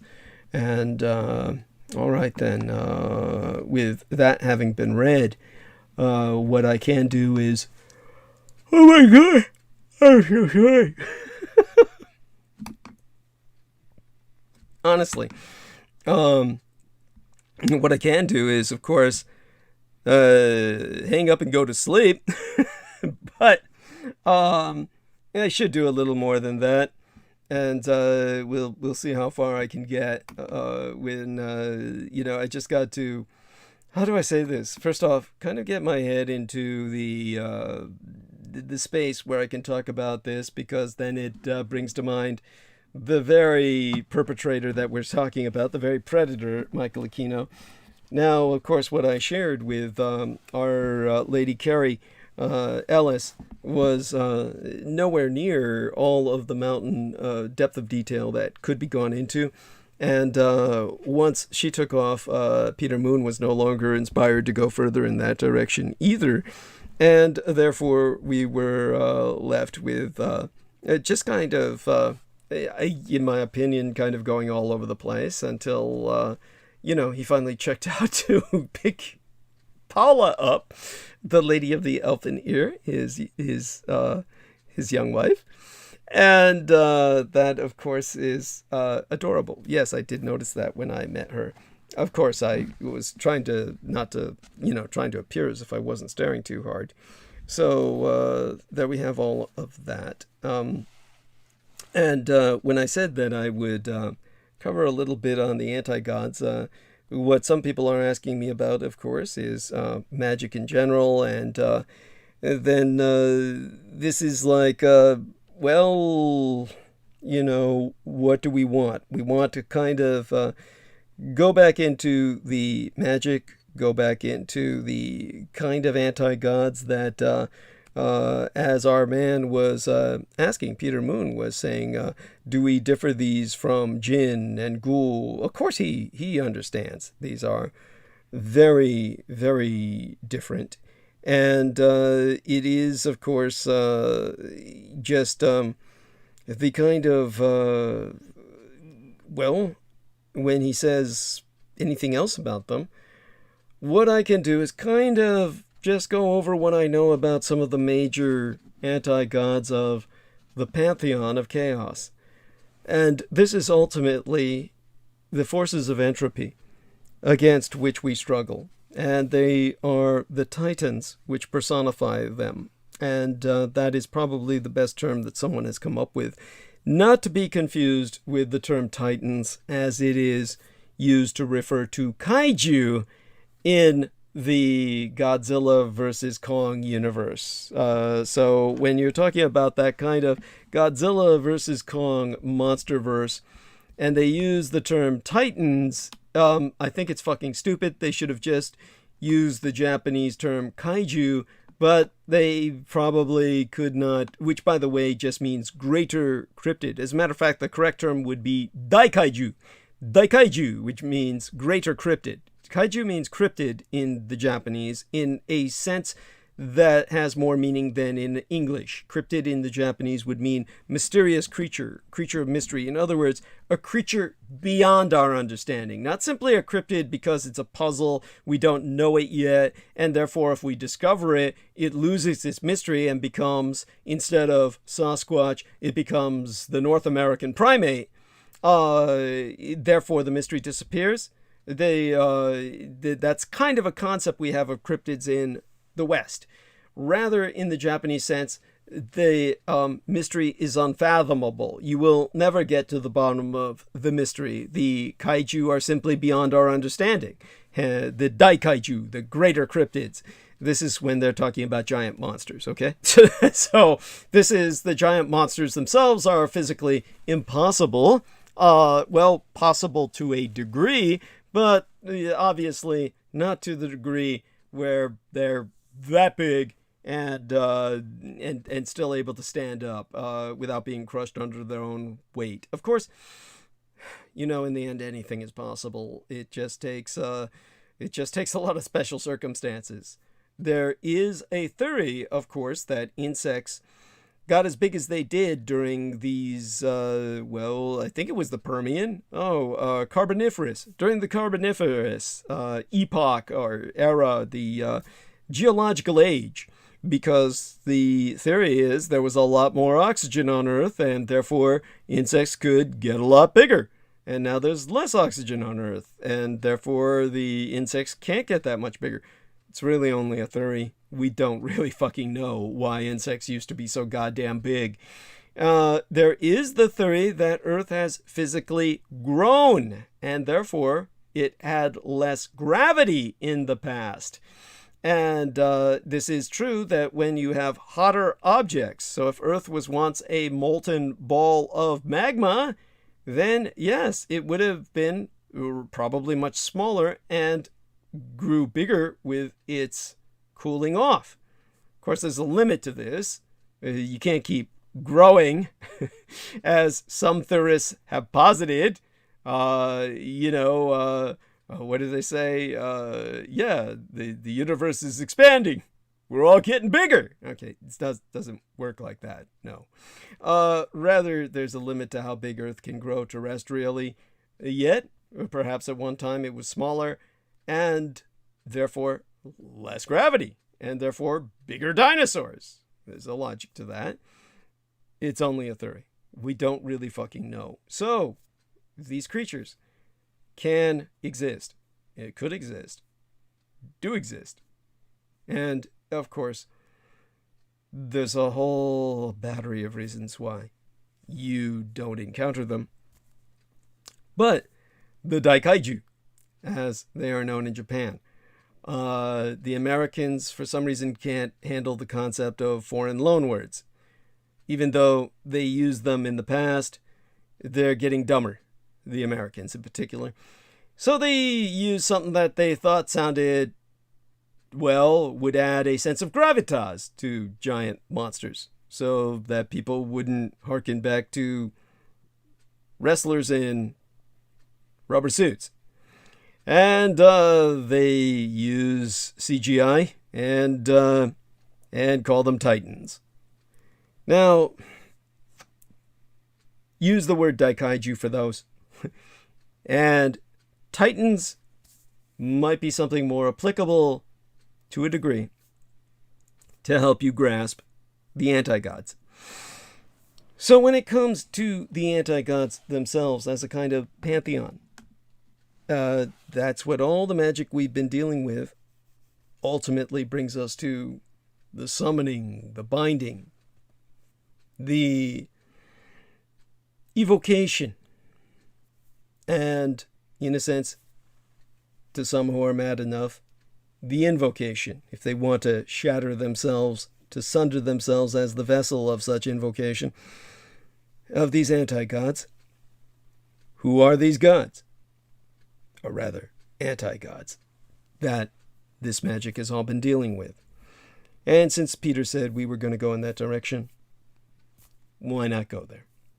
I mean, after all, if we were naming Daikaiju, and then you'd be going, well, let's tick off King Kong and Gojira and Rodan, and on we would go, right? Ghidorah, actually, properly, King Ghidorah. And many of the Daikaiju have the title king. They're the king of their realm, so to speak, and that's understandable.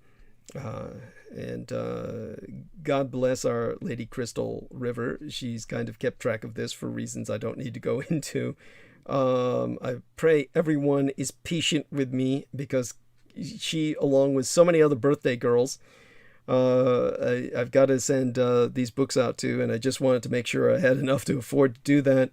And, God bless all of you people who have helped myself out over these past months financially. Again, as Peter Moon says, it'll be a good idea for me to come on during my own birthday and ask for financial assistance then, and more might be made available as well.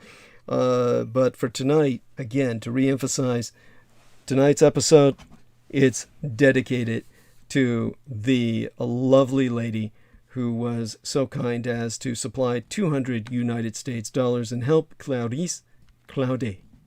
And if I'm mispronouncing her name, let me know. I haven't seen that yet. I'll scroll again through the chat room later and see if she's mentioned any correct way to pronounce her name. She might prefer Claudette. She sent it to me from a Sndy Designs, and that's an intriguing kind of title there, Sndy, and I will check into the very term Sndy and see if there's anything that comes up with that. TSADE. Oh, Shade, Shade, Yadi. It's like Tzadik. It's the 18th letter of the Semitic Abjad.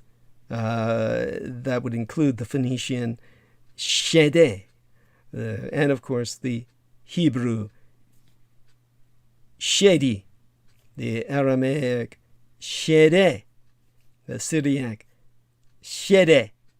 The Arabic would be simply shade. So, Sedi, the 18th letter of the Semitic alphabet, so to speak, and that's fascinating. The mate of Aleph, the first letter, I believe. There we have that, and so the correct pronunciation, by the time you anglicize it, would be Sndy Design. So that's wonderful. It has the sound of the TS at the beginning, kind of like you would get at the end of the word nuts. And I'm not quite sure if there's a meaning to, well, of course there's meaning to the letter itself. I mean, all of these Hebrew letters each is imbued with meaning. So that, of course, in terms of the ancient Hebrew alphabet, could take us in an entirely different direction all its own. God bless her. I mean, it's for her to have that as the kind of name of her designs it's wonderful. So in case you didn't know it, going back into my occult training, Tzadik, basically, it's I think the letter, it's kind of like Chinese calligraphy when you take a look at Hebraic letters. The Tzadie got its name from the shape of the fishing hook, trap, or lasso, relating to, the root that it came from, the kind of tiz, zit, this zik, I think, it which meant to hunt, catch, capture. So from that root, one also gets, metzad, or fortress, which originally probably meant hunting place. The plural of metzad would be mitzadot.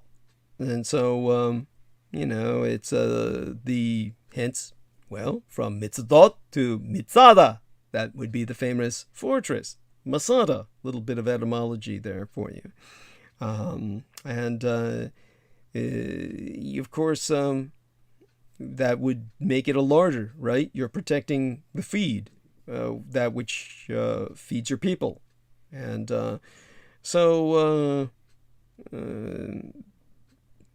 what else can we say? It also kind of brings to mind binding, to treat as an enemy, rock. At least what comes to my mind immediately when thinking back on all of the spells that were cast in company of Michael Aquino. And Our Lady, she's a wonderful woman, this Clarice Claudet. Love you dearly. Hope you hear that on review of this episode. It's yours.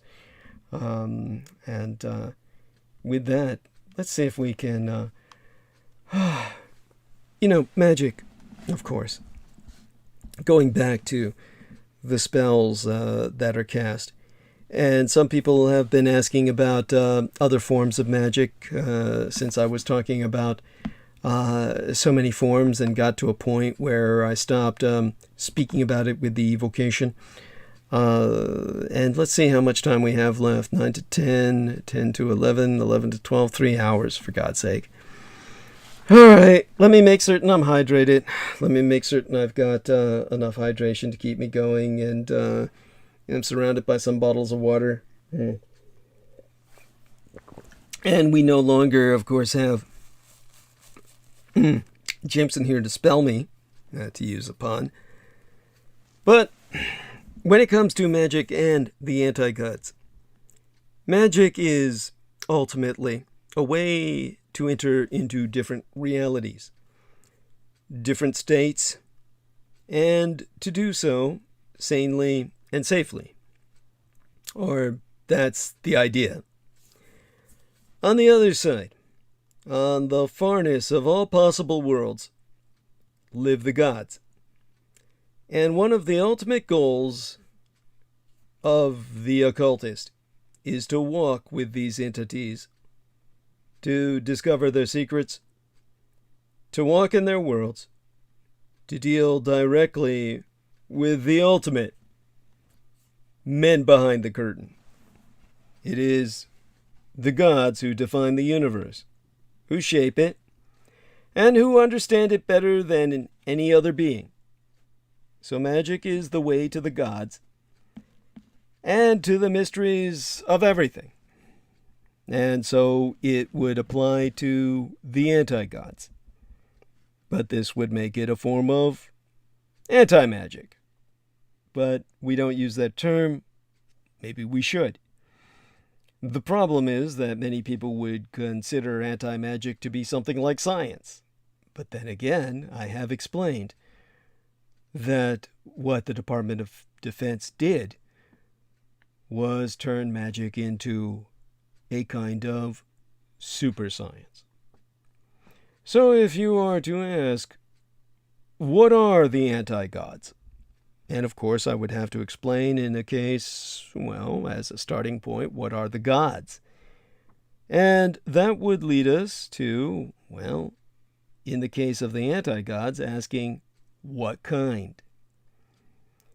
In other words, of course, when we think of postmodern magicians, and this brings us back, of course, to all of the magicians of the more conventional gods, the gods of this cosmic ecology.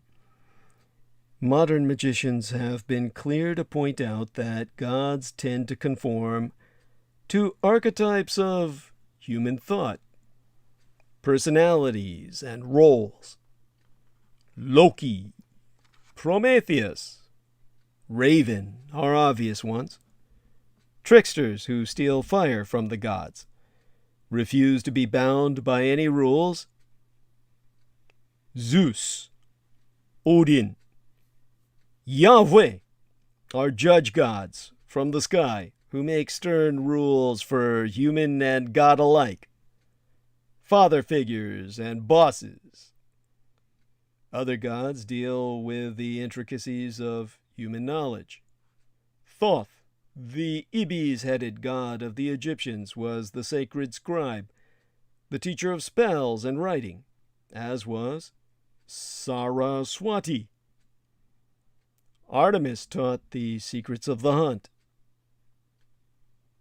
Shai Shen was the god of money-making, of working with bureaucrats.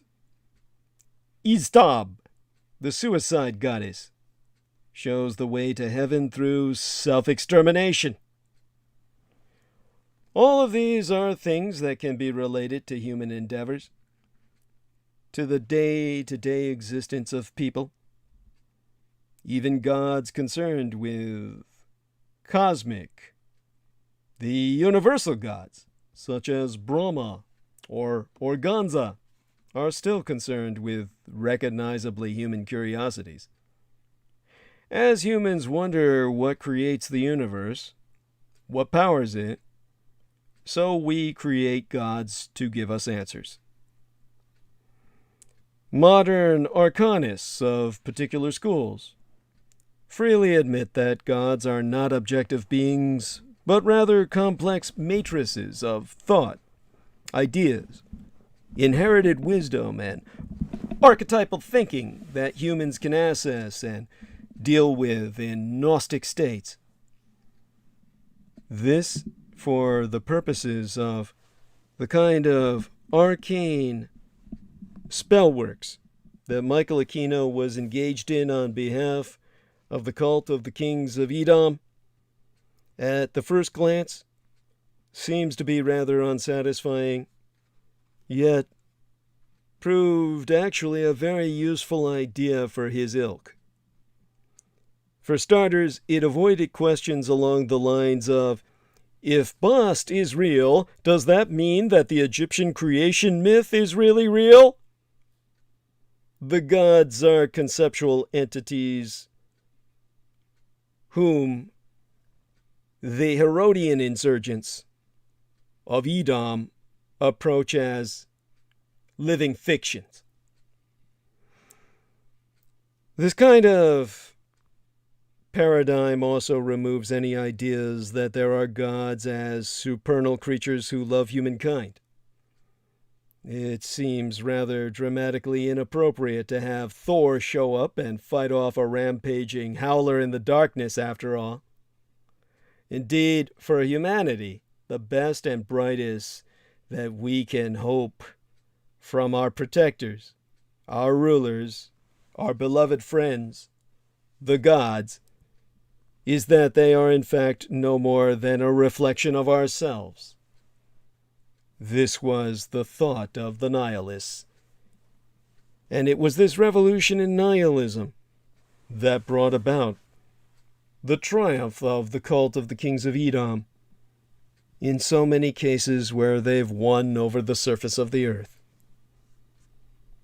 To them, the enemy, the Herodian insurgents, who are the ideological descendants, the heirs to the man who would have killed your God if ye be Christian.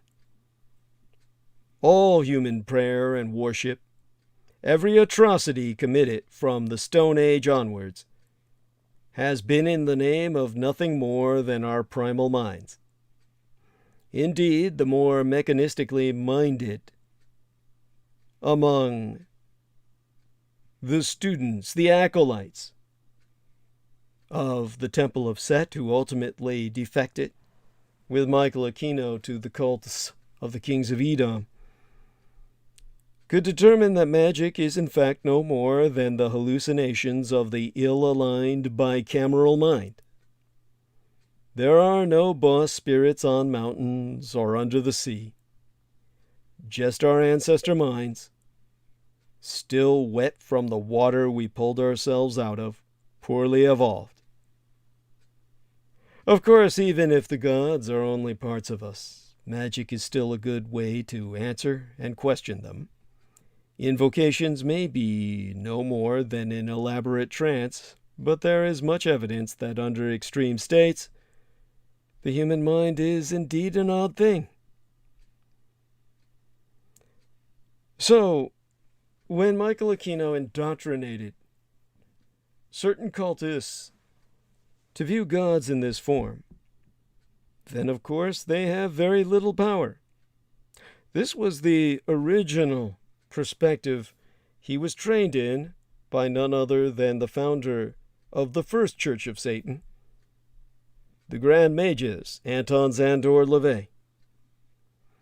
The magician can confront them, can control them, and question them. He can do all of this and more because he is simply ascending himself to true godhood and creating little godlets from himself.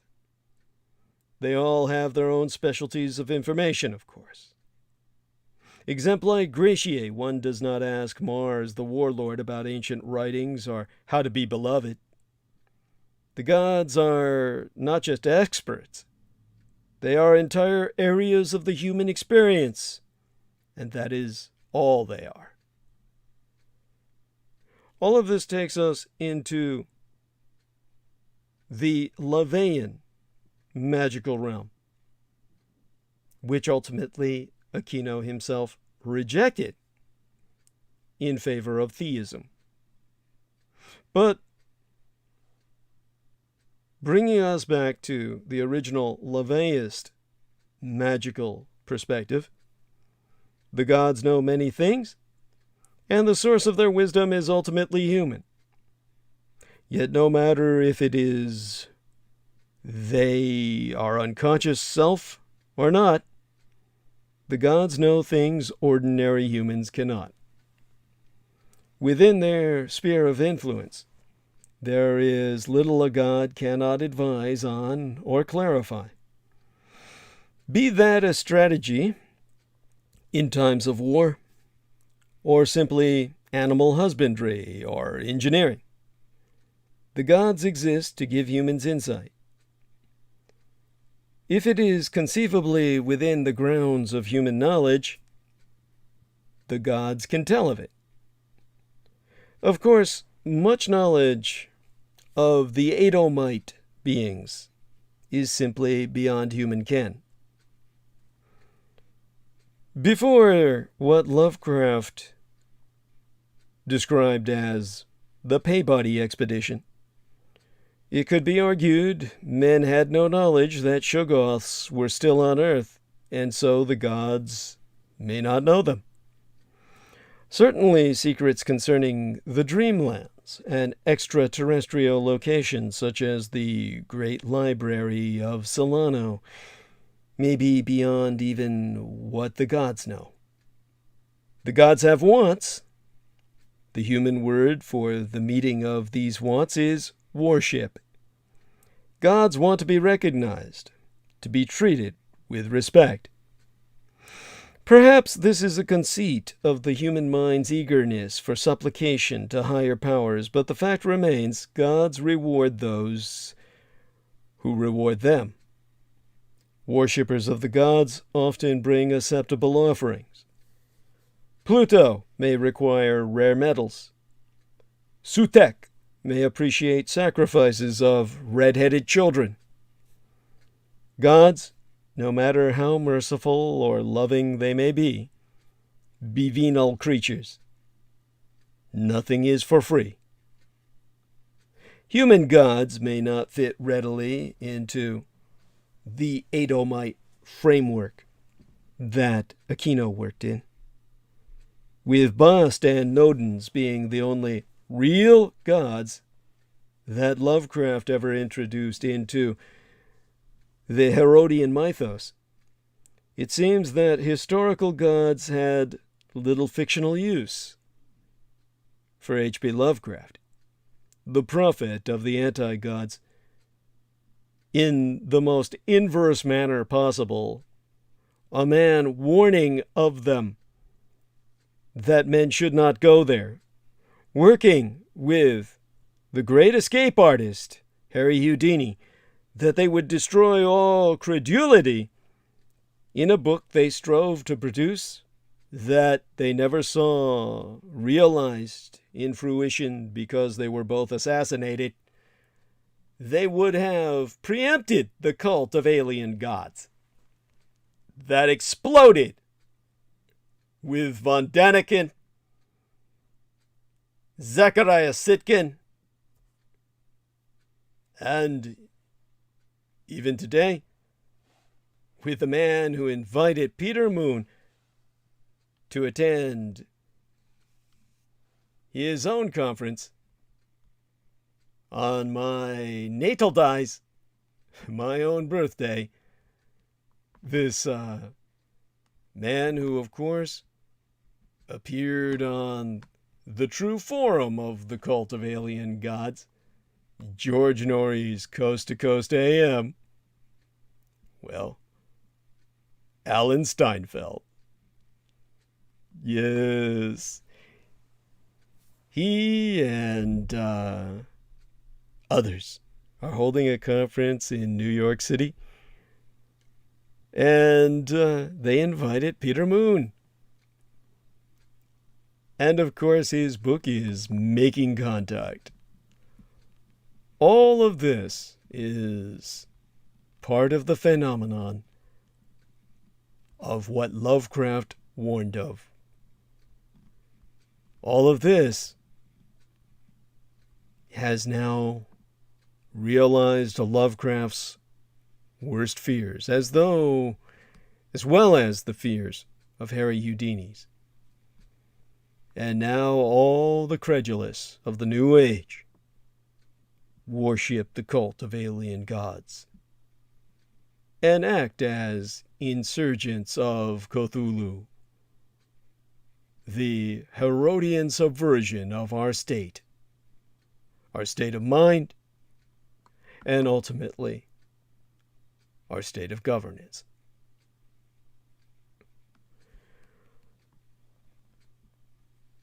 Certainly, the God of Abraham was conspicuous by his absence in the works of Howard Phillips Lovecraft. And so, we must ask if other gods, long since consigned to curiosities in history books, would serve much purpose to a magician entering the realm of entropy and nihilism. They remain a constant in the life of any magician, who oftentimes must swear by them, serve them, and create bargains and the like. But what I will attempt to do is provide a bit of a summation of the human gods, what they may be, and how they fit into the entropic paradigm of the nihilists, the anarchists, the agents of chaos, who serve the ultimate entities of entropy, the anti-gods of Edom. Of course, we have to ask, what kind of god? Because the division between great old ones and outer gods is not a satisfying one to the magician. Cthulhu himself may be no more than an alien king-priest, but is he not prophesied to reward his people at the end times? Does he not award his faithful with dreams and power? The problem, of course, is that Lovecraft had no use for systemic mythologies, and elaborate taxonomies of divinity are anathema to a truly bleak vision of the entropic paradigm, the nihilism of the Edomites. So, for the purposes of what discourse I provide you this dark night, this Eve Day of Indigenous Peoples Day, well, we're into Indigenous Peoples Day today, actually, which should, by all logic and justice, replace Columbus Day. Then here we have little distinction to be made between outer gods and great old ones. If it is vaster than yourself, if it can be served, if it can give wisdom, it is God enough. Now, let me see what was making all that noise up there, and it's obviously someone either sending me a message or something. So, what is this? Like a indication, a notification that something is coming through? Hey, Sammy Romero mentioned me in a comment. Let's see what he has to say. Our beloved twin brother of Isaac Romero. And let me see if I can refresh the page so I can access his incoming message. He might be telling me that I've been cut off from the internet. Let's see what he has to say. This is not working. Holy shit, this really sucks. What is happening here? It's I hate it when this happens. This is like the computer just gets slower throughout the night. As the computer is on throughout the night, it just becomes unfunctional. It's like it becomes harder to work with. So let's pray that we're able to reach this, because I'm dying of curiosity. And oh yes, I probably brought up this. There's this other individual who's not a Romero. It's a Godwin Morales. And of course, there's another individual I know by that name. And let's see now. We've got, where will this take me? So I pressed the button to see what our friend Sammy said, and it just flipped me back to the other page. This is just untenable. Oh, this is so frustrating. So I want to thank you all for your patience with me in this. It is important I try and find out what people are saying, because people, when they're trying to send me a message, it might be important, right? So, bear with me. I know what I can do. I can actually, perhaps, try to. Of course, hopefully we won't get all caught up by the energy taken by this. Let's see if we can open the other Facebook timeline. See if I can reach Facebook and ultimately read what Sammy has to say. Forgive me while I yawn. Oh my God. After all, as our man Jameson Reese noted, I've gone a few days without sleep. So he calls me the monster for that, in the most, shall we say, complimentary manner. And, all right, let's hit the Sorayoi timeline. See if we can hit what Sammy has said. Oh, here we are. Shit. See if I can stay here. Samuel Romero commented on your post. Let's see if I can stay on the post. All right, so what did he say? Off to bed, Sora Aoi. Finish listening tomorrow. God bless. Oh my God, what were you doing up all this time? He wrote that 2 minutes ago. Okay, thank you. Love you dearly, Sammy. Like to click a heart to respond to this, but I don't know if the computer's going to cooperate with that. I can barely get it. I was lucky I got to the point where I could see his message. At any rate, it doesn't look like it's cooperating with me. So hopefully I can hit a heart on that later. But for right now, I won't be able to do so. All right, let me go back into the chat room. Oh my God. I hope people do a little bit of back and forth in the chat room. It will help me feel like I'm not all alone, even though I do have a number of concurrent viewers. Over 250, which is really good for this for this time, and considering that we're entering a weekday, right? But all right, let me see if I can drink some tea here, quaff some tea. In the meantime, everybody, go ahead and put some feedback into the chat. Okay, so when we talk about the weak gods of the dreamlands, there is evidence that the gods of our world are simply dwellers and dreamers of that alternative universe, the dreamlands, that Lovecraft wrote about. What humans have worshipped on Earth may be spirits of that realm, some of whom are forgotten or remembered poorly by cultures from the Stone Age to the present. A way to view traditional human gods is to perhaps see them as great ones, beings that dwell outside but can come inside. They may indeed have an active presence in the world. They can be contacted and dealt with, but are forever merely shadows of their terrifying power. Or rather, shadows of their terrifying keeper, which is ultimately how a nihilist, an Edomite, would view them. In this imaginal realm are the great ones who are derisively called the weak gods of Earth by the entropic extra-cosmic entities that Aquino ultimately came to worship when he abandoned Satan and the fell angels.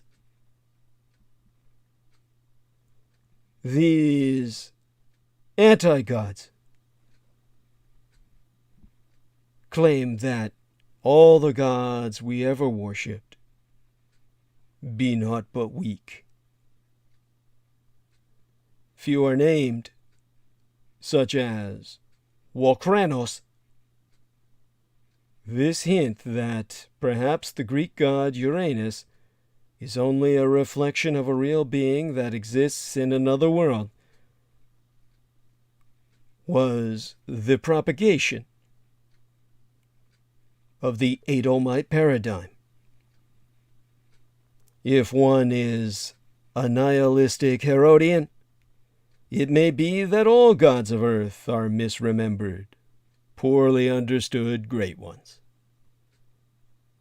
If the gods are the great ones, some echo of them the waking human mind recalls from sleep, then there is good news and bad news.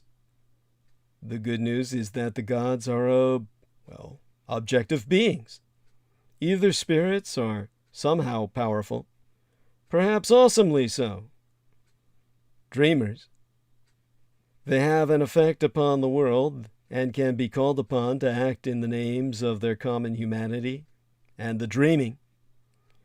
The bad news is that they are utterly subject to the outer gods, who view them with the contempt the wolf shows the lapdog.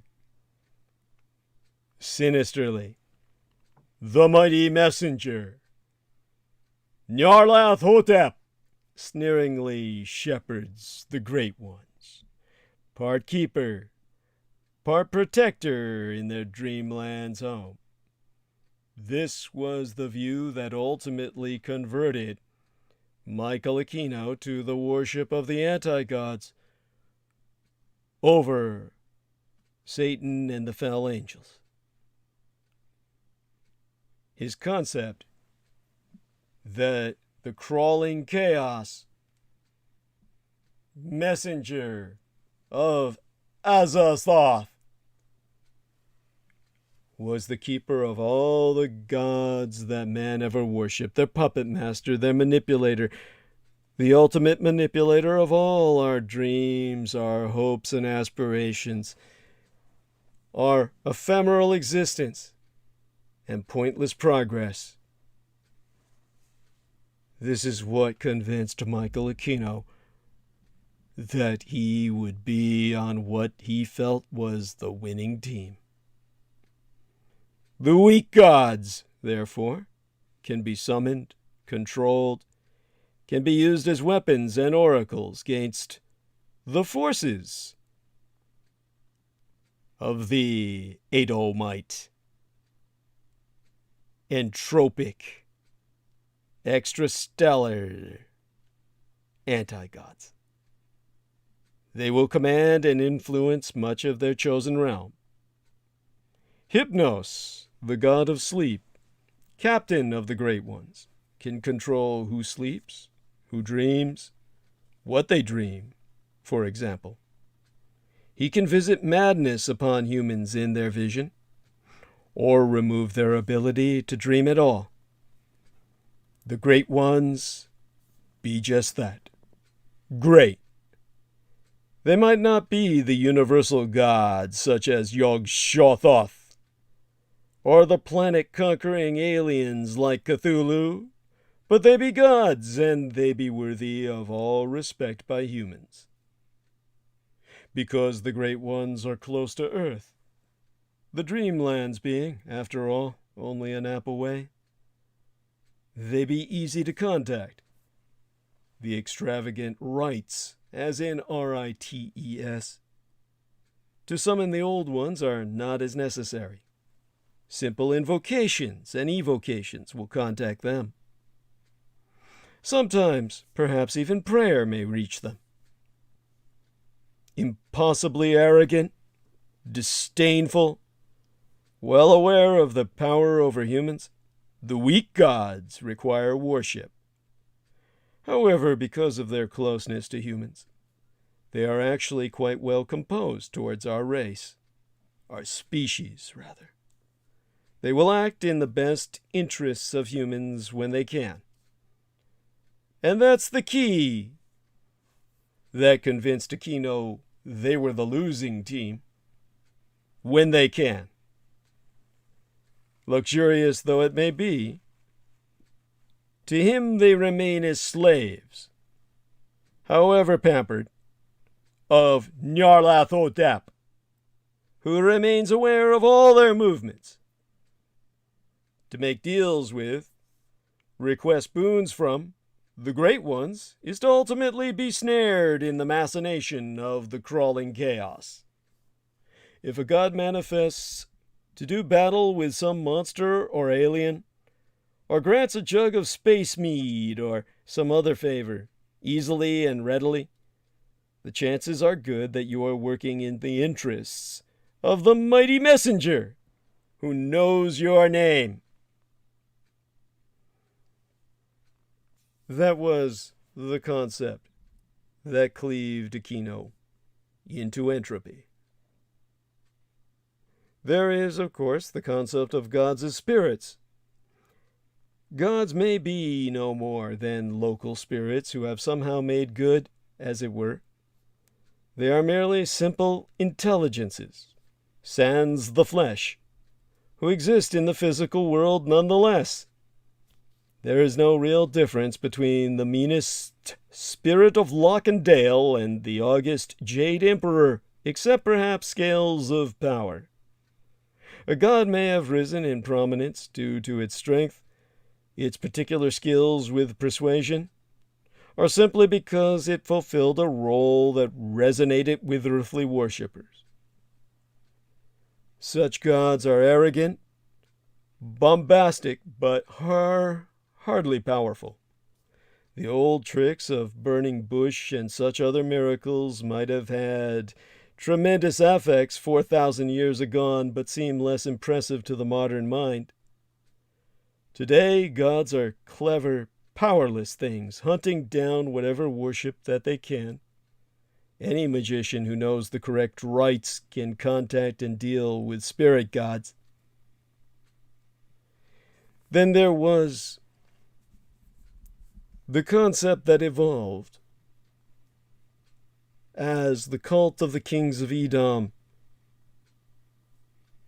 became more powerful on the surface of the earth, with Aquino's contact with the children of Rasputin behind the Iron Curtain.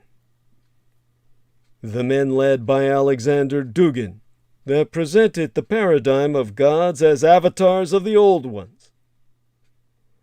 There is, of course, that terrifying notion that everything that mankind has ever aspired and hoped to, everything we have bowed down in love and slavish certitude to, is in fact no more than a mask, an avatar that the outer gods wear. Indeed, if one views the outer gods as kind of cosmic forces, it makes sense. Behind the mask of Frigga, Zlatatlil, Arianod, J.A., Demeter, and the other goddesses of fertility and love, perhaps we can see Shub-Niggurath, the black goat with 1,000 young, staring back at us. In the stern patriarchs of Zeus, Odin, and the other sky gods who can see and judge through space, is that not Yog-Sothoth? Or worse, Azathoth, or a garbled mix of both? The trickster, every satyr, rogue fire god, and joker is in fact no more than a comforting lie we tell about the naked, sick truth of Nyarlathotep's contempt.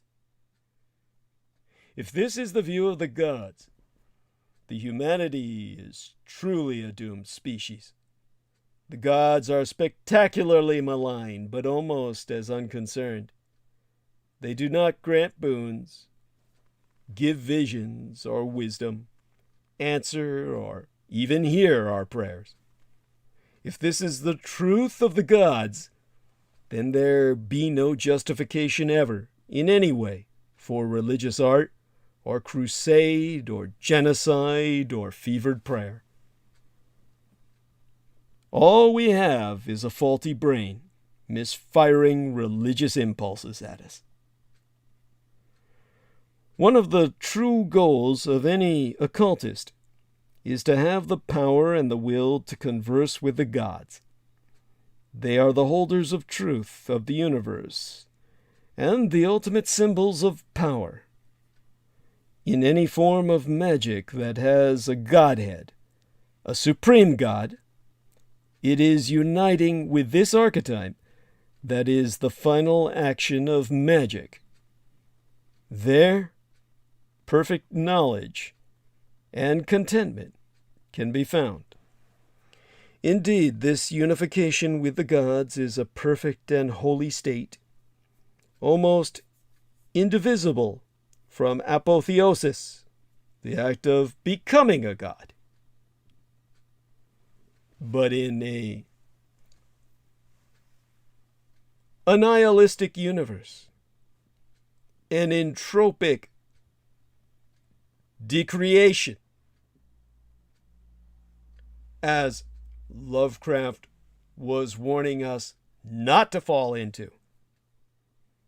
Joining with God means something rather different than wisdom. It means becoming wholly subsumed into the chaos of Azathoth and giving up personal identity totally. After all, the nuclear chaos refers not to the splitting of atoms, but rather to that of the nucleus in the cast of the Daemon Sultan. Perhaps the highest human spiritual destiny can offer us is absolute fraternity with chaos. Perhaps those servitor gods who pipe madly at the gates of infinity have a terrestrial origin amongst brave magicians. The truth of what the gods are, well, men like Alexander Dugin and Michael Aquino decided early on in their fall from grace with the fell angels that it featured magic heavily, because such would forever reflect on how magic and faith is viewed and used. If terrene gods are no more than little spirits writ large, then the magician will be a figure of great power. If there are no gods but the outer, then magic will be a terrifying supplication, a barking in the dark. And that's wherein Michael Aquino and Alexander Dugin, the man proudly introduced repeatedly by Alex Jones as Vladimir Putin's brain, are dogs eating shit and barking at the moon. And yet they feel their anti-gods are cosmic compared to your creator. This brings us to magic and the worship of these outer gods. What separates the worshipper from the mere magician, then, is that while anyone foolish enough can venerate the great ones, the magician seeks power from the gods. A worshipper may be a magician, but a magician is not necessarily a worshipper. Mages are Promethean figures, stealing fire from the gods, walking amongst them, courting their favor, daring to bargain with held powers. For the magician, gods are not only holy beings, they be allies. The magician bargains with gods for knowledge, for power, for things unavailable to them in their mortal life, or for skills and abilities, for hallowed or unholy experience. No twa magicians are alike. Some may lust after sensual experiences, others for arcane, scholarly knowledge, some for sadistic power over their other men. They may seek to know the ways to defeat death and life, travel through the cosmos, bind terrible entities to do their will, or simply to know. What the gods gain is mostly a matter of guesswork. Very few of the old ones have motives that significantly overlap with that of the human mind. It has been guessed that the mighty messenger, Nyarlathotep, delights in the damage he gifts, well, the damage his gifts cause. But to what purposes do Yib-Thistle and Glaki grant supplicants gifts? Perhaps magic is the ultimate bargaining chip. The ancient rites of sorcery may perhaps in some ways bind the gods. After all, there are spells that prevent them from entering our world unfettered, working their terrible will. Perhaps the stars are wrong for the gods because of some truly ancient magic, aeons old, a kind of universal binding. This is a comforting thought to the mage who approaches the old ones. Of course, for some gods, entrance into this world is conditional and they require the cooperation of magicians and other traitors to their kind to enter. Yog-Sothoth, the highest of the sorcerer gods, forever seeks to enter into our ordinary reality to dwell amongst a low 3-dimension. Hastur, the king in yellow, seeks out those who wish to experience the slow decay of the spirit and needs those prepared to indulge in grim arts. Cthulhu himself, trapped under the sea, delights in the worship of humans and deep ones. Igolanak is pleased at the sacred ruttings of humankind and longs to see the performance of his black tantra.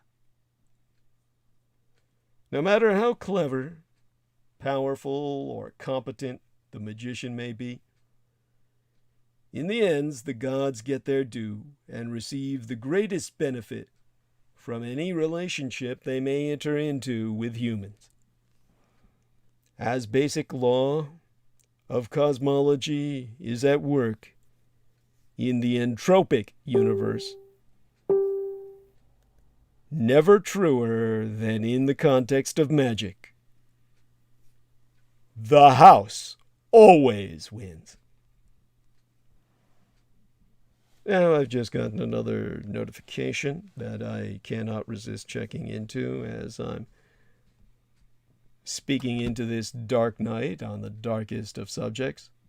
I see that our man Robert Campbell has added a comment to, well, underneath what Sammy Romero said, I presume, saying, "Good morning, Sora Aoi." Well, let's see if I'm able to... Oh, I'm able to heart that. Cool. All right, let's open the other comments so I can heart our man Sammy so he doesn't feel alone there. There we are. Or neglect it. There we are. That takes care of that. I take it Robert Campbell is checked in to listen. Again, I do appreciate if somebody says something in the chat room.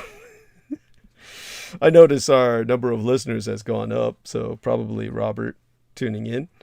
Shout out to he. All right. What about these contra-theistic sacrifices and prayers? Even the outer gods have areas of specialty and purlius that interest or define them. Shub-Niggurath is the fertility goddess, and Cthulhu, albeit being the war god of the entropic pantheon, seems linked with creativity and hedonism. So magicians have long since discovered, when approaching the old ones, that aid for specific goals is more forthcoming if it involves that god's particular domain.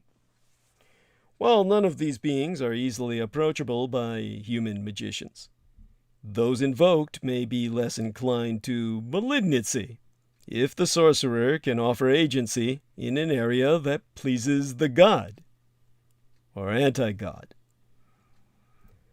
Well, this obliges me to call some of these gods by name, not a summoning, mind ye, because as I've articulated repeatedly, the human vocal cords are not meant to utter the barbarous names anyway. This is not a case where you need to fear the calling them up or calling them down just by saying their name, because you'll never pronounce it right. That's what the Vox Arca is for, and why it was developed. My thanks to DatDude873210 for saying loud and clear, Doug. Thank you, sir. All right, before I go into the pantheon of the anti-gods, the contra-theistic pantheon, let me quaff some of this tea and provide myself enough of a jolt of caffeine that I may conceivably do so. I can't believe we've got 2.5 hours left. Oh my God. Oh, my neck.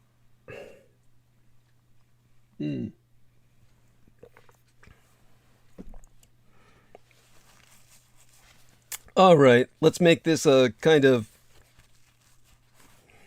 Cthulhu alphabet for the kids.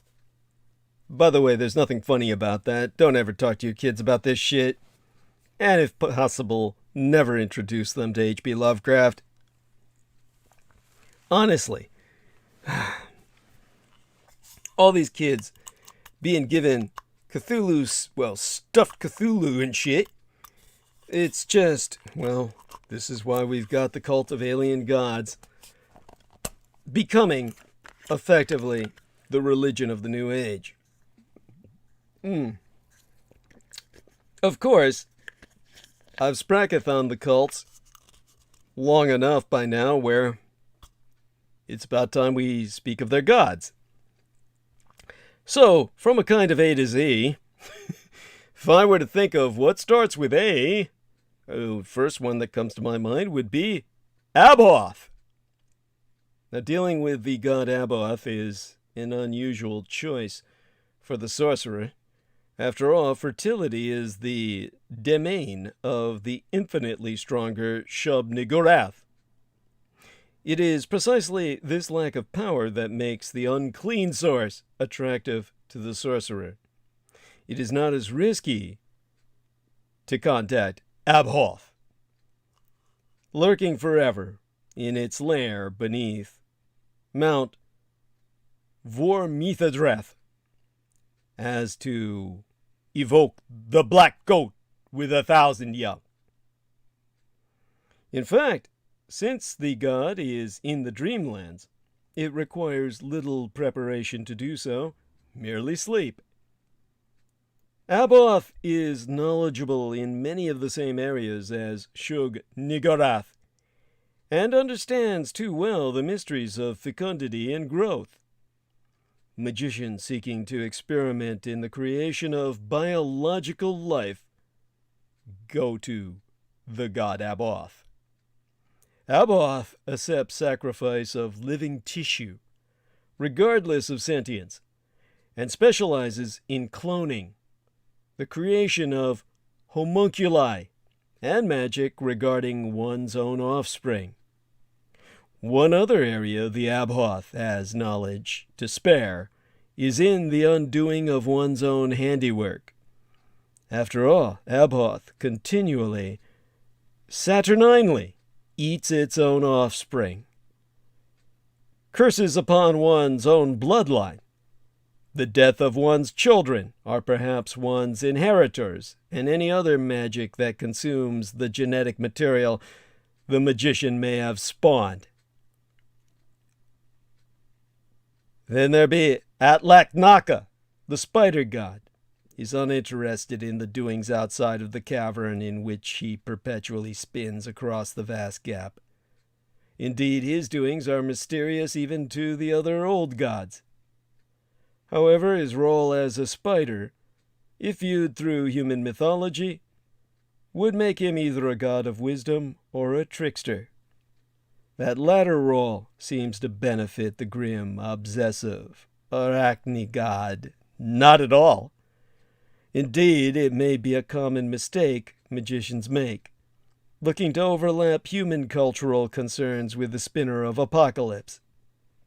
Sorcerers who go looking for Aunt Nancy may quickly be destroyed for their temerity by a god who shares at least the digestive habits of its look-alike. Those who do the research will find Atlaknaka willing to discuss enormous disasters, the time of the right stars, and the nature of the death of time, and little else. Azathoth. There is perhaps no greater stupid, no more foolish a thing a sorcerer can do but approach Azathoth. There are several reasons for this, but chief amongst them is that most magicians are temperamentally unsuited to understanding that the Godhead of the universe is an idiot in the paradigm of the Edomites. and their universe of entropy. Many magicians come to the Adamic mythos through complex magical systems. Even shamans of the most primitive type are used to working with and sacrificing to spirits with certain kinds of cunning. Of course, the fact that the Daemon Sultan is mad or stupid is surprisingly not that widely known. Indeed, his name seems to reflect that of one of the most civilized of gods, Thoth, the Ibis-headed scribe god. Discovering that the single greatest being in this or any universe to the Edomites is mindless and grotesque tends to mentally derange magicians. Sadly, the best way to learn the truth of Azathoth is to have seen it with thine own eyes. Retaining gnosis in the face of massive existential crisis is, of course, a tad difficult. This mindlessness is another reason, yet another reason that Azathoth is a poor choice of patron god. It cannot hear, understand, or answer supplications. Its idiocy is not a joke or a sham. One might as might beg favor from a fungus, clam, or lightning storm. It has no gifts to give. All it can do is whirl and writhe in greater or lesser states of agitation. Some say that Nodens, the elder god, somehow stripped this great evil of its sanity and capacity for reason. Other mythos scholars, including those of pre-human origin, such as the serpent people, are coldly amused by such nonsense. The primary use for contacting Azathoth is, therefore, mad, unpurposed destruction. The Daemon Sultan is like an idiot child who breaks its toys in mad abandon. It is a sad thing that the greatest of all gods truly only has one purpose. So goeth the paradigm of the Edomites. Modern interpretations see the nuclear chaos as precisely that. As I learned through the worshippers at the Department of Defense, being in some way a being of nuclear radiation, or modern phenomena such as a sentient black hole, in which case those modern wizards swear by the name of Azathoth when they endeavor to work magic that relies upon the stars or the unseen forces of the universe. When gravity no longer pulls, when particles stop their restless dance, when fire no longer ignites, the idiot god is there. Science mages, as Aquino's ilk in the Department of Defense so called themselves, oftentimes use the name of Azathoth in dangerous experiments. Others seek out Azathoth as a source of pure power. If the premier scholar Sadowski is correct, and the being mercifully cloaked under the name of Azathoth is in fact a human term that semantically indicates the Daemon Sultan is in fact little else than the engine that fuels the cruel efforts of Nyarlathotep, then Azathoth exists to increase the puissance of others' magic. It is difficult to see the circumstances under which a magician could summon the god for greater power and then continue other endeavors, but it is from such miracles that apocalypses are made. It is possible to see Azathoth as endlessly manipulated by his lessers in might, but superiors in lore, such as Nyarlathotep. He is therefore popular amongst madmen who see themselves as persecuted. Vengeance against one's nemesis is sworn upon its name. A common mistake made is to view Azathoth as a ruling god, a kind of king of kings, lord of cosmic lords. A fatal error, as it is antithetical to the cosmic irony that sees the greatest actually the least. Those who seek rulership under the Daemon Sultan quickly see their magic horribly failing, with all due fatal consequence. I've seen this happen often enough myself to those who dared. Shaunarfaun comes to mind. To those who would worship the god with an elephant's head, there must be a warning. Shaunarfaun is cruel and capricious, living only to feed off sentience. He is approached by magicians who seek to manipulate human life, especially in controlling evolution, using magic to make choices over which traits to select for. Faun is particularly pleased to raise up life for its own worship. Magicians can appeal to the god's vanity.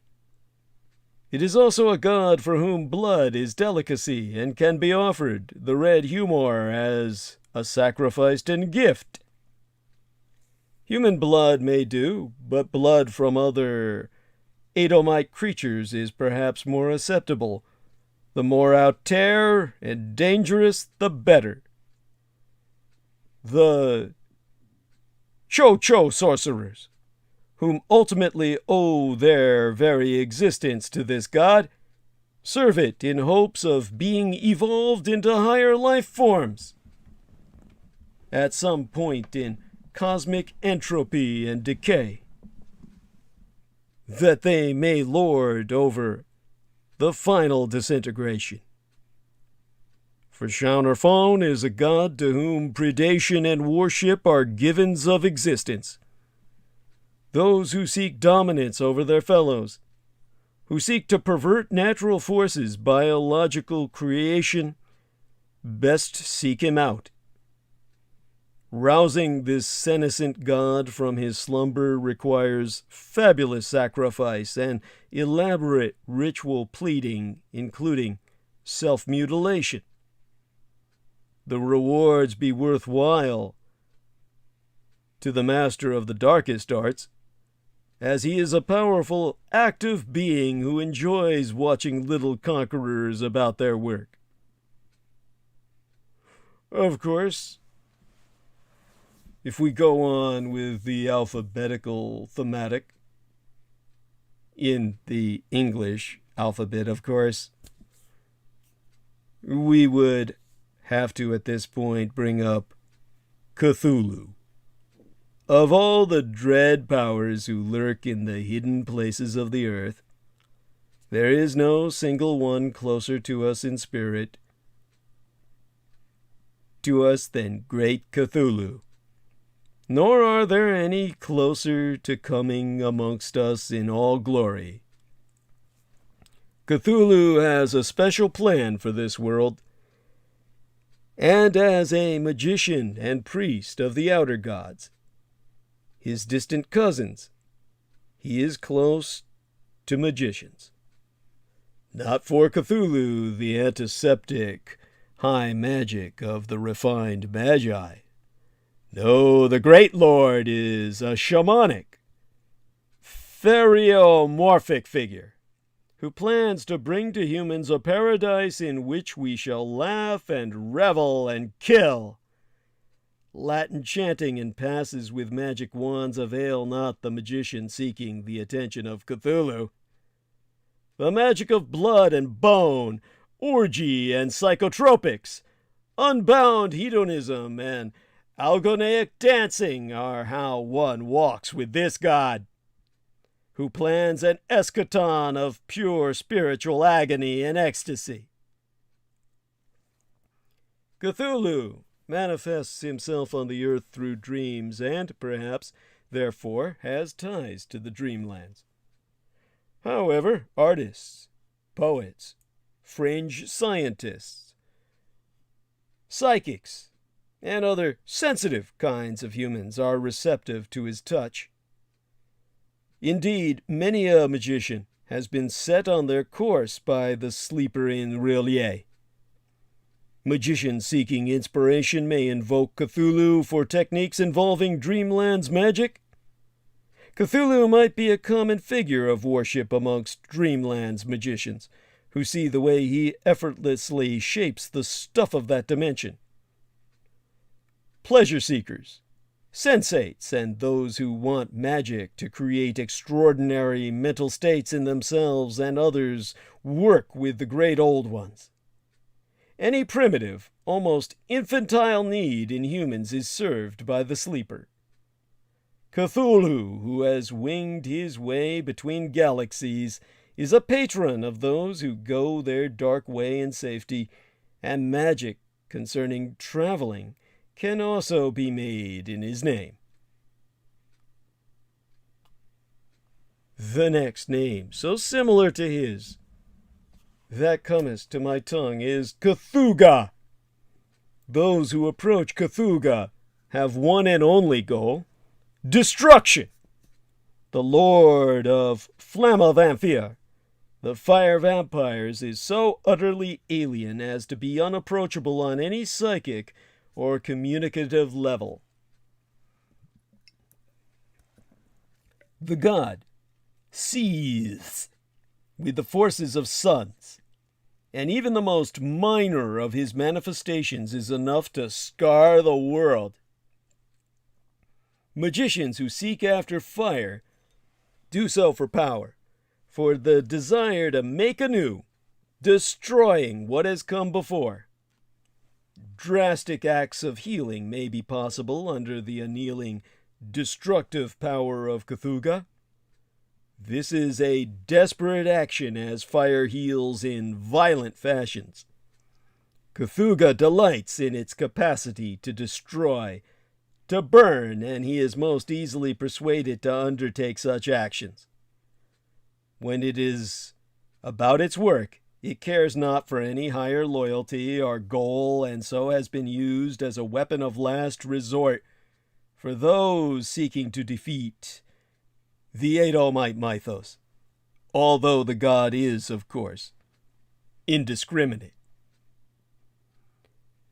Nevertheless, I have often, myself, concluded that if any anti-god were to be bound upon the side of man, it would be Cthugha.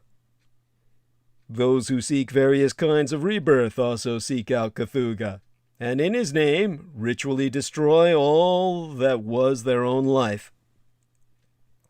A curious side effect of summoning the god Cthugha, the anti-god, is that, if it goeth wrong, the shadow god Yomagnotho may appear, while seemingly sharing the fiery nature of its twin, or nemesis. Yomagnotho takes the shape of a flower.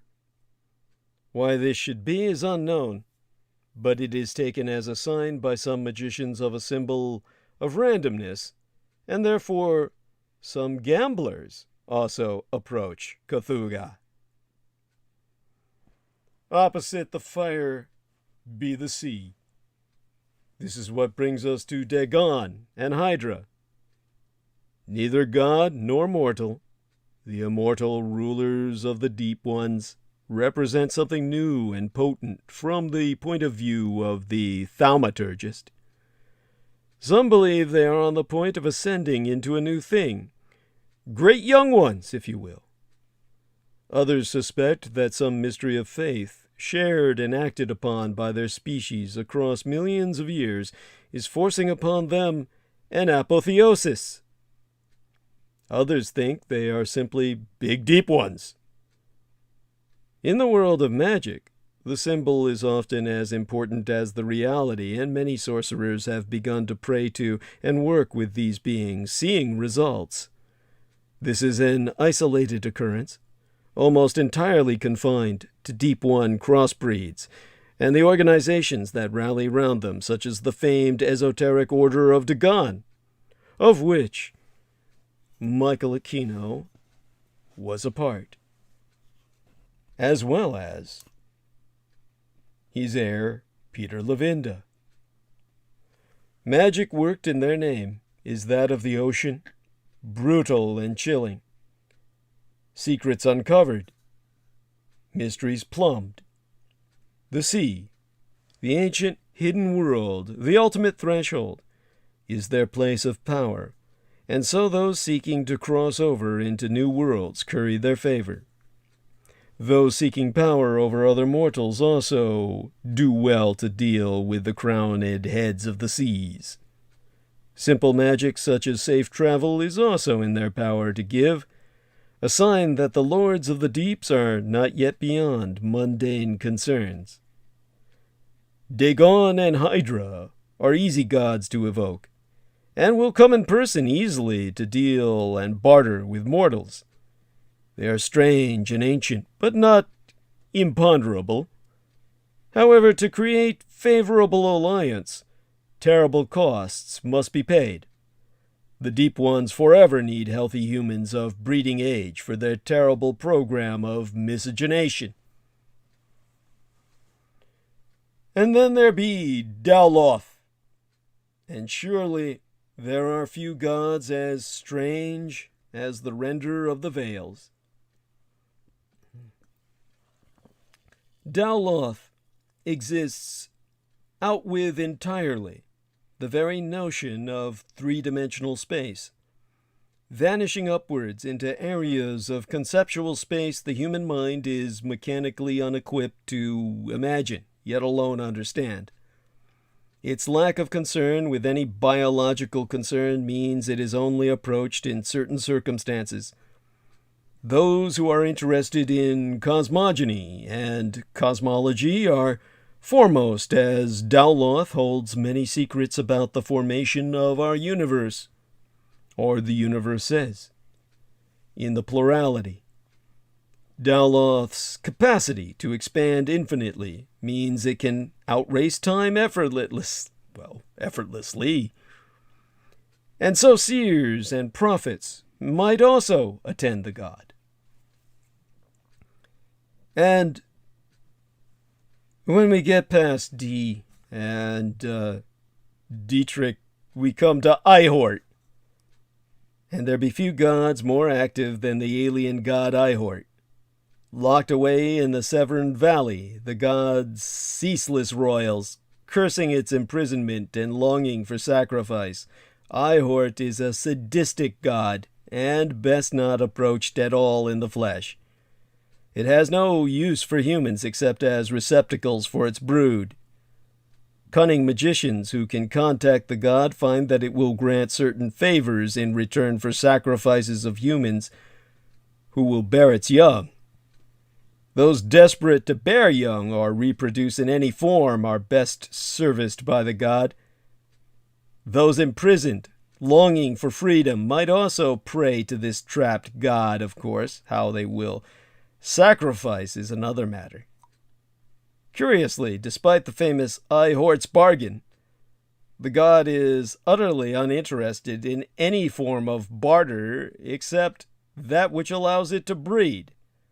Ihort grants much power, much knowledge of the bearing of children to those who bring it lives. Gleki, amongst the least of the great old ones, is a god that be approachable by minor sorcerers and those who have no time or leisure to approach the greater gods. Gleki has no interests except in spreading its cult and being freed from its durance. Those budding necromancers attempting to create undead are often aided by Gleki, which has long had the dead perform its work. Indeed, his expertise in creating zombies and such like cause many practitioners to seek out the inhabitant of the lake. Otherwise, Glakey has little truck with magicians. Groth, on the other hand. There are few beings in the universe that inspire such awe as the Nemesis star, Groth. Madmen prophesy its coming. Species die under its gaze, and where it goes, old ones wake joyously. The stars made right at last. Groth is the anti-god affiliated with the mass extinctions of Earth in our solar system, an incursion of the anti-gods that the Edomites feel proves their entropic anti-gods be superior to the God that created man in his image to inherit the earth after the last mass extinction before the one we bring now upon ourselves. Sorcerers love Groth. He is vastly powerful, with a consciousness the size of a planet, utterly unable to focus on something as minuscule as a human. Or even, in some cases, other old ones. However, Groth's every action, thought, and motion is one of cosmic significance and therefore is of severe magical potency. While Groth cannot be approached in any sense of the word, invoking his name adds considerable power in any rite, R-I-T-E, as in ritual. His existence is a secret even other races of the Edomite mythos knowest nothing about. So any human aware of the Nemesis star has a source of great occult power. This translates in the terms of practical exploitation to a simple boost in success to any magic, simply by mentioning the name of the god. Great astrologies are predicted by these magicians, especially those that deal with colossal devastation. Other rites associated with Groth include initiation of the magician, and he is invoked at the beginning of truly great works. Working with Groth gives great powers, but also risks great danger. The Arbinger is not as unaware as he may seem of those who use his name. His great eye, big as continents, sees through interstellar space. Those marked by he are marked also by other agents of the Old Ones, who will instantly note the magician as something to be swatted aside. Not all the Edom mythos races desire the end times, and those who work with Groth are their enemies thereby. But what of the slow decay of entropy itself? Hastur, the king in yellow, one of the most mysterious of all the anti-gods. Hastur is nonetheless a popular god to work with. Hastur has popularly become known as the god of entropy, but has also been closely identified with concepts surrounding decadent and transgressive art. Due to Hastur's love of using powerful symbols and metaphors to drive humanity deeper into black mental states, and his usage of books and complex virtual theater, many magicians feel Hastur is a fine patron. Hastur, in his little understood role as both King in Yellow, Universal Decay, and the Dweller in Hali, also serves as a god of mystery.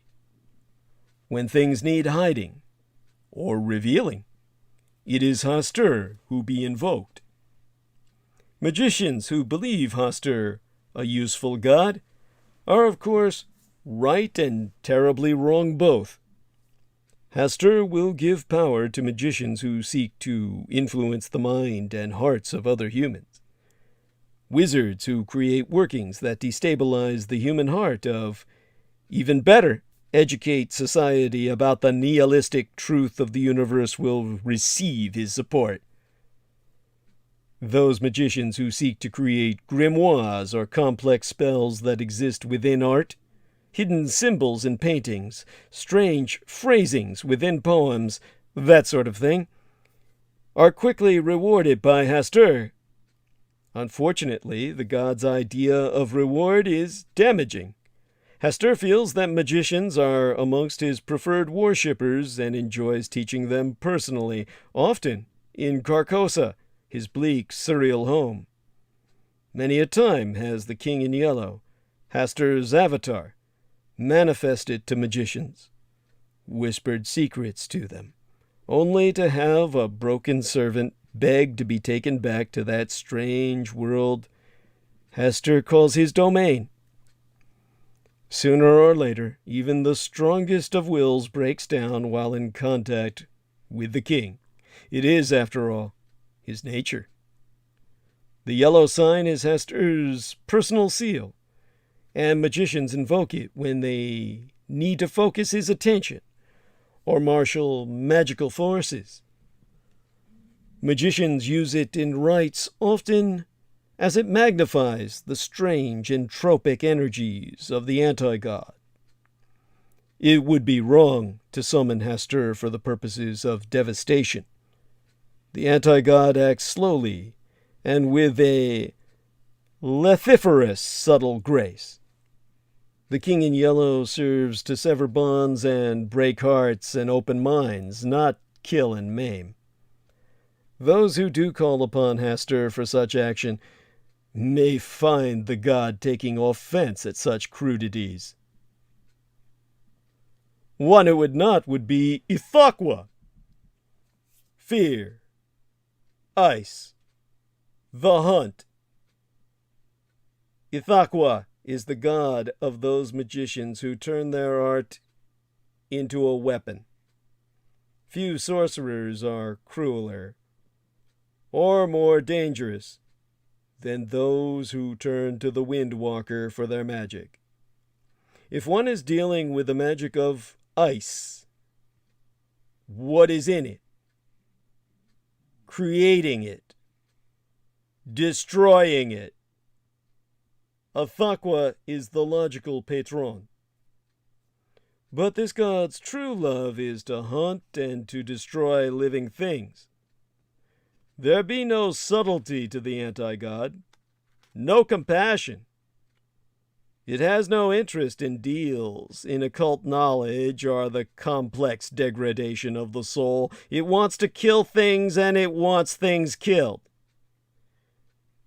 When the magician requires the strength for murder, here is the anti-god that will grant such power. A warning. Ithaqua has no tolerance for patience. Elaborate plots and such like will only see him angered, none of which will disgust him as much as failure. Ithaqua is known to be linked with Wendigo, a myth of the anthropomorphized cannibalism of the far north, when human flesh must be eaten, and the ghoul gods are not approachable. Ithaqua maketh a useful substitute. He grants the memories of skills of the eaten to the eater. And thus the Wendigo have prospered, and advanced far beyond the north, and adapted in speciation even unto the tropics. The tropics of the south, where the Wendigo have been seen in all their hideous anti-glory, some of the most frightening and yet perversely, some would even say beautiful, creatures to emerge from the Emerald Forest. In terms of what I know about these creatures, from what I've seen myself across the years, from those survivors I encountered who were willing to even talk, I can share what little I remember. And all of this, of course, has been warped by time, by all of the energy that I've invested in forgetting. So if you consider yourself a warrior against the dark in this horrific future world that we're creating, through all the triumphs of the cults of the kings of Edom that we've allowed to manifest on earth, of course I'll do my best to provide what information I can unto these kinds of entities so that you will know them should you ever have the misfortune to see or even hear them, because oftentimes hearing them is all that people experience. Because when it comes to the Wendigo, we're talking about a being, an entity of animal empathy and dimensional walking. In terms of the mythology, the spirit of the North in Canadian legends, the Wendigo has been described as a fierce wind, a human-devouring yeti, and even a stalking spirit that stays just out of sight to plague travelers and inspire fear. It is ultimately the spirit of the lonely places in the world's mythology, a cunning, fast-moving being that follows solitary wanderers and torments them with sighing whispers and half-glimpsed shadows. When the desperate wanderer finally collapses from exhaustion and loneliness, the Wendigo moves in to feast. The reality being that since the Edomite cultists of the Herodian insurgency,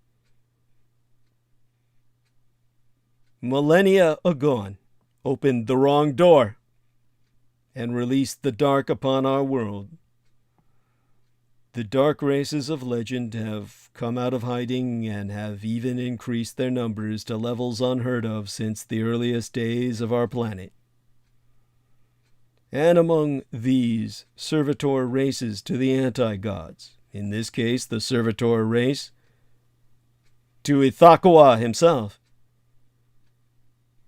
be the Wendigo, the spirits of the lonely places. In terms of a physical description, well, there be more than one.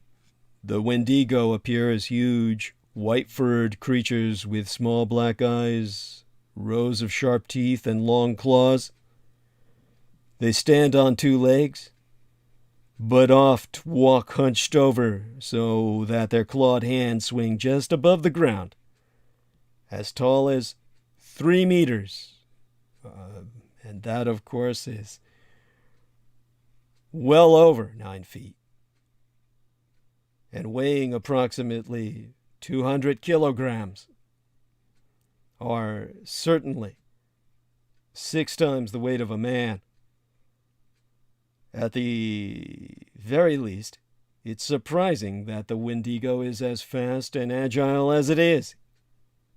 The creature is like the wind, fast and untouchable, nearly silent and mostly unseen. The spirits of the lonely places often take on the appearances that fit the environs they have claimed as their own. In the northern climes, the Wendigo appears as a great white-furred beast. In the hot deserts, it stalks its prey in the guise of a scaly reptilian monster. In the tropical jungles, it prowls as a humanoid cat with saber-toothed fangs and thick dark hair. To tell if the monster hunting you is a Wendigo, no matter what form it may take, you only have to examine the signs of its pursuit. The Wendigo makes stalking a game, seeking to drive its prey mad with terror and exhaustion. It rarely allows itself to be seen before the hunt ends, what to them be a game, and it moves in for the kill. Listen closely. Is that the wind blowing through the tall grass? It may be nothing more than your imagination, but it may be the Wendigo. In terms of behavior, with the depopulation of rural areas, the Wendigo and its brethren have moved in to fill the vacuum. As more and more lonely places spread across the continents, more and more Wendigo appear to claim them as their own. While not all take the appearance of the Wendigo of the northern reaches, all behave in a similar fashion. They turn their territories into vast hunting grounds, lying in wait for travelers trying to pass through their lands. Then the thrill of the hunt begins. These hunting grounds serve as playgrounds for the Wendigo, private reserves where they can stalk prey, torment it with unbridled glee, then pounce upon it in a bloody whirlwind of tearing claws and ripping teeth. As intelligent and as savage as the untamed wilderness it calls home, the Wendigo revels in tormenting and stalking travelers it sees as prey. It employs animal empathy to send the creatures of the wilderness against its prey, human empathy to soak in the fear its prey experiences, and it projects emotions to promote paranoia and turn travelers against each other. It likes nothing better than to corrupt its prey into feasting on the flesh of its fellows, turning rational, honorable humans into cannibalistic horrors through cunning and terror. When the prey finally succumbs to despair and terror, the Wendigo moves in for the kill. After the long and desperate chase, the Wendigo's prey often welcomes the release the spirit of the lonely places finally provides. Like complacent deer before the jaws of a wolves, broken and weary travelers offer their open throats to the Wendigo's dagger-like teeth in final acceptance of their fate. For the Wendigo, of course, the hunt never ends. Its appetite is never sated, and when the feeding of one meal has ended, it must seek out new sources of food for the next. It can survive on animal flesh for a time, but it also needs the emissions of fear and terror that only human prey can ever project. For this reason, no matter what creature it might be in the middle of stalking, a Wendigo will drop everything if it senses human prey in its territory. In terms of those empathic abilities, Wendigo exploit a dimension walking skill to cover vast distances within their hunting territories quickly, and to appear and disappear from sight when stalking and terrorizing prey, giving Department of Defense scientists the impression that they have a natural ability in teleportation. Of course, other dark minions of servitor races other than themselves to other anti-gods are tolerated in the hunting grounds as long as other prey is available. If not, the Wendigo will just as quickly turn on the dark minion of a servitor race of another anti-god as it will upon a human, seeking the rich emotions and the warm, blood-filled flesh of intelligent life to ease its constant pangs of hunger. Now, this was something that saved one man I knew who physically survived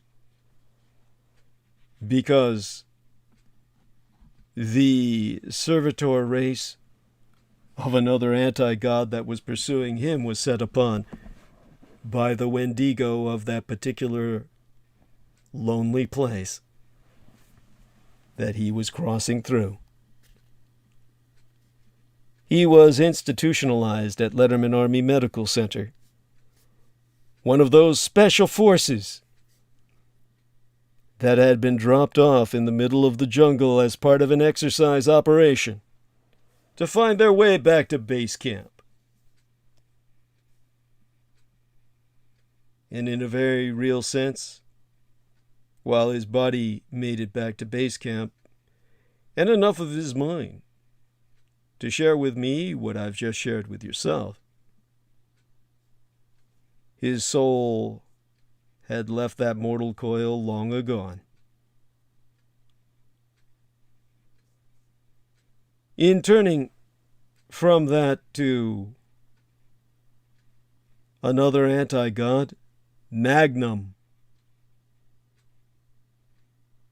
Ino Minandum, and I only know its name in Latin. The great unnameable, as I will translate unto you in the English, is a being about which much has been written, but little has ever been known. Some scholars link it with Hastur, some nominate it as the husband of Shub-Niggurath, the black goat of the woods with 1,000 young. Others go so far as to say it is the lost mind and soul of Azathoth, and should body and corpus be reunited, the stars will come right for always. Others still name it the heir of Azathoth, a daemon prince. The only thing truly known about the Magnum, Inominandum, is that it cannot be named. Whatever conditions govern its birth, it suffers the singular curse or blessing that no being, god or mortal, has found what to call it, and so it exists only hidden by titles. For sorcerers, it is, therefore, the ultimately dangerous entity and should never, under any circumstance, be evoked. But sorcerers are not known for their obedience to rules, and for those mad or brave enough to attempt that working, singular power may be their reward. While this being cannot be mastered by normal summoning, those who somehow had the power to bind it to their will could conceivably gain access to spells and knowledge that no other human being in the cosmos can lay claim to. For some mad mages, here then be the holy grail of evocation.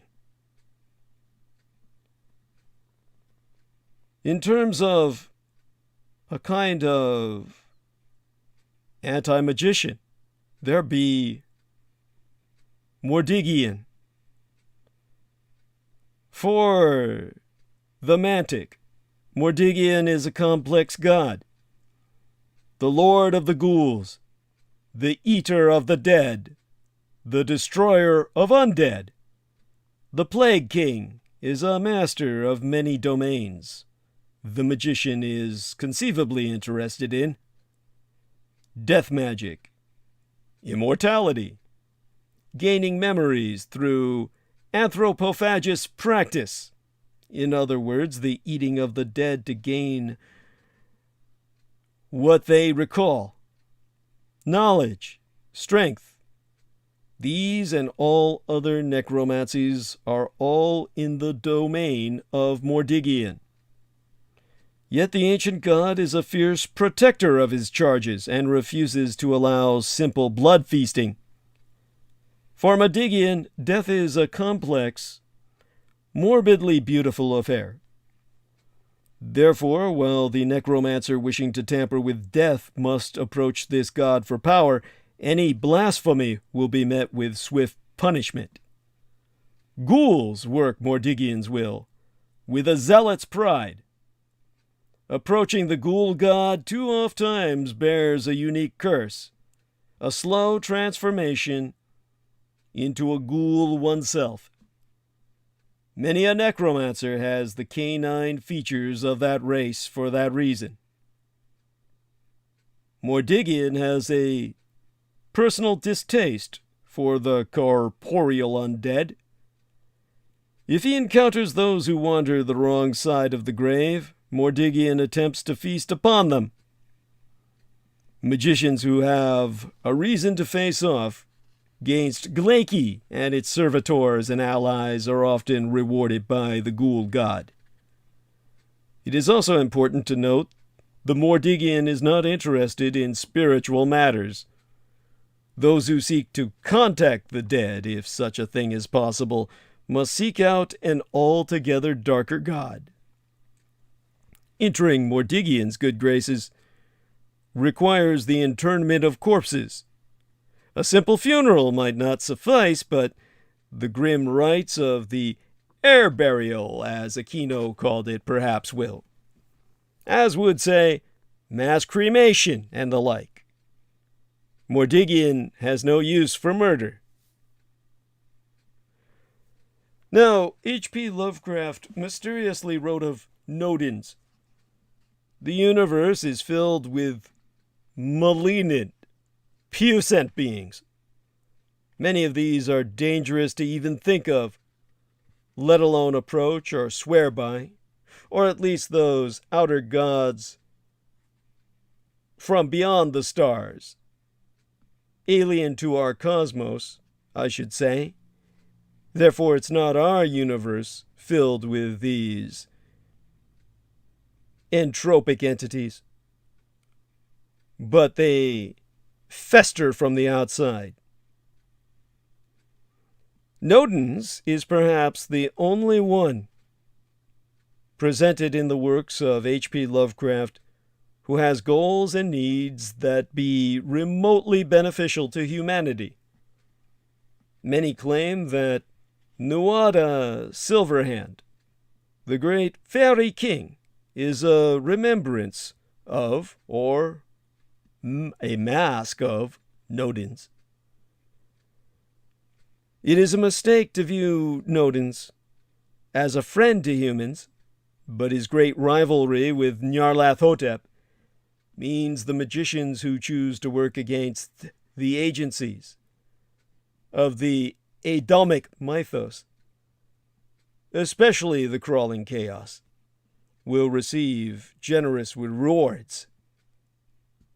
The Lord of the Night Gaunts freely distributes his silent host to magicians who serve him. Part of the reason Nodens is a popular god for magicians is the ease of his summons. The clarion call of a hunting horn is often all he requires. Nodens is often referred to by the ancients as the snarer or catcher. Nodens aids all magicians who hunt out or seek out lost things. Those who seek out barbaric war with lesser minions of the old ones may also gain power if they approach Nodens.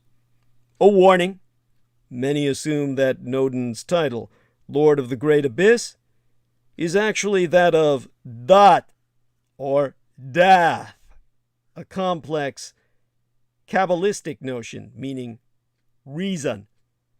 This would indicate that Nodens is in fact devoted to snaring more than monsters.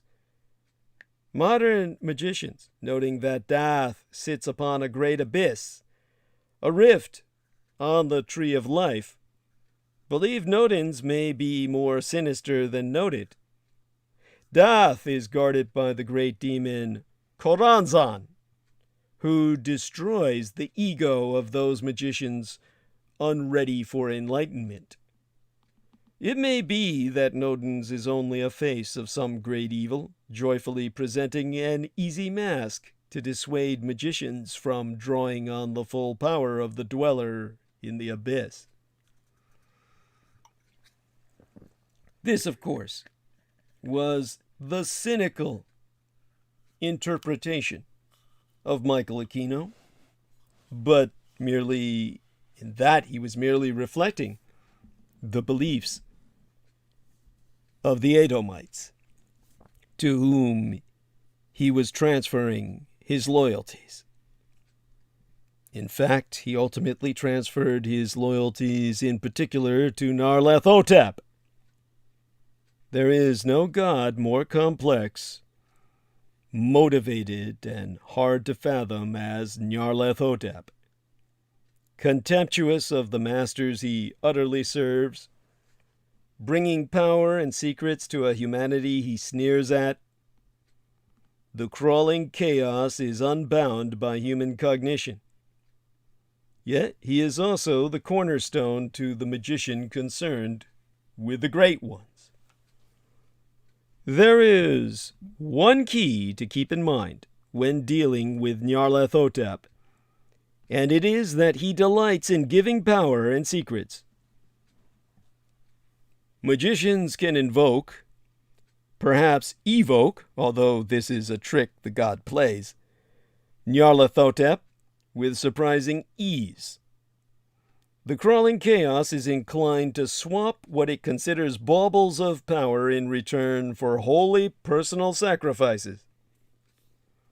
Mothers slitting the throats of their children, wizards throwing spell books onto fires, politicians insulting the base, businessmen burning monies, all of these things will buy his favor. Then, yes, he will give you what you want. Nevertheless, Nyarlathotep is the proverbial monkey's paw, the djinn out of the bottle, and he is why the magician is careful with what they wish for. The mighty messenger is delighted by failure, strife, and more than anything, wasted effort. When the scientist's research is co-opted by the military, when the 5 years sober woman goest on a binge, the anti-god is there. Sorcerers are granted evocations without bindings, the keys to resurrecting loved ones, but only as ghouls. The power to slay monsters, but only if those monsters have mothers who come looking for the slayers of their children. Nyarlathotep oft-times laughs, but never smiles, and lives in the heart of black irony. Those who invoke Nyarlathotep are seldom in position to do so twice. Mages who view him as a patron are few. Accomplished magicians view the summoning of the mighty messenger as a thing left only to the relentlessly amateurish and the stupid. Only the desperate and ignorant do so. Yet all sorcerers are wise to praise the name of Nyarlathotep. Such was the paradigm of Aquino and his ultimate heir, Peter Levinda, author of the Simon Necronomicon. Then there be Nyogtha. In the deep caverns, miles below the surface of our planet, crawls Nyogtha. The dark god is useful for assassin sorcerers, who know that Nyogtha favors those who walk silently about the doings of their own cruel will. Appeased with screams of pain over dark gulfs, Nyogtha rewards any undertaking which is done in darkness, which requires secrecy. The black, oozing god will also aid those who seek out the truly ancient secrets in the honeycombed crust and mantle of this world. One of those secrets would be Shub-Niggurath, the very name, integrating the word Nigra, as in the blackness of the goat with 1,000 young. Except for Cthulhu, the black goat enjoys perhaps the most widespread worship on earth. Mother goddess figure, since the days of the Stone Age humans have looked to her fecund mysteries as sources of awe and wonder. Contemporary cultists have come to link Shub-Niggurath with the principles behind biological life, the mystery of cell division and osmosis. I know this, for I saw it in the labs at Letterman Army Medical Center. Where life exists on any scale, the womb of Shub-Niggurath be at work in the eyes of the Edomite. Many cults have prayed and invoked in the black goat's name, and often are ignorant to the truth behind the matron they think they serve. Shub-Niggurath is notable as a goddess that will often seek out worship, not because she requires it for the sake of vanity, but rather she is evangelical in her desire to create life. Her dark young, special children, and emissaries are often sworn over to her worshippers. Rites of the black goat center around sex and fertility. Those magicians who work with the anti-goddess look to her for the creation of life. While many gods are eager to work changes upon biological organisms, only Shub-Niggurath can create life spontaneously and in enormous abundance. What she comes in contact with enjoys massive growth, as Shub-Niggurath promotes permanent growth and expansion. She acts with a completely practical nature, devoid of sentimentality, to protect creatures that are pregnant. Those who seek to protect their own life will also call upon the anti-goddess, as she detests killing. She will not retard old age, and she will not act to protect her magicians except against murder. The work of entities that advocate only destruction and death will tempt her intervention. Sorcerers who work with Shub-Niggurath tend to mutate as the goddess's luxurious bounty is given to all. These mages might grow to great height, well over 7 feet, as I myself have seen, put on tremendous weight, or even grow extra limbs or organs. Yes, there were times when people working at Letterman Army Medical Center had to amputate just such. And that reminds me of that god in Blackest Africa, or was that someone else I'm thinking of? Something else. But Shudimel comes to mind.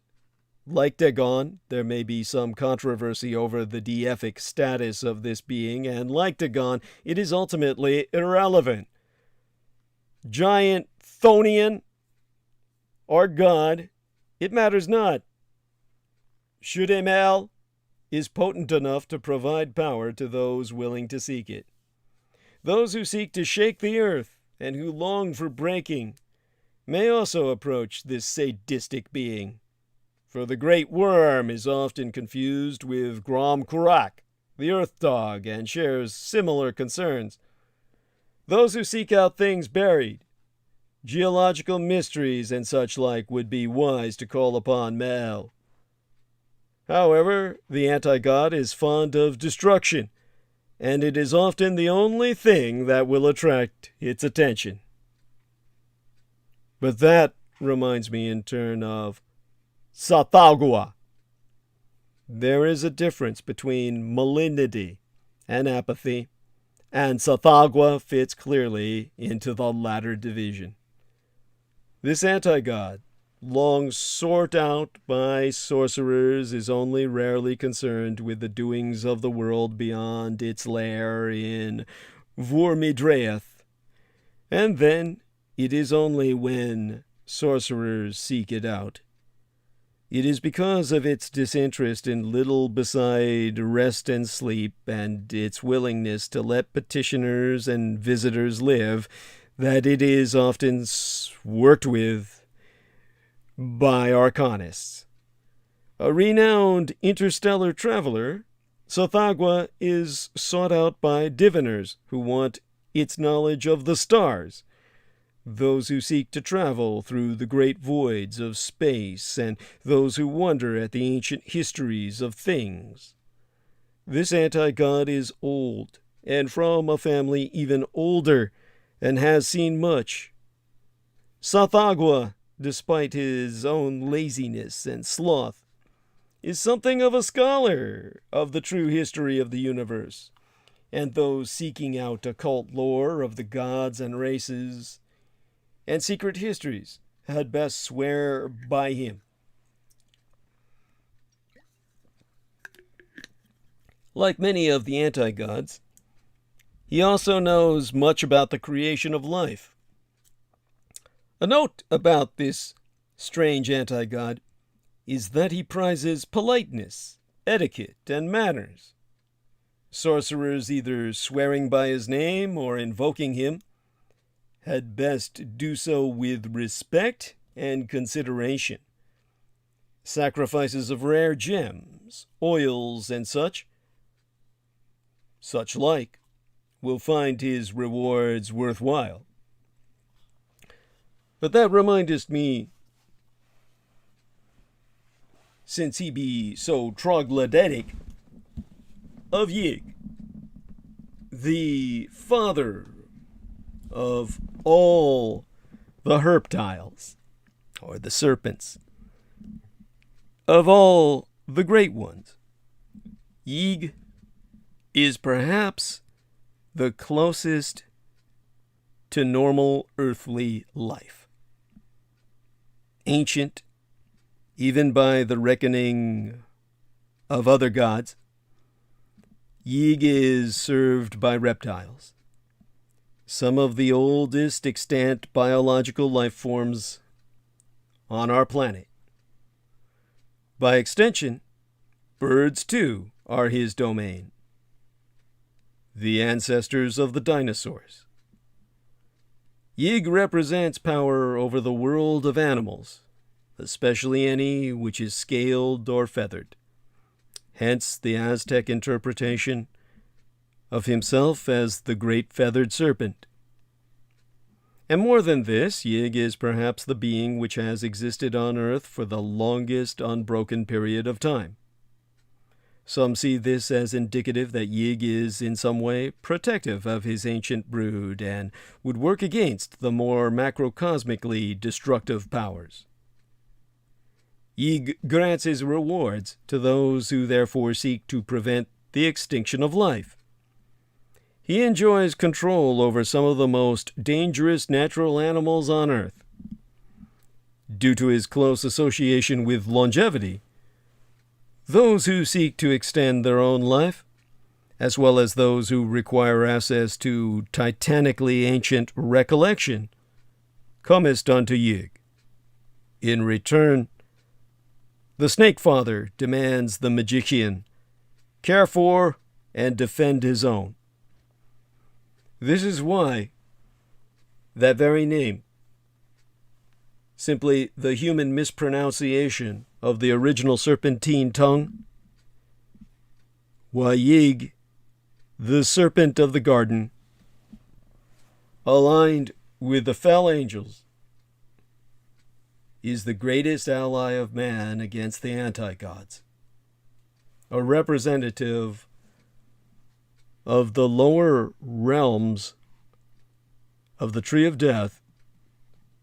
Those roots provide the lifeblood of the tree of life, within which the Dath exists, wherein Nodens can take you down to the underworld of Yig, and hence we know them both to be of the divine creation of God, the God who created us in his image. But what of Yog-Sothoth? Yog-Sothoth knows the gate. Yog-Sothoth is the gate. Yog-Sothoth is the key and the guardian to the gate. Past, present, and future are one in Yog-Sothoth. Yog-Sothoth is the god of sorcerers, supreme deity amongst those who crave plundering the secrets of all time and space, opening up the hidden like it was butcher's work. Yog-Sothoth exists in all places, immune to trickery and treachery, forever outside of the universe, forever inextricably linked to it by pale avatars. Yog-Sothoth and its million spheres are the ultimate devil, willing to make pacts with humans in return for knowledge. Long rumored to be, in terms we understand, a king or archduke to the court of the Daemon Sultan, Yog-Sothoth is considered with Shub-Niggurath and Azathoth to be the mightiest of beings the universe has never seen. The anti-gods of failed cosms before the creation of our cosmic ecology. Not Yib-Zil or Daoloth or any other god has the minute and magnificent understanding of all the process this anti-god does. Human mages have long linked Yog-Sothoth with the Yuga, the time of great change. Perhaps the very notion of time and change, especially on cosmic aeonic levels, are the faint traces of the anti-god left from before it, barring from the universe, before its cosm was cracked and it was left to wander the true emptiness between universes. Yog-Sothoth cannot ever bring his full power to bear, as he seems to suffer from some great old one-like ban from action, and can only wear faint masks to act in four-dimensional space. These avatars are one of the reasons why All-in-One is considered the greatest of patrons for the mantics, or the mages, the magicians of our time. If one can travel to the dreamlands and survive its dangers, their Umr at Tawil, the veiled and almost human face of the outer god, can be approached and bargained with. The ancient ones who attend the avatar may be those magicians lucky enough to take service with the god. No other god, with the possible exception of Nyarlathotep, is so approachable, and all skilled magicians know the crawling chaos as agendas no mortal can long tolerate. The fact that Yog-Sothoth is approachable, perhaps even reasonable and sensible, makes it unique amongst all the outer anti-gods. Of course, the benefits are weighed by risk. Yog-Sothoth has two agendas. When these two agendas that it pursues with geological patience. The first is the desire to somehow enter fully back into the four-dimensional universe. Some believe it seeks to consume all life, all energy, all fission, all expansion, all until void remains. Some believe Yog-Sothoth simply wished to effect enormous changes in the ordering of that universe, ushering a new era upon all creation. Of course, few would believe that this could be perceived by anything less than apocalypse. Magicians dealing with the All-in-One will eventually be called to act upon this agenda in daring, ultimately sickeningly insane missions that fracture all understanding of reality.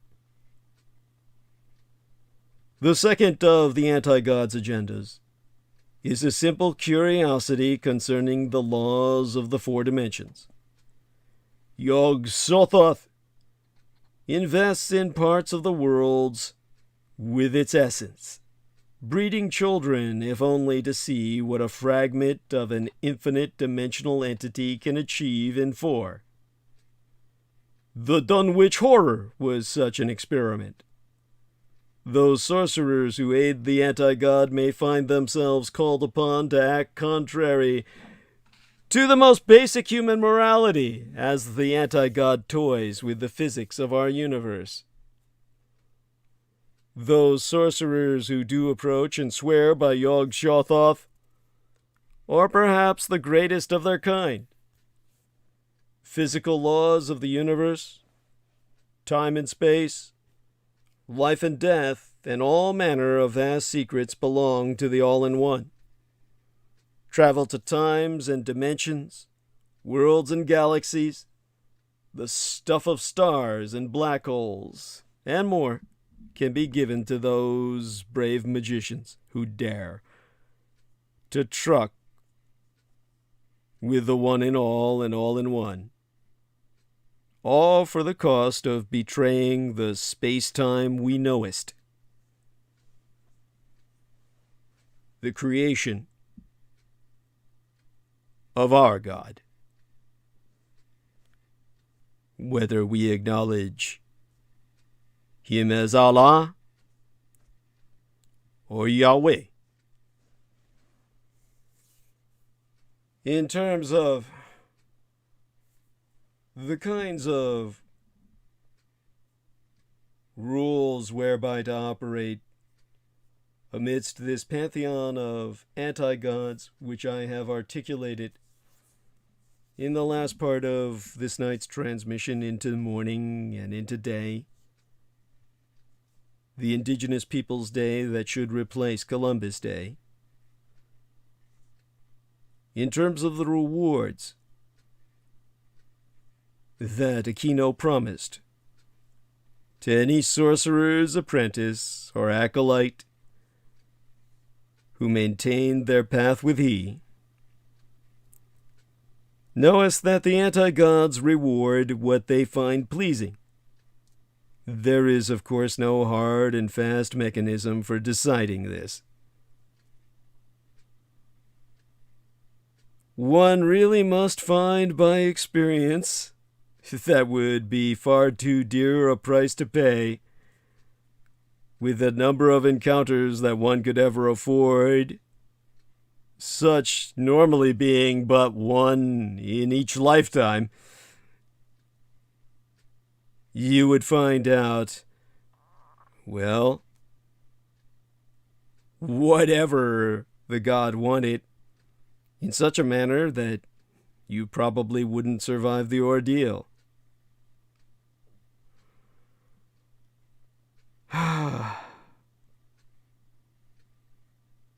Of course, there be asinine requests to the wrong god that I myself saw made.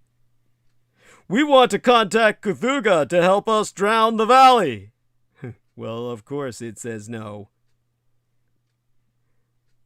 But other times, such interactions might be complex. Ultimately, if a supplicant sorcerer or sorceress keeps in mind the ultimate attributes and goals of the anti-god, plus makes all his rites go through the motions, and keeps their sanity together, in theory, they should receive the required help. In mechanistic terms, this will mean transitional boosts to their skills, their sanity, their power, whatever the supplicant requires. Then one wills the operation in taking place. The anti-gods are not limited in what they can offer a magician. They will reward service as they see fit after the service has been performed. They may grant a magician power at the outset of a mission for the anti-god, thus making the magician an agent of inhuman powers. Remember always that the old gods' version of rewards tend to vary considerably from what humans might expect.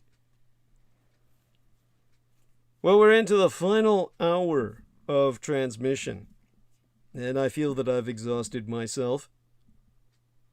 And I do look forward to any response from anyone who might be here. I do notice I have a high number of concurrent viewers for the hour. Certainly someone can say something for the morning, a bit more creative than simply good morning, though I certainly appreciate what DJ said with the little face with all the hearts around it. That's adorable. And yes, if anyone has anything to say, based upon the time that I took to take you on a tour through the pantheon of anti-gods and entropic entities, appealed to by the cultists that I've had to deal with throughout my life, certainly you must have some observations. All right, let me take a look at... what am I taking a look at? Well, I've just shrunk whatever screens I was going to try and reference so that I could see if there were any further notifications. Oh my God, Joyula Rainenbert was reacting. Wonderful lady. I do love her dearly. She's been around with me for quite some time in terms of following. Oh yes, a nice little poster custom made for myself by Shauna Bando. Oh, forgive me. Oh, it's that time I should check out. But certainly appreciate all of you who are with us, and hopefully you'll all share a little bit of your own insights into what I have articulated. Let's take a look at who's left me some of these reactions here. Oh, there we are. Joya Lorraine and Bert sharing her bit. Well then, all right. And of course someone is again asking me, why do you show these young men in these photographs, these androgynous idiots? I'm not going to read it all out loud. Basically, a lot of this is judgment on their part. Well, you know, our dear friend Salman Sheikh and many others on Facebook show what they eat, you know, wherever they travel. Oh, look at what I'm eating. I don't see any reason why I shouldn't show what I draw sustenance from when I can. So there you are. They're my dishes over the past. Of course, I can take nourishment from them without cleaning the plate, so to speak, and leaving emptiness behind. I think it's a better deal than what the majority of you often do with the food you eat. So, such being said, all right, let's see what I can do now. All right, need to go back to the live studio where I can ultimately end the stream. Do hope someone will join in with some kind of rejoinder before I do that. Come on, I'm taunting you, goading you. Say something in there in the chat room. And something respectful, preferably, of course, or at least humorous in the, shall we say, in a sense that's not mindless trollery. Then I'll end the stream. Of course, there's probably people who don't want me to end the stream, so they're not going to do that, so I'm just forced to end the stream. All right, then. Such being said, my love unto all who support me and have provided financial support in particular. Again, this program, this transmission tonight was lovingly dedicated to this wonderful young lady who took it upon herself to contribute 200 United States dollars. Clarice Claudette, do follow her example. Many of you out there so long as it doesn't impose upon you, then do so. And with that, Clarice Clandin, I hope you found tonight's transmission, at the very least, entertaining and informative, perhaps even educational. With that, join us Wednesday. It will be here before we know it, all too soon. And at that point, I will again be, introducing people to other concepts. And we may have gone off of the subject of magic for a bit at that point. We shall see what happens on that day. DJ says, still with you. Thank you. I don't know what your gender is. Hugs if you're a male. If you're a female, there's a kiss. All right, then. On that happy note, thank you so much. We shall end stream. A very positive note indeed. Thank you, DJ, and all the rest. Okay, then. Ending stream.